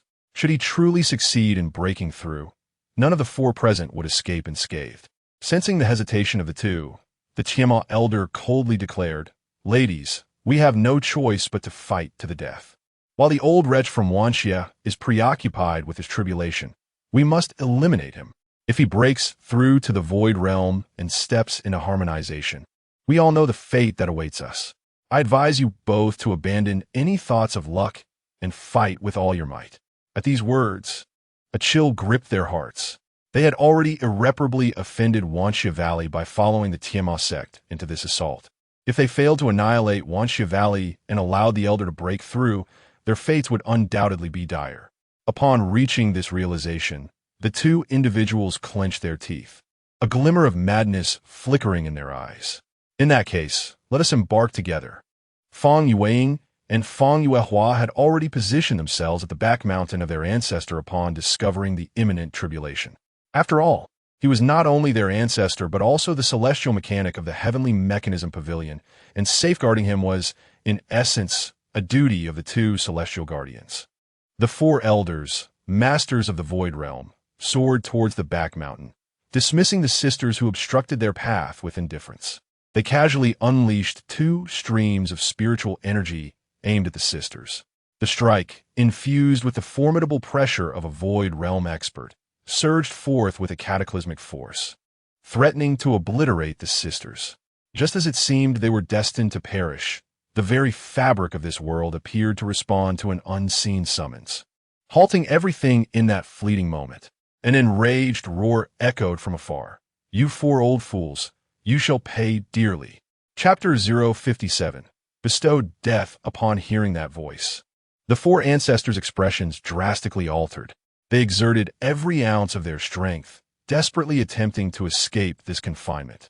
A golden radiance enveloped them, akin to iron shackles, completely immobilizing them within this space, rendering them utterly helpless. In the next moment, Lin Tian abruptly materialized before the four. He first approached the two sisters of the Fong family, effortlessly dispelling the lethal spiritual attacks aimed at them. Then he cast a cold, piercing gaze upon the three sect ancestors, inquiring, "How do you wish to meet your demise?" His frigid voice resonated like ancient ice, instilling an oppressive dread within the hearts of the four. They yearned to speak, yet their bodies were bound by Lin Tian's power, leaving them unable to utter a word. Their eyes filled with desperation as they looked towards him. Unfazed, Lin Tian pointed a finger at the heavenly demon ancestor and declared, "I bestow upon you a death of utter annihilation." With a snap of his fingers, a resounding crack echoed, and in an instant, the energy within the heavenly demon ancestor erupted, reducing him to mere ashes. The remaining three watched in horror, realizing the formidable strength of this individual. If not for their current physical restraints, it was likely that the ancestor of harmony would have already knelt in supplication. But now they were all immobilized, their faces etched with terror as they could only bear witness. Lin Tian's finger then pointed towards the blood-refining ancestor. "I bestow upon you a death pierced by 1,000 arrows." With another snap of his fingers, a multitude of ethereal arrows materialized, hurtling towards the blood-refining ancestor, transforming him into a veritable pincushion. The spiritual arrows proved to be irresistibly potent. Despite his attempts to summon energy for defense, his barriers crumbled like mere parchment, leaving him with an expression of disbelief as he faced his demise. The remaining two gazed at Lin Tian with increasing trepidation. The ancestor of harmony trembled uncontrollably, pondering the nature of such an ability. What kind of monstrous power could obliterate cultivators of their caliber in an instant? Before they could fully comprehend this question, Lin Tian's finger was already aimed at the ancestor of harmony. His voice, cold and eerie, as if emanating from the depths of the netherworld, sent shivers through her very soul. "I bestow upon you a death of supreme ecstasy." As he spoke, a beam of light shot forth from his fingertip, piercing her brow. In that moment, the ancestor of harmony was engulfed in a blinding flash, and the scene around her shifted dramatically. She found herself in a chamber, bound and exposed, surrounded by a group of men whose gazes were rife with lewd intentions. "Please, don't come any closer, please, no." In her subconscious, she was repeatedly tormented and ravaged by unseen forces, while in reality, her body began to distort and contort, her face betraying an unsettling hint of pleasure. Within a mere quarter of an hour, blood began to seep from her body, ultimately leading to her agonizing demise, tortured to death within her own subconscious. The second elder of the Heavenly Demon Sect remained, his gaze clouded with despair, in contrast to his brother, who had swiftly disintegrated into nothingness. He found himself the unluckiest of them all. He witnessed firsthand how the other three were slain by Lin Tian, yet felt utterly powerless, struggling like a lamb awaiting slaughter. Lin Tian pointed a finger at the second elder of the Heavenly Demon Sect, declaring, "I bestow upon you a death by bloodshed." With a snap of his fingers, blood erupted uncontrollably from the elder's body. The mere act of bleeding was not sufficient to instill fear in this elder. As the blood flowed, it simultaneously drained his cultivation and severed a fragment of his soul. In that moment, his body felt as though it were being torn apart by the very blood that coursed through him, an agony so profound that, had he not been restrained, he would have surely screamed in torment. As the blood continued to pour forth, his body visibly withered, ultimately transforming into a desiccated corpse that collapsed to the ground. Within the span of a single incense stick's burning, the three great sect elders met their demise in the valley of heavenly evil, leaving the disciples engaged in battle below, utterly astonished. What level of cultivation could possibly be so formidable? Could he truly be the legendary Emperor realm? As they speculated, an icy, murderous voice resonated in their hearts. Heavenly Demon Sect, Harmonious Union Sect, Blood Refinement Hall. Tomorrow let the leaders of your three sects come here to kneel for 10 days and surrender your sect tokens to submit to the Valley of 10,000 Evils, or face annihilation. The weight of those final words unleashed an invisible pressure that caused all disciples from the three great sects to cough up blood, fleeing in a panicked frenzy like dogs bereft of their masters. Shortly after their departure, the lightning tribulation of the valley's elder descended from the heavens. Upon witnessing the ferocity of the tribulation, sisters Fang Yuehua and Fang Yueying turned pale. Yet the thought of their master being present offered them some solace. After all, with their master's unparalleled abilities, he would not allow the heavenly mechanism master to perish in the lightning storm. Lin Tian's gaze remained fixed on the celestial tribulation, sensing the strength of the person undergoing it, and he could roughly gauge their limits. To transcend from the void realm to the harmonious path, one must endure a formidable trial of 81 thunder tribulations. Upon reaching this stage, one may indeed be considered a celestial being. The ancient ancestor of the myriad demons valley, the seer of the north wilderness, should find his limits at the threshold of 80 thunderbolts. Without Lin Tian's assistance during the final bolt, he would surely face demise and obliteration. The initial 36 tribulations are categorized as minor tribulations, the subsequent 36 as trials of the heart's demons, and the final 9 as apocalyptic tribulations, a process that unfolds over 3 days. Those who cultivate to this realm must undergo the purifying experience of thunder tribulations during their breakthrough to a higher domain, ensuring a more stable foundation. Should Lin Tian assist him in navigating these tribulations, it may lead to an unstable foundation and, in severe cases, the emergence of heart demons. Witnessing this situation, Lin Tian instructed the Fong sisters to handle the aftermath while he leisurely retrieved a rocking chair from his storage space, reclining comfortably as he awaited the final thunderbolt. Chapter 058. The third extreme struggle with Changsheng. As the third day approached, the breath of the heavenly evil ancestor had become increasingly tumultuous. After enduring the onslaught of 80 heavenly thunders, it was evident that he had suffered grievous injuries. As the final cataclysmic thunder descended from the heavens, resembling a dragon of chaos, a look of despair crossed his face. Originally, he could have weathered this tribulation, but due to the siege in the 10,000 Evil Valley by the 3 major sects, his concentration wavered during his breakthrough. Thus, his realm was not particularly stable. After the baptism of the preceding 80 thunders, he had exhausted all his strength. Just as despair took hold of him, the thunder, akin to a thunderous dragon, swept towards him, only to be suddenly halted as if restrained by an unseen force, suspended before him. At that moment, a young man strolled into view. Casually grasping the immensely powerful cataclysmic thunder in his hand, he molded it into a compact sphere. Upon witnessing Lin Tian's extraordinary prowess, the heavenly evil ancestor felt an instinctive recognition and bowed deeply, proclaiming, "I am the destiny envoy of the Northern Wilderness Demon Clan. I pay my respects to the esteemed master. I beg your pardon for not greeting you upon your arrival, due to my breakthrough." Lin Tian, however, replied nonchalantly, "No need for concern. Focus on your cultivation. The matters of the Northern Wilderness are not your concern for the time being." As he spoke, he dissipated the violent energy within the cataclysmic thunder and handed it to the heavenly evil ancestor. The latter quickly bowed in gratitude. "Thank you, esteemed master." After all, Lin Tian had betted his 2 descendants. Thus he felt obliged to offer assistance to this envoy from the Northern Wilderness. During the days when Lin Tian aided the Destiny Ancestor in overcoming the tribulation, the leaders of the 3 major sects, Heavenly Demon Sect, Harmony Sect, and Blood Refining Hall, were at the entrance of the 10,000 Evil Valley, trembling with fear, awaiting their reckoning.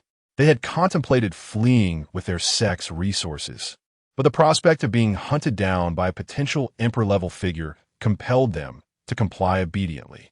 After all, who would prefer death when there was a chance to survive? Although they had not seen Lin Tian's face over the 3 days, they were acutely aware that the formidable young man must be within the 10,000 Evil Valley.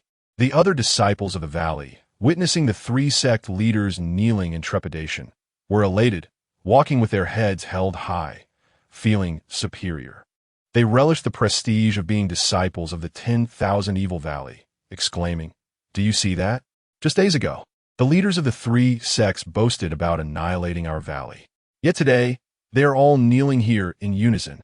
Rumor had it that a distinguished guest of one of our ancestors had intervened during the crisis of the 10,000 Evil Valley, eliminating the leaders of the 3 major sects. What? The leaders of the 3 sects were actually defeated? Does that mean our 10,000 Evil Valley will be invincible in the Northern Wilderness from now on? Thus, shall we, in our future endeavors, stride forth with confidence? Even if you were to traverse diagonally, none would dare to impede your path. Ha! How exhilarating! As I listened to the discourse of the disciple from the 10,000 Evils Valley, the leaders of the 3 major sects revealed no signs of discontent. Rather, A profound despondency washed over their faces. The leaders of the other two factions cast furious glares at the head of the 10,000 Demon Sect. Had it not been for the cunning machinations of the ancient ancestor of the 10,000 Demon Sect, who had coerced and enticed them into joining forces, their own ancestor would not have met his demise. Yet, with matters as they stand, remorse is futile. They can only proceed step by step. That evening, Lin Tian returned to his chamber, where Changsheng awaited him. Ah, our illustrious young Master Lin has returned from a clandestine rendezvous with a lover. Her words dripped with a palpable hint of jealousy. Lin Tian shot her a sidelong glance, inwardly musing. Let us see how long you can feign indifference. However, he retorted with a smirk, Miss Shun, you jest. Would I need to sneak away for such trivial pursuits? As he spoke, he unfurled the celestial fan, swaying it languidly, embodying the essence of a carefree and audacious young master. Upon hearing such shameless banter, Changsheng was momentarily speechless, her expression a blend of indignation as she regarded Lin Tian. Deep within, she thought, how could you overlook such a beautiful flower at home and instead seek out wild blooms? Yet, she continued to engage him. Young Master Lin, if that is the case, why not seek your beloved tonight? Her implication was clear. If you have many lovers, why return to me? With a beaming smile, Lin Tian responded while twirling his folding fan. I feared that Miss Shun might feel lonely and desolate on her own, hence my return to check on you. The underlying message was unmistakable. I am offering you another chance to join me, but should you remain unappreciative, I shall pursue others. To his surprise, Changsheng approached him with a radiant smile, and in a moment of clumsiness, exclaimed, "Oh," as she tumbled into his embrace. Feeling the soft, fragrant form enveloped in his arms, Lin Tian was caught off guard, staring at Changsheng in astonishment. She wore her elegant yellow gauze dress and a light yellow scholar's robe. Yet, scandalously, there was no undergarment beneath. Lin Tian's mind erupted in turmoil. You are bending the rules, charging at me without caution. As he considered testing the waters, Changsheng swiftly darted away from his grasp like a dragonfly skimming the surface of water. Young Master Lin, it is getting late. You should retire early. Are you not intending to sleep on the floor? Her words were laden with clarity. If you desire me, be proactive. Otherwise, prepare to rest on the ground. In truth, the reason Changsheng engages in this continuous tug of war with Lin Tian is that she recognizes the nature of a man like him. He is destined to attract countless women in the future. From the past, there were Luo Changsheng and Su Qiuming, and now, the twin Holy Maidens of Wanchagu, all of whom are his former lovers. A man who acquires affection too easily will seldom cherish it. Hence, regardless of how many women Lin Tian may have in the future, she is determined to be the one he cannot forget. This is why she tirelessly indulges in this game of emotional pull with him. The moment she departs from Lin Tian's embrace, he experiences an immediate sense of loss, lingering in the memory of that soft and tender warmth. By the bedside, Changsheng has already prepared a makeshift bed for Lin Tian. He grits his teeth, resolutely thinking, I must not succumb to this scheming vixen. With that, he angrily retreats to his own bedding, continuing to recite the Heart Sutra as he prepares to sleep. Yet, at that moment, Changsheng employs the same tactic once more. A scholarly robe slips from the bed, and a waft of youthful fragrance immediately fills Lin Tian's nostrils, igniting his already fervent heart with an additional surge of warmth. Young Master Lin, she calls playfully, my garment has fallen again. Could you kindly retrieve it for me? Chapter 059. The deluge presses down on Changsheng as the faint scent of a woman enveloped him. Thoughts of Changsheng, lying bare upon the bed, ignited a coarse breath within Lin Tian. Yet he had resolved not to impose his desires upon others. To act upon such impulses now would be utterly indefensible. However, the audacity of that wretched girl was infuriating. This was the third instance of her challenging his resolve. What official could withstand such tests? While Lin Tian grappled internally with his conflicting thoughts, a soft, enticing voice broke through. Young Master Lin, are you asleep? Changsheng's voice was irresistibly alluring, rendering Lin Tian's very bones to jelly. Thus, he made a decision that defied ancestral propriety, although he must not transgress his own boundaries. Perhaps lowering them in a moment of urgency was not entirely unacceptable. With a resolve to endure no longer, he sprang forth, akin to a wild beast, and, in the face of Changsheng's astonished gaze, he charged ahead without a word, ready to confront the storm. After an entire night of tempestuous tumult, Changsheng awoke the following morning utterly drained, devoid of even the strength to move a finger. Conversely, Lin Tian emerged from the bedroom with a flushed complexion. At the doorway, upon witnessing Changsheng's state, Li Linger shook her head, murmuring to herself about her master's sinful hands reaching towards Sister Changhe. With a resigned sigh, she departed the room, her face a canvas of contemplation, having recently vanquished the 3 prominent sects. The northern wilderness had now fallen completely under the dominion of the Tiangong Pavilion. It was time to address the human factions within the northern wilderness. With the heavenly evil ancestors still in seclusion, Lin Tian set forth with Changsheng and Li Linger from the Wansha Valley, heading towards the Sword Pavilion, the bastion of the human righteous path. He was merely intent on consolidating power there, not to pursue the enchanting saintess of the Heavenly Demon Sect. Upon entering human territory, the Tiangong envoy of the northern wilderness, the saintess of the Wanjian sect, awaited Lin Tian at the border.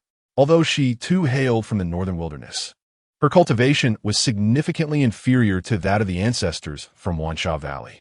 She had yet to fully restore her strength, currently possessing only the peak prowess of the empty realm. It would take at least a century to regain her previous level of cultivation. Lin Tian had previously conversed with the Fong sisters, who mentioned that all who practiced the Tiangong decision experienced a substantial acceleration in their cultivation speed upon responding to the call of the Tiangong fan. They swiftly reclaimed their pre-rebirth cultivation methods, which illustrated the extraordinary nature of the Tiangong decision. In the past, many sought to join the Tiangong Pavilion on the Immortal Demon Continent for this very reason. Even though practicing the Tiangong decision required a sacrifice of loyalty and freedom, it was a price they were willing to pay, for this method of cultivation allowed them to inherit much of their former lives upon reincarnation. Only by seizing such opportunities can one transcend the shackles of their former existence. The path of cultivation inherently involves defying the heavens. Stagnation equates to regression. Thus, many do not lament the loss of freedom, for in this world, unless one possesses the overwhelming prowess of someone like Lin Tian, absolute freedom remains an elusive dream. However, the seer of the northern wilderness tribe is not concerned about being bullied by the formidable elder Wan Xie, as she shares a peculiar and profound connection with the sect master. On her very first day at the Wan Jian Pavilion, a sect steward observed the reverence with which the saintess addressed an outsider, feeling a twinge of dissatisfaction as he could not perceive the outsider's cultivation level. In truth, he had long harbored an unrequited desire for the saintess of Wanjian's sect, only to find himself in the role of a devoted admirer, unable to attain her affection. "May I be so bold as to inquire, who are these individuals?" asked Lin Ruo Wei, the seer of the northern wilderness tribe, her countenance darkening upon seeing the steward. "Stewardly, within the sect, please refer to my title, as we are not so familiar. These individuals are my esteemed guests. Do you have business here?" Upon witnessing Lin Ruo Wei's unwavering defense of Lin Tian and glancing at the striking Changsheng He and the blossoming Li Ling air beside him, the steward could not suppress a surge of unnameable fury. "Your Grace, since these are external guests, have you consulted with the sect master?" With this remark, Lin Ruo Wei instantly recognized that Steward Li was openly seeking to provoke a conflict. She retorted coldly, "Stewardly, at what point has the illustrious saintess of Wanjian sect needed to report her friend's visit to the sect master?" As she spoke, Lin Ruo Wei summoned her spiritual energy, clearly prepared for a confrontation. Yet Lin Tian, feeling a sense of impatience, noted Changsheng He's lingering fatigue from the previous night's tempest. He interjected, his gaze icy as he addressed the steward. "You shall kneel for 3 days for your disrespect." As these words escaped his lips, Steward Li, poised to mock, suddenly felt an overwhelming pressure emanating from Lin Tian. The intensity of this aura sent chills coursing through his body, causing him to tremble, even striking terror into his very soul. With a thud, under the weight of this oppressive force, Stewardly found himself powerless, collapsing to the ground, leaving cracks in the cobblestones beneath him. As he watched Lin Tian and Lin Rual wade apart, a flicker of hatred gleamed in his eyes. He shares a distant blood relationship with the leader and the elder of the Sword Sect, which grants him a certain level of privilege within the sect. However, for the first time, someone dared to humiliate him so openly. This was not merely a matter of him kneeling, but rather a blatant affront to the Sword Sect itself. He resolved that once he regained his composure, he would certainly report this incident to the sect leader and eliminate that Lin Tian, that insufferable pretty boy. Moreover, he harbored lustful thoughts towards Changsheng, nursing a grudge as he contemplated that after dealing with Lin Tian, he would transform those two young women into vessels for his pleasure, indulging himself daily. The others, who were accustomed to witnessing Li's arrogant demeanor, began to murmur among themselves after he was bested by Lin Tian. Could it be that those outsiders brought back by the saintess did this? How delightful to see Li suffer a setback. Look at him kneeling. He resembles a dog. Indeed, the one who usually throws his weight around among us finally met his match. What a gratifying sight. Chapter 060. A second bloom, the trivial events of the day did not dampen Lin Tian's spirits. After gently lulling Changsheng to sleep that evening, he stealthily made his way to Lin Ruowei's room. Had the previous encounter not been thwarted by circumstance, Lin Tian would have sought a second blossoming long ago. At last, the opportunity had arrived. As he crept toward Lin Ruowei's chamber, he was met with the sounds of a heated argument emanating from within. "Master, I could never be with you. Please have some self-respect. You have your own family, and your partner is the daughter of the ancestor. If the ancestor were to find out, we would both meet a grim fate. But Ruowei, I truly desire you. I cannot sleep for yearning. I cannot live without you." As he spoke, a glint of madness flickered in his eyes. Channeling his spiritual power, he attempted to subdue Lin Ruowei, hoping to force an unwanted encounter. The master of the Wanjian sect had recently ascended to the realm of Kongming and was now at the first layer of Dongshu. Although Lin Ruowei stood at the pinnacle of Kongming, the difference in their realms created an insurmountable chasm. Before long, Lin Ruowei found herself under the oppressive grasp of this insidious sect leader. "Wee, cease your resistance. I have longed for you, and tonight I shall cherish you." Just as his hands neared Lin Ruowei's form, a resounding bang echoed through the air as the door burst open. A gust of fierce wind swept through, severing the master of Wan Jian Sect's hands. Blood gushed forth like a fountain. He stared in horror at the furious young man standing in the doorway. Just as he prepared to utter a word, Lin Tian unleashed another strike of wind. A resounding slap rang out, leaving a stark imprint on the sect leader's face. "You! Slap! I! Slap! You bastard! Slap! I! Slap! Slap!" A relentless barrage of 5 slaps rendered the sect leader utterly dazed, his face grotesquely swollen, resembling that of a pig. In that moment, he comprehended the vast disparity in strength between himself and this young man. He could have summoned aid, calling upon the ancestor, but doing so would expose his covetous intentions toward the saintess. Thus, not only was he uncertain if this young man would spare him, but he feared the ancestor would eliminate him as well. Indeed, in any era, the path of the opportunist is fraught with peril. Lin Tian paid little mind to such considerations, directing his gaze toward Lin Ruowei. "Shall I eliminate him outright?" Lin Ruowei met the sect leader's eyes, her own reflecting a profound sense of disgust and revulsion. "Please, master, take action." Upon hearing these words, the leader of the Wanjian sect could no longer afford to consider anything else. With his life on the line, he hastily produced a jade pendant and crushed it, simultaneously shouting, "Ancestor, save me!" However, scarcely had he uttered this plea when Lin Tian's palm obliterated his head. Shortly thereafter, a middle-aged man appeared in the room, his gaze falling upon the lifeless body of the Wanjian sect's leader, as well as Lin Ruowei and Lin Tian, a flicker of rage igniting in his eyes. "Who are you, And why have you come to my Wanjian sect at this hour, slaying our sect leader? Lin Tian replied coldly. Your esteemed ancestor sought to covet my woman. He has met his end, and what do you propose? Witnessing Lin Tian's unyielding demeanor, the ancestor of the Wanjian sect could not help but let out a derisive laugh, responding icily, I am the ancestor of the Wanjian sect.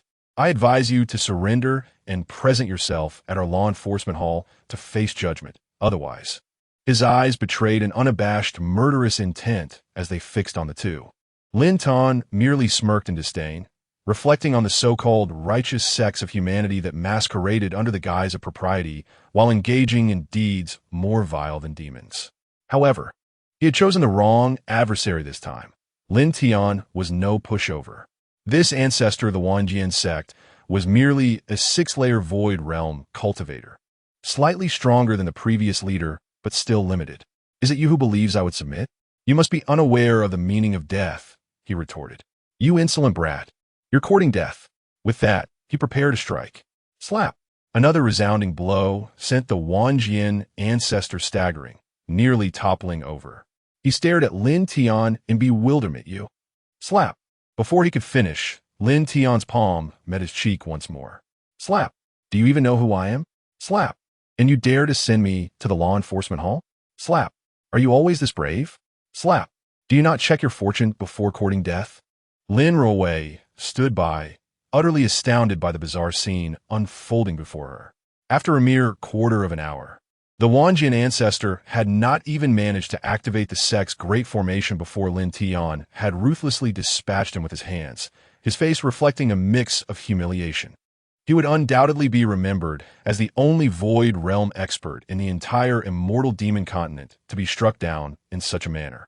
After casually disposing of the bodies, Lin Ruowei finally regained her composure, her cheeks flushed. I have met the sect leader. Lin Tian nodded in acknowledgement. Tomorrow, you shall be the leader of the Wanjian sect.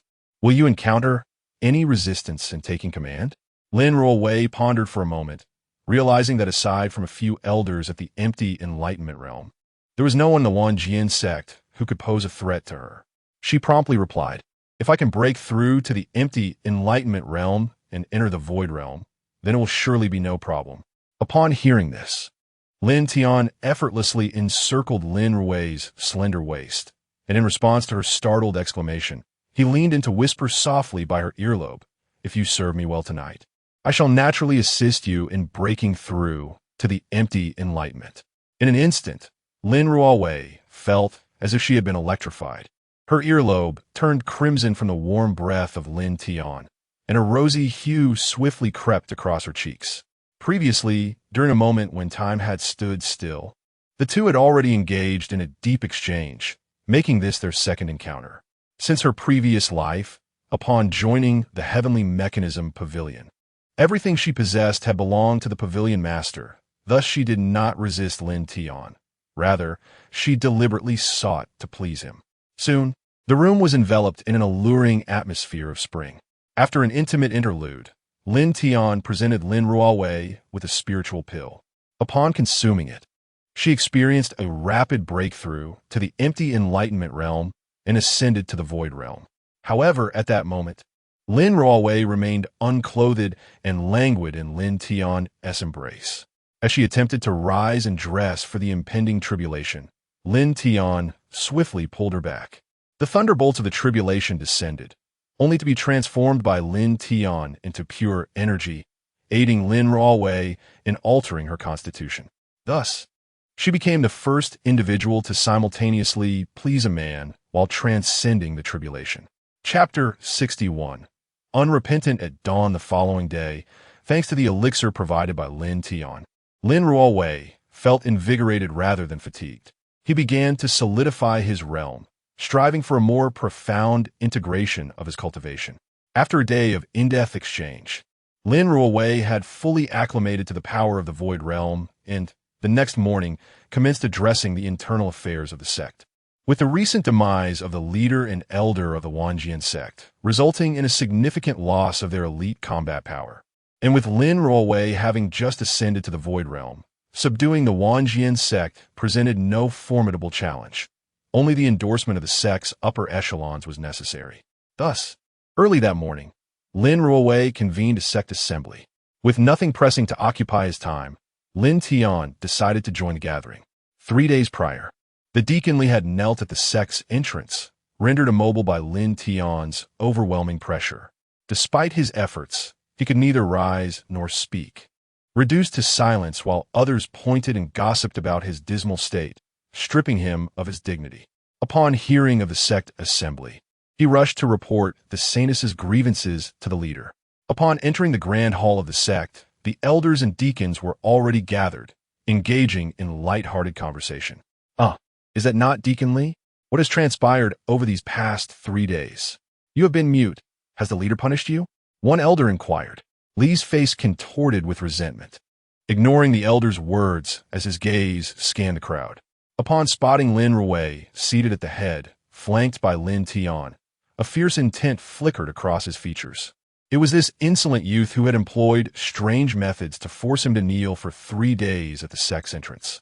I suspect this youth is affiliated with the demonic clan and possesses their sinister techniques. Let us unite to apprehend this brat and bring him before the sect's law enforcement hall for interrogation. At this proclamation, all eyes turned toward Lin Tian. He appeared composed and refined, adorned with a gentle smile, leisurely fanning himself with a jade fan, exuding the presence of a privileged scion. After all, such trivial matters were internal to the Wanjian sect, and Lin Tian had no desire to meddle excessively. He was keen to observe Lin Ruowei's handling of the situation.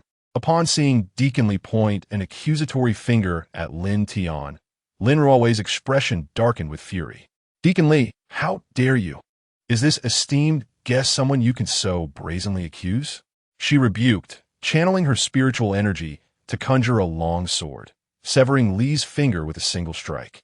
The onlookers were instantly struck with astonishment, for they recognized the overwhelming pressure of the Void Realm. Yesterday, it was the Holy Maiden who broke through to the Void Clarity Realm.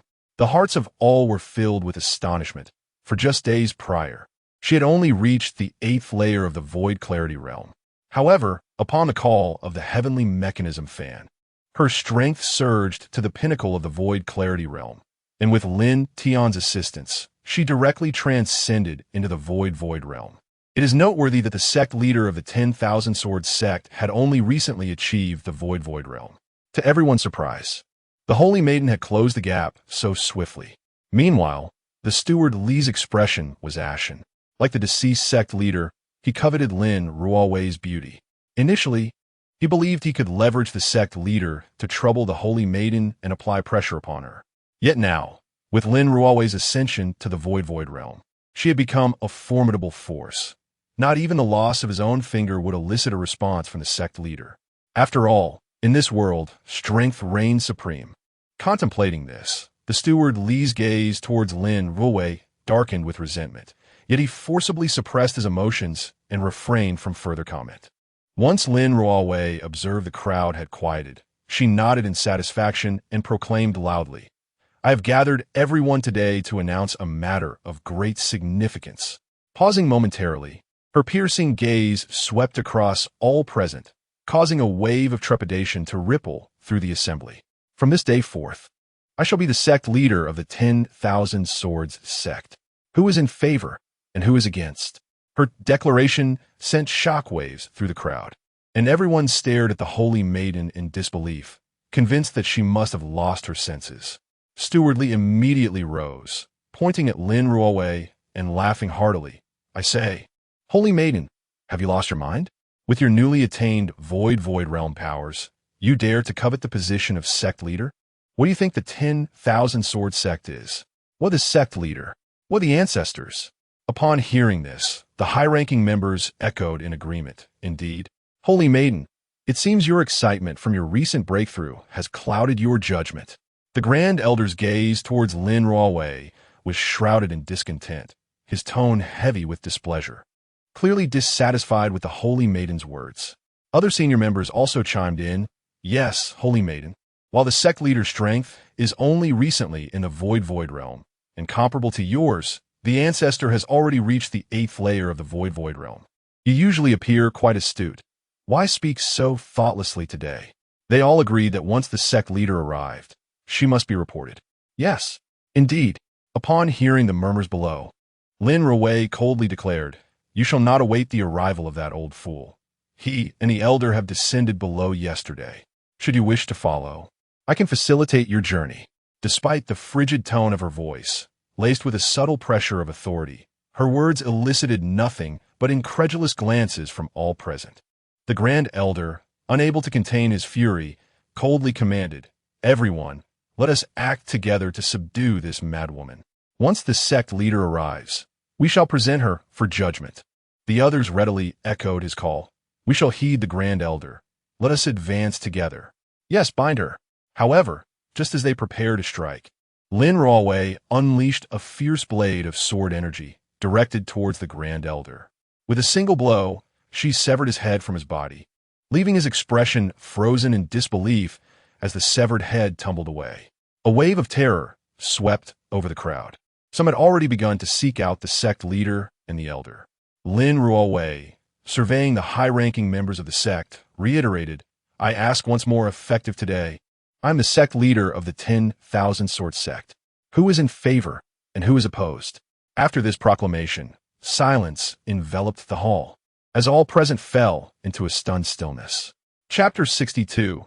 The Unveiling of the Northern Wilderness Secret Realm. Soon, disciples reported that both the talismans of the sect leader and the elder had shattered. This revelation left the other members within the grand hall wide-eyed and incredulous, gazing at the Holy Maiden and Lin Tian in disbelief. The suddenness of these events created an almost surreal atmosphere. Since the Holy Maiden had returned to the Wanjian sect with this young man, both the elder and the sect leader had been inexplicably eliminated, and the Holy Maiden had also ascended to the realm of Kongming. The assembly, not lacking in perception, swiftly deduced that these occurrences were undoubtedly linked to Lin Tian. Yet, the circumstances were beyond their control. The Holy Maiden's current cultivation was the pinnacle of the Wanjian sect, compelling reluctant compliance from all present. "We agree to appoint the Holy Maiden as the new sect leader of the Wanjian sect." After contemplating the advantages and disadvantages of the situation, the senior members of the Wanjian sect promptly reached a consensus. What followed was straightforward. Lin Ruwei began to purge the loyalists of the former sect leader and elder, elevating her own faction. Everything progressed methodically. 2 days later, Lin Tian intended to visit the Sword Pavilion to meet the esteemed leader of the Righteous Path, the Sword Master, whose cultivation reached the pinnacle of the Dongxi realm. After all, he had made a pact with the Holy Maiden of the 10,000 Demon Sect. As long as the human and demon races of the northern wilderness ceased their hostilities, she would serve him. It was known that she was inclined towards her own gender, and if he could sway her affections, it would undoubtedly be a source of great accomplishment. Even if he could not change her orientation, experiencing a double victory would still be immensely gratifying. However, at that moment, an unforeseen event transpired. A flash of light streaked across the battlefield of humans and demons in the northern wilderness, and a vast expanse of ethereal purple mist materialized, coalescing at the center of the battlefield, lingering for an extended period. The Wanjian sect received a summons from the Sword Pavilion, urging all human sects to converge upon the battlefield, for the northern wilderness secret realm was on the verge of opening. Simultaneously, Lin Tian sensed a faint resonance from the heavenly mechanism fan towards the northern wilderness secret realm, likely connected to the celestial restoration spoken of by Tianjizi. Without hesitation, Lin Tian resolved to venture into the northern wilderness secret realm alongside Lin Ruwei. Unlike the eastern wilderness secret realm, which opened once every 500 years through the use of specific items, the northern wilderness secret realm appeared randomly on the battlefield of humans and demons. The last occurrence of the northern wilderness secret realm had been over 2,000 years ago. Thus, the impending emergence of this realm would surely incite fierce confrontations between the two factions.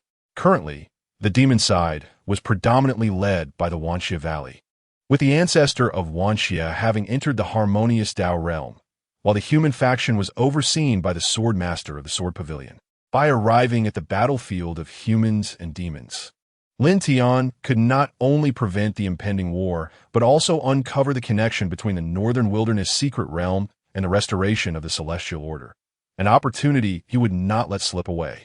Lin Ruowei was notified and, accompanied by Li Ling'er and Changsheng, they ventured together to the battlefield of humans and demons. At this moment, the entrance to the secret realm had manifested, but it was unlike any they had encountered before, as it was ensconced in formidable restrictions. Typically, these restrictions would allow cultivators at the nascent soul stage to enter. However, this time, it seemed that the celestial mechanism fan had summoned an extraordinary force, preventing anyone from approaching the barriers. Upon seeing the entrance, Lin Tian resolved to breach the restrictions alone and delve into the depths of the secret realm. After giving Lin Ruowei a few instructions to care for Li Ling'er and Changsheng, he soared into the entrance, unfazed by the restrictions that appeared oblivious to his presence. Soon, news of someone entering the secret realm spread like wildfire, igniting chaos on the battlefield of humans and demons. Unbeknownst to Lin Tian within the secret realm, his actions had triggered a fierce battle outside. Meanwhile, the arriving master of the Sword Pavilion, upon glimpsing Li Ling'er, felt his pupils constrict as if he had encountered a rare treasure. Inside the secret realm, Lin Tian was enveloped by an overwhelming aura of sharpness. Unlike the Eastern Wilderness secret realm, the Northern Wilderness was desolate yet teeming with precious mineral veins and crystals. The sharp power radiated from these stones, which were evidently exquisite materials for sword forging. As he ventured deeper into the realm, the intensity of this sharpness grew stronger, along with the quality of the minerals. The location sensed by the celestial mechanism fan lay in the innermost depths of the secret realm. Lin Tian recalled the records from the Sword Pavilion, which stated that millennia ago, the ancestor of the Sword Pavilion had discovered a supreme mineral within the Northern Wilderness, using it to forge a sword. This revelation had propelled his understanding of the sword path, leading to rapid advancements in his cultivation and the founding of the Sword Pavilion, the leading sect of the Northern Wilderness. With the passage of 10,000 years, that very sword remained enshrined within the Sword Pavilion's sword tomb, a testament to its unparalleled power. Ignoring such historical reflections, Lin Tian pressed forward with fervor into the depths of the secret realm. After traversing more than 20 miles, the sharp aura ahead was potent enough to obliterate a formidable opponent at the incarnation stage. Yet, the faint sensation persisted in the depths of the secret realm. Undeterred, Lin Tian continued onward, finally arriving at the epicenter where the sharp energy erupted, discovering what he had sought. At the very heart of the secret realm stood a stone platform identical to that in the Eastern Wilderness, yet devoid of a stone box. Suspended above the platform was a swirling mass of golden liquid, from which an intense sharpness emanated ceaselessly. Lin Tian sensed that although this substance was liquid, it was imbued with an extraordinarily terrifying energy, likely the golden force birthed by the celestial Dao itself. From the storage space, Lin Tian retrieved a specially crafted bottle, upon which he inscribed several incantations, before carefully sealing the liquid within. The piercing aura that could vanquish even the most formidable of adversaries swiftly dissipated. Subsequently, Lin Tian, unhurried, prepared to scour the depths of this Northern Wilderness secret realm. Shortly after his entrance into the domain, the master of the Sword Pavilion, Li Xiaoyao, arrived at Lin Ruowei's camp. Upon noticing Li Ling'er's presence, his eyes ignited with fervent intensity. "Master Lin, shall we engage in a transaction?" Li Xiaoyao stated coldly to Lin Ruowei. Taken aback by his words, Lin Ruowei promptly inquired, "What is it that the esteemed sword master desires? Hand over this girl to me, and I shall acknowledge your title as the leader of the Wanjian sect." As Li Xiaoyao pointed towards Li Ling'er, Lin Ruowei initially froze in surprise, but soon a flicker of anger crossed her features. Is this old fool under the impression that he has an abundance of time left? Does he dare to covet someone under the Pavilion Master's protection? Lin Ruowei retorted icily, "Sword Masterly, this young friend is a distinguished guest of our Wanjian sect. Should you wish for her, you may personally inquire once our esteemed guest arrives." Aware that she was no match for the Sword Pavilion's master in terms of strength, her only recourse was to buy time. Upon hearing her words, a chill spread across Li Xiaoyao's face as he replied coldly, Master Lin, do you presume this pavilion is negotiating with you? With that, an overwhelming pressure surged forth, and upon sensing it, Lin Rui's countenance turned pale. It was unmistakably the oppressive force of the harmonization realm. Chapter 63. Betrayal. Feeling the frigid pressure enveloping her, Lin Rui's face betrayed a flicker of despair. Yet, she resolutely declared, as long as I draw breath, you shall not take this girl from me. While fiercely resisting the oppressive force emanating from the Swordmaster Li, she desperately invoked a secret technique to contact the ancestor of the Wansha Valley. She had heard Lin Tian mention that the ancestor had transcended to the harmonization realm. Only he possessed the power to contend with the Swordmaster before her. The heavenly mechanism technique contained methods for mutual connection, so she exerted all her effort to call upon the Ancient One for salvation. Changsheng stood protectively behind Li Ling, having known Lin Tian for a considerable time. She understood that to him, Li Ling was akin to a sister, a cherished family member. Therefore, before she fell, she must ensure Li Ling remained unharmed. Meanwhile, Li Ling desperately attempted to use the jade pendant gifted by Lin Tian to reach him. However, due to Lin Tian being in a different spatial realm within the secret domain, all their connecting artifacts failed, leaving her in a state of helpless anxiety. Upon witnessing Lin Rui's resistance, a mocking smile crept across Li Xiaoyao's face. Lin Zhongzhu, I advise you to consider carefully, should you dare to obstruct me. It'll be a fight to the death with my sword pavilion. Can you bear the consequences of such a choice? His words were laden with gravitas, clearly threatening Lin Rui with the might of the entire Wanjian sect. Yet, she remained unfazed, coldly retorting, even if you annihilate the Wanjian sect today, my stance remains unchanged. I will never hand her over to you. Moreover, I caution you, the person behind these two women is not one to provoke. Your ascension to the harmonization realm was no small feat. Do not invite calamity upon yourself. At Lin Rui's declaration, Li Xiaoyao erupted in boisterous laughter, his expression dripping with derision. You think I cannot provoke him? In the entirety of the northern wilderness, there is no one Li Xiaoyao cannot confront. Since you assert such, I shall indeed test the waters and see what manner of person is beyond my reach. With that, Li Xiaoyao ceased his words. A surge of spiritual energy erupted as he summoned a long sword and lunged at Lin Rui. In the span of merely 3 exchanges, Li Xiaoyao inflicted 3 sword wounds upon Lin Rui, the piercing sword intent slicing through her skin, staining her delicate gown with crimson. Upon witnessing the blood that adorned her, a frenzied excitement glimmered in Li Xiaoyao's eyes, akin to spotting the juiciest prey, awakening his primal instinct for the hunt.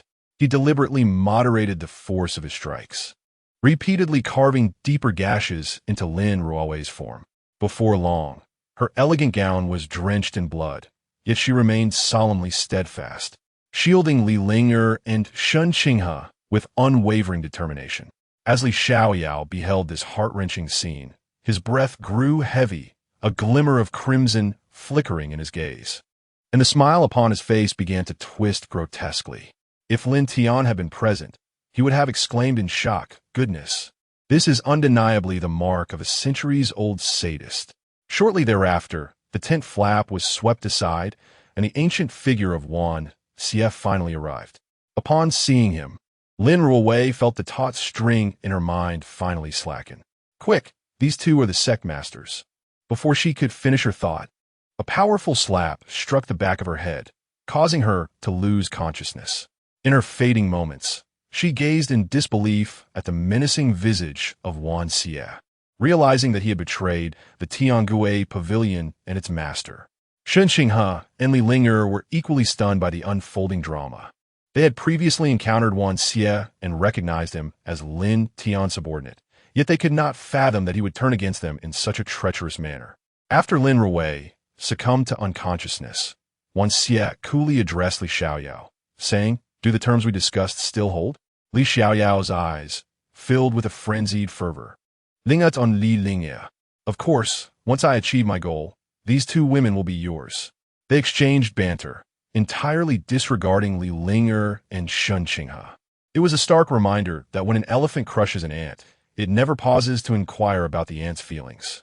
At that moment, Lin Ruowei lay on the ground, her meridians severed by Li Xiaoyao, barely clinging to life. As she was not deemed significant to Lin Tian, the two men showed no interest in her and swiftly incapacitated Li Linger and Changsheng, settling down before the secret realm to await Lin Tian's emergence. Wan Xie sought to leverage Li Linger and Changsheng as hostages because he was weary of being under the control of the Tiangui Pavilion.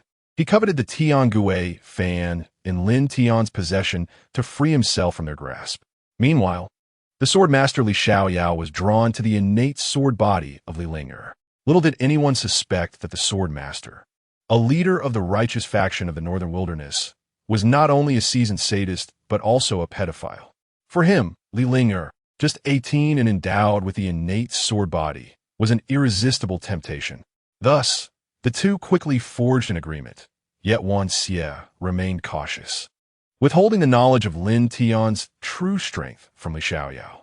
His singular desire was for the Tiangui fan to attain freedom. He intended to negotiate with Lin Tian himself, leaving the hostages with the swordmaster. Once he secured the Tiangui fan and eliminated the adverse effects of his cultivation of the Tiangui method, he planned to disappear forever, leaving the Northern Wilderness behind. As for the swordmaster, he was merely a means for Lin Tian to vent his frustrations. And what of the Tiangui fan controlling the Tiangui Pavilion? He harbored not a trace of such foolish thoughts, for he had awakened memories from millennia past. In those ancient times, he had encountered the formidable Tianjizi, a being whose prowess transcended the realm of ordinary cultivators. He was, in fact, a deity of this world. Even now, he remained uncertain whether he could emerge unscathed from this ordeal. Yet for the sake of his freedom, he was willing to take the gamble. At that moment, within the secret realm, Lin Tian contemplated gathering exquisite ores to craft a hairpiece for Changsheng. Though he had many women, few remained steadfast by his side. Since Changsheng chose to accompany him, he was determined to ensure her well-being. After executing a series of decisive maneuvers within the Northern Wilderness secret realm, Lin Tian prepared to depart. In a flash, he appeared at the entrance of the realm. As he emerged, the moment his presence was felt, both old ancestor Wan Xie and Li Xiaoyao simultaneously opened their eyes. Upon witnessing the scene outside, Lin Tian's expression immediately turned icy. His visage suffused with a palpable aura of menace. Chapter 064. In the next life, be more astute at the entrance of the secret realm. The venerable Wan Xie and Li Xiaoyao were both intently observing themselves. Beside them, Changsheng and Li Linger were ensnared by a layer of restraints, emanating a faintly sharp aura reminiscent of a whispering sword. Upon seeing Lin Tian, Wan Xie immediately bowed and said, "I pay my respect to the esteemed leader." Lin Tian coldly inquired, "What do you mean by this?" "My subordinate wishes to borrow the leader's celestial fan to relieve the bindings upon me. You preside over the celestial pavilion and lack for neither power nor influence. I am but a mere dog to you. If you acquiesce, I assure you these two women shall be returned to you unharmed." Upon hearing this, Lin Tian nearly erupted with laughter, his voice icy as he replied, "And what if I refuse?" At that moment, Wan Xie was drenched in sweat, for Lin Tian's imposing presence bore down upon him, making it difficult for him to breathe. Yet, he was already on the brink and could not retract his words. Li Xiaoyao, observing Wan Xie's subservience, felt a wave of dissatisfaction wash over him. He coldly declared, "Brat, hand over the treasures you acquired in the secret realm, and the tall woman shall be returned to you. As for the other, should you choose to defy me, I need only to exert a thought, and they will be reduced to ashes." His gaze lingered on Li Linger, his eyes aflame with a lascivious glint, a lewd smile plastered across his face. Witnessing Li Xi's impatience, Wan Xie mentally cursed him and his entire family of women. What a foolish ally! Could he not have waited until I neutralized the side effects of the celestial decision before issuing threats? Is he so eager to hasten his own demise? As Wan Xie had anticipated, Lin Tian took a deep breath, his eyes turning crimson. Since the time stasis of this world had been lifted, he had only felt anger once. During the East Wilderness, when Lin Qingxia forced Luo Changsheng into marriage, prompting him to annihilate the entirety of the Xiaoyao sect and eliminate 2 guardians of the Burning Flame Valley. This time, however, his fury was even greater. If he were to rank the women in his life, Li Ling'er and Changsheng would undoubtedly hold the highest places in his heart. In his previous life on Blue Star, he had been an orphan, and in this life, he was again alone. Thus, he cherished these 2 women immensely. Yet now, these reckless fools dared to use his dearest ones to threaten him. Meanwhile, Li Xiaoyao, with a menacing expression aimed at Lin Tian, was about to boast further when he suddenly found the entire surrounding space crystallized, rendering them incapable of moving even a finger. Moreover, they lost the capacity for thought, as time itself had come to a standstill alongside the solidified space. In the next moment, Lin Tian arrived before Changsheng and Li Ling'er. He subsequently released their restraints and examined their bodies. Upon finding no abnormalities, he finally relaxed. Li Ling'er leaped into Lin Tian's embrace, exclaiming, "Master, you frightened me to death. If you had arrived any later, I would have." Her words trailed off in tears. Though still young, she possessed remarkable intelligence. She could clearly discern the sinister intent in Li Xiaoyao's gaze. If she were to fall into his clutches, her fate would undoubtedly be dire.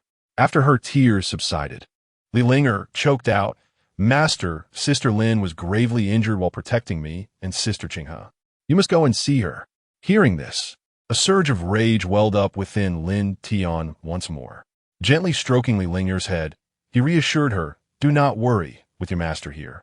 Sister Lin will be safe." After speaking, he entrusted Li Ling'er to Changsheng and proceeded to dissolve the temporal stasis. The recovered old ancestor of the 10,000 demons was rendered pale with fear upon witnessing Lin Tian's successful rescue of the 2. He had initially believed he could coerce Lin Tian into submission through the women, yet he never anticipated that Lin Tian possessed such formidable abilities. Even those of the Emperor realm could not achieve temporal stasis, yet Lin Tian had done so. He immediately fell to his knees, repeatedly bowing his head in supplication. "Please spare me, master. I was momentarily blinded by madness." Meanwhile, Li Xiaoyao remained undeterred. His dedication to the sword path had forged an unyielding spirit, growing stronger in the face of adversity. He conjured his long sword and charged at Lin Tian. Looking at the sword master of the sword pavilion before him, Lin Tian felt a profound disdain. During the time of stasis, he had gleaned from the notes of the Holy Maiden of the 10,000 Demon Sect that this man was a pervert with an affinity for depraved pleasures. This was precisely why Lin Tian had refrained from engaging with any women since arriving at the sword pavilion. Every woman of even slight beauty had been subjected to the sword master's twisted games, and he found them repugnant. As the seemingly unstoppable sword lunged toward him, a piercing sound of the blade echoed. Yet Lin Tian neither dodged nor flinched. Instead, he pinched the blade between 2 fingers and, with a decisive effort, effortlessly snapped the exquisite weapon in 2. Discarding the broken blade with a swift motion, it shot forth with a fierce sword intent, directly piercing Li Xiaoyao's calf. Following their brief exchange, Li Xiaoyao could ascertain that the strength of the individual before him was unfathomable, far beyond his capacity to withstand. He cast a glare at the old ancestor of the 10,000 demons, clearly realizing that this old wretch had not been truthful, having been thoroughly deceived by him. At this moment, he had already begun to entertain thoughts of retreat. However, before he could make his escape, Lin Tian had already approached him, a massive hand descending upon the crown of his head, swiftly ending the life of this esteemed leader of the righteous human faction, the foremost master of the sword pavilion. Upon attaining the harmonization realm, a cultivator's soul can reincarnate after death, yet Li Xiaoyao's essence was entirely extracted by Lin Tian and sealed within a vial. Lin Tian was determined to make Li Xiaoyao experience the torment of suffering at the hands of another. He then directed his gaze towards the kneeling ancestor, Wan Xie, and sauntered over. Each step, though deliberate and unhurried, felt as if he were treading upon the very heart of Wan Xie, compelling him to prostrate himself fervently in a plea for mercy. After all, he had just witnessed Lin Tian effortlessly eliminate Li Xiaoyao with but a single strike, even sealing away his very soul. "Leader, I acknowledge my errors. I beseech your mercy." Upon reaching Wan Xie's side, Lin Tian spoke with a hint of ennui. "If you wish not to be my hound, simply express it. As long as you renounce your heaven's secret technique, I shall grant you your freedom. I'm not in need of a dog, such as yourself. Yet, you have gravely erred in targeting those close to me. Throughout my life, I have harbored a deep disdain for both threats and betrayal, and you happen to embody both. Thus, I must ask, how can I possibly grant you clemency? Be wiser in your next life." With that, he struck him down, sealing both his soul and that of Li Xiaoyao together. Meanwhile, their physical forms and cultivation levels were preserved by Lin Tian for later use in healing Lin Ruowei. Chapter 065. Threat to all sects in the northern wilderness after vanquishing the elder of the heavenly evil. Lin Tian surveyed the battlefield with his divine consciousness and sensed Lin Ruowei's condition, allowing a sigh of relief to escape his lips. Although she appeared to be drenched in blood and gravely injured, in truth, that scoundrel Li Xiaoyao had exercised a twisted restraint in his brutality. Most of her wounds were merely superficial, save for one strike that had severed her meridians. This particular injury, stemming from the sword, had caused Lin Ruowei's spiritual energy to spiral out of control, resulting in the complete rupture of her meridians.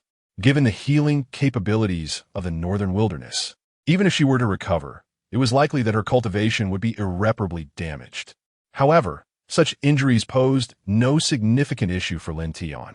After a brief contemplation, he suspended the corpses of the heavenly evil elder and Li Xiaoyao of the sword pavilion above the secret realm. Channeling his spiritual energy, he coldly addressed the surrounding human and demon factions. "The sword master of the pavilion and the elder of the heavenly evil valley have been slain by my hand. Within 3 days, all human and demon forces must convene at the camp of the 10,000 Sword Sect. Failure to comply will result in the annihilation of your sects." Upon hearing his proclamation, the combatants from both sides turned their gazes upward towards the secret realm. There, 2 lifeless bodies dangled from a thick wooden post, swaying gently in the wind. Whispers erupted among the ranks.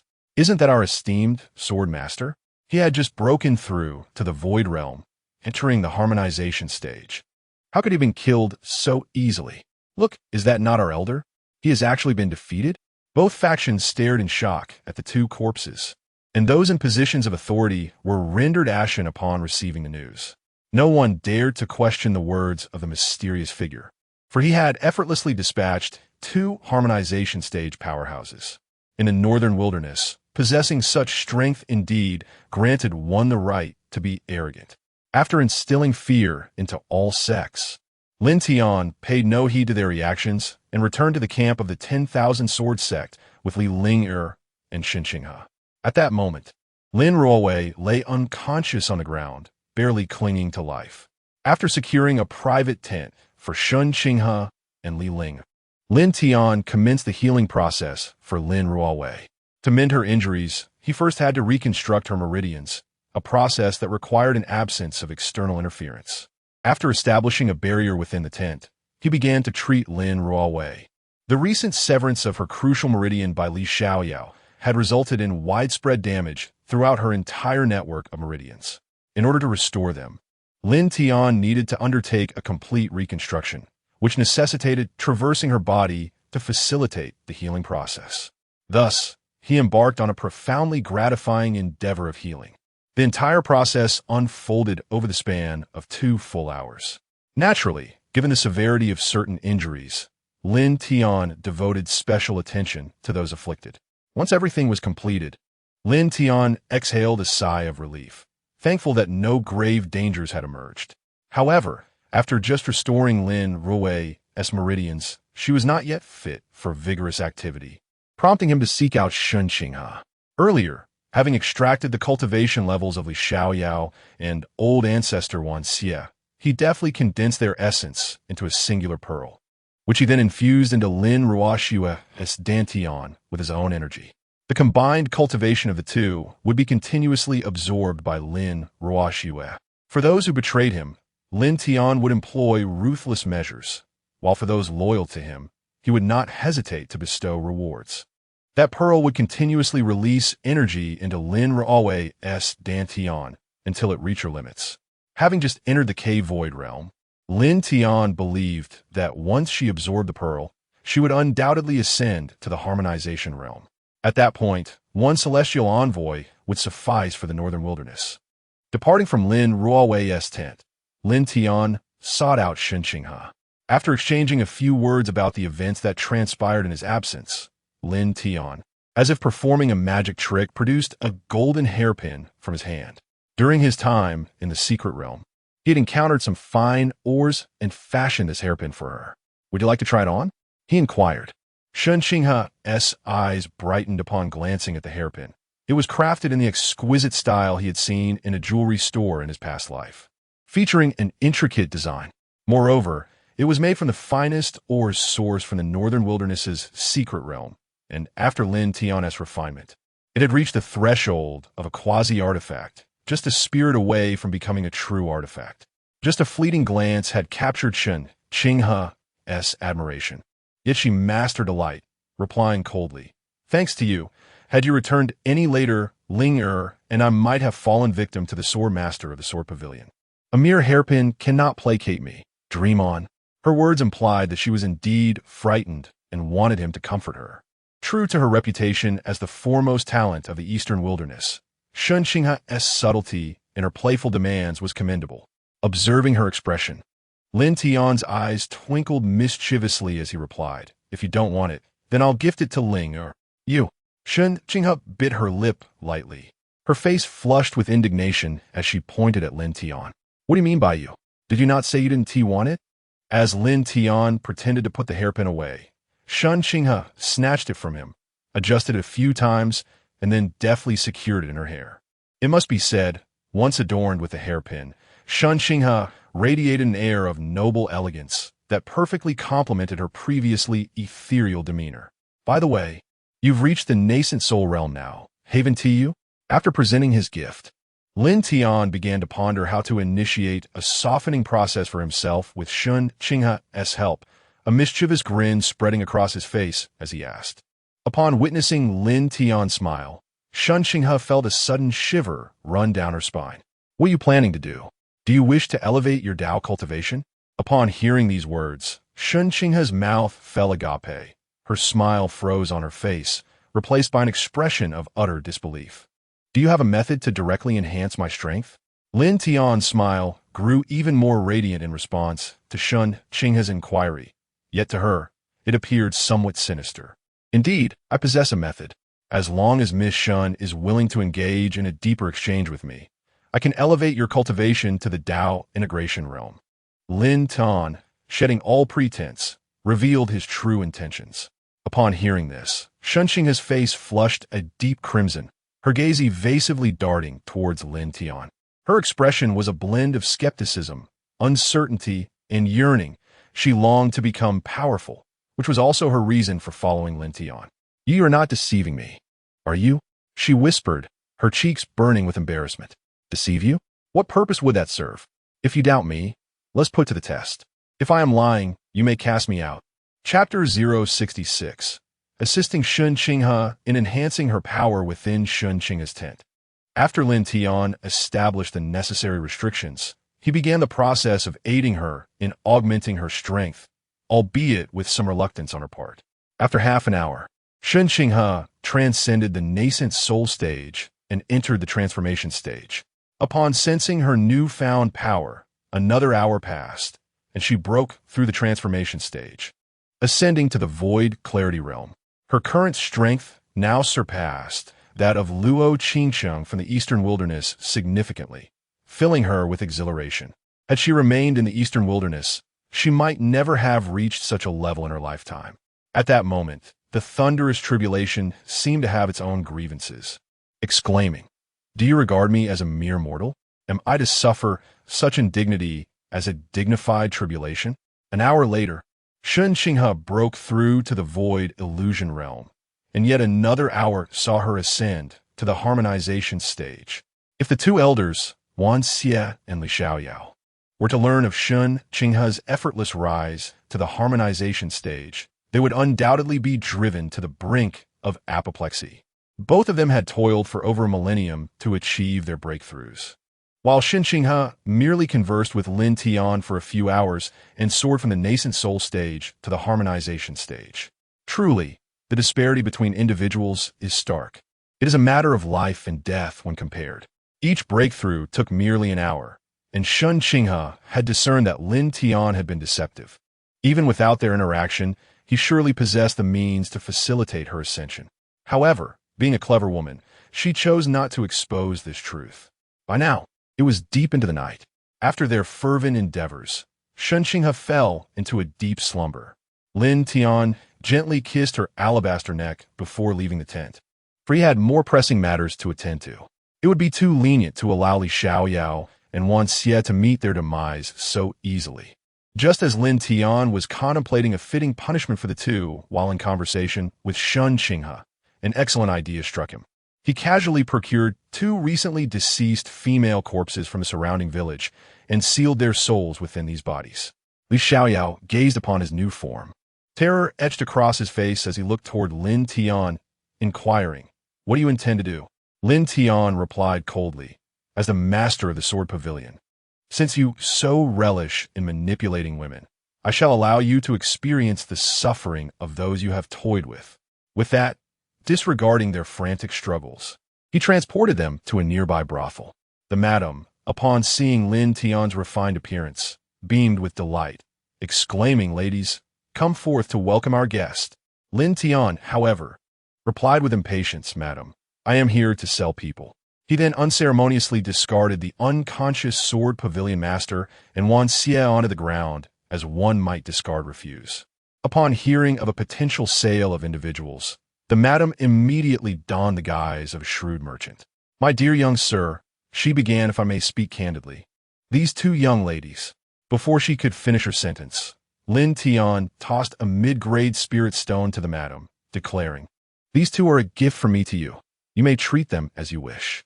My only stipulation is that if they perish, you must send their remains to the Wan Jian sect. In a few days, the sect will reciprocate by delivering 2 more." Gazing at the mid-grade spirit stone in her hand, and then at the 2 women, the madam was elated. It was a rare occasion for someone to visit a brothel, offer to sell women, and even provide compensation. Such an opportunity might never present itself again. "Rest assured, my esteemed sir, we will fulfill your request to perfection." However, in an instant, Lin Tian's expression turned icy, and a subtle pressure emanated from him. "But should you fail in this task, should you lose their bodies, I will ensure you accompany them in death." Upon hearing Lin Tian's words and feeling the weight of his presence, the madam realized that this young gentleman was not someone to be trifled with. Wiping the sweat from her brow, she hastily assured him, "Do not worry, my lord. We will handle your request with the utmost care." In the next moment, Lin Tian vanished as if he had never been there. Were it not for the 2 women lying on the ground and the mid-grade spirit stone in her hand, the madam might have doubted her own senses. Awakening the 2 women, she discovered them to be in a state of terrified confusion. "Oh, it turns out they are both mute. Nonetheless, having guests is a blessing." As the madam grasped the chin of the sword sect's leader, she was swiftly met with resistance. The leader attempted to strike her, but she deftly intercepted the blow and retaliated with a resounding slap. It was only when a stinging pain coursed through him that the leader realized his predicament. He had been stripped of all cultivation, his soul imprisoned within this flesh, rendering him inseparable from it. He wished to speak, but Lin Tian had rendered his voice useless. Even if he could articulate his plight, who would believe that the leader of the sword sect had transformed into a woman? And even if they did, who would expend the effort to rescue a powerless wretch? At that moment, he remained oblivious to his situation, facing the heavily made-up madam, whose malevolent gaze he recognized all too well.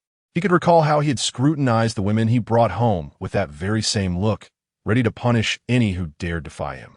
Subsequently, he heard the cold words of the brothel keeper. "TSK, TSK, you possess quite the appealing appearance, yet your temperament, is rather fierce. However, rest assured, once you enter my Phoenix Pavilion, even if you are a virtuous and chaste maiden, I shall transform you into a wanton harlot. Changsheng, take these two wretches away and give them a thorough education." At that moment, two stout women emerged from behind, grasping the collars of the two individuals and dragging them to the back. Soon, the anguished cries of the sword master echoed from within the premises. After enduring an hour of torment, the sword master dared not resist any longer. Yet, the brothel keeper showed no concern for her well-being and directly sent her into the guest chamber. A corpulent, greasy middle-aged man, upon encountering the woman shackled with the sword master's spirit, immediately displayed interest, a lewd grin spreading across his face. "Ah, little beauty, not bad at all. Gulme, let the esteemed gentleman indulge in you." With that, his massive form lunged toward her, and the room was instantly filled with the sword master's desperate screams. In her current state, even the act of taking her own life was beyond her reach. She could only endure the relentless humiliation and violation inflicted by the repugnant man. She began to regret having heeded the deceitful words of that old wretch from the Demon Sect, provoking someone as powerful as Lin Tian. Yet now, regret was futile. She could only struggle in despair and agony. Chapter 67. The thunderstorm disrupted after dealing with Li Xiaoyao and the ancestor Wanxia. It was already the morning of the following day.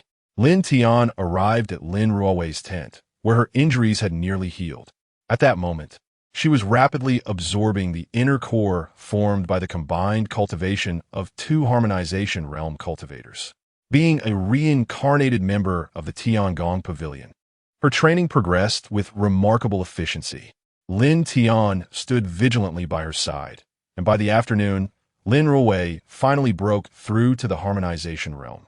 Just as she was about to open her eyes to face the impending thunder tribulation, Lin Tian's voice echoed in her mind. "Do not pause.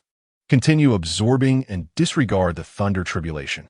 Observing the gathering storm clouds converging towards the direction of the Demon Sect, a group of disciples began to murmur among themselves.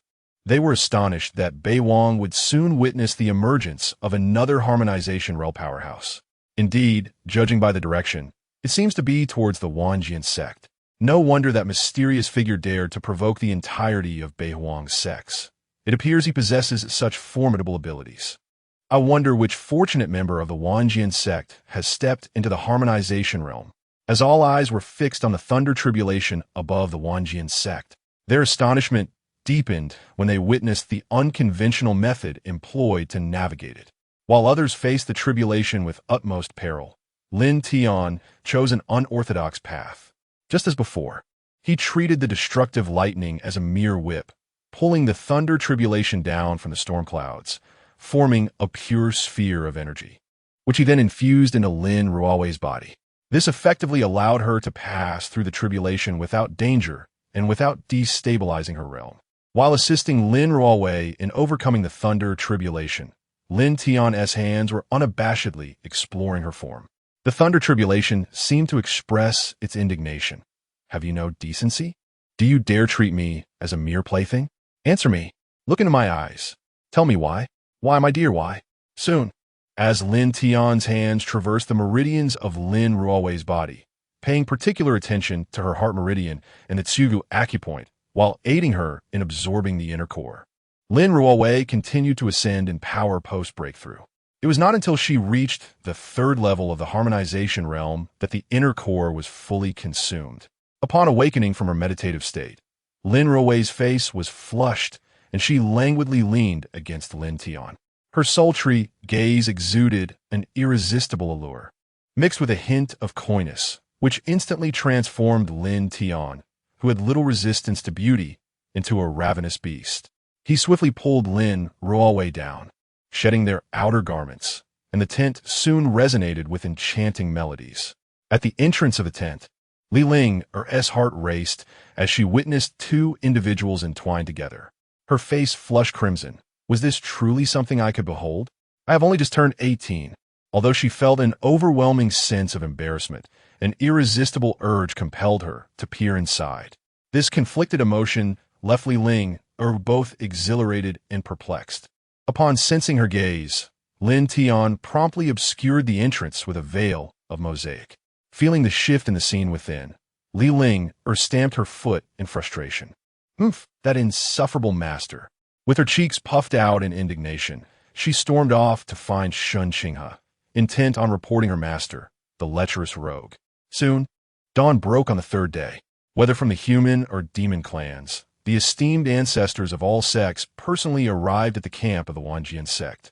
In light of the past experiences of Li Xiaoyao and the old ancestor Wan Xie, all present held both reverence and curiosity towards the enigmatic figure who had simultaneously vanquished two formidable Dao harmonization experts from the northern wilderness and could effortlessly assist others in enhancing their strength and overcoming tribulations. The demon clan elite, having suffered losses at the hands of Lin Tian during their siege on Wan Xie Valley, were notably fewer in number. Conversely, the human experts were scarce as well, clearly unaware of Lin Tian's true prowess and dismissive of any threat he posed. Lin Tian, unfazed by their ignorance, organized the esteemed ancestors of the various sects and delayed his appearance by a full half-hour before stepping into the tent. When the assembly beheld the youthfulness of Lin Tian, their eyes flickered with surprise. Regardless of their attempts to discern his cultivation level, they perceived him merely as a 20-year-old lad, utterly unlike a practitioner who had cultivated for thousands or tens of thousands of years. This sparked a sense of intrigue within them. Nevertheless, none dared to underestimate Lin Tian's power, for he was flanked by two women who emanated a subtle yet formidable pressure, clearly both being experts of Dao harmonization. Setting aside Lin Tian's own strength for a moment, the presence of these two powerful women alone could decimate all sects in the northern wilderness. All the elders felt fortunate for their attendance and were equally curious about how this young man would address the sects that had chosen not to come. In the next moment, Lin Tian effortlessly took his seat at the head of the table, while one of the women began to massage his shoulders and the other prepared tea for him. After gently sipping from the cup, the young man finally spoke. Today, he had gathered everyone to convey an important message. As his gaze swept across the room, despite no one being able to discern his cultivation, the overwhelming pressure that emanated from him surpassed even that of the two Dao harmonization women, causing the faces of those gathered to change involuntarily. Soon, an elder from a certain sect stepped forward, proclaiming, "We shall faithfully adhere to the young master's commands. Whatever the young master requires, we shall comply without hesitation." Lin Tian cast a glance at the individual who had emerged, a glimmer of appreciation evident in his eyes. He held a fondness for those who possessed the wisdom to gauge the situation and discern the prevailing circumstances. Observing this, the others quickly echoed in agreement, asserting, "Whatever the young master asks of us, we shall undoubtedly obey." Lin Tian nodded in satisfaction and surveyed the crowd once more. He understood that many among them were merely swept along by the collective sentiment, harboring inner dissent against his authority. However, he was unperturbed, for Lin Tian would soon impart to them the true essence of fear. Raising an eyebrow, he queried Lin Ruowei with a hint of surprise. "If I recall correctly, the elders of the human races Xian Tiangong and the Xianglong sect are also formidable beings of the Dongxi realm, are they not? It appears that these two do not seem to regard my authority with due respect." As he spoke, Lin Tian's gaze narrowed, and his aura shifted abruptly. Instantly, everyone present felt the weight of his presence, rendering them breathless. Those of lesser cultivation immediately fell to their knees, causing the ground beneath them to crack. Even those of greater strength, after a brief struggle, succumbed with a thud, kneeling in submission. It was clear to all that this was Lin Tian's display of dominance, a prelude to demonstrating the consequences of defiance. Chapter 068. A single finger annihilates two sects in the encampment of the Wandering Sword Sect. The ancestors of all sects in the North Wilderness knelt on the ground, awaiting Lin Tian's resolution regarding the two sects that had failed to appear. Lin Tian did not disappoint them. He raised his arm and extended a single finger, pointing towards the outside of the tent. As his spiritual energy surged, a formidable force, instilled with a palpable sense of dread, rapidly coalesced at the tip of his finger. Moments later, it transformed into a streak of light, shooting forth from the tent and soaring into the heavens.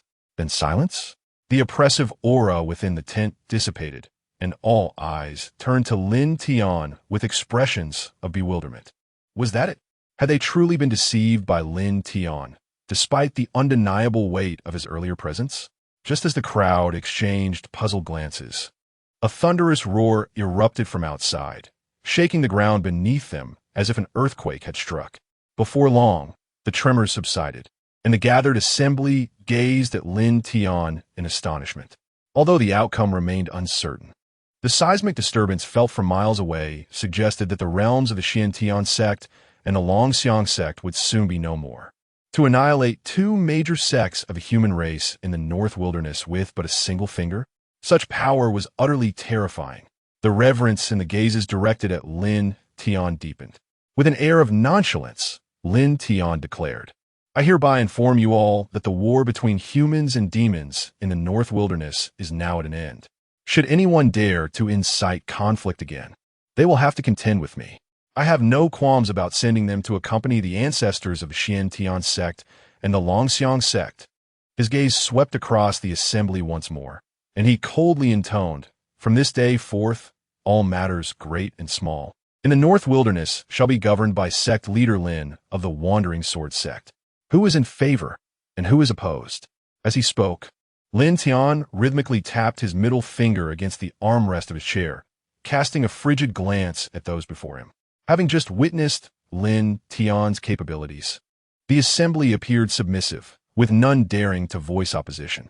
Furthermore, Lin Ruowei was already the sole harmonization realm expert in the North Wilderness, making allegiance to the Wandering Sword sect a reasonable arrangement. However, the impact of Lin Tian's announcement differed significantly from that of Lin Ruowei's declaration. Since it was Lin Tian who spoke, even if someone were to surpass Lin Ruowei in the harmonization realm in the future, they would still have to consider Lin Tian's formidable methods before attempting to usurp her position. Upon perceiving the efficacy of his intimidation, Lin Tian's demeanor markedly improved. After delivering a resounding blow to all the sects of Beihuang, he did not forget to bestow a token of goodwill upon them. "Rest assured, esteemed guests, I shall not neglect you. To all present today, I grant a set of cultivation techniques that will aid you in breaking through your limitations and significantly enhancing your prowess." As he spoke, he flicked his fingers, emanating light that imprinted the methods of the heavenly mechanism art upon the foreheads of the gathered crowd.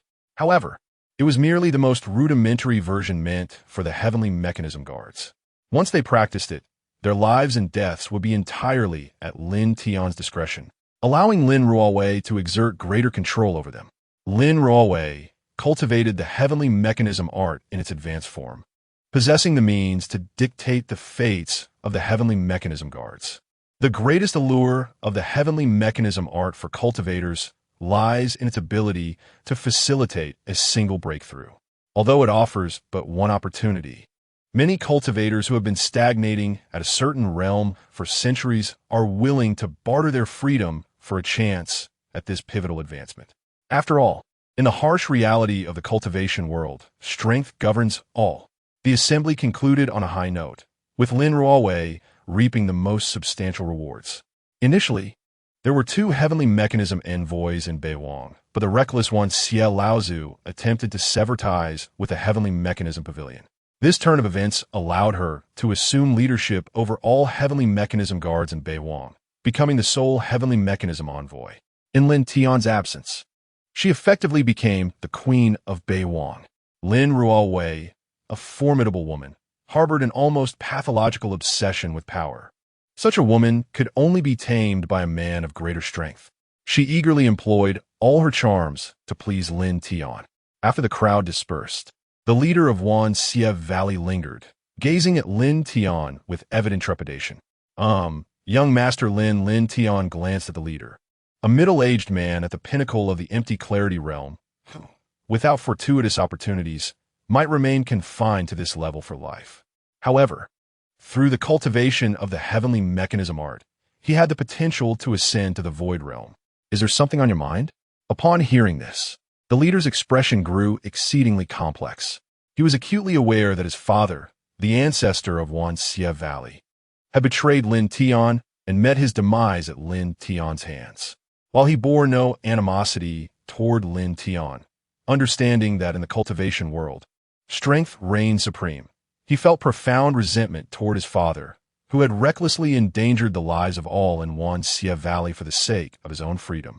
Thus, he had come to curry favor with Lin Tian. Yet, given Lin Tian's immense power, it was likely that what he lacked could not be provided by Wanxia Valley, leaving only his pair of twin daughters as potential offerings.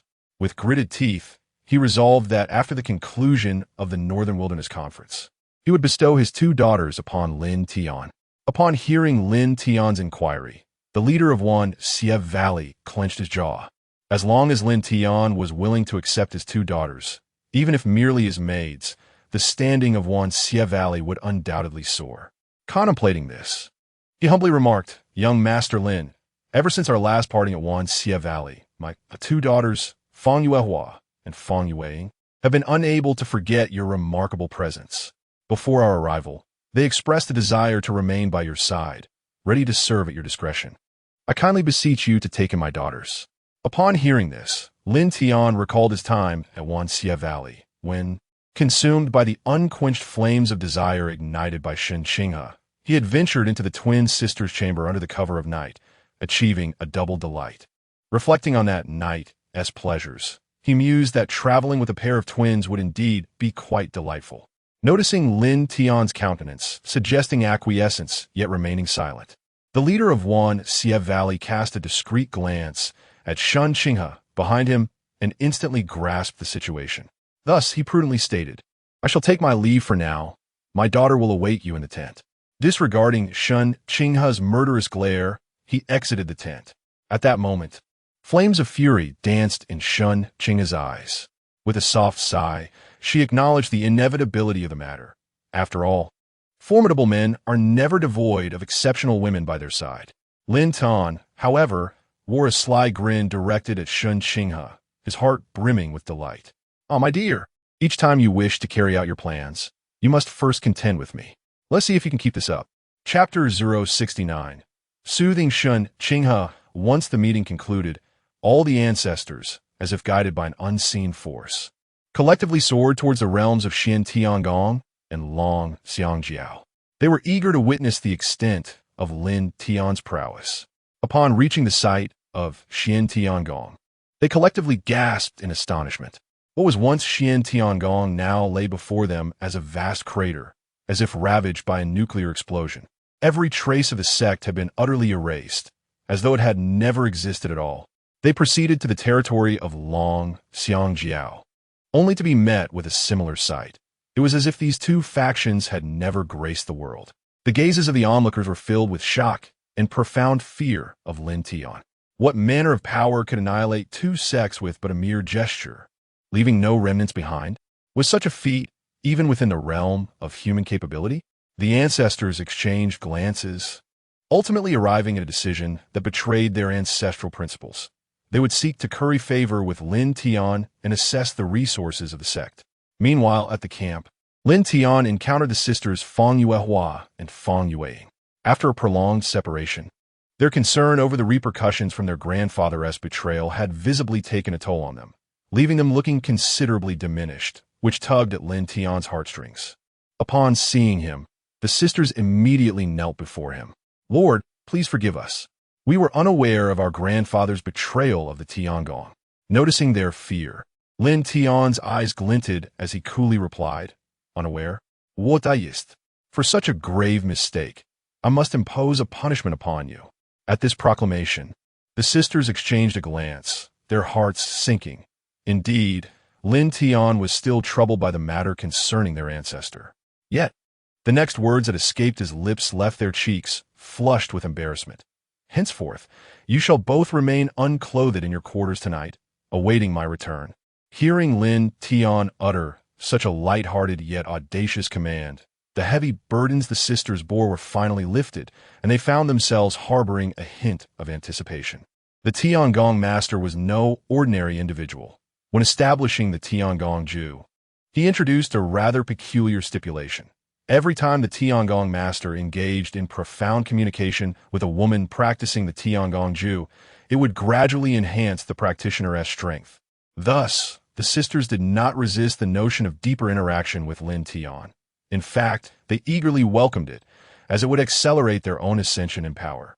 After all, in their previous lives, they had merely been ordinary practitioners of the Tiangong, akin to insignificant ants. To elevate their importance, they understood the necessity of diligently enhancing their own abilities to be of use to their master. In the afternoon, the crowd returned to the Demon Sect, where the news of the events at the battlefield of humans and demons had spread, prompting celebrations for the sect's ascendance as the foremost in the northern wilderness.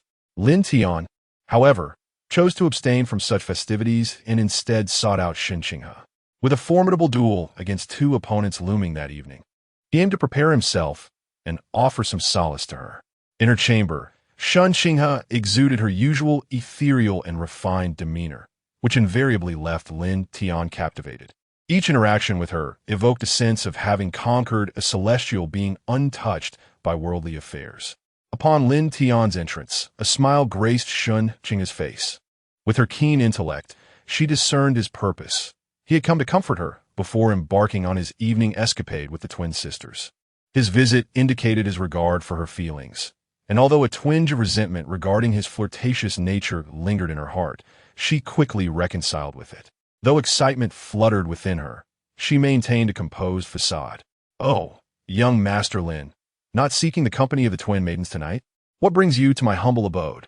Changsheng's slightly acerbic remark revealed her jealousy. Lin Tian, recognizing her envy, let out a mischievous chuckle and reached for her waist, only to have her deftly evade his touch. "My dear Miss Shun," she teased, "with a duel of two awaiting you this evening, should you not conserve some energy? Or do you wish for me to join you?" Pretending to ponder her suggestion, Lin Tian replied, "If Miss Shun is willing, I would not object." "Bah, you lecherous scoundrel. How naive your thoughts." Observing Changsheng's coy demeanor, Lin Tian cleared his throat and shifted the conversation.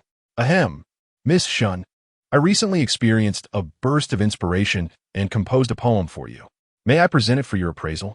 Upon hearing the mention of poetry, Changsheng's eyes sparkled. During her time at the academy, poetry had been her greatest passion. Regrettably, even the finest verses penned by Lu Huijin in the Changsheng Academy had failed to captivate her. However, Lin Tian's earlier poetic contribution at the sect's assembly had left a profound impression on her. "Then please, young Master Lin, do share," she urged with palpable excitement. Without hesitation, Lin Tian opened the Tianji fan with a flourish and recited, "After all, in June by West Lake, the scenery is unlike any other time. The lotus leaves reach endlessly towards the sky, reflecting the sun. The lotus blooms in unique crimson." As she absorbed the poem, Changsheng slowly repeated the lines.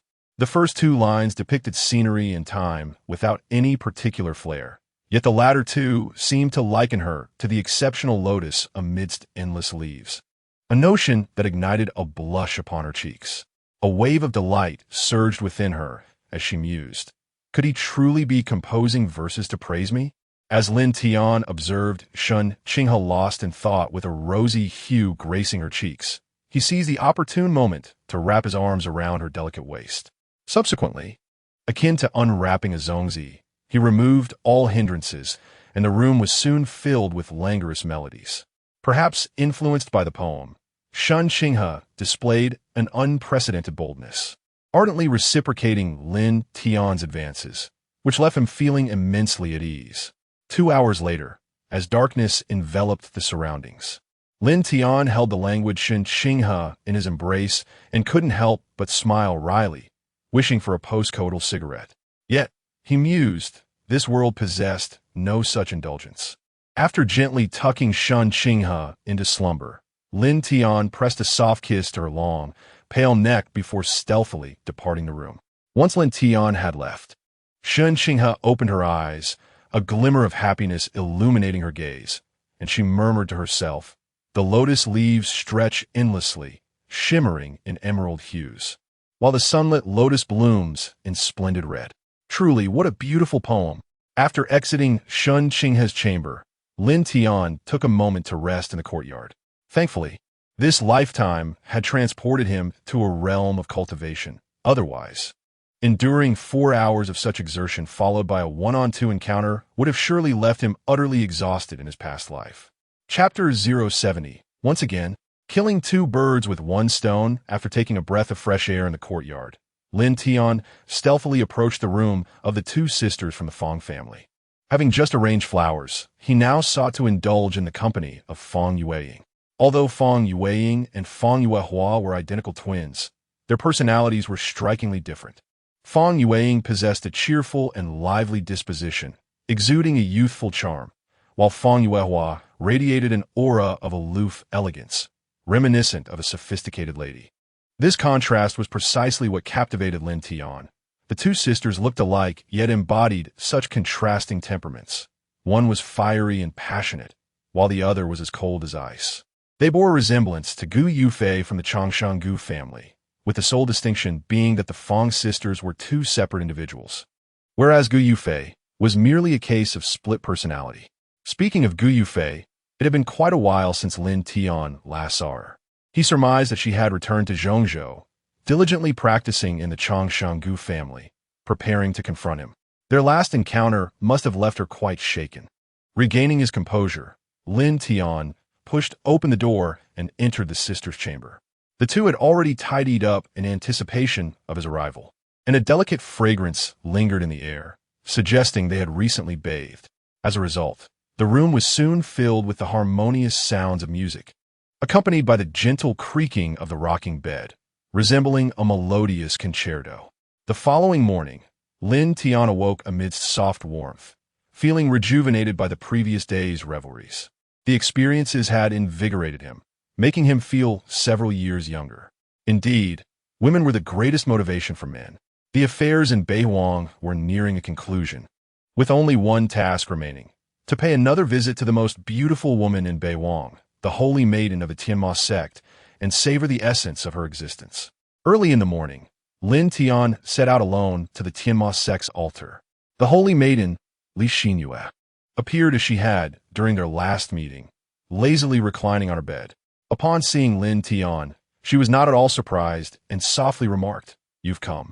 Nodding in acknowledgement, Lin Tian replied, "Last time, you mentioned wanting an end to the wars in Beihuang. Henceforth, there shall be no more wars.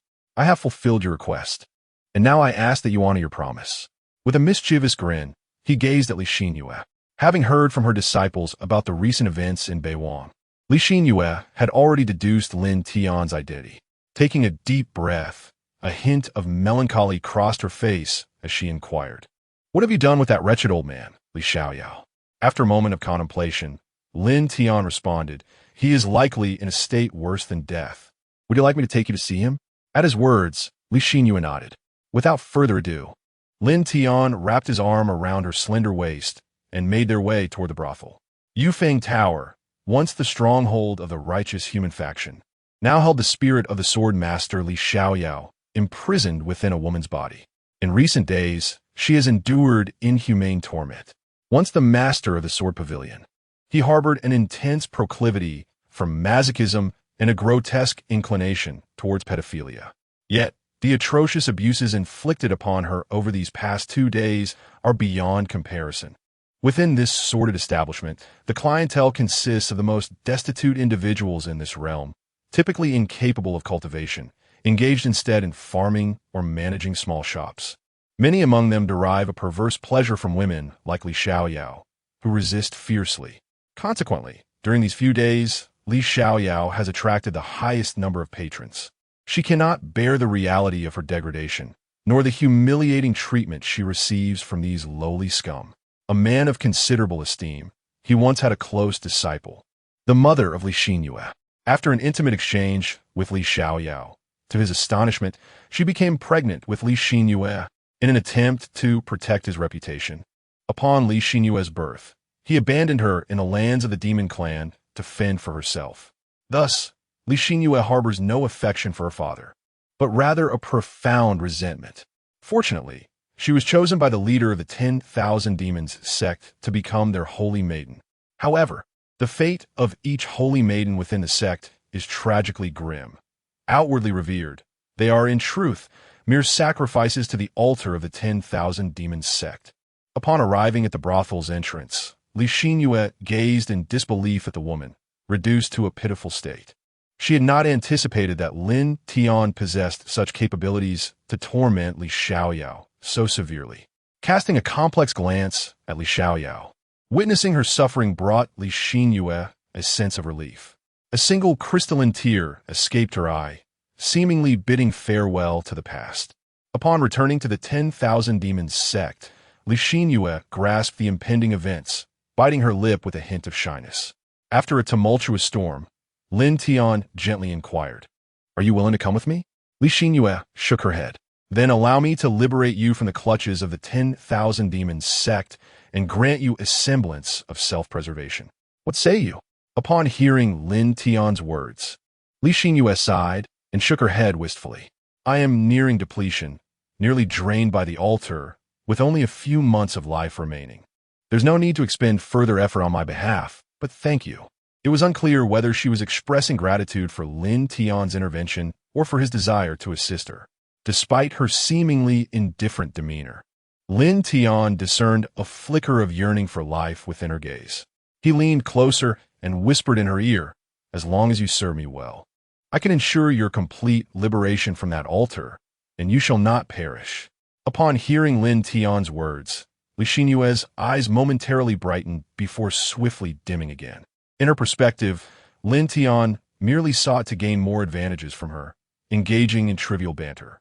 However, as one who was already on the brink of death, Li Xinyue bore no resentment, especially since Lin Tian had aided her by punishing Li Xiaoyao. Thus, she was more than willing to attend to Lin Tian's needs. After yet another tempestuous interlude, and following a half-hour of exertion, Li Xinyue succumbed to her exhaustion and fainted. After all, her cultivation was merely at the foundational level, unable to withstand Lin Tian's relentless pursuits. Gently placing Li Xinyue upon the bed, Lin Tian donned his attire and cast his gaze toward the direction of the altar of the Heavenly Demon Sect, his eyes betraying a chilling intensity. Beneath this altar lay the seal of a once gifted sect master of the 10,000 Demon Sect, a practitioner of remarkable aptitude in dark arts, who had devised numerous malicious cultivation techniques. Through these nefarious methods, he swiftly ascended to the realm of harmonization. Yet his rise brought untold suffering to the denizens of the northern wilderness. Ultimately, he was sealed away beneath this altar by the sect's ancient ancestors, in collaboration with elders from other sects, to contain the madness of this formidable foe. The continuous sacrifices of women with extreme physiques to the altar were intended to fortify the seal against that lunatic. Chapter 071. The conspiracy of the Heavenly Demon Sect. After casually administering a medicinal pill to Li Xinyue and sensing her vitality steadily rejuvenating, Lin Tian departed from her chamber. Standing atop the altar of the Heavenly Demon Sect, he could distinctly perceive the chilling aura emanating from the altar below. As spiritual energy surged within him, Lin Tian summoned a long sword and unleashed a blade of light directed at the altar. The fierce sword energy, enveloped in a radiant glow, struck the altar with tremendous force. The entire Heavenly Demon Sect trembled under the residual might of the strike, causing all present to gaze in astonishment towards the altar's direction. Upon seeing Lin Tian, the sect master of the Heavenly Demon Sect's pupils constricted sharply, his countenance turning as pale as parchment. He had surmised Lin Tian's purpose for coming here. Previously, he had heard tales of Lin Tian's notorious lechery, having taken the two daughters of the Valley Master of Wansha Valley. Now, it seemed he had set his sights on the saintess of the Heavenly Demon Sect. The assault on the altar was evidently aimed at her as well. At the precise moment the altar was breached, a ghastly green beam of light shot skyward, within which floated an array of distorted human faces, manifestations of unquenched resentment. Even after enduring a millennium of temporal stasis, Lin Tian had never encountered such an overwhelming congregation of grievances. Moments later, a middle-aged man emerged from the sinister green luminescence, his visage grotesque and contorted, with resentment coalescing around him as if it were tangible. Upon his emergence, he bellowed within the halls of the Wansha sect. Was it not agreed that I would emerge after 10 millennia? Is the Heavenly Demon Sect now facing annihilation? Upon hearing these words, Lin Tian instantly comprehended the truth. The so-called seal against the malevolent was merely a deceitful ruse orchestrated by the Wansha sect to dupe the entirety of the northern wilderness. The middle-aged figure before him, though steeped in malevolence, exuded an astonishing aura of power. Lin Tian narrowed his eyes, intrigued, and remarked, "Ah, the Ascendant Realm? To find someone of such cultivation in the barren Four Wastelands is indeed beyond my expectations." The middle-aged man also noticed Lin Tian. Although he could not gauge Lin Tian's strength, his formidable aura instilled an inexplicable sense of pressure upon him. As the sect master of the Wansha sect rushed out from the main hall and beheld the malevolent figure, an expression of exhilaration crossed his face. Recently, 2 of the sect's elders have been vanquished by Lin Tian, leaving the Wansha sect in a state of vulnerability. The emergence of the elder now was a fortuitous boon for him. Moreover, the elder's aura was evidently more potent than that of the previous 2 elders, instilling within him a surge of inexplicable confidence. He promptly knelt respectfully before the elder, proclaiming, "Esteemed elder, it is this young man who has slain our 2 revered ancestors.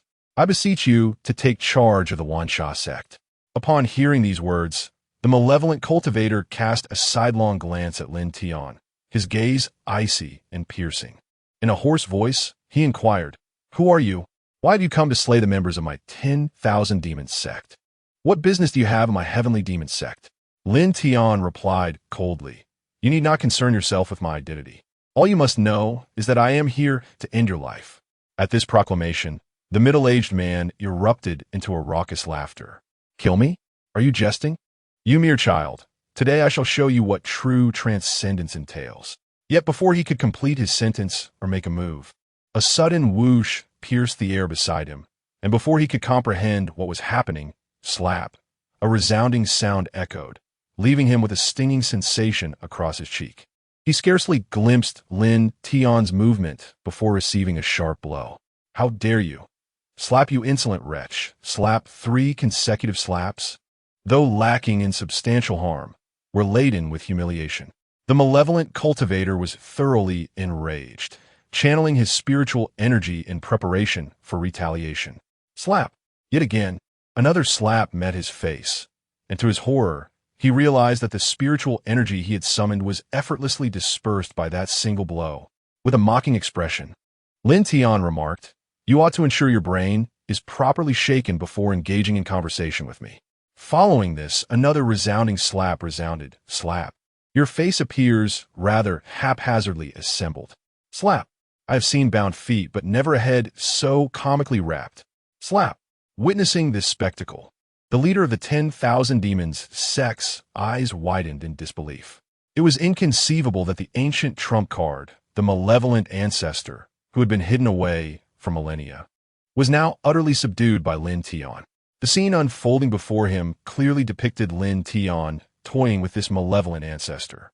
Sweat began to bead on his forehead. If this ancestor fell to Lin Tian, his own fate would undoubtedly be dire. At that moment, the ancestral figure of the 10,000 demons sect, spanning countless generations, felt an overwhelming sense of despair. A being of such great power, at the peak of the Great Ascension realm, was being utterly humiliated by Lin Tian's relentless slaps. Unable to mount any defense, each time he attempted to summon his spiritual energy, Lin Tian's strikes interrupted him. Internally, he raged against Lin Tian, labeling him a trifling nuisance, unworthy of engagement, too cowardly to confront him directly. Yet, not a word escaped his lips. Even his attempts to communicate telepathically were thwarted, as Lin Tian had declined his request and countered with yet another slap. Fortunately, Lin Tian's slaps, while degrading, did not inflict significant injury, leading him to mistakenly believe that Lin Tian could not breach his defenses. Thus, he continued to endure the blows while desperately seeking an escape, yet found himself unable to muster the spiritual energy required to flee. Lin Tian, feeling somewhat disillusioned after a while, scoffed at the notion of being a powerful figure in the Great Ascension realm. How absurd! He couldn't help but feel that such a disgrace was brought upon the realm itself, being utterly powerless against a few thuggish opponents. Upon noticing Lin Tian halt his slapping motion, the malevolent cultivator wore a sinister grin, his eyes glimmering with a red hue. With a surge of spiritual energy, he extended a skeletal hand, adorned with long, sharp nails, and lunged at Lin Tian. "You insignificant wretch, I shall tear you apart." Lin Tian, upon witnessing his grotesque appearance, nearly retched. "Old fool, your ugliness is indeed remarkable. I have no desire to behold you any longer. Let me send you on your way."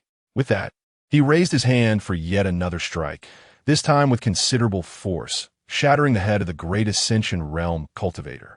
It seemed rather unjust for such an ancient being to perish so quickly, having barely made an appearance before Lin Tian dispatched him with ease. After concluding his grim task, Lin Tian did not forget to indulge in a bit of psychological torment. He retrieved a handkerchief from his storage space and vigorously wiped his hands, as if polishing them to perfection. With a face full of disdain, he remarked, "What a stroke of misfortune. I cannot believe I was compelled to eliminate such a hideous creature. It has utterly dampened my spirits." Chapter 072. How shall you soothe my wounded soul? Upon completing his task, Lin Tian discarded the handkerchief, regarding the pile of flesh with disdain. "Bah, utterly worthless," he exclaimed, diverting his gaze towards the perspiring leader of the Wanma sect, a smirk playing on his lips. The sect master felt his legs weaken, trembling uncontrollably, his complexion paling as he struggled to articulate his thoughts. I. Before he could utter a coherent sentence, Lin Tian vanished from sight, leaving the Wanma sect's leader to exhale in relief, collapsing onto the ground, drenched in cold sweat. Lin Tian had just been repulsed by that malevolent cultivator and felt the urgent need to engage in profound conversations with a few enchanting beauties to alleviate his psychological trauma. Upon returning to the Saintess's chamber, he found Li Xinyue already beginning to absorb the effects of the elixir he had provided her. Her frail body required the gentlest of spiritual pills. Thus Lin Tian had chosen the most sublime one for her recovery. The life force and cultivation she had depleted were gradually replenished under the nurturing of the exquisite elixir, propelling her into the nascent soul realm. He extracted the malevolent cultivator's essence and transformed it into an inner elixir, placing it within Li Xinyue's dantian. Soon, she sensed the inner elixir coalescing in her dantian, radiating immense energy, which she eagerly began to absorb. Her strength surged rapidly. After breaking through to the transformation realm, the tribulation of thunder emerged. Lin Tian leaned close to Li Xinyue's ear, softly instructing, "Do not be concerned. Focus on absorbing and refining the energy." The warmth of his breath brushed against her earlobe, causing a delightful blush to bloom across her cheeks, enhancing her beauty. Gathering her focus, she resumed her cultivation. To assist Li Xinyue in absorbing the energy of the inner elixir, Lin Tian, the ever-obliging gentleman, gently traversed her meridians with his hands, facilitating her absorption. Meanwhile, he absorbed the thunder tribulation entirely, converting it into pure energy that flowed into Li Xinyue's body. The inner elixir, forged from the essence of a cultivator at the Great Ascension stage, proved formidable. In a short span, Li Xinyue's cultivation transcended the void realm, entering the harmonization realm. Her strength continually escalating until it stabilized at the 7th level of harmonization, surpassing Lin Ruowei in power. When Li Xinyue finally opened her eyes and felt the immense strength coursing through her, an unreal sensation flickered in her gaze.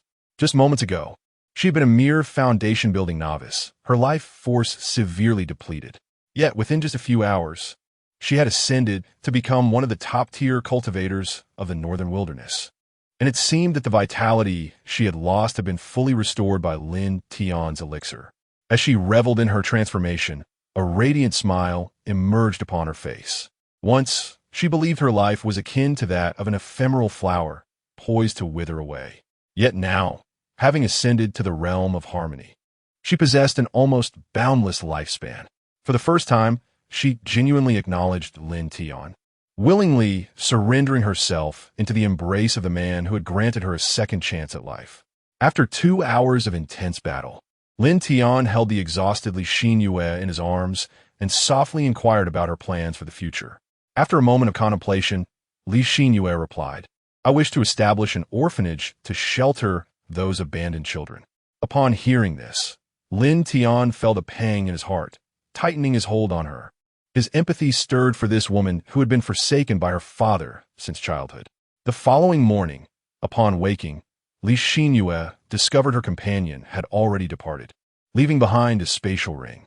Upon opening it, she found a substantial quantity of low-grade and mid-grade spirit stones, which she knew would be essential for her orphanage in acquiring necessary supplies.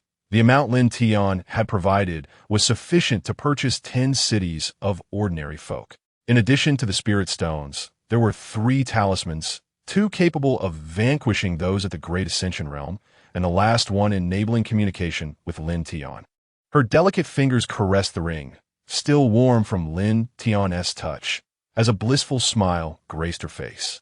For the first time, someone had shown her such care, unconditionally bestowing upon her so many precious gifts. Upon returning to the Wanjian sect, Changsheng was engrossed in a book within her room.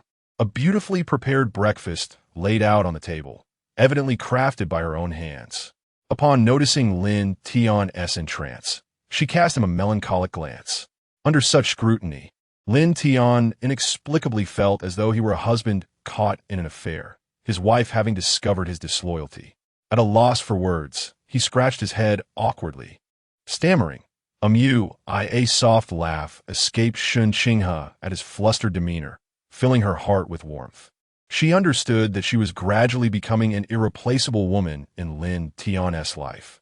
As long as she held a place in his heart, he could indulge in his flirtations. After all, a powerful man would invariably attract beautiful women.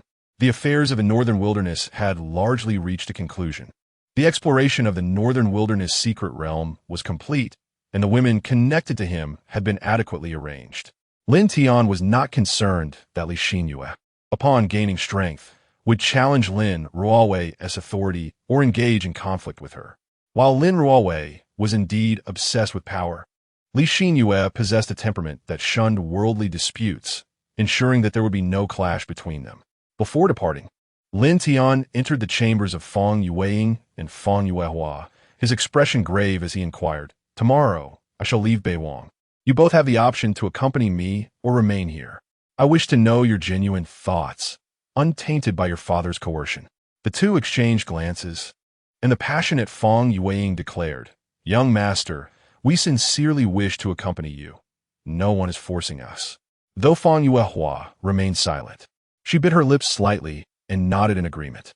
Observing their reactions, Lin Tian felt a surge of joy. The presence of the two sisters would undoubtedly enrich his future life, allowing him to indulge in the beauty of flowers and the moon, and perhaps even engage in 2 pursuits at once when the opportunity arose.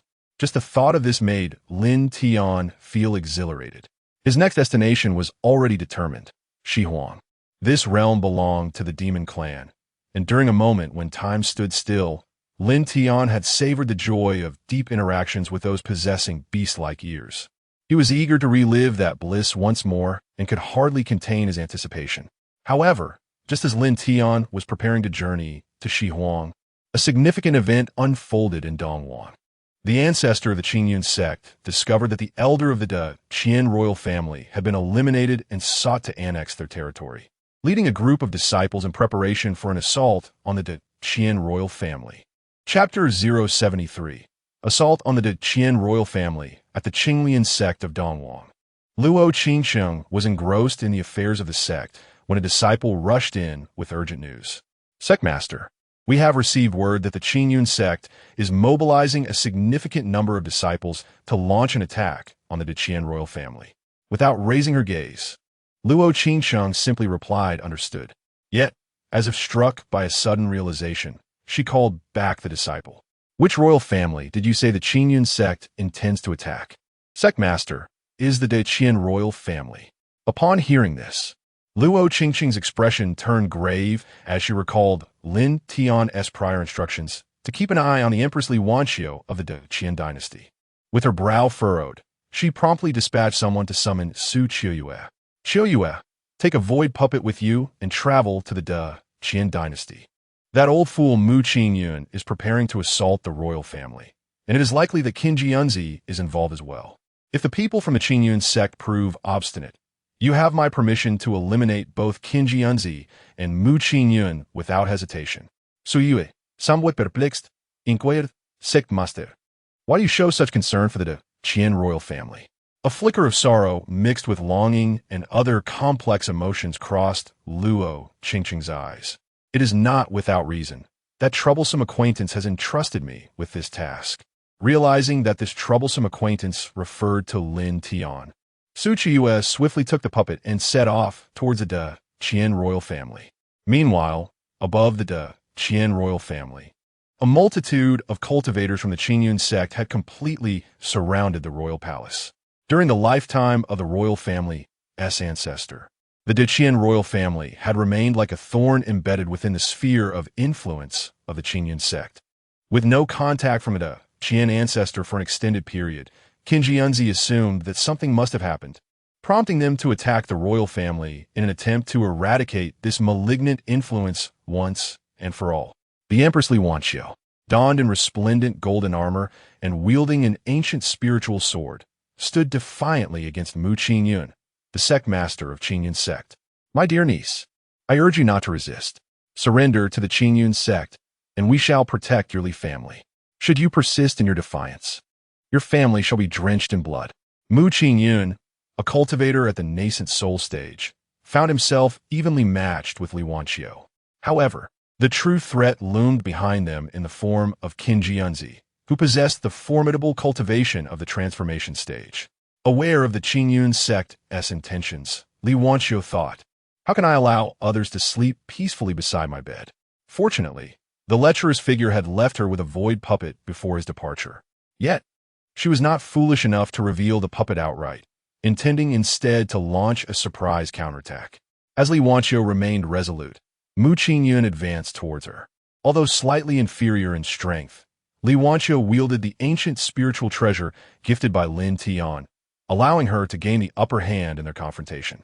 After a fierce exchange of over a dozen rounds, Mu Qingyun felt a surge of frustration. If it weren't for Li Wanxiu's formidable weaponry, he would have subdued that insufferable woman long ago. He seethed inwardly, vowing that once he vanquished the Qian royal family, he would take great pleasure in humiliating Li Wanxiu, making her fully aware of her own limitations.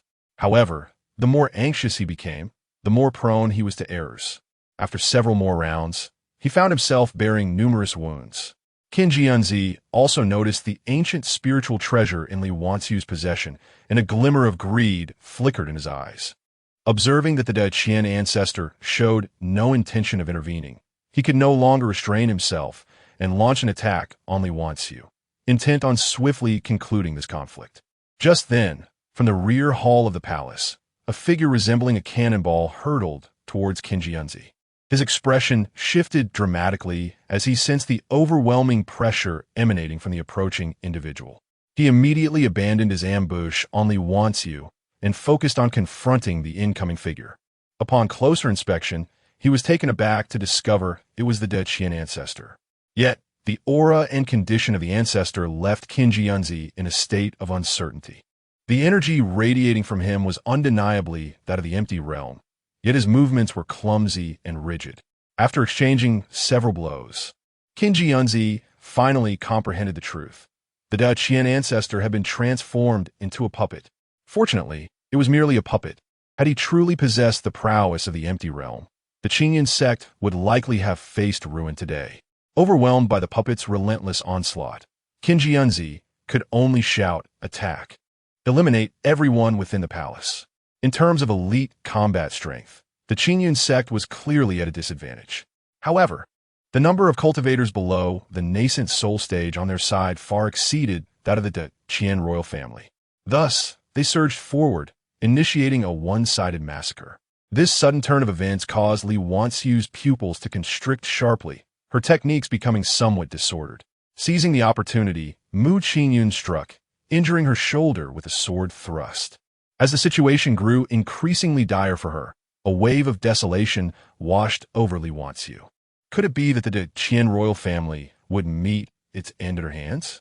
Taking a deep breath, her mind conjured the image of that roguish figure, both beloved and despised, who had once braided her hair into a throwing pot, a smile playing on her lips. Yet her gaze was resolute. She resolved that even if it meant her demise, she would drag the Qingyun sect down with her. Just as she prepared to invoke her secret technique in a desperate gambit, a clear, chilling voice echoed across the battlefield. Luo Zhongzhu of the Qinglian sect demanded that the Qingyun sect withdraw its forces immediately, pledging never to interfere with the Qian royal family again. Upon hearing this command, all combatants halted their actions and turned their gaze towards Su Qiuyue. There she stood, a pinnacle nascent soul cultivator, proudly poised atop her flying sword. Her icy countenance fixed intently on Mu Qingyun and Qin Yunzi. Qin Yunzi's expression was one of profound astonishment. He had not anticipated that, despite the matter being solely between the Qingyun sect and the Qian imperial family, the Qinglian sect would intrude. He immediately exclaimed in anger, "You little girl? This concerns the Qingyun sect and the Qian imperial family. What business do you have in this? Today I, an elder of the Qian imperial family, have made my decision. I advise you not to meddle." Otherwise, as he spoke, Qin Yunzi fixed a menacing glare upon Su Qiuyue, the threat unmistakable in his demeanor. In response, Su Qiuyue coldly retorted, "Old fool, this princess comes bearing the orders of the sect master. Furthermore, the sect master has issued another decree. Should the Qingyun sect refuse to comply, it shall be annihilated on the spot." Upon hearing this, the face of the elder of Qingyun transformed into a smile of derision. "Surely your sect master, the Qinglian fairy, has lost her mind to send a mere nascent soul to claim the destruction of my Qingyun sect? Are you not afraid that the wind might twist your tongue?" Seeing that Qin Yunzi dismissed her threat so flippantly, Su Qiuyue felt no need to hold back. "Since you seek your own demise, do not blame others." With that, she retrieved a puppet of the Dongshu realm from her storage space. The moment Qin Yunzi laid eyes on the puppet, the mockery on his face vanished instantly. The aura emanating from the puppet instilled within Qin Yunzi a palpable sense of impending doom. Chapter 074. Unexpectedly becoming a fugitive upon encountering that puppet, Qin Yunzi's heart was shattered. Just moments ago, he had managed to withstand a mere empty puppet, but this one was evidently at a level capable of crushing him. Who left behind such an abundance of puppets? The puppet swiftly approached Qin Yunzi, and his expression changed dramatically. He intended to plead for mercy and offer to retreat. But before he could utter a word, the puppet was upon him, brandishing a long sword that cleaved the divine transformation master in two, the esteemed ancestor of the Qingyun sect. Without even a chance to leave his final words, was instantaneously slain. Mu Qingyun, witnessing the demise of his ancestor, stood frozen in place. Before he could even react to flee, he too was bisected by the terrifying puppet's sword. Until his very last moment, he could scarcely believe how effortlessly he had been vanquished. Upon seeing their leader and ancestor fall, the remaining scattered members of the Qingyun sect surrendered en masse, thus alleviating the crisis of the great Qian dynasty. Li Wanxiu's demeanor turned respectful as she approached Su Qiumei, expressing her heartfelt gratitude. "Thank you, fellow cultivator, for your assistance. Rest assured, there shall be ample rewards sent to the Qinglian sect in the future." Su Qiumei scrutinized Li Wanxiu with keen interest, acknowledging her beauty and understanding why a certain lecher had taken notice. Gently, she replied, "There is no need for such formality, Miss Li. It was Master Lin who entrusted our sect to safeguard the royal family of the great Qian. Should you find yourself in any predicament, you are welcome at the Qinglian sect, where we shall lend our utmost support." Upon hearing the name of Master Lin, Li Wanxiu momentarily froze, her eyes glistening with unshed tears as a wave of longing surged within her. He had already departed for over 2 months, yet he still thought to protect her before leaving. In the northern wilderness, after bidding farewell to Lin Tian, Lin Ruowei, and Li Xinyue. They prepared to journey to the western wilderness, embarking on a new adventure. Departing from the eastern wilderness as a trio, they were now joined by Fang Yueying and Fang Yuehua, thus expanding their ranks. As they traveled, their laughter and conversation filled the air, creating a lively atmosphere far more vibrant than before. The western wilderness was the domain of the Demon Clan, a race born from the union of humans and ancient beasts. Each member of the Demon Clan possessed two forms, one human and another beastly. Those with particularly pure bloodlines could even undergo semi-bestial transformation, reminiscent of Lin Tian's dream of encountering a beast-eared maiden. Upon entering the western wilderness, the celestial envoy of the area awaited them at the crossroads. The envoy, Ni Huang, greeted them with respect. "I have the honor of meeting the esteemed sect master." Lin Tian surveyed the celestial figure before him, a diviner from the western wilderness, and was taken aback to discover she belonged to the illustrious Feng clan of the demon race. She was strikingly beautiful, her flowing crimson hair cascading elegantly down her back, and her figure exuded a captivating grace, most notably accentuated by her round, alluring form that stirred within Lin Tian an impulsive desire to reach out and touch. Clearing his throat to mask his thoughts, Lin Tian inquired, "We are to venture into the territory of the Fox clan. Soon, I shall pay them a visit in your name." "Understood, my lord." In response, Ni Huang lifted her head to glance at Lin Tian, and upon meeting his gaze, her eyes widened in disbelief, her mouth agape as she stared at his face, repeatedly scrutinizing it with incredulity. Lin Tian, noticing her reaction, discerned that her astonishment was not born of infatuation, but rather something amiss. Frowning, he directly questioned her, "Is there something wrong?" Master, while it is not impossible for you to visit the Fox clan, have you considered perhaps changing your visage?" Ni Huang hesitated, her expression betraying her reluctance. Lin Tian, surprised, pointed to his own face and asked, "Is there something wrong with his countenance?" "Well, your face. Ni Huang está merith." And Lin Tian felt a surge of irritation. "Ni Huang, as a diviner, I command you to speak plainly." With Lin Tian's tone taking on a sharper edge, Ni Huang swallowed hard, casting a furtive glance at his face before lowering her gaze, adopting an expression of resignation. "Master, your visage has now become the most wanted in the western wilderness." "What? The most wanted?" Lin Tian's mind erupted in chaos, caught off guard by this revelation. However, reflecting on his past actions in the northern wilderness, a sense of understanding began to dawn upon him. In a moment frozen in time, Lin Tian had ventured into the realm of the Fox clan, eager to behold the beauty of Baiji, the nine-tailed celestial fox, only to encounter her betrothed, the ancient dragon Prince He Yin. Consequently, in a bid to assist He Yin and savor the essence of his fiancée, Lin Tian had brought him into Baiji's chamber, engaging in an intimate exchange right before his eyes. Because of Lin Tian's prior interaction with Baiji, He Yin was left in the unfortunate position of witnessing Lin Tian's profound connection with his betrothed. When time resumed, despite his feigned indifference towards Baiji's beauty, He Yin had secretly resolved that Lin Tian must be eliminated. Eons ago, a clan of demons extricated themselves from the demon domain of the central continent, unleashing a massacre upon the territories of humankind. Subsequently, under the leadership of formidable warriors, humanity succeeded in driving this clan to the desolate West Wastes. The pinnacle of human strength then established an intricate formation in the West Wastes, effectively imprisoning the demon clan within, preventing them from stepping beyond its confines. It is precisely for this reason that He Yin refrained from pursuing Lin Tian, merely opting to place a bounty on him.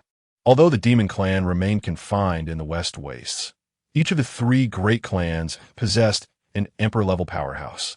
Thus, when Ni Huang beheld Lin Tian's visage, she exhibited such a pronounced reaction. Scratching her head, she contemplated that without altering her appearance, she would easily become a target for the demon clan's pursuit. While Lin Tian was unafraid, it would undoubtedly be a considerable nuisance. Yet, how could she forego her dignity by changing her looks? Observing Lin Tian's expression of inner turmoil, Ni Huang timidly suggested, "My lord, I believe it would be prudent for you to disguise yourself. Tomorrow marks the wedding of Prince He Yin of the Dragon Clan and Princess Bai Ji of the Fox Clan. And all the emperor-level powerhouses from the three great clans will be in attendance. Upon hearing this, Lin Tian's countenance darkened instantaneously, and he coldly retorted, "What nonsense is this? Someone intends to marry my woman? This is something I can tolerate, but not my dear aunt. Uitni sink Lin Tian's indignant demeanor, nicht vang in verdiskoft." Pondering whether her lord might be somewhat daft. How could Princess Bai Ji possibly be his wife? Was he still half asleep? Instantly, she felt that her prospects under such a leader were rather bleak. However, Lin Tian's next declaration nearly caused Anai Huang to stumble in disbelief. "I have made my decision. Tomorrow, I shall go to the Fox clan to abduct the bride." At that moment, Anai Huang's mouth formed an O shape. Initially, she presumed Lin Tian was merely boasting. Yet little did she anticipate that he was indeed serious. Had he lost his mind? With three emperor-level powerhouses present, he intended to seize the bride? Unlike humans, who were prone to internal strife in the absence of external threats, the demon clans were remarkably united. Should Lin Tian dare to publicly abduct the bride, he would undoubtedly face the wrath of the entire demon race. Chapter 075. Is he out of his mind? Taking a deep breath, Anai Huang felt that serving such a foolish lord rendered her future bleak. If not for her inability to escape the control of the heavenly mechanism fan, she would have undoubtedly followed the example of the ancient ancestor Wan Xie and switched allegiances without hesitation. This man's mind was undoubtedly unhinged. He lacked even the most basic understanding of the gravity of attempting to abduct the kin of the three clans. However, the women accompanying Lin Tian appeared utterly exhilarated. Li Lingyer smiled and exclaimed, "Master, to snatch a bride in front of a powerful figure of the demon clan is thrilling. It must be quite entertaining." Changsheng shot Lin Tian a significant eye roll. In contrast to Changsheng and Li Linger's casual demeanor, Fang Yueying and Fang Yuehua exhibited a more reserved disposition, refraining from expressing excessive emotion. Thus, Ai Huang, in a daze, guided Lin Tian and the others towards the wedding venue. She had completely lost hope in life. Destruction seemed preferable. She was exhausted. In the sacred city of the demon clan, a woman clad in a flowing white gown, her face partially veiled, radiated an alluring yet aloof aura as she entered a brothel. Inside the establishment, He Yin was surrounded by a throng of demon maidens, reveling in their company. Upon witnessing this scene, Bai Ji's face immediately contorted with anger. "He Yin, we are to be wed tomorrow, yet you choose to indulge in frivolous pleasures today?" He Yin, unfazed, brazenly caressed the two beauties in his embrace, his expression laced with mockery. "What? Can't bear to watch? How'd I endure it back then? I promised to keep your secret, yet you have no right to control me. You must understand, had it not been for the necessity of our two clans to unite, I would never consider marrying you." At these words, Bai Ji's gaze dimmed, a wave of indescribable humiliation and fury washing over her. That day, a mysterious figure had silently infiltrated the sacred city of the demon clan, engaging in a profound conversation with Bai Ji right before He Yin's eyes. Although He Yin had promised Bai Ji to help her keep the secret, he frequently indulged in debauchery thereafter. Bai Ji realized that she had lost her first time and thus had no authority to reprimand He Yin. Yet, with their wedding day approaching, the fact that He Yin was out drinking and carousing today deeply unsettled her. She knew that this secret could be wielded against her by He Yin. No matter how outrageous his actions, as long as he maintained a facade, she would be powerless to chastise him. In that moment, she understood that after marrying He Yin, her days of happiness were over. Her eyes dulled with despair, and with tear-stained cheeks, she left the brothel, dejected. Watching Bai Ji's retreating figure, He Yin spat disdainfully. "Bah, filthy wench, pretending to be pure when you are but second-hand goods." He resumed his indulgence, lost in revelry. The following day, the holy city buzzed with fervor, the sound of gongs and drums reverberating through the air. All the denizens of the holy city, belonging to various demon clans, gathered at the entrance of the temple, eagerly anticipating the wedding of the Fox clan's saintess, Bai Ji, and the Dragon clan's prince, He Yin. The scene was nothing short of spectacular and lively. Bai Yi, who typically favored white attire, donned a resplendent red wedding robe today, exuding a more seductive charm while losing some of her usual cool demeanor.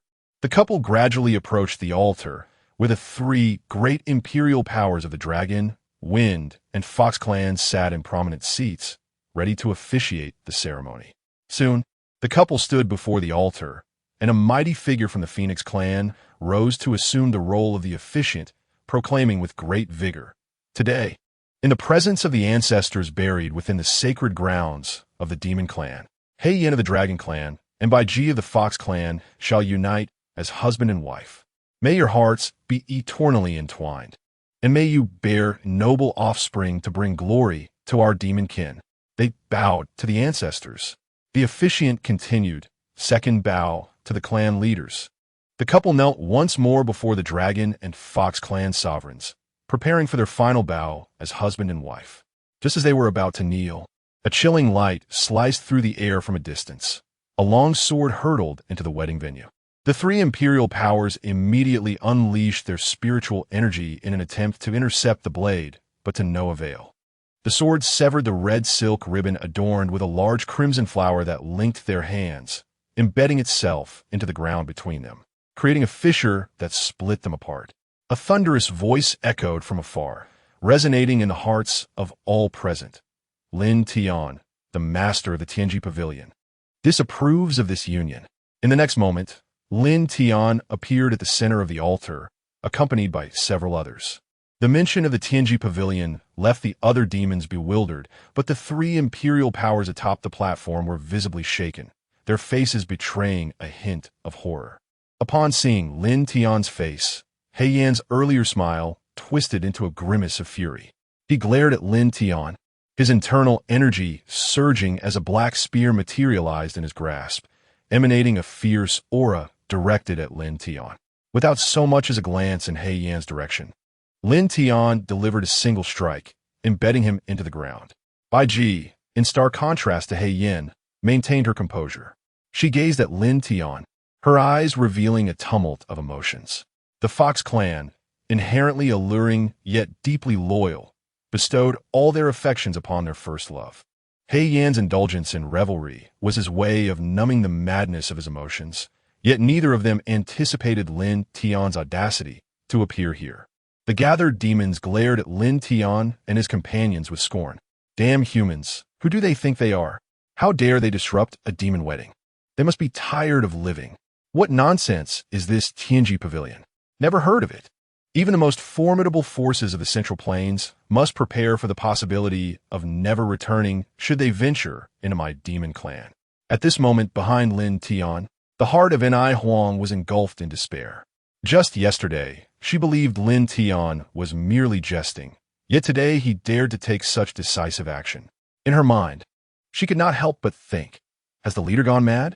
Upon the high platform, undeterred by the furious roars and glares of the entire demon race, Lin Tian remained unshaken. He regarded the yelps of these weaker beings with indifference, his gaze solely fixed upon the three Empyrean-level powerhouses of the demon clan before him. While other demons may be oblivious to the Tianji Pavilion, these three elders were all too aware. Upon seeing the jade fan in Lin Tian's hand, emblazoned with the prominent character for heaven, their pupils constricted in alarm, as if facing a formidable foe. Throughout the vast expanse of millennia, many demons had deliberately chosen to forget the Tianji Pavilion, a name that instilled terror in their hearts. However, as Empyrean-level beings of the demon clan, they could never erase the legends passed down by their forebears. It was the Tianji Z of the Tianji Pavilion who, a millennium ago, had driven the demon race into the northern wastes and sealed them there. Thus, the wary glances exchanged among the few were laden with trepidation. For the very name of the Tianji Pavilion was the root cause that condemned the entire demon race to their fate in the northern wastes. Chapter 76. Trading the freedom of the demon clan for the most beautiful woman, the demons present were utterly bewildered, their indignation mounting as they clamored to eliminate Lin Tian. At that moment, had it not been for the presence of the three formidable figures of the imperial realm, they would have surged forward, intent on tearing Lin Tian to shreds. After a brief silence, The Imperial Realm expert from the Dragon Clan was the first to speak. Young man, do you comprehend the weight of your words? You are attempting to abduct the fiancée of the Dragon Prince, a matter that strikes at the very pride of our clan. Even if the leader of the Heavenly Machine Pavilion were to personally intervene, such an affront to our noble lineage is intolerable. With a sharp snap, Lin Tian closed his folding fan and replied with an indifferent tone. I am well aware of what I am saying. I reiterate, Bai Ji is my woman. Should anyone dare to lay a hand on her, I shall annihilate their entire lineage.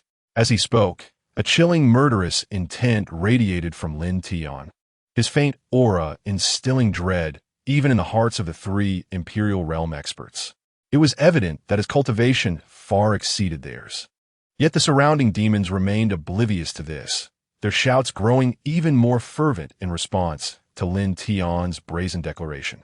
Frowning at the cacophony around him, Lin Tian glanced about and exclaimed, Silence! With a sharp snap of his fingers, a thunderous explosion erupted. In an instant, the most vociferous of the demons met their demise. Nearly 30 of them obliterated in one fell swoop, their ranks comprising individuals from the harmonization realm to the transformation realm. The crowd was left in stunned silence, the weaker demons retreating like a receding tide. The atmosphere grew eerily quiet. Even Ai Huang was taken aback by Lin Tian's display of power. As a reincarnated being of the harmonization realm, her strength had only recently returned to the void realm. Like Lin Ruowei, she had presumed Lin Tian was merely in a period of regaining his strength, yet she was astonished to witness his formidable prowess. Feeling the weight of Lin Tian's murderous gaze, the Imperial Realm expert from the Dragon Clan felt a chill run through his body, regretting his decision to speak out first. However, having drawn the bow, there was no turning back. He pressed on, Young man, I concede you possess some strength. But do you truly believe you can take my Dragon Clan's daughter-in-law and the Holy Maiden of the Fox Clan merely with words? Is that not a touch excessive? While this statement appeared to be a show of defiance, it was, in truth, an admission of retreat. The implication was clear. You may take Bai Ji, but you must provide our clans with sufficient compensation. The mention of the Fox Clan was not out of goodwill, but rather a calculated move to entangle them as well. Upon hearing this, Lin Tian did not refute the notion. If there were terms to discuss, then he was amenable. He had always adhered to the principle of negotiation. I am open to dialogue, but prepared for conflict should it arise. The Heavenly Machine Pavilion is willing to lift the seal on the Demon Clan within a decade. How does that proposition sit with you? Upon hearing these words, the three great Demon Emperor's pupils constricted sharply, their faces reflecting a look of astonishment. They could not have fathomed that Lin Tian would propose such a condition. It is noteworthy that ever since the demon race was sealed in the northern wasteland a millennium ago, every generation of demon emperors has aimed to break through the human race's seals. Despite this, after several generations, the demon race has still been unable to surmount the barriers set by the Heavenly Mechanism Pavilion. Yet now, Lin Tian dares to present this as a condition, merely to exchange for a woman? Even Bai Ji, standing behind Lin Tian, regarded him with incredulity. Within the demon race, the status of women is exceedingly low. Aside from the top 3 clans, powerful male demons may freely procreate with weaker female demons. The fact that Lin Tian is willing to pay such a significant price for his own desires is astonishing. His proposed condition is akin to a rebirth for the entire demon race. Lin Tian's consideration of this condition stemmed from careful deliberation. Recognizing that the current strength of the demon race is merely on par with a first-tier force in the central continent, thus incapable of inciting any substantial upheaval. Should they revert to their former ways of rampant slaughter against the human race, they would undoubtedly face annihilation from the top-tier forces of the central continent once more. With their current capabilities, any top-tier force in the central continent holds the power to extinguish the demon race entirely. Hence, he dared to unshackle the demons. After some deliberation among the 3 demon emperors, the Dragon Emperor spoke coldly. Lord Lin, are you certain that you require only Bai Ji as your condition? There will be no additional stipulations, will there? Lin Tian, in a tone of derision, responded, I have stated that I only desire Bai Ji. You need not worry. If I had ulterior motives against you, you would not be able to withstand them. The reason I am negotiating with you is for Baiji's sake. Otherwise, your entire demon race would have no standing before me. Lin Tian's words were undeniably domineering, yet they reflected the truth. The three exchanged glances once more, and the Dragon Emperor continued.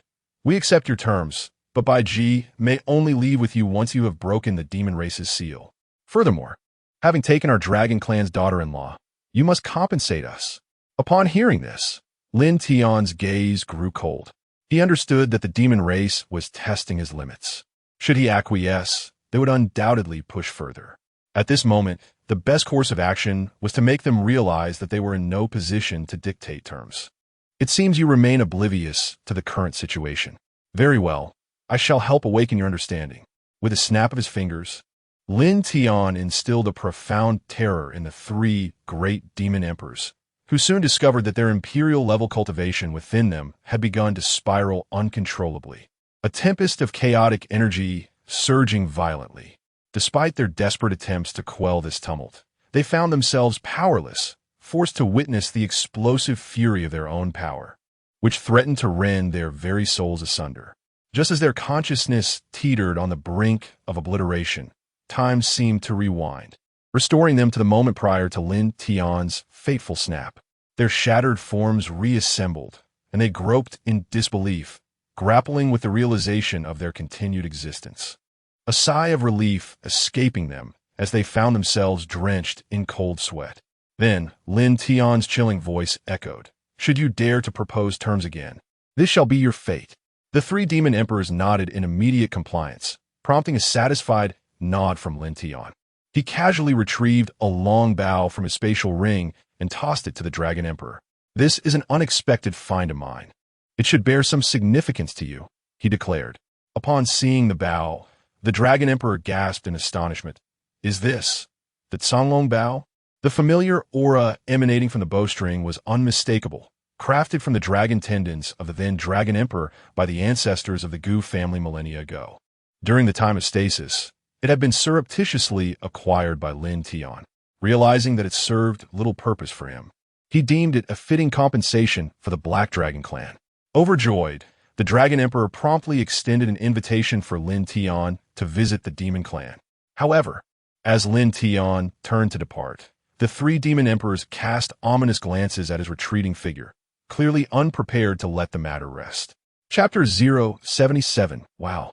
So many beast-eared maidens, what was meant to be a splendid wedding was mercilessly disrupted by Lin Tian. It was not until everyone had departed that the black flame, embedded in the ground, was finally extricated with the assistance of other Demon Clan members. He glared furiously in the direction Lin Tian had departed, but found himself utterly powerless. After all, he had been swiftly vanquished upon their first encounter. The disparity in their strengths was glaringly vast. Within a unique edifice, Lin Tian occupied the principal seat, flanked by the three great demon emperors, while several demon dancers elegantly twirl below. Baiji sat beside Lin Tian, still bewildered and struggling to comprehend the shocking revelation.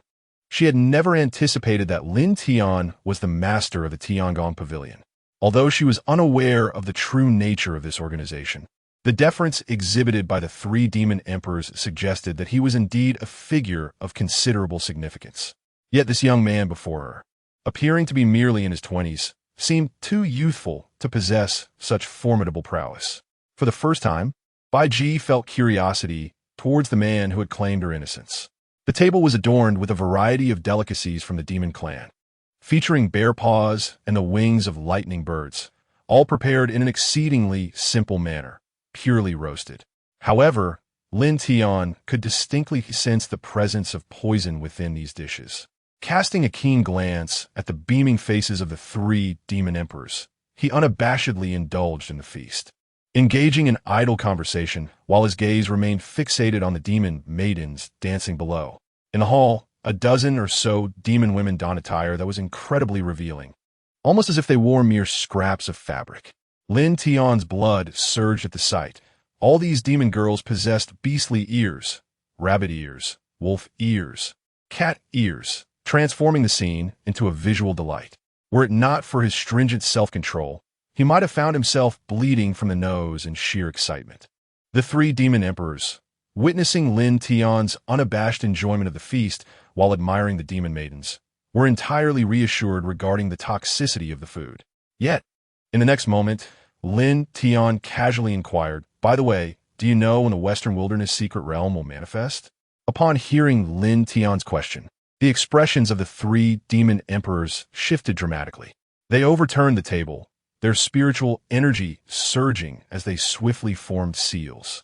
The concealed formations within the building were activated, and countless intricate symbols coalesced into a complex seal, imprisoning Lin Tian within its confines. Instantly, Bai Ji's complexion soured as she realized she too was ensnared within the formation. Glancing at the Fox clan's demon emperor, her great-grandfather, she perceived no intention of rescue in his icy gaze, which bore an unsettling chill.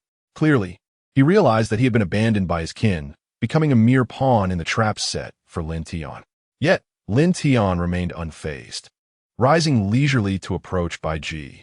In the midst of her terrified gaze, he leaned closer to her ear and softly remarked, "I am aware that the wine you poured for me contains a deadly poison. However, since it was you who served it, I cannot refuse to drink." Upon hearing these words, a look of sheer astonishment spread across Bai Ji's face, coupled with a hint of shyness that turned her cheeks crimson. Taking the wine jug from her hands, before she could intervene, Lin Tian swiftly downed its contents in one gulp. With a crisp sound, he tossed the empty jug to the ground, casting an amused glance at the three demon emperors. At that moment, Bai Ji was utterly astonished by Lin Tian's actions. Just moments ago, as the demon emperors activated the formation, her mind had conjured gruesome images of how Lin Tian might mercilessly end her life. Little did she expect that he not only recognized the poison in the wine, but also bore her no ill will. As she spiraled into her thoughts, Lin Tian's voice broke through once more, instructing her, "Stand behind me to avoid injury." Meanwhile, the three demon emperors continued to weave intricate spells, infusing them into the seal. Beneath the azure glow of the seal, a hint of emerald emerged, and Lin Tian could distinctly sense the overwhelming power of wood, akin to the golden power he had discovered in the northern wilderness. It was evident that the western wilderness had been thoroughly dominated by the demon clan.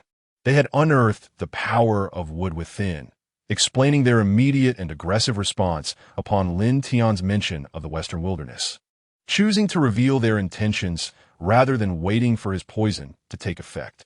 This elemental force of the five elements was likely what Tianjizi had referred to as the essential material for restoring the world's origin. Lin Tian, instead of hastily launching an attack, opted to watch the movements of the three demon emperors with a cold, discerning eye. With a flick of the Tianji fan, Lin Tian strolled leisurely, observing their actions with great interest. "Hey, old mudfish, if you could just tweak that last stroke of the spell you drew. Adding a hook at the end would enhance the formation's offensive capabilities. Old hen, your last stroke was crooked. The formation's power will be reduced by at least 10%. Old fox, could you possibly speed up? You're the slowest of the three." The three demon emperors were left speechless, bewildered by Lin Tian's audacity. He was the one ensnared in the formation, yet he had the gall to critique their spellcasting.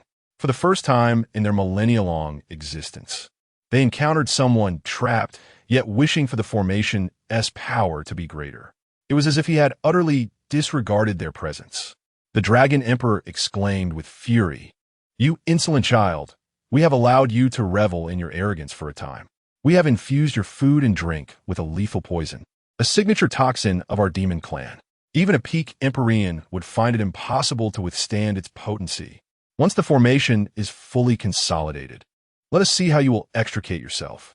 Do you truly believe we, the demon clan, would trust your human deceit? You speak of aiding us in the western wilderness a decade hence. Why not claim a millennium? Young one, soon you shall comprehend the true meaning of surprise." As Lin Tian languidly waved the celestial fan, he yawned and remarked, "You ought to hasten. Should you tarry any longer, I may succumb to slumber." At this moment, Lin Tian was in no rush to dismantle the formation, for it possessed a wide-ranging offensive capability. The demon clan had sacrificed Bai Ji to ensnare themselves. and he intended to seize this opportunity to win Baiji's heart. The notion of a hero rescuing a damsel was something he excelled in. As for the safety of Changsheng and the others, he felt no trepidation. Changsheng had already attained the harmonious path realm, and Li Ling, wary of Lin Tian's tendency to hasten her progress, wished to cultivate independently. Yet, within her storage space lay 10 talismans bestowed by Lin Tian. These talismans could summon her spiritual consciousness, and with formidable mental prowess, even a peak Empyrean could be vanquished with ease. Chapter 078. A subtle strategy against the most beautiful woman in the West. After a brief interval of 15 minutes, the formation was entirely established.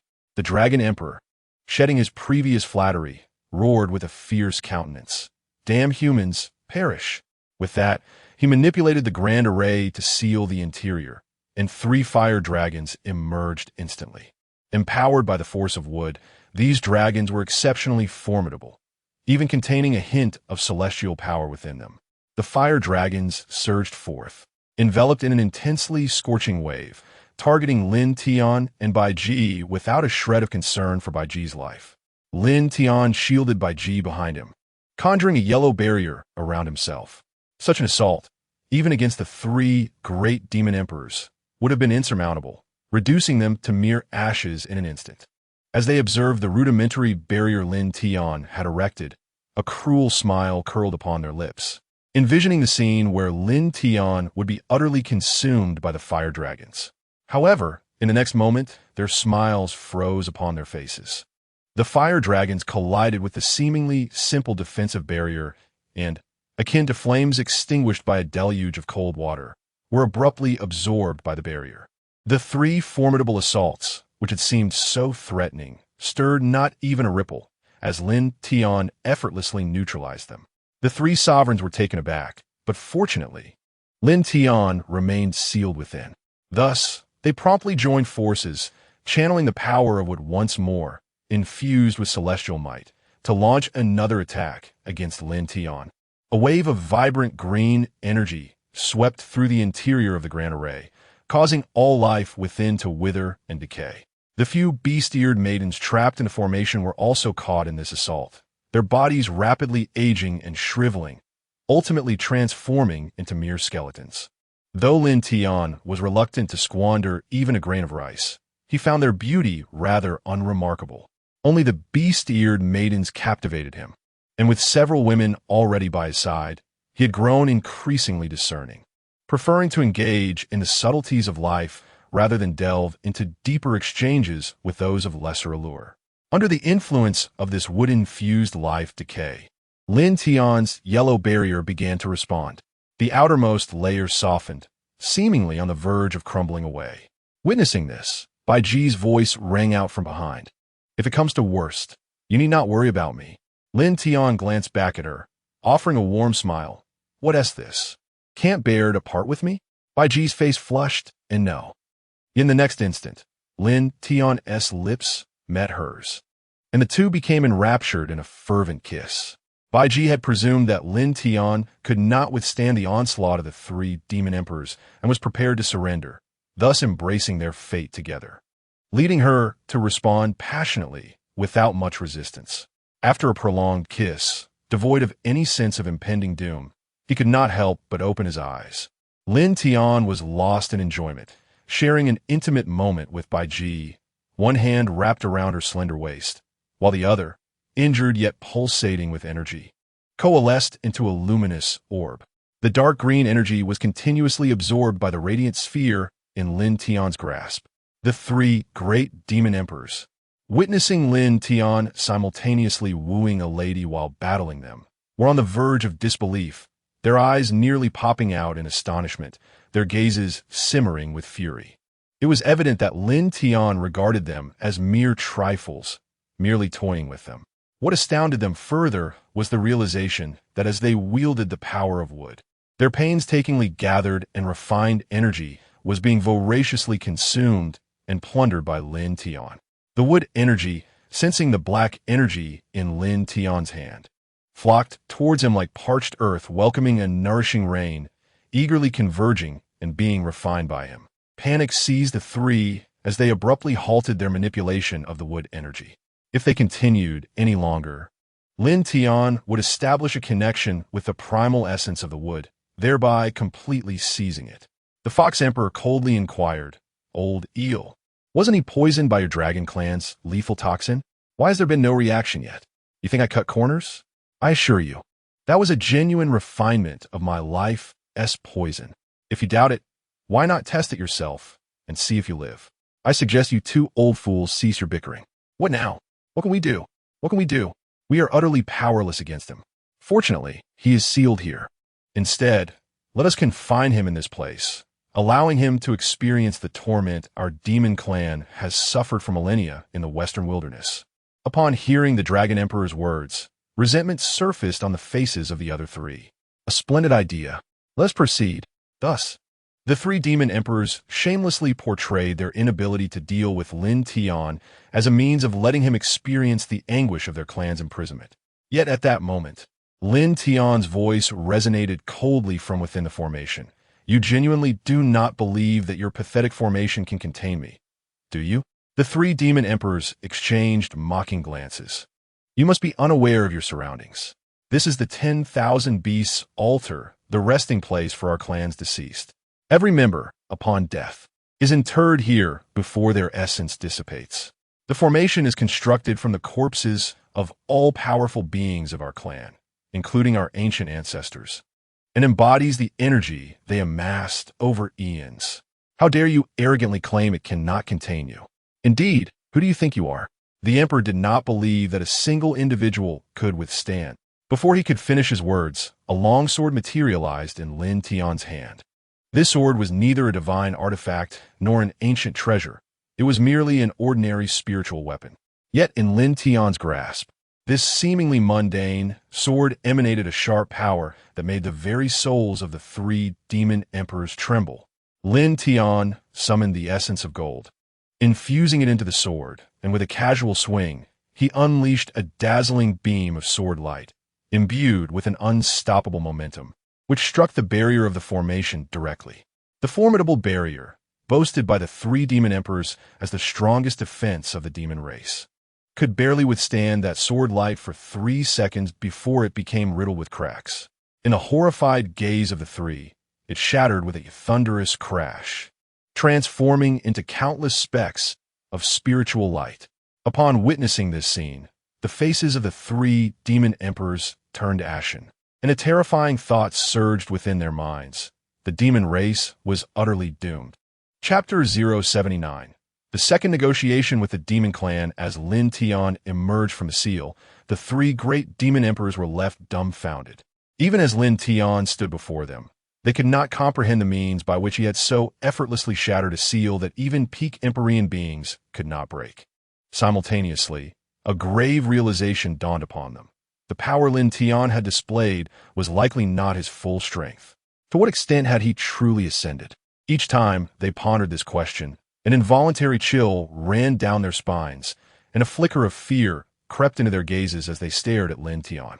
Observing their trepidation, Lin Tian felt a sense of satisfaction. "I suggest you unleash any remaining tricks you possess. Otherwise, your opportunities will soon vanish." He cast a cunning glance at the Dragon Emperor, scrutinizing him from head to toe. Under Lin Tian's gaze, the Dragon Emperor felt an icy dread envelop him. For the look Lin Tian directed at him bore a hint of, well, it resembled the gleam of one eyeing a delectable feast.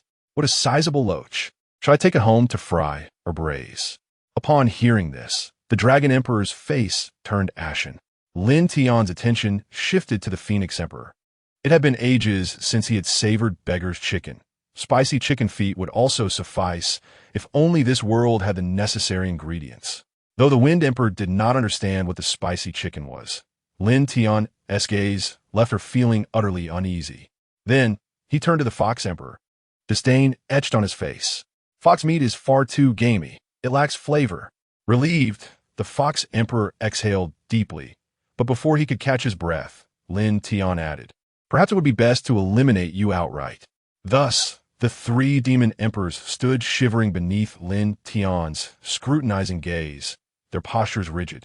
akin to errant schoolchildren awaiting their teacher's reprimand, silently bracing for Lin Tian's next move. None of them harbored any intention of fleeing. After all, if the grand array of the demon clan could not ensnare Lin Tian, escaping from his grasp was nothing short of a whimsical fantasy. Just a moment ago, you were quite audacious, weren't you? I rather enjoyed your defiant demeanor. Could you perhaps revert to that? The three demon emperors blushed deeply, at a loss for how to respond. The dragon emperor gritted his teeth and spoke coldly. Kid, losing to you is merely the misfortune of our clan. We three old-timers concede our defeat, but if you think to exploit this opportunity to enslave our kind, I advise you to abandon such dreams. In this world, there are only free demons, not those who live as slaves. Hearing the Dragon Emperor's words, Lin Tian regarded him with an expression of incredulity. Do you suffer from paranoia? When have I ever suggested I would enslave you? The Phoenix Emperor spoke coldly. Bah, despicable humans, do not claim that you have come solely for Bai Ji. Such nonsense would not convince even a 3-year-old. Lin Tian remained silent, his gaze filled with helplessness as he observed the three demon emperors. He had indeed come for Bai Ji, yet their words twisted his intentions into an accusation of seeking to enslave the demon race. Taking a deep breath, Lin Tian understood their wariness of him. After all, this demon clan had been driven to the western wilderness by humans and sealed for millennia. Harboring animosity towards humanity was quite natural. Thus, he spoke with an icy tone. Very well, surrender the source of wood in your possession, and I assure you, after 10 years, I shall aid your demon clan in breaking the seal. However, consider this carefully. The demon race in Zhongzhou does not recognize you, nor do the humans acknowledge your status. I advise you to remain obediently in the western wilderness. Should you venture out to indiscriminately kill, it will not merely be a matter of being sealed in the western wilderness. The three demon emperors stared at Lin Tian in disbelief. Are you certain you will not kill us? Seeing their cautious demeanor, Lin Tian sighed, reflecting on the burdens of prejudice that weighed heavily on the demons. He coldly remarked, If I wish to eliminate you, I would not waste my breath here. I would simply do it. As for your claims of enslaving the demon race, that is sheer nonsense. If I desire to subjugate you, not even you three clowns could hope to stop me. Although Lin Tian's words were harsh, they rang true. The three were certain that his strength surpassed even the pinnacle of the Emperor realm, reaching an unprecedented height unseen throughout the 4 seas and 8 wildernesses. Meanwhile, as the 3 demon emperors besieged Lin Tian, and I Huang and He Yin led a host of demon cultivators to capture Changsheng and her companions. Fang Yueying and Fang Yuehua shieldedly linger in the center, desperately holding off the onslaught of the demon cultivators. Li Ling clutched the talisman given to her by Lin Tian, ready to use it for her survival should the situation turn dire. Changsheng had not anticipated that Enai Huang would dare to betray the strict regulations of the Heavenly Mechanism Pavilion. Her audacity suggested she was confident the 3 demon emperors could handle Lin Tian. Yet, she held faith in Lin Tian, having witnessed countless miracles he had created along their journey. Many seemingly inconceivable events that occurred in Lin Tian's presence had become rational and believable. As a cultivator of the harmonious path, Changsheng had enough strength to fend off the demon assault and protect herself. But Fang Yueying and Fang Yuehua were not as fortunate. They were on the verge of collapsing, perilously close to defeat. Haiyan watched as the 3 individuals gradually fell into a disadvantage, a fierce glint igniting in his eyes. Damn it, once I capture these young ladies, I shall ensure they. Before he could finish his thought, a fierce gust of wind surged from a distance. Haiyan sensed the impending danger too late, and once again, he was forcefully slammed into the ground. Lin Tian hurried back from afar. Upon his appearance, all the members of the demon clan instinctively swallowed hard and began to retreat. Clearly, the earlier spectacle of Lin Tian effortlessly dispatching over 30 formidable demon warriors had instilled a sense of dread in them. Meanwhile, Enai Huang, upon seeing Lin Tian, was overwhelmed by despair. She had believed that, with the supreme power of the 10,000 demons formation, she could eliminate Lin Tian. Even if she could not kill him, at the very least, she thought she could imprison him. However, She never anticipated that Lin Tian would emerge unscathed. His presence here signified the failure of the three great demon emperors.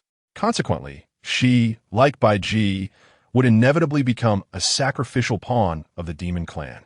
Although she felt a sense of helplessness, she was more accepting than Bai Ji. From a moment she awakened the memories of Tianji Pavilion and resolved to disclose this secret to the elders of her clan. Her fate had been sealed.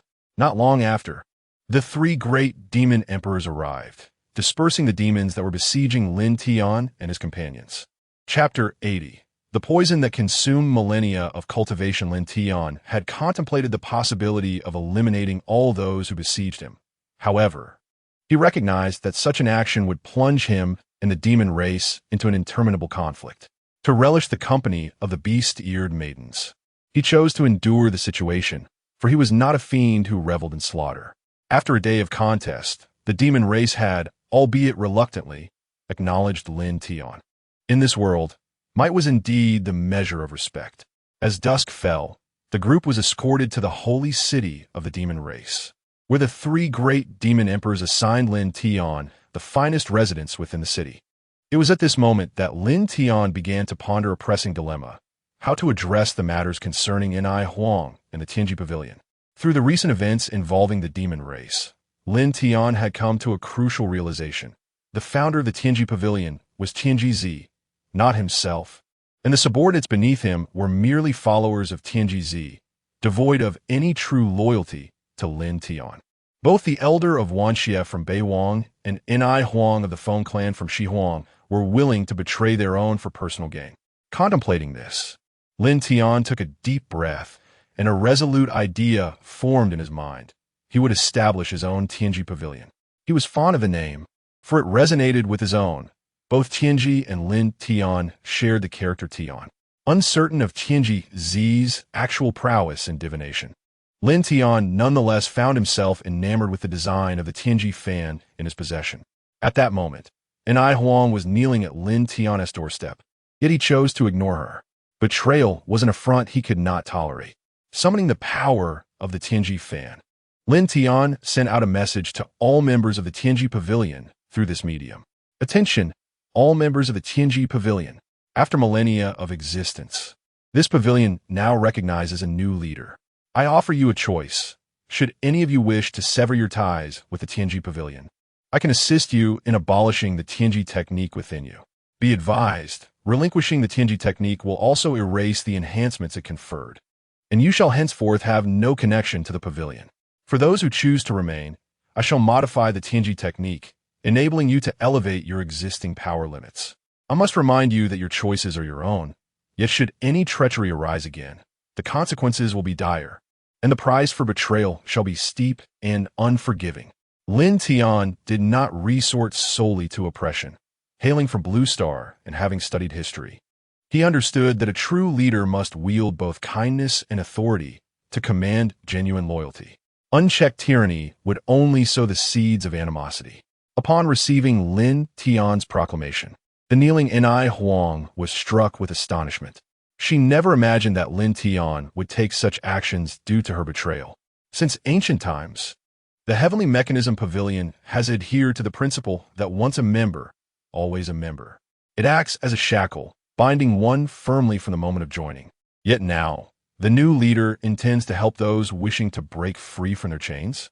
Taking a deep breath, Ni Huang did not allow herself to entertain false hopes. She understood that betraying the Heavenly Mechanism Pavilion would undoubtedly lead to her demise, and thus she made no further attempts to resist. At that moment, a multitude of women entered the courtyard, including members from the wolf, leopard, raccoon, and rabbit clans, among others. Even Bai Ji was among them. They were dressed provocatively, to say the least. Over 20 women made their way into Lin Tian's chamber. Upon entering, they immediately knelt in unison, proclaiming, "Master, we have come to serve you at the behest of the Demon Emperor."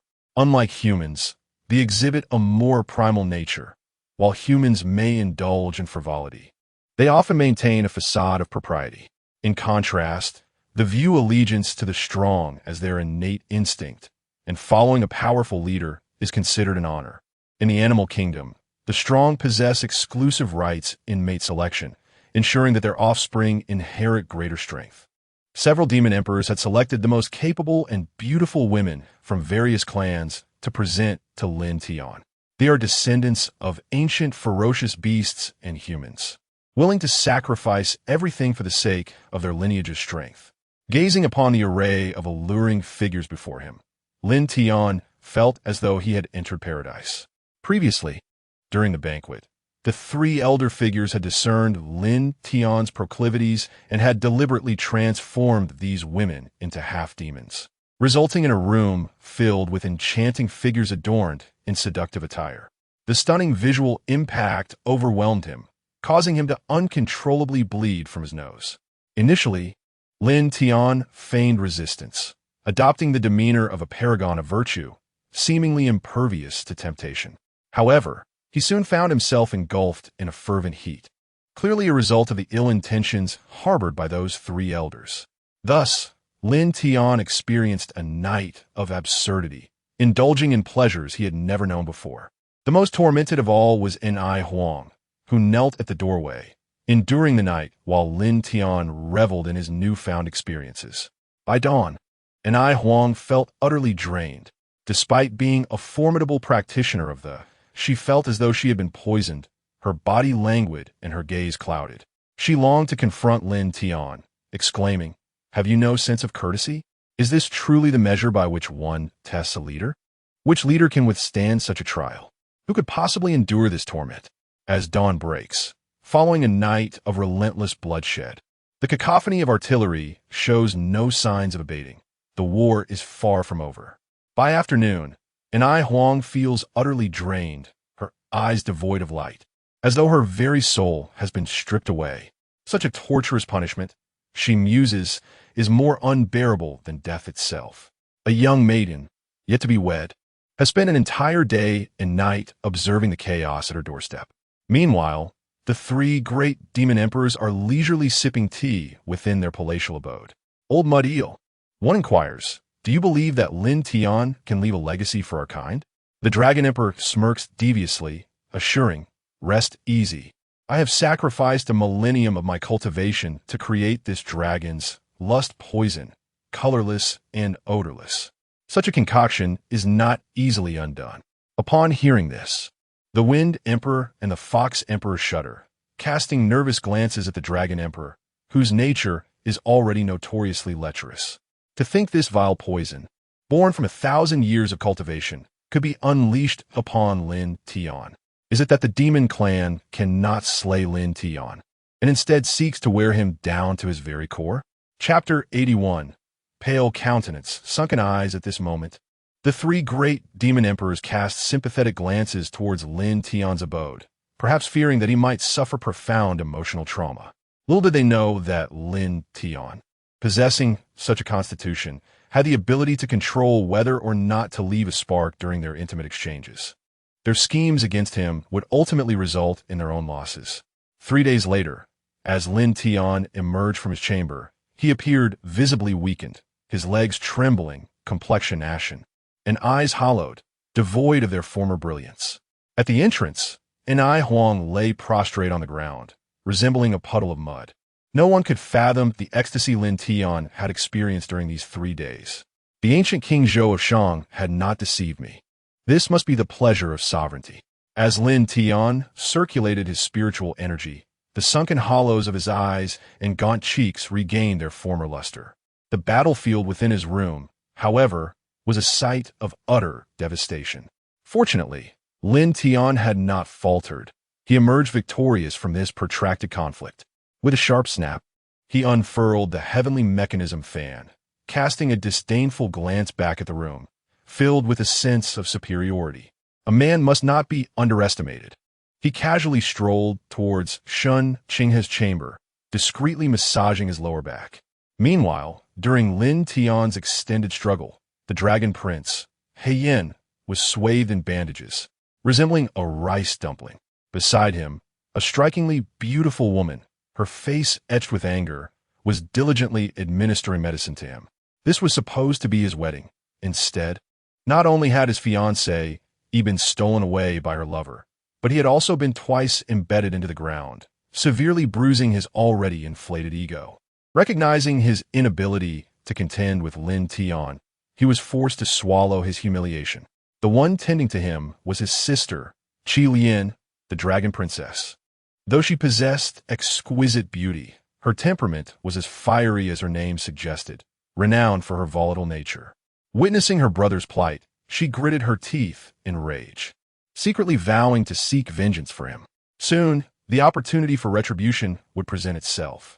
3 days later, the 3 great demon emperors extended an invitation to Lin Tian for a banquet in the sacred city of the demon clan. Changsheng and the others, disinterested in such gatherings, chose to remain in their quarters, leaving Lin Tian to attend alone. Having previously ventured into the Dragon Clan's Dragon Pool and the Tiger Clan's Tiger Den, he felt no trepidation about facing any potential plots against him. The 3 great demon emperors, in inviting Lin Tian, harbored ulterior motives of their own. The last selection of maidens yielded no winners upon their return. The 3 great demon emperors, without a hint of doubt, attributed this to the notion that the more formidable the human, the less likely they are to procreate. Thus, they chose another 20 pristine maidens alongside several beauties from the upper clans. During the banquet, the 3 demon emperors frequently raised their glasses in tribute to Lin Tian.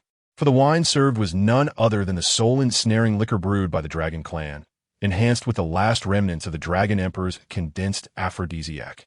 As they toasted and extolled Lin Tian's unparalleled bravery, any man would relish such flattery, especially regarding his prowess in certain matters. Lin Tian was no exception. After several rounds of toasts and a variety of dishes, Lin Tian was escorted by the demon clan's servants to a magnificent palace, where he was truly taken aback.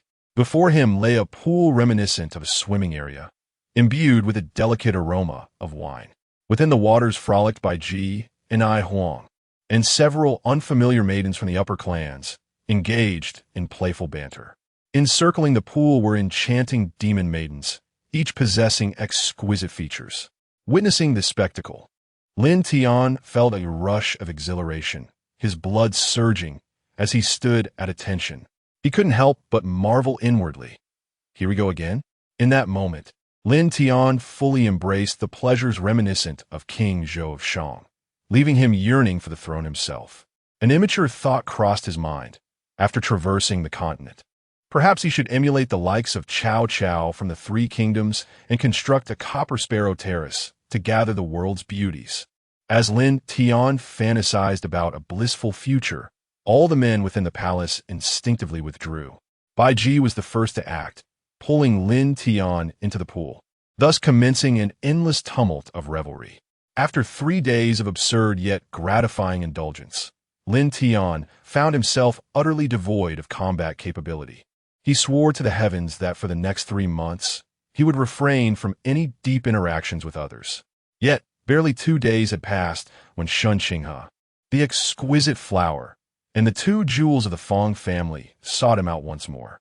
Following yet another round of entangled affections, Lin Tian appeared utterly drained, his eyes sunken and his complexion pale, as if vitality had been siphoned from him. At just over 20, he bore the weight of years that should not have marred his youthful visage.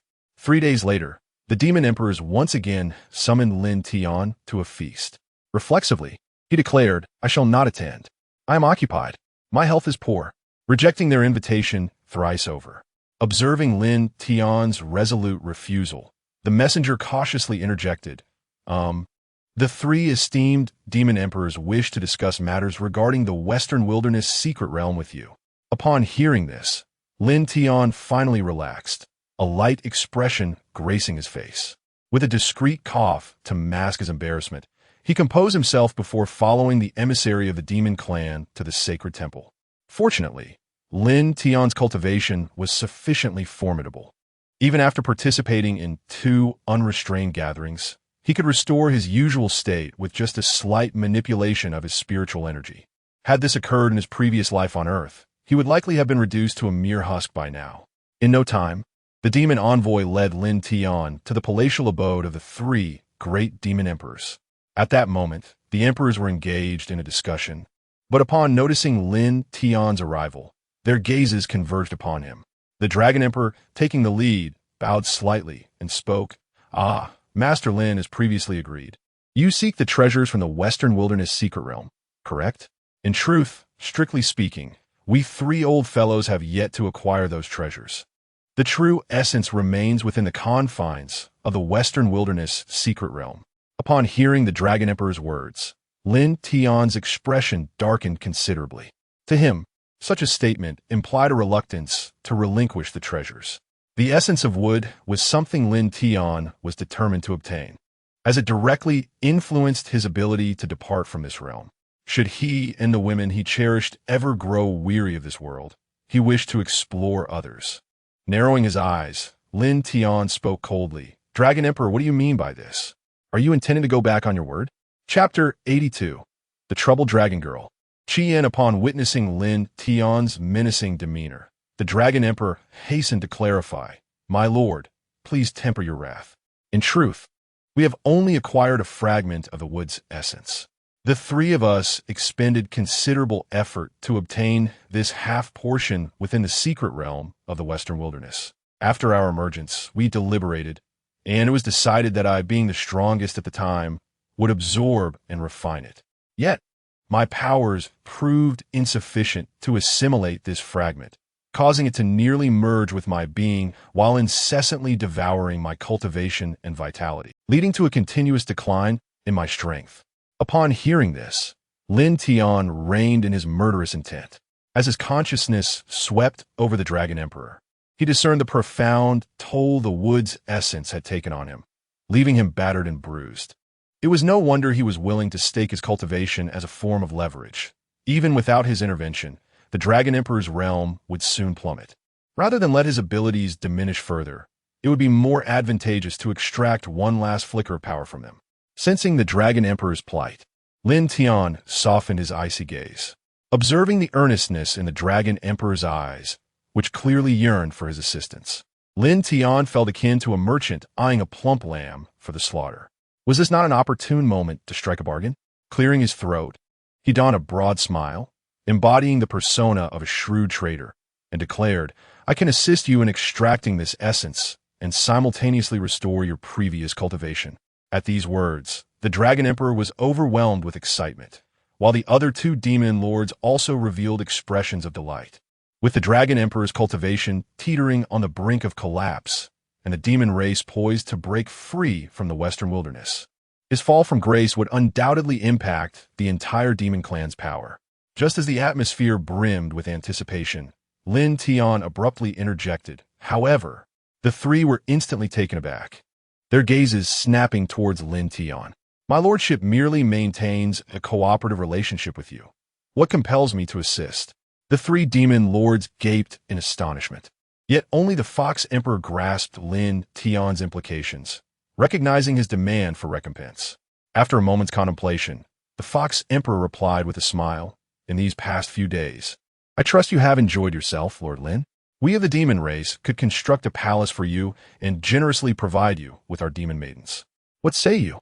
Upon hearing this, Lin Tian felt a shiver run through him, his soul instinctively wishing to refuse, yet his body fervently urged him to acquiesce. The Fox Emperor, noticing Lin Tian's internal conflict, smiled slyly and sweetened the deal. "Additionally, I can arrange for Bai Ji and Ni Huang to accompany you. How's that sound?" At this proposition, Lin Tian's physical desires swiftly gained the upper hand. Thus, it was settled, an agreement forged. The three great demon emperors exchanged with both the Dragon Emperor and the Wind Emperor discreetly giving the Fox Emperor a thumbs up. The Fox clan truly deserved its reputation as the most intelligent race among the demons. In the realm of demons, the status of women was exceedingly low. Women of lesser demon tribes were often regarded as mere commodities. Moreover, the reproductive capabilities of these lower-tier demons far surpassed those of humans. Only the higher-tier demons faced difficulties in childbirth. The Fox Emperor's initiative to have Ni Huang and Bai Ji accompany Lin Tian was rooted in the hope that they might bear Lin Tian's offspring, thus producing a lineage of exceptional genetic merit for the demon race. Furthermore, with the profound bond established between the demons and Lin Tian, would he remain indifferent should the demon race face adversity in the future? On the surface, it appeared that Lin Tian was reaping immense benefits, yet in reality, the demons had their own shrewd calculations in play. The Fox Emperor had thoroughly discerned Lin Tian's lascivious nature. Lin Tian, aware that he was at a disadvantage, found the temptations presented by the demon race overwhelmingly enticing. What man could resist such a lure? Clearing his throat, Lin Tian approached the Dragon Emperor, placing a hand upon him. The Dragon Emperor distinctly felt a surge of primal wood essence escape from his body the moment Lin Tian's hand made contact, as if a lecherous wolf had encountered a beautiful maiden. This essence swiftly flew into Lin Tian's grasp. Sensing the purity of this wood essence, Lin Tian nodded, carefully storing it in a vial before placing it within his spatial ring. The Dragon Emperor watched this scene unfold, feeling as if he were witnessing a disloyal lover abandoning him, his expression one of indignation. This wood essence, when within himself, had been an inextricable part of him, yet once it reached Lin Tian's hands, it behaved as obediently as a well-trained pet. Truly, it was a case of comparison breeds contempt. Subsequently, Lin Tian invoked the power of the Heavenly Dao to gradually mend the Dragon Emperor's body, which had been ravaged by the wood essence. The Dragon Emperor felt a surge of delight as the wounds that had tormented him for nearly a millennium began to heal under Lin Tian's nurturing force. Once the internal injuries were fully repaired, the Dragon Emperor abruptly opened his eyes, although his strength had not yet returned to its peak. He sensed that with a bit of cultivation, he could easily regain his former prowess. He cast a complex glance at Lin Tian. With the Dragon Emperor's injuries resolved, Lin Tian wasted no time, asking, "Now, can you tell me how to enter the Western Wilderness secret realm?" The trio exchanged glances, and the Dragon Emperor spoke first. The Western Wilderness secret realm lies at the core of the sealing formations that bind the demon race. You may investigate at your leisure. This formation poses danger to our kind, so we shall not accompany you. The location is approximately near the Valley of 10,000 Demons. Upon hearing this, Lin Tian refrained from further conversation and immediately soared towards the direction of the Valley of 10,000 Demons. After Lin Tian departed, the Dragon Emperor addressed the Fox Emperor with a commanding tone. "You foul fox, are you concealing your intentions from me? Why did you allow Bai Ji of your Fox clan and Ni Huang of the Phoenix clan to accompany that Lin Tian, yet fail to recommend a lady from my dragon lineage? Do you hold my clan in contempt?" The Fox Emperor nearly burst into laughter upon hearing the Dragon Emperor's words. "Oh, old mudfish, have you ever had your fiery granddaughter take a glimpse of herself in the mirror? She is undeniably a female, yet carries herself with the bravado of a man. What man would be attracted to such a woman? Ha! You lecherous fox, I suspect you fear that my dragon clan might inadvertently bear his offspring." Observing the escalating dispute, the Wind Emperor promptly intervened. "Old mudfish, if you wish for your granddaughter to join in, simply state it plainly. That lad is so infatuated, he might not be particular in his choices." Upon hearing this, the Dragon Emperor's eyes gleamed with newfound excitement, momentarily disregarding the implications of not being particular, and swiftly returned to his clan. At that moment, Qi Yin had already been back for several days. Upon seeing her grandfather, she coldly declared, "Old man, I demand to know where that Lin Tian is. How dare he harm my brother so grievously? I shall make him pay." Chapter 83. Show your true colors. Gazing at his granddaughter, adorned in the attire of a rebellious young woman, the Dragon Emperor found himself overwhelmed with concern, especially when he recalled the gentle and considerate nature of Bai Ji. Although he was reluctant to admit it, he could not deny the truth in the words of the Fox Emperor. His granddaughter, despite her striking appearance, bore the demeanor of tomboy. Yet, upon remembering the Wind Emperor's remarks about Lin Tian's indiscriminate appetites, a glimmer of hope ignited within him. With a swift turn of thought, a plan began to form. You should venture to the Valley of 10,000 Beasts. He will be heading to the secret realm of the Western Wastes. When he emerges, he is bound to appear in the valley. Without further consideration for her grandfather, Qi Yin immediately took flight towards the Valley of 10,000 Beasts. Meanwhile, Lin Tian had already reached the focal point of the seal imposed upon the demon clan, where he indeed beheld the portal for transportation. After a meticulous investigation, he discerned that the formation continuously inflicted harm upon the demon tribe. No wonder the elders had remarked that acquiring the source of would nearly cost them their lives. It was undoubtedly due to this formation's peril. Having confirmed that there were no traps, Lin Tian stepped into the secret realm of the Western Wastes. In stark contrast to the Northern Wastes, this realm thrived with vibrant life. Lush spiritual flowers, herbs, and trees flourished abundantly, causing Lin Tian's mouth to water with desire. Initially, he had contemplated a decisive maneuver to sever ties with this place, but upon witnessing its nature as a veritable garden of spiritual medicine, he altered his intentions. He resolved to thoroughly refine this secret realm, intending to carry it away in its entirety. Such an act was even bolder than his original plan. Sensing the location of the source of wood, Lin Tian soared toward it. Along the way, he encountered several sentient plant demons, which he dispatched with swift and ruthless efficiency, transforming them into fertilizer for his burgeoning medicinal garden. Upon discovering the site of the source of wood, he returned the essence he had taken from the Dragon Emperor back to its rightful place. In that instant, as the source was restored to its completeness, the entire secret realm of the Western Wastes seemed to awaken to spring. The treasures of heaven and earth, spiritual medicines, and trees blossomed anew, flourishing with an even greater abundance. The realm became a vibrant tapestry of life, with a sweep of his divine consciousness.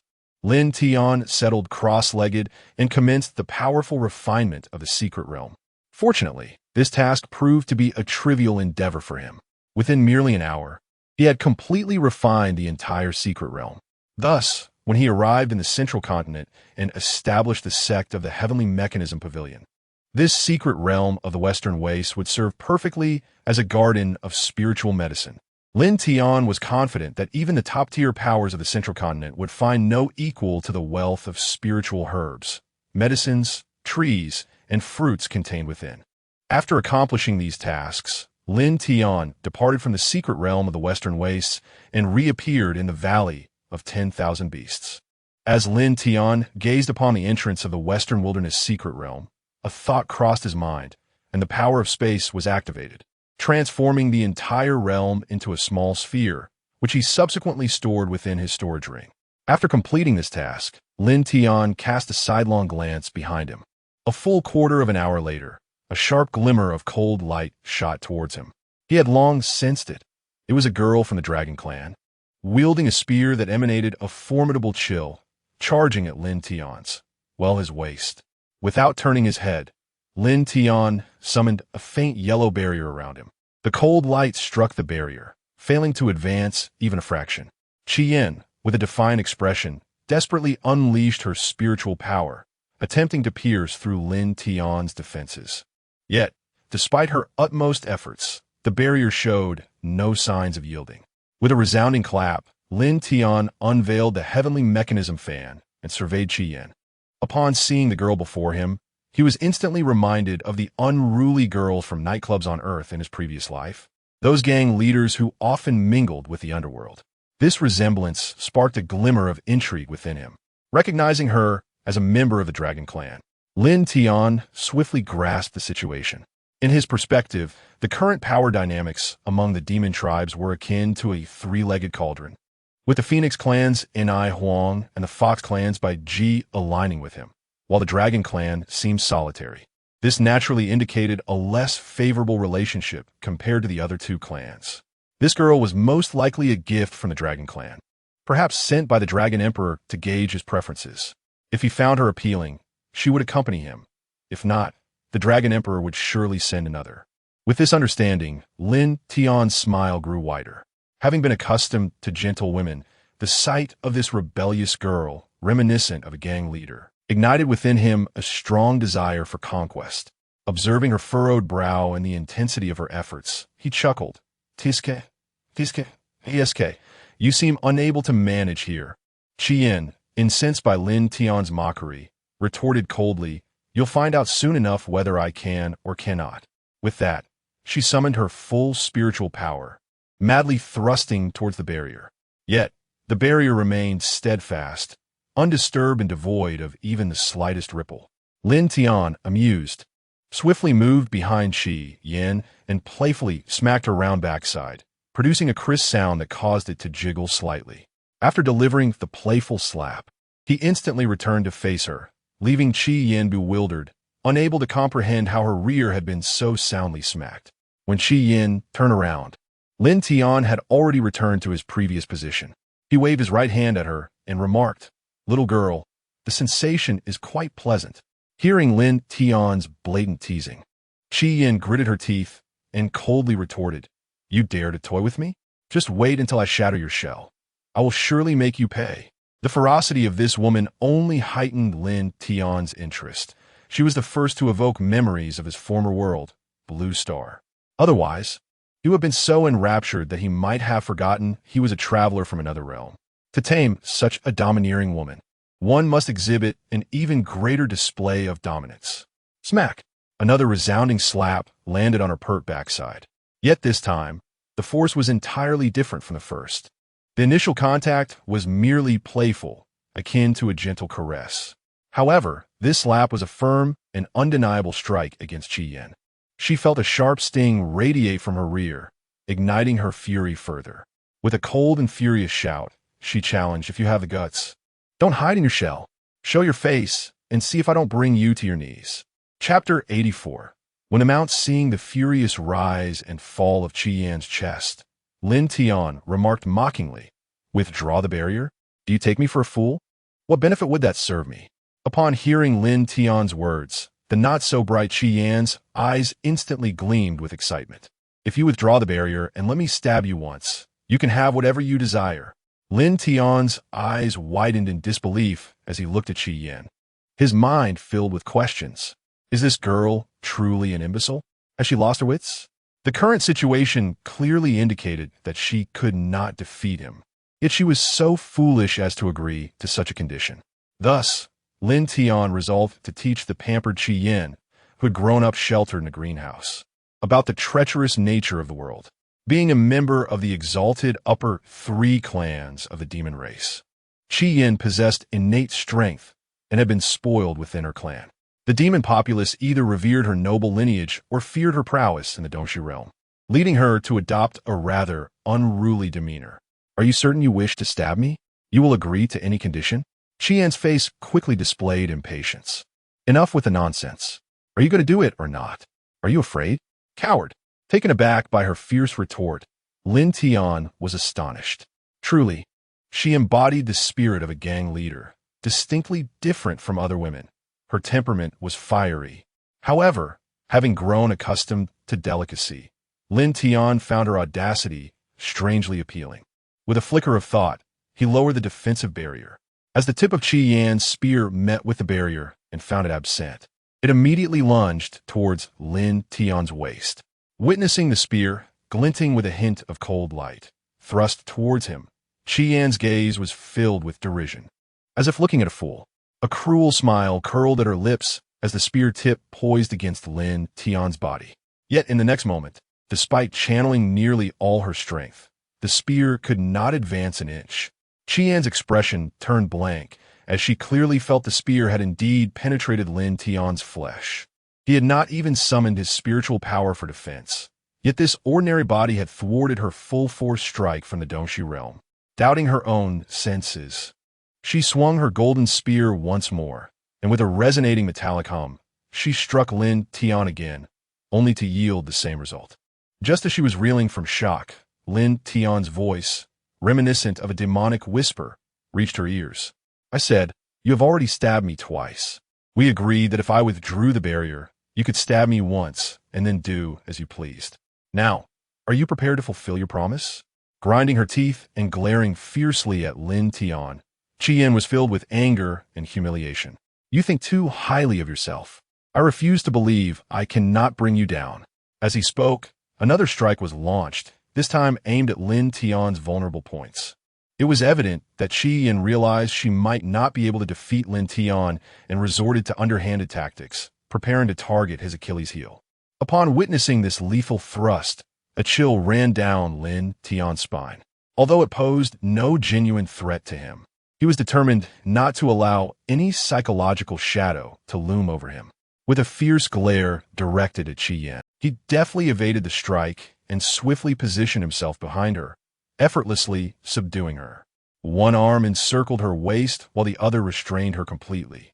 Even in her incapacitated state, Qi Yan retained her defiance, her lips spewing a torrent of vile curses and mocking Lin Tian's capabilities. Infuriated by her insults, Lin Tian coldly inquired, "Did you not just claim you would serve as my mount?" To which she retorted vehemently, "In your dreams. I would rather perish than allow you to succeed. You wretched human, release me at once, or I shall ensure my grandfather dismembers you." Lin Tian paused momentarily, bemused by her lack of awareness that her grandfather stood no chance against him. Without further ado, he forcefully pushed Qi Yan to the ground, asserting, "This is what you get for insulting me." He was determined to demonstrate his prowess. Soon, the valley echoed with Qi Yan's furious roars, and after a thorough exchange, she found herself utterly subdued, shedding her previous rebellious demeanor. Yet, despite her compliance, a lingering hatred glimmered in her eyes, fixated on Lin Tian. Their gazes locked, and Qi Yan harbored thoughts of vengeance. With that menacing look directed at him, Lin Tian departed with a sense of satisfaction. In this vast land, he had encountered numerous women, predominantly refined individuals like Changsheng and Luo Changsheng, but few possessed the untamed spirit of Qi Yan, a wild mare difficult to tame. Thus far, he had not encountered any woman more feral than her, making her a unique specimen in the entirety of the realm. Having dealt with Qi Yan, Lin Tian felt no need to linger. With the business here reaching a conclusion and having secured 2 members of the demon race, he resolved to take the fiery Qi Yan with him. With this thought in mind, he proceeded directly to the palace of the Dragon Emperor. At this moment, the Dragon Emperor was languidly engaged in his cultivation. Upon observing Lin Tian's rather awkward expression, he instantly comprehended the situation. It was likely that Lin Tian and Qi Yan had already crossed paths. He inwardly lamented, "Indeed, the Wind Emperor, that old rascal, does not deceive me. Lin Tian has grown weary of gentleness. He is undoubtedly drawn to the fiery temperament of Qi Yan." Though fully aware of the truth, his face betrayed a facade of surprise as he inquired, "Lord Lin, have you come here for a specific matter?" Lin Tian replied, "There is a girl from the Dragon Clan whom I wish to take along. Would that be acceptable?" Despite recognizing the old dragon's pretense, Lin Tian could not bear to forego the delightful sensation of that handhold. Thus he expressed his request without excessive decorum. Upon hearing this, the old Dragon Emperor responded with great generosity, "You are far too courteous, Lord. You must be referring to my tempestuous granddaughter, Qi Yan, am I correct? Since she has caught your discerning eye, feel free to take her with you. She could serve as your steed if you wish. Should you both have offspring, I would be more than willing to appoint her as the crown princess." The Dragon Emperor's unreservedness took Lin Tian by surprise, and he even sensed a certain joy emanating from the Dragon Emperor's countenance at the prospect of Lin Tian taking Qi Yan away. It was evident that his granddaughter was a considerable source of vexation for him. However, were Qi Yan to hear her grandfather so readily offer her to Lin Tian, the lecher, she would surely retort, "Grandfather, is this your notion of politeness?" Chapter 85. The Dance of Rejection and Invitation in the following days. Lin Tian prepared to depart from the Western Wilderness, although he felt a twinge of nostalgia for the indulgent lifestyle filled with wine and feasts. A man must always look ahead. As a line from a film of a past life aptly stated, 3,000 miles ahead are all beauties. The journey that lay before him was far longer than merely 3,000 miles. Setting aside the southern wilderness, even a single domain from the Central Plains was larger than the combined expanse of the 4 wilds.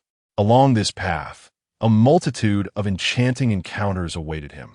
And how could he afford to linger in this small corner of the western wilderness? Determined to leave in 3 days, Lin Tian returned to his room to rest, having engaged in too many activities recently and needing to recuperate. Just then, a knock echoed at the door. Upon opening it, he beheld Changsheng, adorned in her signature light yellow sheer gown, stepping into his chamber. Well, how rare. The esteemed young Master Lin has not ventured out to revel this evening. A true marvel. Changsheng had teased. Lin Tian scratched his head, a hint of embarrassment gracing his features. However, he quickly adopted a serious demeanor and inquired, "Miss Shun, what brings you to my room at such a late hour?" The implication in his words was clear. He was not in the right frame of mind for a deep conversation and preferred to postpone it for another day. "Young Master Lin, I find myself feeling unwell this evening and sought your assistance," Changsheng replied.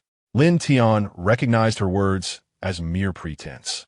It was evident that this formidable woman, a master in her own right, could not possibly be unwell. She was clearly here to engage him in discussions regarding rice cultivation techniques and the intricacies of human software hardening. Lin Tian chose not to expose her ruse, relishing the playful exchange. In his past life, such an experience would have cost a small fortune. What captivated him most was that a woman of Changsheng's noble and elegant stature, reminiscent of a goddess in his previous life, had chosen to indulge in such playful antics to please him. This thrill invigorated him further, affirming that in any world, the powerful were destined to savor the pleasures of existence. Without a hint of misunderstanding, Lin Tian rose, concern evident on his face. "Miss Shun, extend your hand so I may examine the issue at hand." He settled beside her, placing his hand upon her delicate wrist, ostensibly to take her pulse. In truth, his hands wandered mischievously, exploring while he feigned earnest contemplation. A blush crept onto Changsheng's fair cheeks as she playfully chided, "Young Master Lin, can one take a pulse on the legs as well? Are you not indulging in a bit of mischief at my expense?" With that, she deftly shook off his wandering hand. This flirtatious yet evasive demeanor instantly ignited a surge of blood within Lin Tian, eliciting an immediate physical response. Gritting his teeth, he suppressed the impulse to leap forward, continuing to engage in a playful tug-of-war with Changsheng. "My dear lady, upon observing your pulse, it seems you are troubled at heart. Pray, allow me to listen to your heartbeat." With that, he leaned toward her bosom. Changsheng swiftly evaded him, deftly withdrawing her delicate wrist from his grasp. "Young Master Lin, this is rather inappropriate. After all, I am yet to be wed." This coy dance of desire and restraint, of unsaid words and intentional withdrawal, left Lin Tian exhilarated, his face flushed with excitement. Seizing the moment as Changsheng had dodged, he grasped the ties at her waist, and, with a gentle tug, she found herself spun around and enveloped in his embrace, feigning alarm. "Young Master Lin, you mustn't do this. If you persist, I might call out." Though her heart yearned for him, her expression of panic was performed with remarkable authenticity.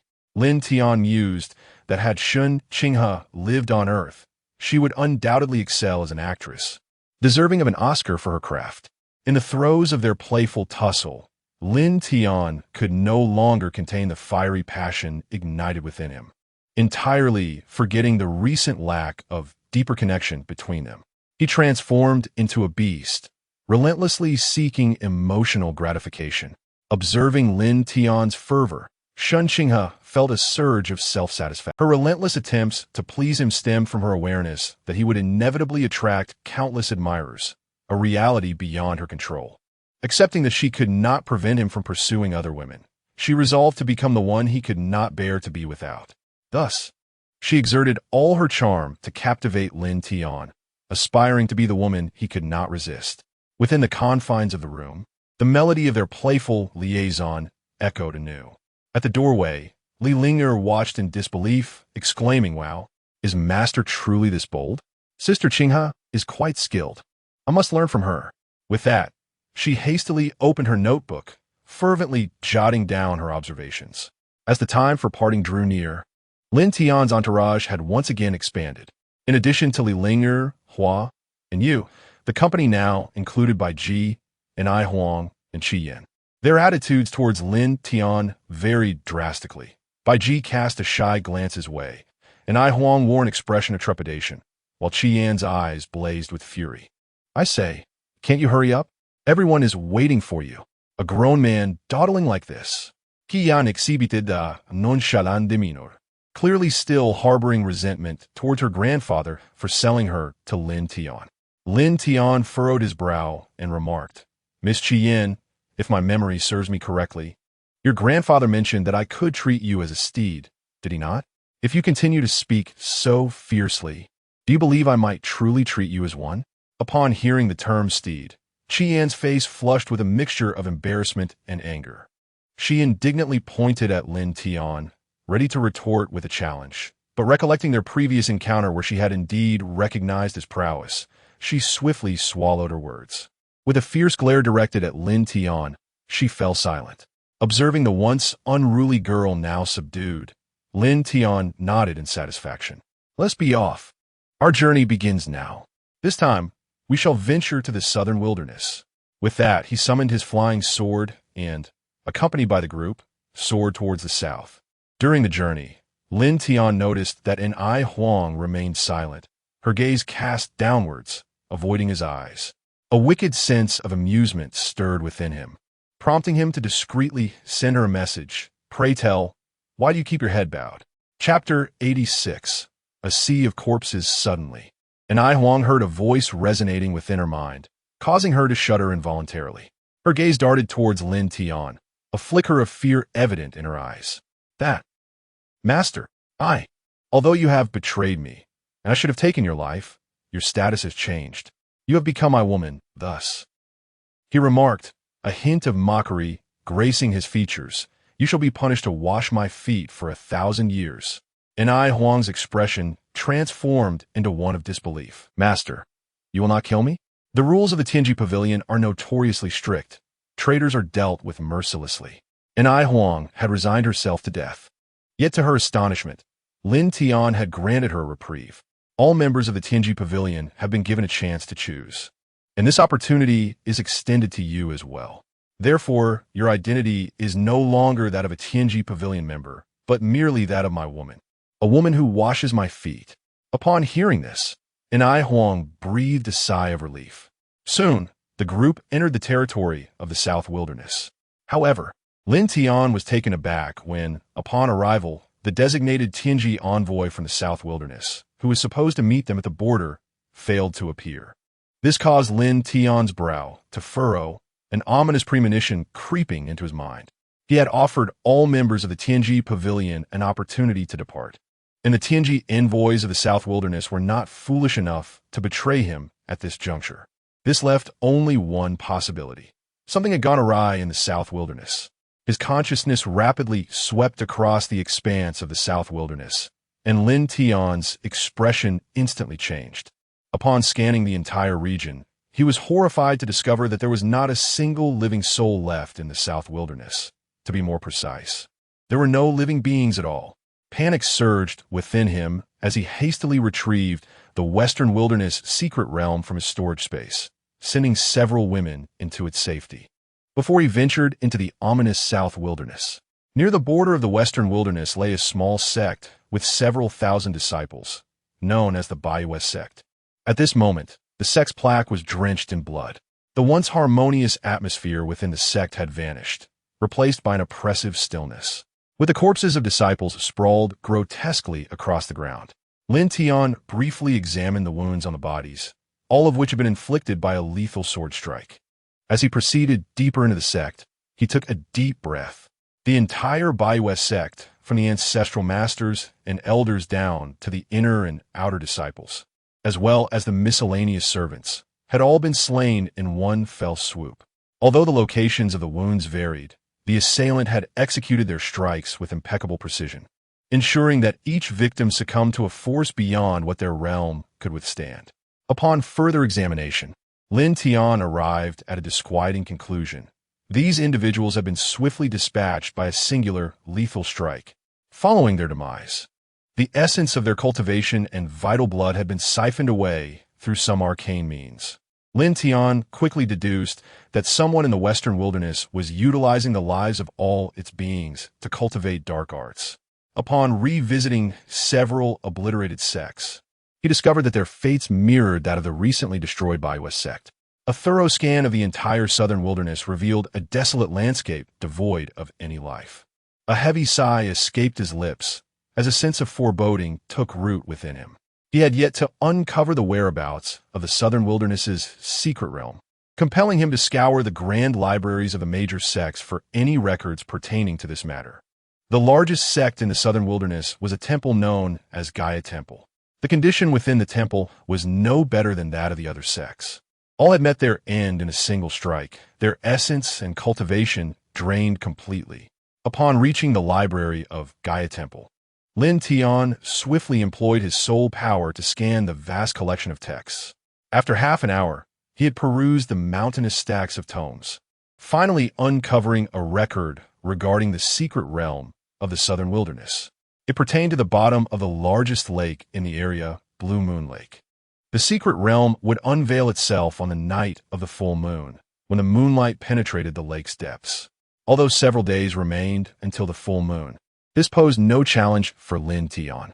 Secret realms across the 4 seas and 8 wastelands were predominantly shaped by the power of the Heavenly Dao. Thus, he needed only to pinpoint the realm's precise location to summon its early activation. Soon, Lin Tian arrived at Blue Moon Lake in the southern wilderness. It was daytime, and while the water was crystal clear, it should have been a scene teeming with life.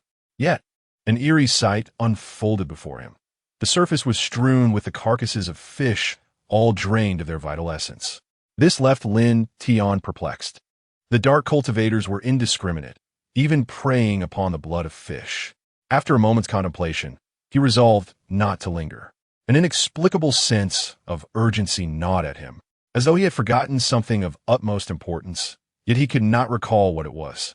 Dismissing such thoughts, he harnessed the power of the Heavenly Dao, and indeed, the secret realm of the southern wilderness responded, gradually manifesting from the depths of the lake. Without further ado, Lin Tian plunged into the realm. Upon entry, he felt as though he had submerged into the lake itself. The entire secret realm was comprised of water. However, this posed no hindrance to him. Driven by the persistent unease in his heart, he wasted no time. Sensing the essence of water within this realm, he swiftly navigated to its core, extracted the water's essence, and promptly exited the secret realm. Having obtained the essence of water, Lin Tian's unease was not alleviated. Rather, it deepened significantly. Thus, he decided to release everyone and convene a discussion. Changsheng, a talented woman, immediately grasped the crux of the matter after listening to Lin Tian recount the situation in the southern wilderness. You mean to say that these individuals perished approximately 3 days ago? Lin Tian nodded, yet the weight of his unease grew heavier still. This indicated that the malevolent cultivator had annihilated all the inhabitants of the southern wilderness 3 days prior. If you were that wicked cultivator, where would you proceed next? Upon hearing Changsheng's inquiry, Lin Tian felt a blankness sweep over his mind, and he swiftly recognized the gravity of the situation. This demonic cultivator, in pursuit of dark powers, had extinguished all life in the southern wilderness. Thus, his next move would undoubtedly target the eastern wilderness or the western wilderness, both of which border the southern wilderness. His pupils dilated in alarm. Lin Tian immediately commanded in a cold tone, "You all enter the secret realm at once. Hurry." Anxiety was etched upon his face, and his sense of foreboding intensified. Should that demonic cultivator head to the western wilderness, they would be safeguarded by the 3 great demon emperors, who could easily delay his advance until Lin Tian could provide assistance. However, if he ventured to the eastern wilderness, then his beloved women, Li Wanxiu, Luo Changsheng, and Su Qiuyue, would be in grave peril. Chapter 87. Returned to the eastern wasteland in the grand realm of the great Qian dynasty. Li Wanxiu had just concluded her court session. Following the demise of the Qingyun sect, its remnants, under the machinations of the Qinglian sect, began to be gradually absorbed by the great Qian dynasty. The former site of the Qingyun sect was ruthlessly pillaged by Li Wanxiu and her forces, who seized the treasures and invaluable resources within, including rare materials and martial arts manuscripts, all of which were claimed by the great Qian dynasty. Initially, the Changsheng Academy intended to interject, but they were thwarted by the Qinglian sect. After perusing the final official document, Li Wanxiu stretched languidly and turned to behold her resplendent phoenix couch. Her mind drifted back to that wild and tumultuous night, and a delicate blush crept upon her cheeks, as a dreamy glimmer filled her eyes. As she became lost in her reverie, a teasing voice broke through her thoughts. "Ah, your majesty, are you perhaps reminiscing about me?" Startled, Li Wanxiu swiftly turned to find Lin Tian standing within her chambers, a playful smile gracing his features.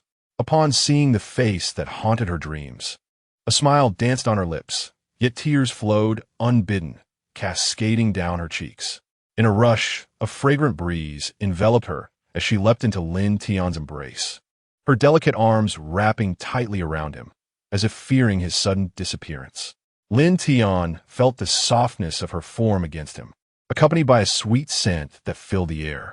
Their lips met in a fervent kiss, their bodies intertwining as the hall resonated with a long-lost melody. As the tempest subsided, Lin Tian whispered in her ear, "What do you say? Will you accompany me?" Li Wanxiu's heart stirred at his words. However, the weight of the great Qin dynasty felt akin to a burdensome yoke upon her shoulders, a legacy handed down through generations. Until she found a suitable successor, relinquishing her responsibilities was simply inconceivable. Sensing the shadow of melancholy in her gaze, Lin Tian understood her unspoken answer and ceased his inquiries. Each individual harbors their own life and attachments. Not everyone can accompany him like Changsheng, who remained solitary in her devotion. This was one of the reasons Lin Tian cherished Changsheng. The longing from afar could never rival the comfort of enduring companionship. Lin Tian did not press Li Wanxiu further. During their profound exchange, his consciousness had scanned the entirety of the eastern wasteland, revealing no signs of unusual occurrences. It was evident that the enigmatic figure, having decimated the entire southern wasteland, had likely proceeded directly towards the western wasteland. He had fortuitously crossed paths with this mysterious individual, moving from the western to the southern wasteland. In the quiet of the night, while Li Wanxiu lay in slumber, Lin Tian adorned her hand with a spatial ring before rising to depart from the eastern wilderness. Due to the urgency of the situation, he did not visit the Demon Sect to see Luo Changsheng. At that moment, in the western wilderness, above the holy city of the demon clan, a figure cloaked in black was incessantly absorbing the remnants of the demon clan's power and the essence of the deceased demon corpses within the city.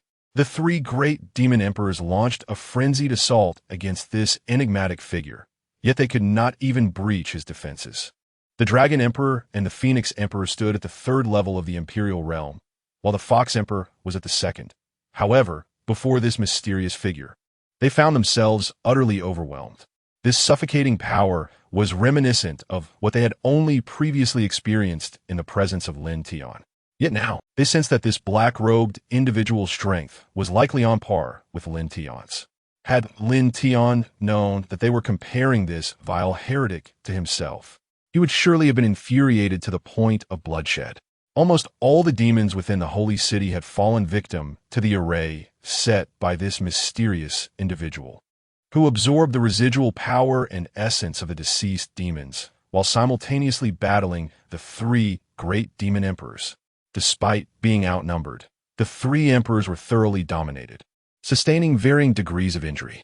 Nevertheless, they showed no inclination to retreat, fighting desperately to vanquish this enigmatic figure.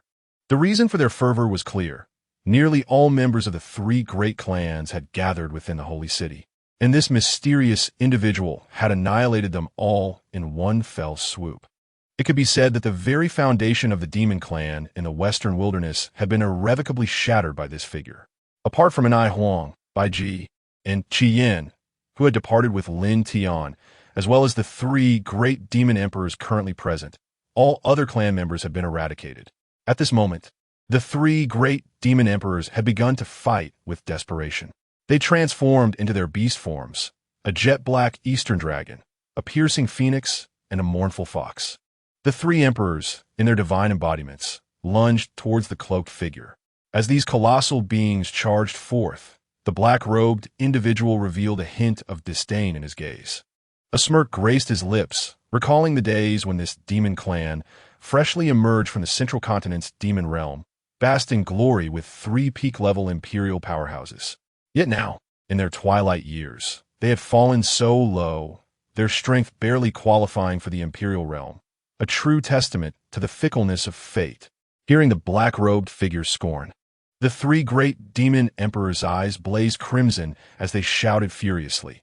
"It is you wretched humans who cast us into this desolate land. We believed your deceitful words, and thus we have fallen to this state. Today, we face the annihilation of our clan, and we can only blame our own naivety." The three demon emperors assumed this figure to be an underling of Lin Tian, who had departed just moments before this black-robed individual emerged to wreak havoc upon their clan. Fueling their anger, the figure in the black robe paid no heed to the responses of the three great demon emperors. In his eyes, they were akin to fish in a barrel, destined to be eliminated by him sooner or later, after which he would absorb their power through dark arts, integrating it into his own cultivation. Having already reached the pinnacle of the imperial realm, he believed he was but a step away from breaking through to become a legendary entity. Thus, in his relentless pursuit of strength, he was willing to use all living beings on the southern wasteland as sacrificial offerings. Yet this was still insufficient. Hence, he ventured into the slightly stronger western wasteland, where he unleashed a merciless slaughter once more. "I offer you one final chance. Submit to me, and I shall grant you a swift end. Otherwise, I will make your souls wail in the endless abyss," he proclaimed. Such fanciful thoughts. There have only ever been demons who died in battle, never those who became slaves to humanity. The three great demon emperors roared, their true forms erupting with overwhelming waves of power as they charged toward the figure in black, only to have their attacks effortlessly neutralized. A distinct flash of anger crossed the black-robed figure's face, clearly indicating his dwindling patience. "Very well. I have grown weary of this game. Now, allow me to guide you on your final journey." Chapter 88. The Secret Realm of Destiny. The pinnacle opportunity. As the voice faded, a dense black mist enveloped the figure in the black robe, within which distorted faces writhed, their mournful wails sending chills down the spine. The dark energy coalesced into an enormous mountain-cleaving axe, rendering the black-robed individual akin to an ant in its shadow. Yet, this diminutive ant wielded the colossal axe with ferocity, unleashing a devastating crescent-shaped strike that emitted a piercing shriek, intermingled with the anguished cries of tormented souls, directed fiercely toward the three great demon emperors. It was evident that the black-robed figure had summoned every ounce of strength to attempt to vanquish the trio in one fell swoop. Confronted by the impending crescent strike, the three demon emperors' eyes burned crimson, reflecting a resolute determination. Their resonant dragon roars and fervent phoenix cries mingled with the sorrowful howls of a fox, for they understood that after this assault, their lives would irrevocably conclude. Yet, none of them faltered or sought escape, for the seals imposed by the western wilderness rendered retreat impossible. As the ominous black light drew nearer, the three demon emperors could hear the mournful cries of the vengeful spirits and sense the encroaching breath of death. Just as they steeled themselves for their demise, a slender hand unexpectedly materialized before them, intercepting the cataclysmic blow infused with destructive power and the wails of the damned. The crescent strike seemed to be ensnared, suspended in midair. When the black energy met the pale hand, it reacted as if doused in holy light, beginning to sizzle and disintegrate. With a thunderous roar, Lin Tian crushed the formidable circular strike in his grip. The moment the strike shattered, the black-robed figure appeared to suffer a backlash, spitting out blood, his eyes widening in horror as disbelief etched across his pallid visage. He was a peak Emperor Realm powerhouse. Even the most formidable emperor in the central continent would find it impossible to effortlessly withstand such an assault.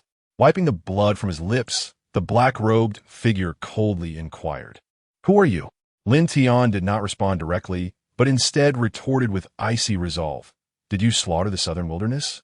Taken aback by the question, the black-robed figure had not anticipated Lin Tian's concern for this matter. Coldly, he replied, "Indeed, it was I.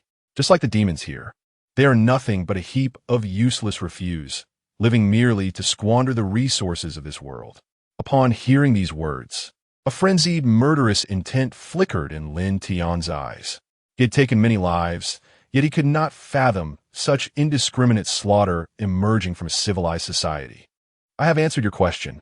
Now it is your turn to respond. Who exactly are you?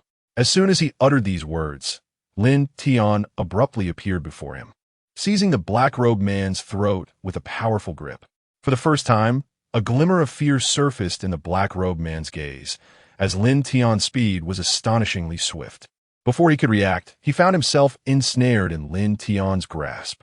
Once Lin Tian's hand clutched his neck, the black-robed man sensed a disconnection from the spiritual energy within him, rendering him utterly incapable of summoning even the slightest trace of power to resist. Lin Tian, his face contorted with fury, lifted him effortlessly as if he were a mere chick, while his other hand struck the man's head. Soul search. A chilling voice erupted from Lin Tian's lips. The black-robed man initially intended to mock Lin Tian for his audacity in attempting to perform a soul search on a peak Emperor Realm practitioner like himself. However, in the next moment, the laughter faded, for he realized that beneath Lin Tian's oppressive force, his soul felt alarmingly fragile. An immensely powerful consciousness began to invade his mind, and torrents of information surged toward Lin Tian. Having accessed the memories of this dark cultivator, Lin Tian discovered that the black-robed man was a free practitioner from Changsheng. A millennium ago, he had reached the state of Kongming, finding himself at an insurmountable cultivation bottleneck. By chance, he acquired a nefarious technique capable of absorbing the residual energy and blood of dying cultivators. Thus, he severed ties with his sect in Changsheng and settled at the intersection of the four realms, preying upon solitary cultivators to enhance his own power. Over the course of 1,000 years, his strength ascended from the Kongming realm to the Emperor realm. Recently, the emergence of the Heavenly Secret Realm within Changsheng had stirred all factions into action. Legends spoke of treasures within the Heavenly Secret Realm that could facilitate breakthroughs to the Emperor realm. Although signs of the realm's opening were evident, it remained shrouded by the top-tier forces of Changsheng, with several Emperor realm ancestors personally stationed at its entrance. In a desperate bid to augment his strength and secure entry into the Heavenly Secret Realm, the black-robed man devised a plan to engage in large-scale massacres across the four barren lands, aiming to enhance his power through the slaughter of living beings, thus gaining an advantage in the looming competition for the treasures of the Heavenly Secret Realm. Having absorbed all life from the Southern Barren, he had already reached the pinnacle of the Emperor realm. After exterminating the demon race in the Western Barren, he felt the stagnation in his cultivation begin to loosen. He believed that if he could absorb the 3 great demon emperors, he would finally break through the Emperor realm. Regrettably, he fell just short of realizing his grand ambition, only to have it thwarted by Lin Tian.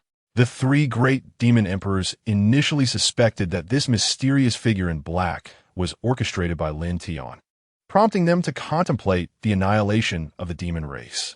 However, upon witnessing Lin Tian intervening to rescue the trio and confronting the enigmatic figure, their gazes towards Lin Tian became tinged with uncertainty.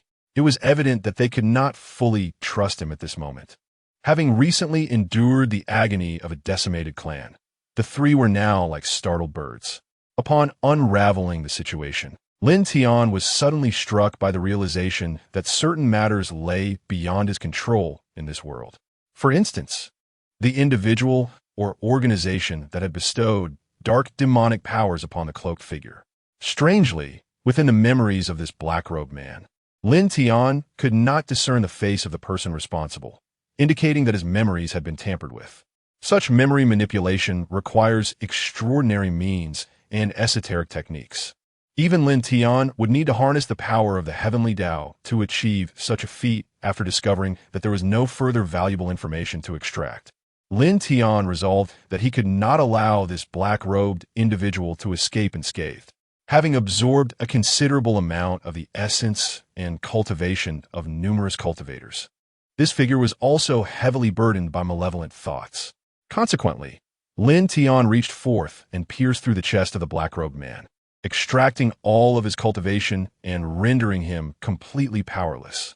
He then proceeded to purge the impurities from the remnants of his peak imperial realm cultivation.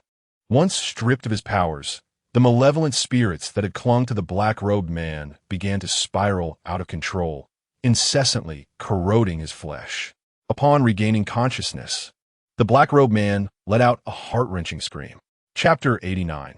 The Rising Storm. Due to Lin Tian's complete obliteration of his cultivation, the powers of the cloaked figure had waned, rendering him incapable of suppressing the uncontrollable vengeful spirits within him. Those whom he had dispatched with his dark arts had transformed into faces filled with resentment, incessantly tearing at the very fabric of his soul.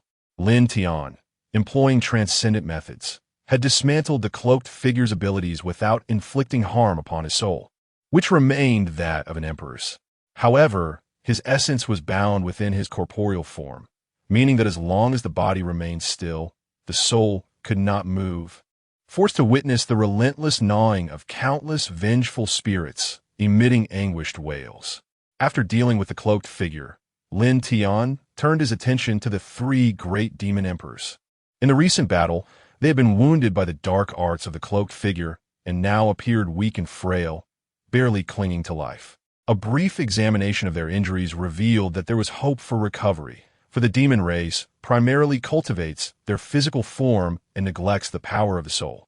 Thus, when confronted with the soul attacks of the cloaked figure, they were utterly powerless. Now, the souls of the three were riddled with the corrosive effects of the vengeful spirits, a condition that might be insurmountable for others. Yet for Lin Tian, a multifaceted warrior, it was merely a trivial matter. Initially skeptical of Lin Tian, the three demon emperors' perception began to soften upon witnessing his vanquishing of the cloaked figure. It was evident that Lin Tian and the cloaked figure were not of the same ilk.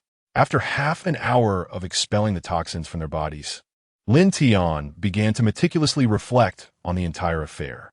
Within the memories of the cloaked figure, there had appeared a shadowy individual whose cultivation he could not perceive, indicating that someone was aware of potential scrutiny over the cloaked figure's memories, deliberately distorting this individual's recollection. This person must have been cognizant of their own existence. Otherwise, it would be inconceivable that anyone on the continent could perform a soul search on a peak emperor-level being. Clearly, this shadowy figure had come for him. But was this entity a lone individual or part of a larger organization? After pondering for an extended period, Lin Tian could not arrive at a definitive conclusion. Ultimately, he could only emit a soft sigh, realizing that the waters of Changsheng were indeed profoundly murky. As he contemplated, Lin Tian recognized that it was time to prepare for his journey to Changsheng. After all, the cold-faced ice queen by day and the cutesy girl by night, Gu Yufei, was waiting for him, or perhaps plotting his demise. Nevertheless, before venturing to Changsheng, he needed to first tidy up the mess in the southern wilderness. Presently, both the southern and western wilderness had been reduced to desolate lands, though the area of the demon tribe in the western wilderness fared slightly better, as Lin Tian had arrived in a timely manner, and there were still numerous survivors. The three great demon emperors, disheartened, reached a new agreement with Lin Tian. Lin Tian's Tianji Pavilion would provide sanctuary for the demon clan, who henceforth would not set foot outside the west wilderness. After enduring such a cataclysm, the demon clan would require at least a millennium to restore their vitality. As for how to handle the south wilderness, Lin Tian had already devised his own strategy. Situated adjacent to the east wilderness, relocating a portion of the population from the east wilderness to the south wilderness would undoubtedly breathe life back into the latter in a few centuries.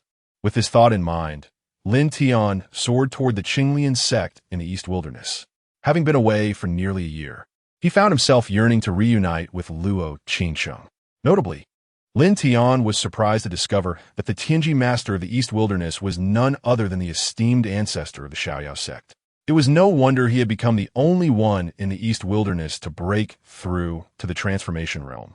Initially, Lin Tian had believed it was merely due to exceptional talent, but little did he know he was the Tianji master, whom he had ultimately defeated. A twist of fate indeed. At this moment, within the Demon Sect, Luo Changsheng gazed blankly out the window, her mind adrift. In just a year, she had reached the pinnacle of the transformation realm, on the cusp of breaking through into the void enlightenment stage. Perhaps it was due to Lin Tian's formidable prowess. It seemed that any woman who had engaged deeply with him experienced remarkable growth in their cultivation. Luo Changsheng and Su Qiumei were no exceptions. Since Lin Tian's departure, she often found herself lost in thought within her chamber, each glance at the familiar decor evoking memories of that wild night spent with him. Her heart ached to follow Lin Tian, yet she could not forsake the Qinglian sect, a place she had called home since childhood. With a deep sigh, her beautiful eyes shimmered, a glimmer of tears forming at the corners before she quickly wiped them away. Just as she turned to sit in meditation, a voice floated in through the window. "Oh, beauty, standing by the window, are you pining for your beloved?" Upon hearing the teasing tone, Luo Qingsheng shivered, abruptly turning her head to the window, only to find nothing outside. Rubbing her temples, she suspected that her longing had led to auditory hallucinations. With a slight furrow in her brow and a hint of disappointment in her gaze, she turned to take a stroll. However, just as she pivoted, a pair of large hands silently encircled her slender waist from behind.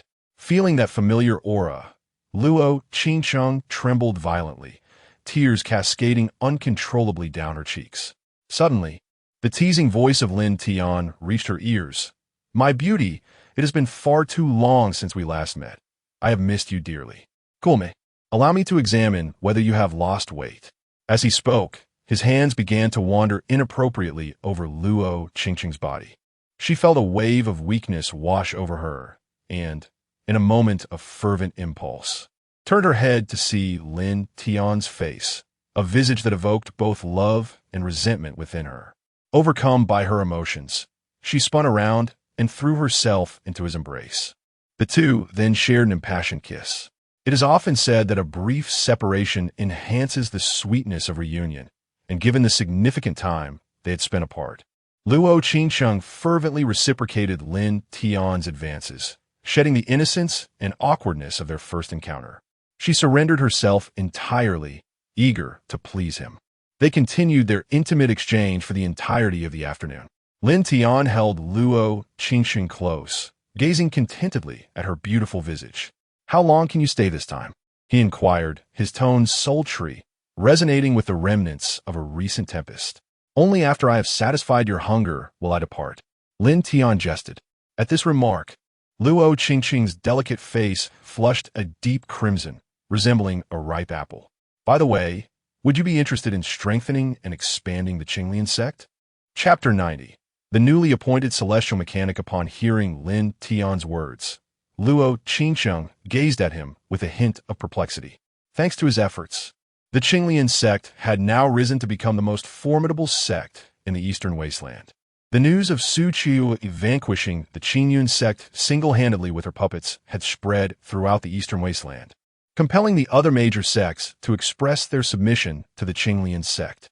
Yet, Lin Tian inquired whether she aspired to further expand their influence. Although she did not fully grasp the situation, her trust in Lin Tian prompted her to ask sweetly, "What do you require of us?" Lin Tian responded, "The Southern Wasteland has recently endured a cataclysm, with all living beings sacrificed. It now stands as a vast treasure trove. Many prominent sects have been eradicated, but the resources, treasures, and libraries remain intact. Would you consider having the Qinglian sect take control?" Luo Qingsheng's interest was piqued by his words. Although she had grown up in the Eastern Wasteland and was unaware of the external world, the sect scriptures indicated that among the 8 wastelands, the Eastern Wasteland was the weakest, while the Southern Wasteland's strength was comparable to that of the Northern Wasteland. The prospect of seizing control of the entire Southern Wasteland implied that the Qinglian sect will become the largest sect spanning both the Eastern and Southern Wastelands. With this thought, her face lit up with eager anticipation. "I can lead the Qinglian sect there. But what about the Eastern Wasteland?" "Leave the Eastern Wasteland to junior sister Qiuyue." Upon hearing Su Qiuyue's name, a hint of jealousy flickered in Luo Qingsheng's eyes. "I knew your relationship was extraordinary." Scoundrel." Lin Tian scratched his head, chuckling foolishly, as his hands playfully encircled Luo Qingsheng. Later that evening, as Su Qiuyue engaged in a game of chess with another woman, Lin Tian would have been astonished to see the person seated opposite her. The cold-featured woman was none other than Qin Rongrong. the master sister and a cunning infiltrator from the Demon Sect. Previously, Lin Tian had inadvertently coerced her into submission under his formidable presence, which had led to her fleeing to the Demon Sect after the Demon Sect assault on the Dutchian imperial family was thwarted by Su Qiuyue and her puppets. There was another reason why Su Qiuyue took Qin Rongrong in, after Lin Tian activated the celestial mechanic fan. Both women awakened their memories and realized they were celestial guards of the celestial mechanic pavilion, a twist of fate indeed. At that moment, the two were deeply engrossed in their chess match, with Qin Rongrong having established a favorable position while Su Qiuyue contemplated her next move. Just then, a voice she recognized all too well echoed from behind her. 97th, shake. Before Su Qiuyue could react, she placed her piece in that position, and the tides of the game shifted dramatically. Once the delicate hands were withdrawn, realization dawned upon her regarding the voice behind her. A shiver coursed through her body as she abruptly turned to see the figure she had long yearned for. Without a moment's hesitation, she leaped into Lin Tian's embrace, disregarding the presence of Qin Rongrong. Unlike Su Qiuyue, who was carefree, Qin Rongrong cast a wistful glance at the affectionate scene unfolding before her and prepared to take her leave, only to find herself pulled into Lin Tian's arms in a swift motion. Thus, the rivalry between the two transformed into a trio. The following morning, after assisting Lin Tian in donning his attire, he solemnly addressed the two women. The celestial mechanists of the eastern and southern wastelands have perished. Do you wish to assume their positions? At these words, both women trembled with excitement. In the celestial mechanism pavilion, hierarchy is strictly enforced, with ranks determined by innate talent. Those of lesser aptitude are relegated to the role of celestial guards, while the gifted ascend to become celestial mechanists. Only the pavilion master possesses the authority to elevate them. Upon hearing Lin Tian's proposition, their faces lit up with enthusiasm. After deliberation, Qin Rongrong decided to accompany Luo Changsheng to the southern wasteland, while Su Qiuyue chose to remain at the Qinglian sect in the eastern wasteland.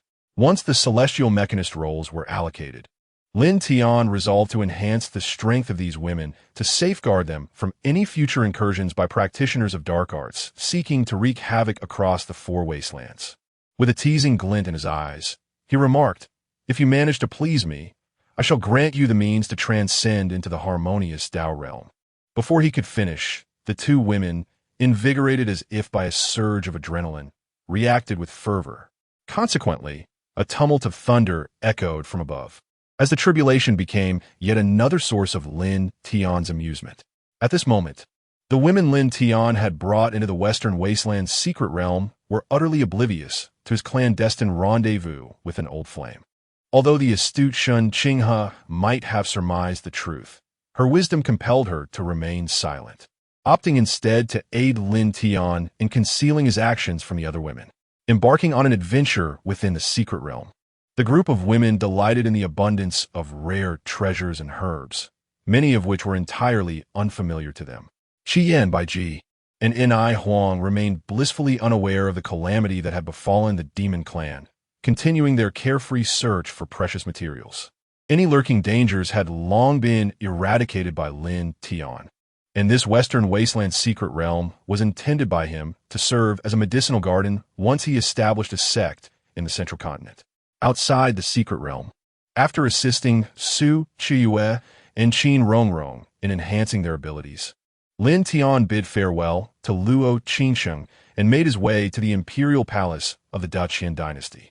Given the circumstances in the western wasteland, merely having a sect was insufficient. A substantial population was needed for development and growth.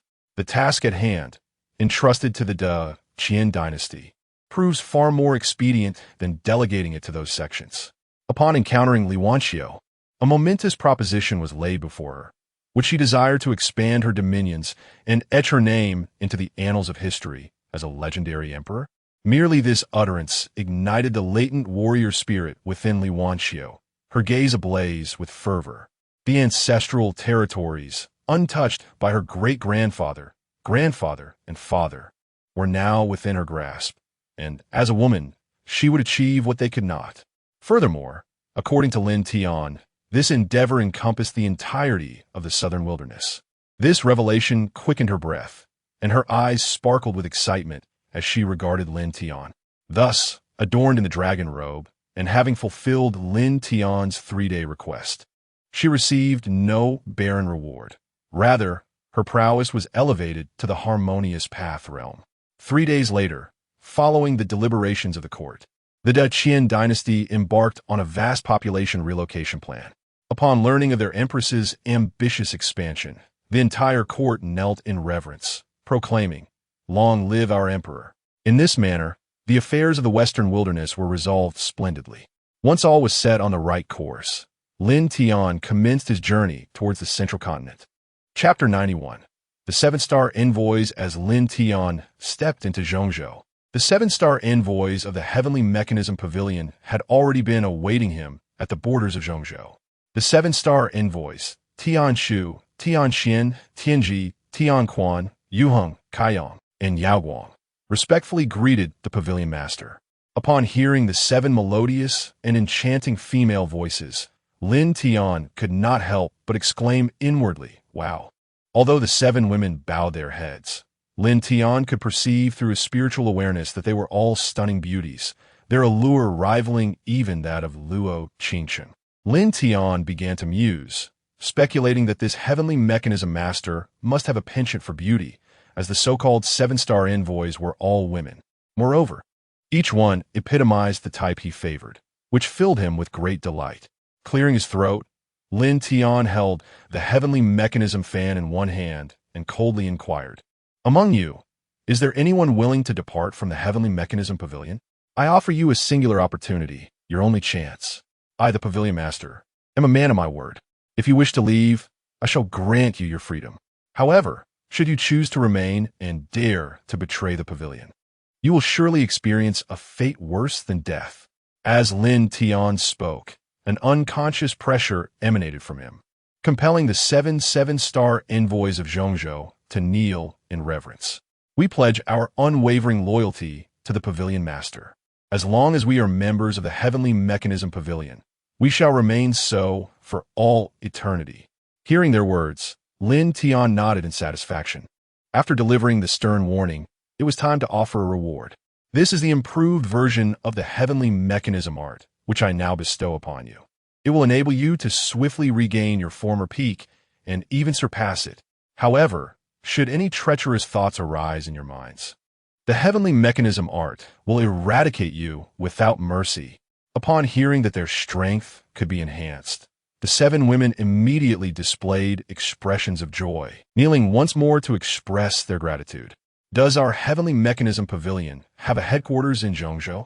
The 7 exchanged glances, and then Yuheng responded, reporting to the pavilion master, "Our headquarters is located within the Heavenly Mechanism secret realm.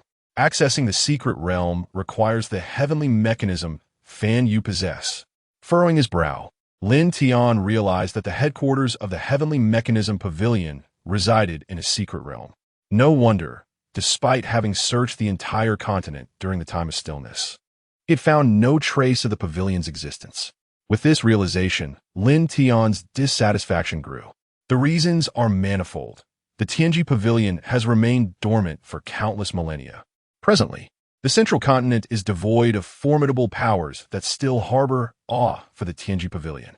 Lin Tian is acutely aware that certain ancient factions are conspiring against him, with the figure in the black robe serving as a prime illustration. The individual lurking behind this black-clad figure looms over Lin Tian like a sharpened sword, compelling Lin Tian, upon his arrival in the central continent, to prioritize the reconstruction of the Tianji Pavilion. The current situation in the central continent is exceedingly delicate. With the emergence of the Tianji secret realm at the confluence of the 4 realms, various factions have begun to amass their strength along the borders. Escalating tensions in the vicinity of the secret realm, which could erupt into an all-out war among the 4 regions of the central continent at any moment. However, Lin Tian remains indifferent to these affairs.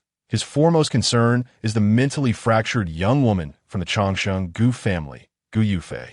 The Gu family is reputed to be a long-standing lineage in the human realm of the central continent. prompting Lin Tian to contemplate establishing the headquarters of the Tianji Pavilion within the human realm. Yet, a challenge arises. The construction of a sect necessitates vast resources and manpower. The manpower issue is manageable, as Lin Tian has recently conversed with several 7-star envoys. In the central continent, aside from the 7-star envoys, the Tianji Pavilion boasts 100 Tianji envoys and 100,000 Tianji guards.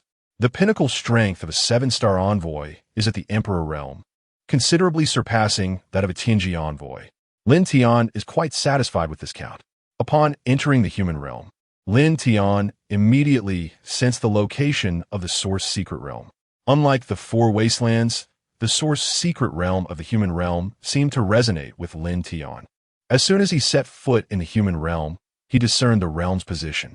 The geographical location of this secret realm is extraordinarily advantageous, rich in spiritual energy, adorned with mountains and waters, embodying both beauty and vitality. Once inside the Source Secret Realm, Lin Tian acquired the essence of Earth. After selecting a suitable site, he resolved to establish a sect and build the Tianji Pavilion here. The immense resources required for constructing a formidable power had long been accumulated by Lin Tian during the period of temporal stasis. And now it was time to utilize these resources. Harnessing the power of the Dao, Lin Tian silently attuned himself to the surrounding topography and watercourses. From his storage ring, streams of spiritual veins began to emerge, continuously integrating into the depths of the earth. After deploying over 100 spiritual veins, their placements subtly resonated with one another, forming the grand formation of the sect. Lin Tian infused this formation with the power of the Dao, ensuring that even peak Emperor realm experts would find themselves ensnared within the formation, unable to escape. As the 4 fundamental forces of nature shimmered in his grasp, Lin Tian, with a deft manipulation, encased the power of gold within a formation atop the peak of the Heavenly Machine Pavilion. The power of would surged forth, erecting magnificent edifices that soared skyward, as this mountainous region comprised precisely 8 peaks. The wood element facilitated the construction of numerous structures upon each summit. Meanwhile, under Lin Tian's influence, the powers of water and earth began to reshape the very landscape, aligning the 7 subsidiary peaks with the celestial arrangement of the Big Dipper, while the main peak corresponded with the North Star. Thus, the principal peak and its 7 counterparts once again formed a formation, which Lin Tian reinforced with the force of the Heavenly Way, culminating in the establishment of the Celestial Dipper Formation. Consequently, the entire sect's array was divided into 2 segments, one composed of spiritual veins for defense, and the other comprised of mountains for offense, namely the Celestial Dipper Formation. Once all preparations were complete, under the astonished gaze of the 7-star envoys, Lin Tian, unflustered and composed, proclaimed, "From this moment forth, you 7 shall each assume the role of peak masters according to the positions of the Big Dipper. Now, let us proceed to explore our new sect." With that, he led the astonished 7-star envoys into the inner sanctum of the sect. Lin Tian felt an inkling of something forgotten, yet it eluded his memory until he passed a field of medicinal herbs, whereupon he suddenly recalled that Changsheng and the others were still within the Western Wilderness secret realm. He promptly opened a portal to the realm, placing the entrance atop the main peak. As Changsheng and her companions emerged, met by her somewhat reproachful gaze, Lin Tian scratched his head, feeling slightly embarrassed. To mask his discomfort, he averted his gaze from Changsheng and inquired of Yu Hong beside him, "By the way, have there been any significant events occurring in the human realm lately?" Yu Hong pondered for a moment before respectfully replying, "Master, the Changsheng family is currently hosting the Centennial Sect competition in the human realm. It is rumored that they intend to select a suitor for their esteemed daughter, Gu Yufei, during this contest." Upon hearing this, Lin Tian's spirits were immediately lifted, though his brow furrowed as he coldly questioned, "So, it is essentially a martial arts competition for courting?" Seeing Yu Hong nod in affirmation, Lin Tian's expression darkened considerably. Chapter 92. Journey to the Gu family. If one were to ponder upon which woman Lin Tian held in the highest regard across the entire continent, The answer would undoubtedly be Gu Yufei. He would never permit anyone to encroach upon her.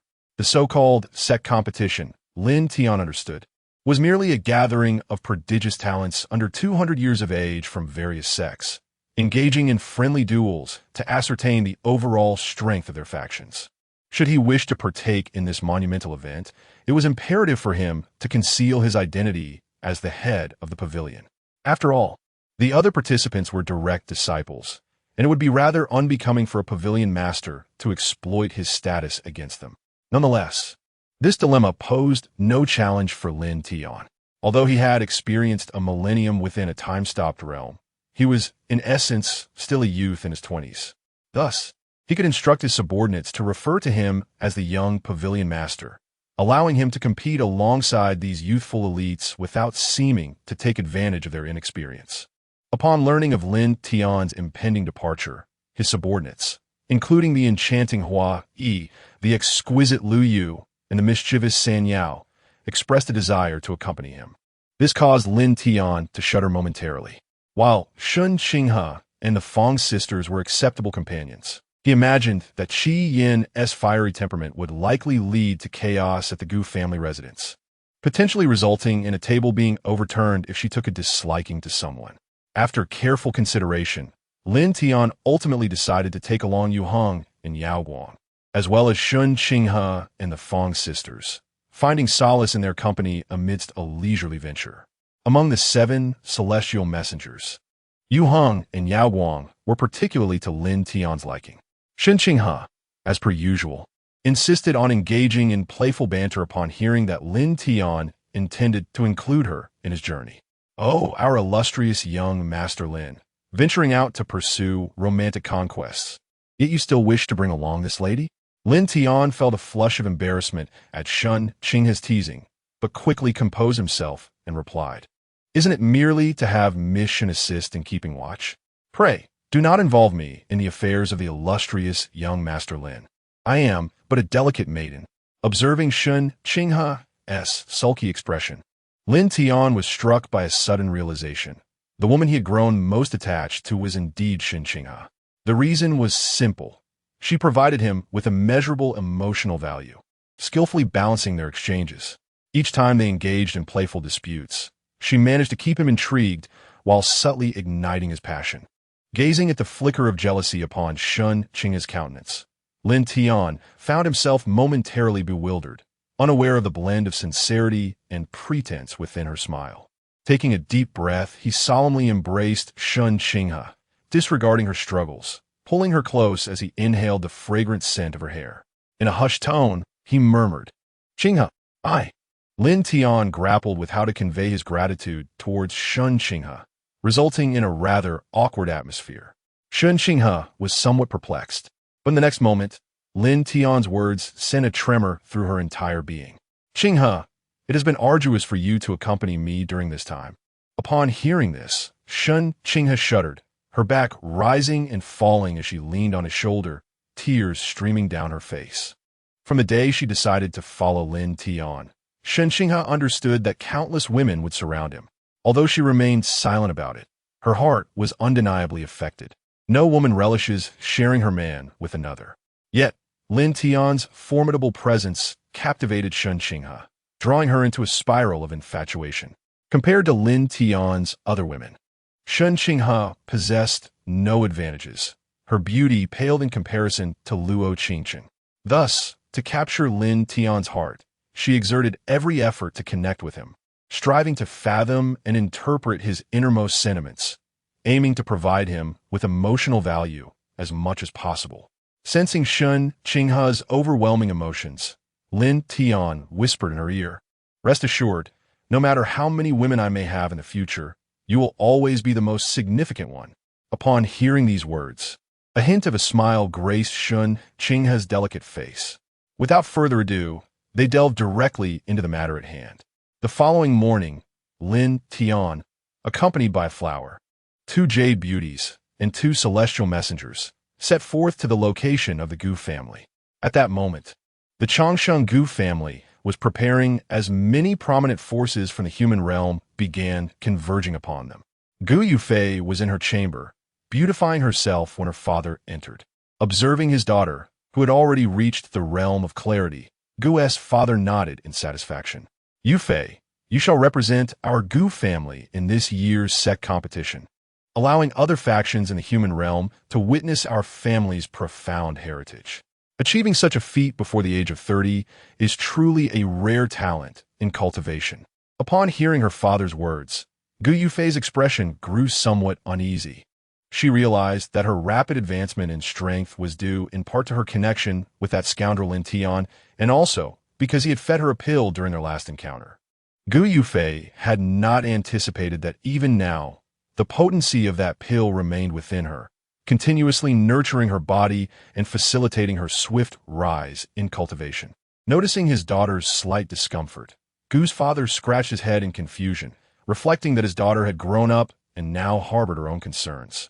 He then smiled and said, "In this competition, Yufei, make sure to observe well and choose a worthy son-in-law for me." Upon hearing her father's words, Gu Yufei immediately pouted playfully, "Father, I'm still young and do not wish to contemplate marriage at this moment. My sole focus is on my cultivation, striving to break through to the imperial realm as soon as possible." Her father's nod of approval reflected his appreciation for her aspirations. "If you possess such ambition, I am indeed pleased.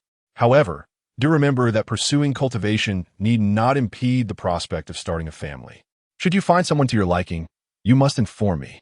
Once her father departed, Gu Yufei gazed somewhat absent-mindedly at her reflection in the bronze mirror, her heart swirling with a myriad of emotions. After a prolonged silence, she murmured to herself, "Will you come?"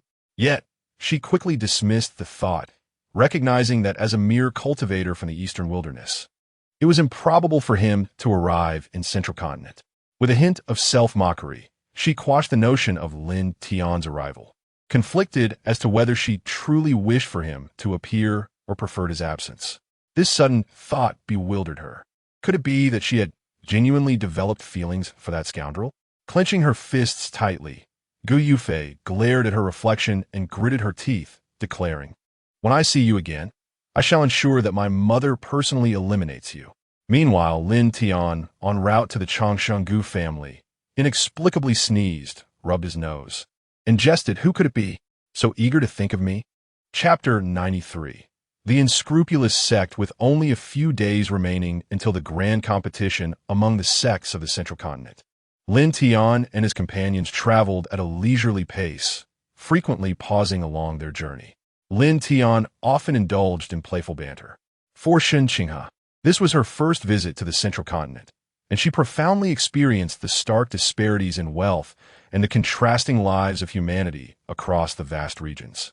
In the markets of the eastern wilderness, a modest piece of low-grade spirit stone could procure a sumptuous meal, but upon arriving in the Central Continent, one would require at least a piece of mid-grade spirit stone for a decent meal. After contemplating the high prices in this bustling metropolis, Changsheng, accompanied by the Fong sisters and Li Linger, set out for a shopping excursion, while Yu Heng and Yao Guang remained by Lin Tian's side. They found themselves in Chuzhou City, quite close to the Changsheng Gu family. The streets bustled with lively activity. With nothing pressing to occupy his time, Lin Tian, feeling rather bored, decided to indulge in the local entertainment. The brothels of large cities are typically far more grandiose than those in the impoverished corners of the eastern wilderness. Coincidentally, the renowned Wan Hu Lu had a new courtesan debuting that day, rumored to possess extraordinary beauty. Where there are enchanting women, one cannot overlook Lin Tian's inclination for the alluring. Hence, he made his way to Wan Hu Lu, settled down with a cup of tea, and awaited the courtesan's entrance. Before long, the matron emerged, her demeanor cheerful, and with a voice sharp enough to send shivers down Lin Tian's spine. She proclaimed, "Esteemed gentlemen, I trust you are all here for our new courtesan, Miss Rian." The assembly of cultivators below grew impatient, voicing their demands. "Enough with the chatter, matron. Bring forth Miss Rian at once. I shan't hesitate to wreak havoc if she keeps us waiting." Others chimed in, echoing similar sentiments. Observing the heightened anticipation among the crowd, the matron surveyed the room and continued, "Gentlemen, our Miss Rian is not so easily seen. We are here to welcome patrons, of course, But today we are conducting a public auction for Miss Ruyan's first night. You may place your bids in this wooden box, and should Miss Ruyan select your offering, you shall be honored as her first patron. As her words settled in, the attendants of Wanhu Lu began distributing wooden boxes to each guest. I must remind you, gentlemen, each of you has but a single opportunity to bid, so make it count. Lin Tian glanced at the matron, internally acknowledging her acumen as a skilled businesswoman. By allowing only one bid, those eager to win the favor of the courtesan would undoubtedly compete fervently. Furthermore, the reputation of the courtesans at Wanhu Lu was well established throughout the central continent, each one a paragon of beauty. Lin Tian cast a glance at the wooden box before him, a slight frown creasing his brow as he attempted to gauge the bids of others with his spiritual sense. However, he soon discovered that the box was inscribed with a formation designed to shield against spiritual perception. This revelation caused Lin Tian to inwardly exclaim in disbelief. Was it merely a courtesan they were contending for, that they had resorted to employing formations? Nevertheless, this rudimentary formation held no weight against Lin Tian's formidable spiritual awareness. In no time, he discerned that the highest bid in the room stood at 100 high-grade spirit stones, a sum that was already considerable, even in the central continent. Without hesitation, Lin Tian placed his bid of 100 high-grade spirit stones, supplemented by a single low-grade spirit stone. Indeed, that low-grade spirit stone could scarcely purchase even a bun in the central continent. Lin Tian could almost envision the expression on the madam's face upon seeing his bid. It was bound to be quite unsightly. His actions were rather audacious, embodying the spirit of not wasting a single grain of rice to its fullest extent. Moments later, a group of attendants took the wooden box away, leaving the rest to await the outcome. It was only a brief interlude before the madam, wearing a pained expression, approached and inquired, "Which esteemed guest is Lin Gongzi from the Tianji Pavilion?" With a flourish, Lin Tian snapped open his fan and rose gracefully, proclaiming, "This young master is indeed he." The madam, taken aback by Lin Tian's youth, displayed a hint of surprise in her eyes, but quickly masked it with a smile that was more akin to a grimace, stating, "Gongzi Lin, Miss Lu Yin requests your presence upstairs." The assembled cultivators below, upon realizing they had not been selected, each emitted sighs of disappointment. One particularly aristocratic young man stood and addressed Lin Tian. "Fellow Taoist, might you cede this opportunity to me? I, Su Yang of the Tianlan sect, would owe you a favor." Lin Tian scrutinized the man before him, pondering the Tianlan sect and Su Yang. Was this mere coincidence? He could hardly fathom that the cold, top-tier powerhouse from the web novels of his previous life would dare to threaten him over a courtesan using the name of his sect. Seeing Lin Tian momentarily lost in thought, Su Yang mistakenly assumed that his sect's name had intimidated him, and a smug smile spread across his face, his posture straightening with newfound confidence. The others began to murmur amongst themselves, noting that the Tianlan sect was merely a third-rate power in the central continent. And in this realm of cultivation, the scions of major sects rarely frequented such establishments. Thus, most present were wandering cultivators. Generally, these solitary practitioners were without support and seldom clashed with disciples of major sects. And even if the Tianlan sect was merely a third-rate faction, most would be reluctant to offend them. Yet today, Su Yang had chosen the wrong adversary. Lin Tian, frowning as he regarded the arrogant Su Yang, replied coldly, "The Tianlan sect? Which wretched sect dares to bully others under the guise of authority, even in a brothel?" Upon hearing Lin Tian's scornful remarks, the surrounding crowd erupted in laughter. These independent cultivators had long harbored disdain for the disciples of the major sects. Witnessing their humiliation brought them immense delight. Faced with the derision of the masses, Su Yang's countenance turned a shade of iron, and a dark cloud settled upon his expression. "You haven't heard of the Tianlan sect? Our ancestor is." Before Su Yang could finish his sentence, Lin Tian interrupted him. "Is the Tianlan sect so impoverished that you cannot afford your pleasures in a brothel and must resort to threatening others for payment?" The onlookers immediately chimed in. "Indeed, is the Tianlan sect comprised of such lowly characters? It seems they are not a significant sect after all, unable to even carry money for indulgences." Upon hearing Lin Tian's derisive words and the ensuing discussions among the crowd, Su Yang's face turned a deep shade of green. He had not anticipated such a public affront, the sheer humiliation igniting a cold fury within him, his eyes glinting with a hint of murderous intent. "Enough!" he bellowed, his voice resonating with authority. A surge of spiritual energy enveloped him as a long sword materialized in his grasp, aimed directly at Lin Tian. The surrounding independent cultivators fell silent, many hastily departing from the Wanhou, while those of greater strength remained to witness the unfolding drama. Chapter 94. The courtesan's probe upon witnessing Su Yang's defenses crumble. Lin Tian coldly commanded, "Yu Hong, eliminate him and dispose of the body to feed the dogs." Without a glance at Su Yang, he ascended the staircase. This so-called Su Yang was a far cry from the Su Laozu depicted in Tales of Yore. Just as Su Yang was grappling with confusion, a sharp beam of sword light sliced past him. A strikingly beautiful woman, her face veiled, effortlessly severed the throat of Su Yang, a disciple of the Empty Realm. The nearby rogue cultivators, stunned by Lin Tian's audacity in slaying a sect member, gazed at him in disbelief. "I advise you, young brother, to flee. They will not spare you for killing a sect member," exclaimed one of the onlookers. However, a formidable figure beside him slapped the speaker on the head, exclaiming, "Are you blind? Did you not see that the young man's attendant is a peak harmonization realm powerhouse?" It was then that the crowd realized the woman who had just dispatched Su Yang was, in fact, a formidable cultivator of the harmonization realm. An eerie silence enveloped the scene, punctuated only by Lin Tian's measured footsteps as he ascended the stairs. Upon reaching an elegant chamber on the 3rd floor, Lin Tian's spiritual perception discerned the presence of a woman within. Strangely, he sensed that this woman had once been a formidable cultivator of the transformation realm, her powers now rendered null by external forces. Clearly, she bore an extraordinary identity prior to her arrival at the brothel. As he pushed open the door, he was greeted by a crimson veil. Behind it sat a delicate and alluring woman, her slender fingers caressing a guqin.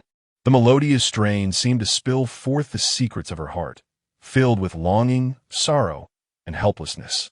Paired with her fragile form and enchanting demeanor, she exuded a captivating charm. Noticing Lin Tian's entrance, the woman ceased her playing and gracefully rose.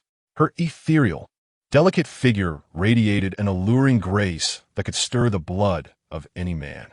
"Young master, I am at your service," she purred, her voice as enticing as her form, each movement imbued with a bewitching softness that could enthrall any soul. Yet, this time, Lin Tian, a seasoned connoisseur of beauty, maintained a clarity in his gaze. Without further ado, he stepped into the crimson drapery, embracing the exquisite woman tightly. She gasped in surprise, momentarily resisting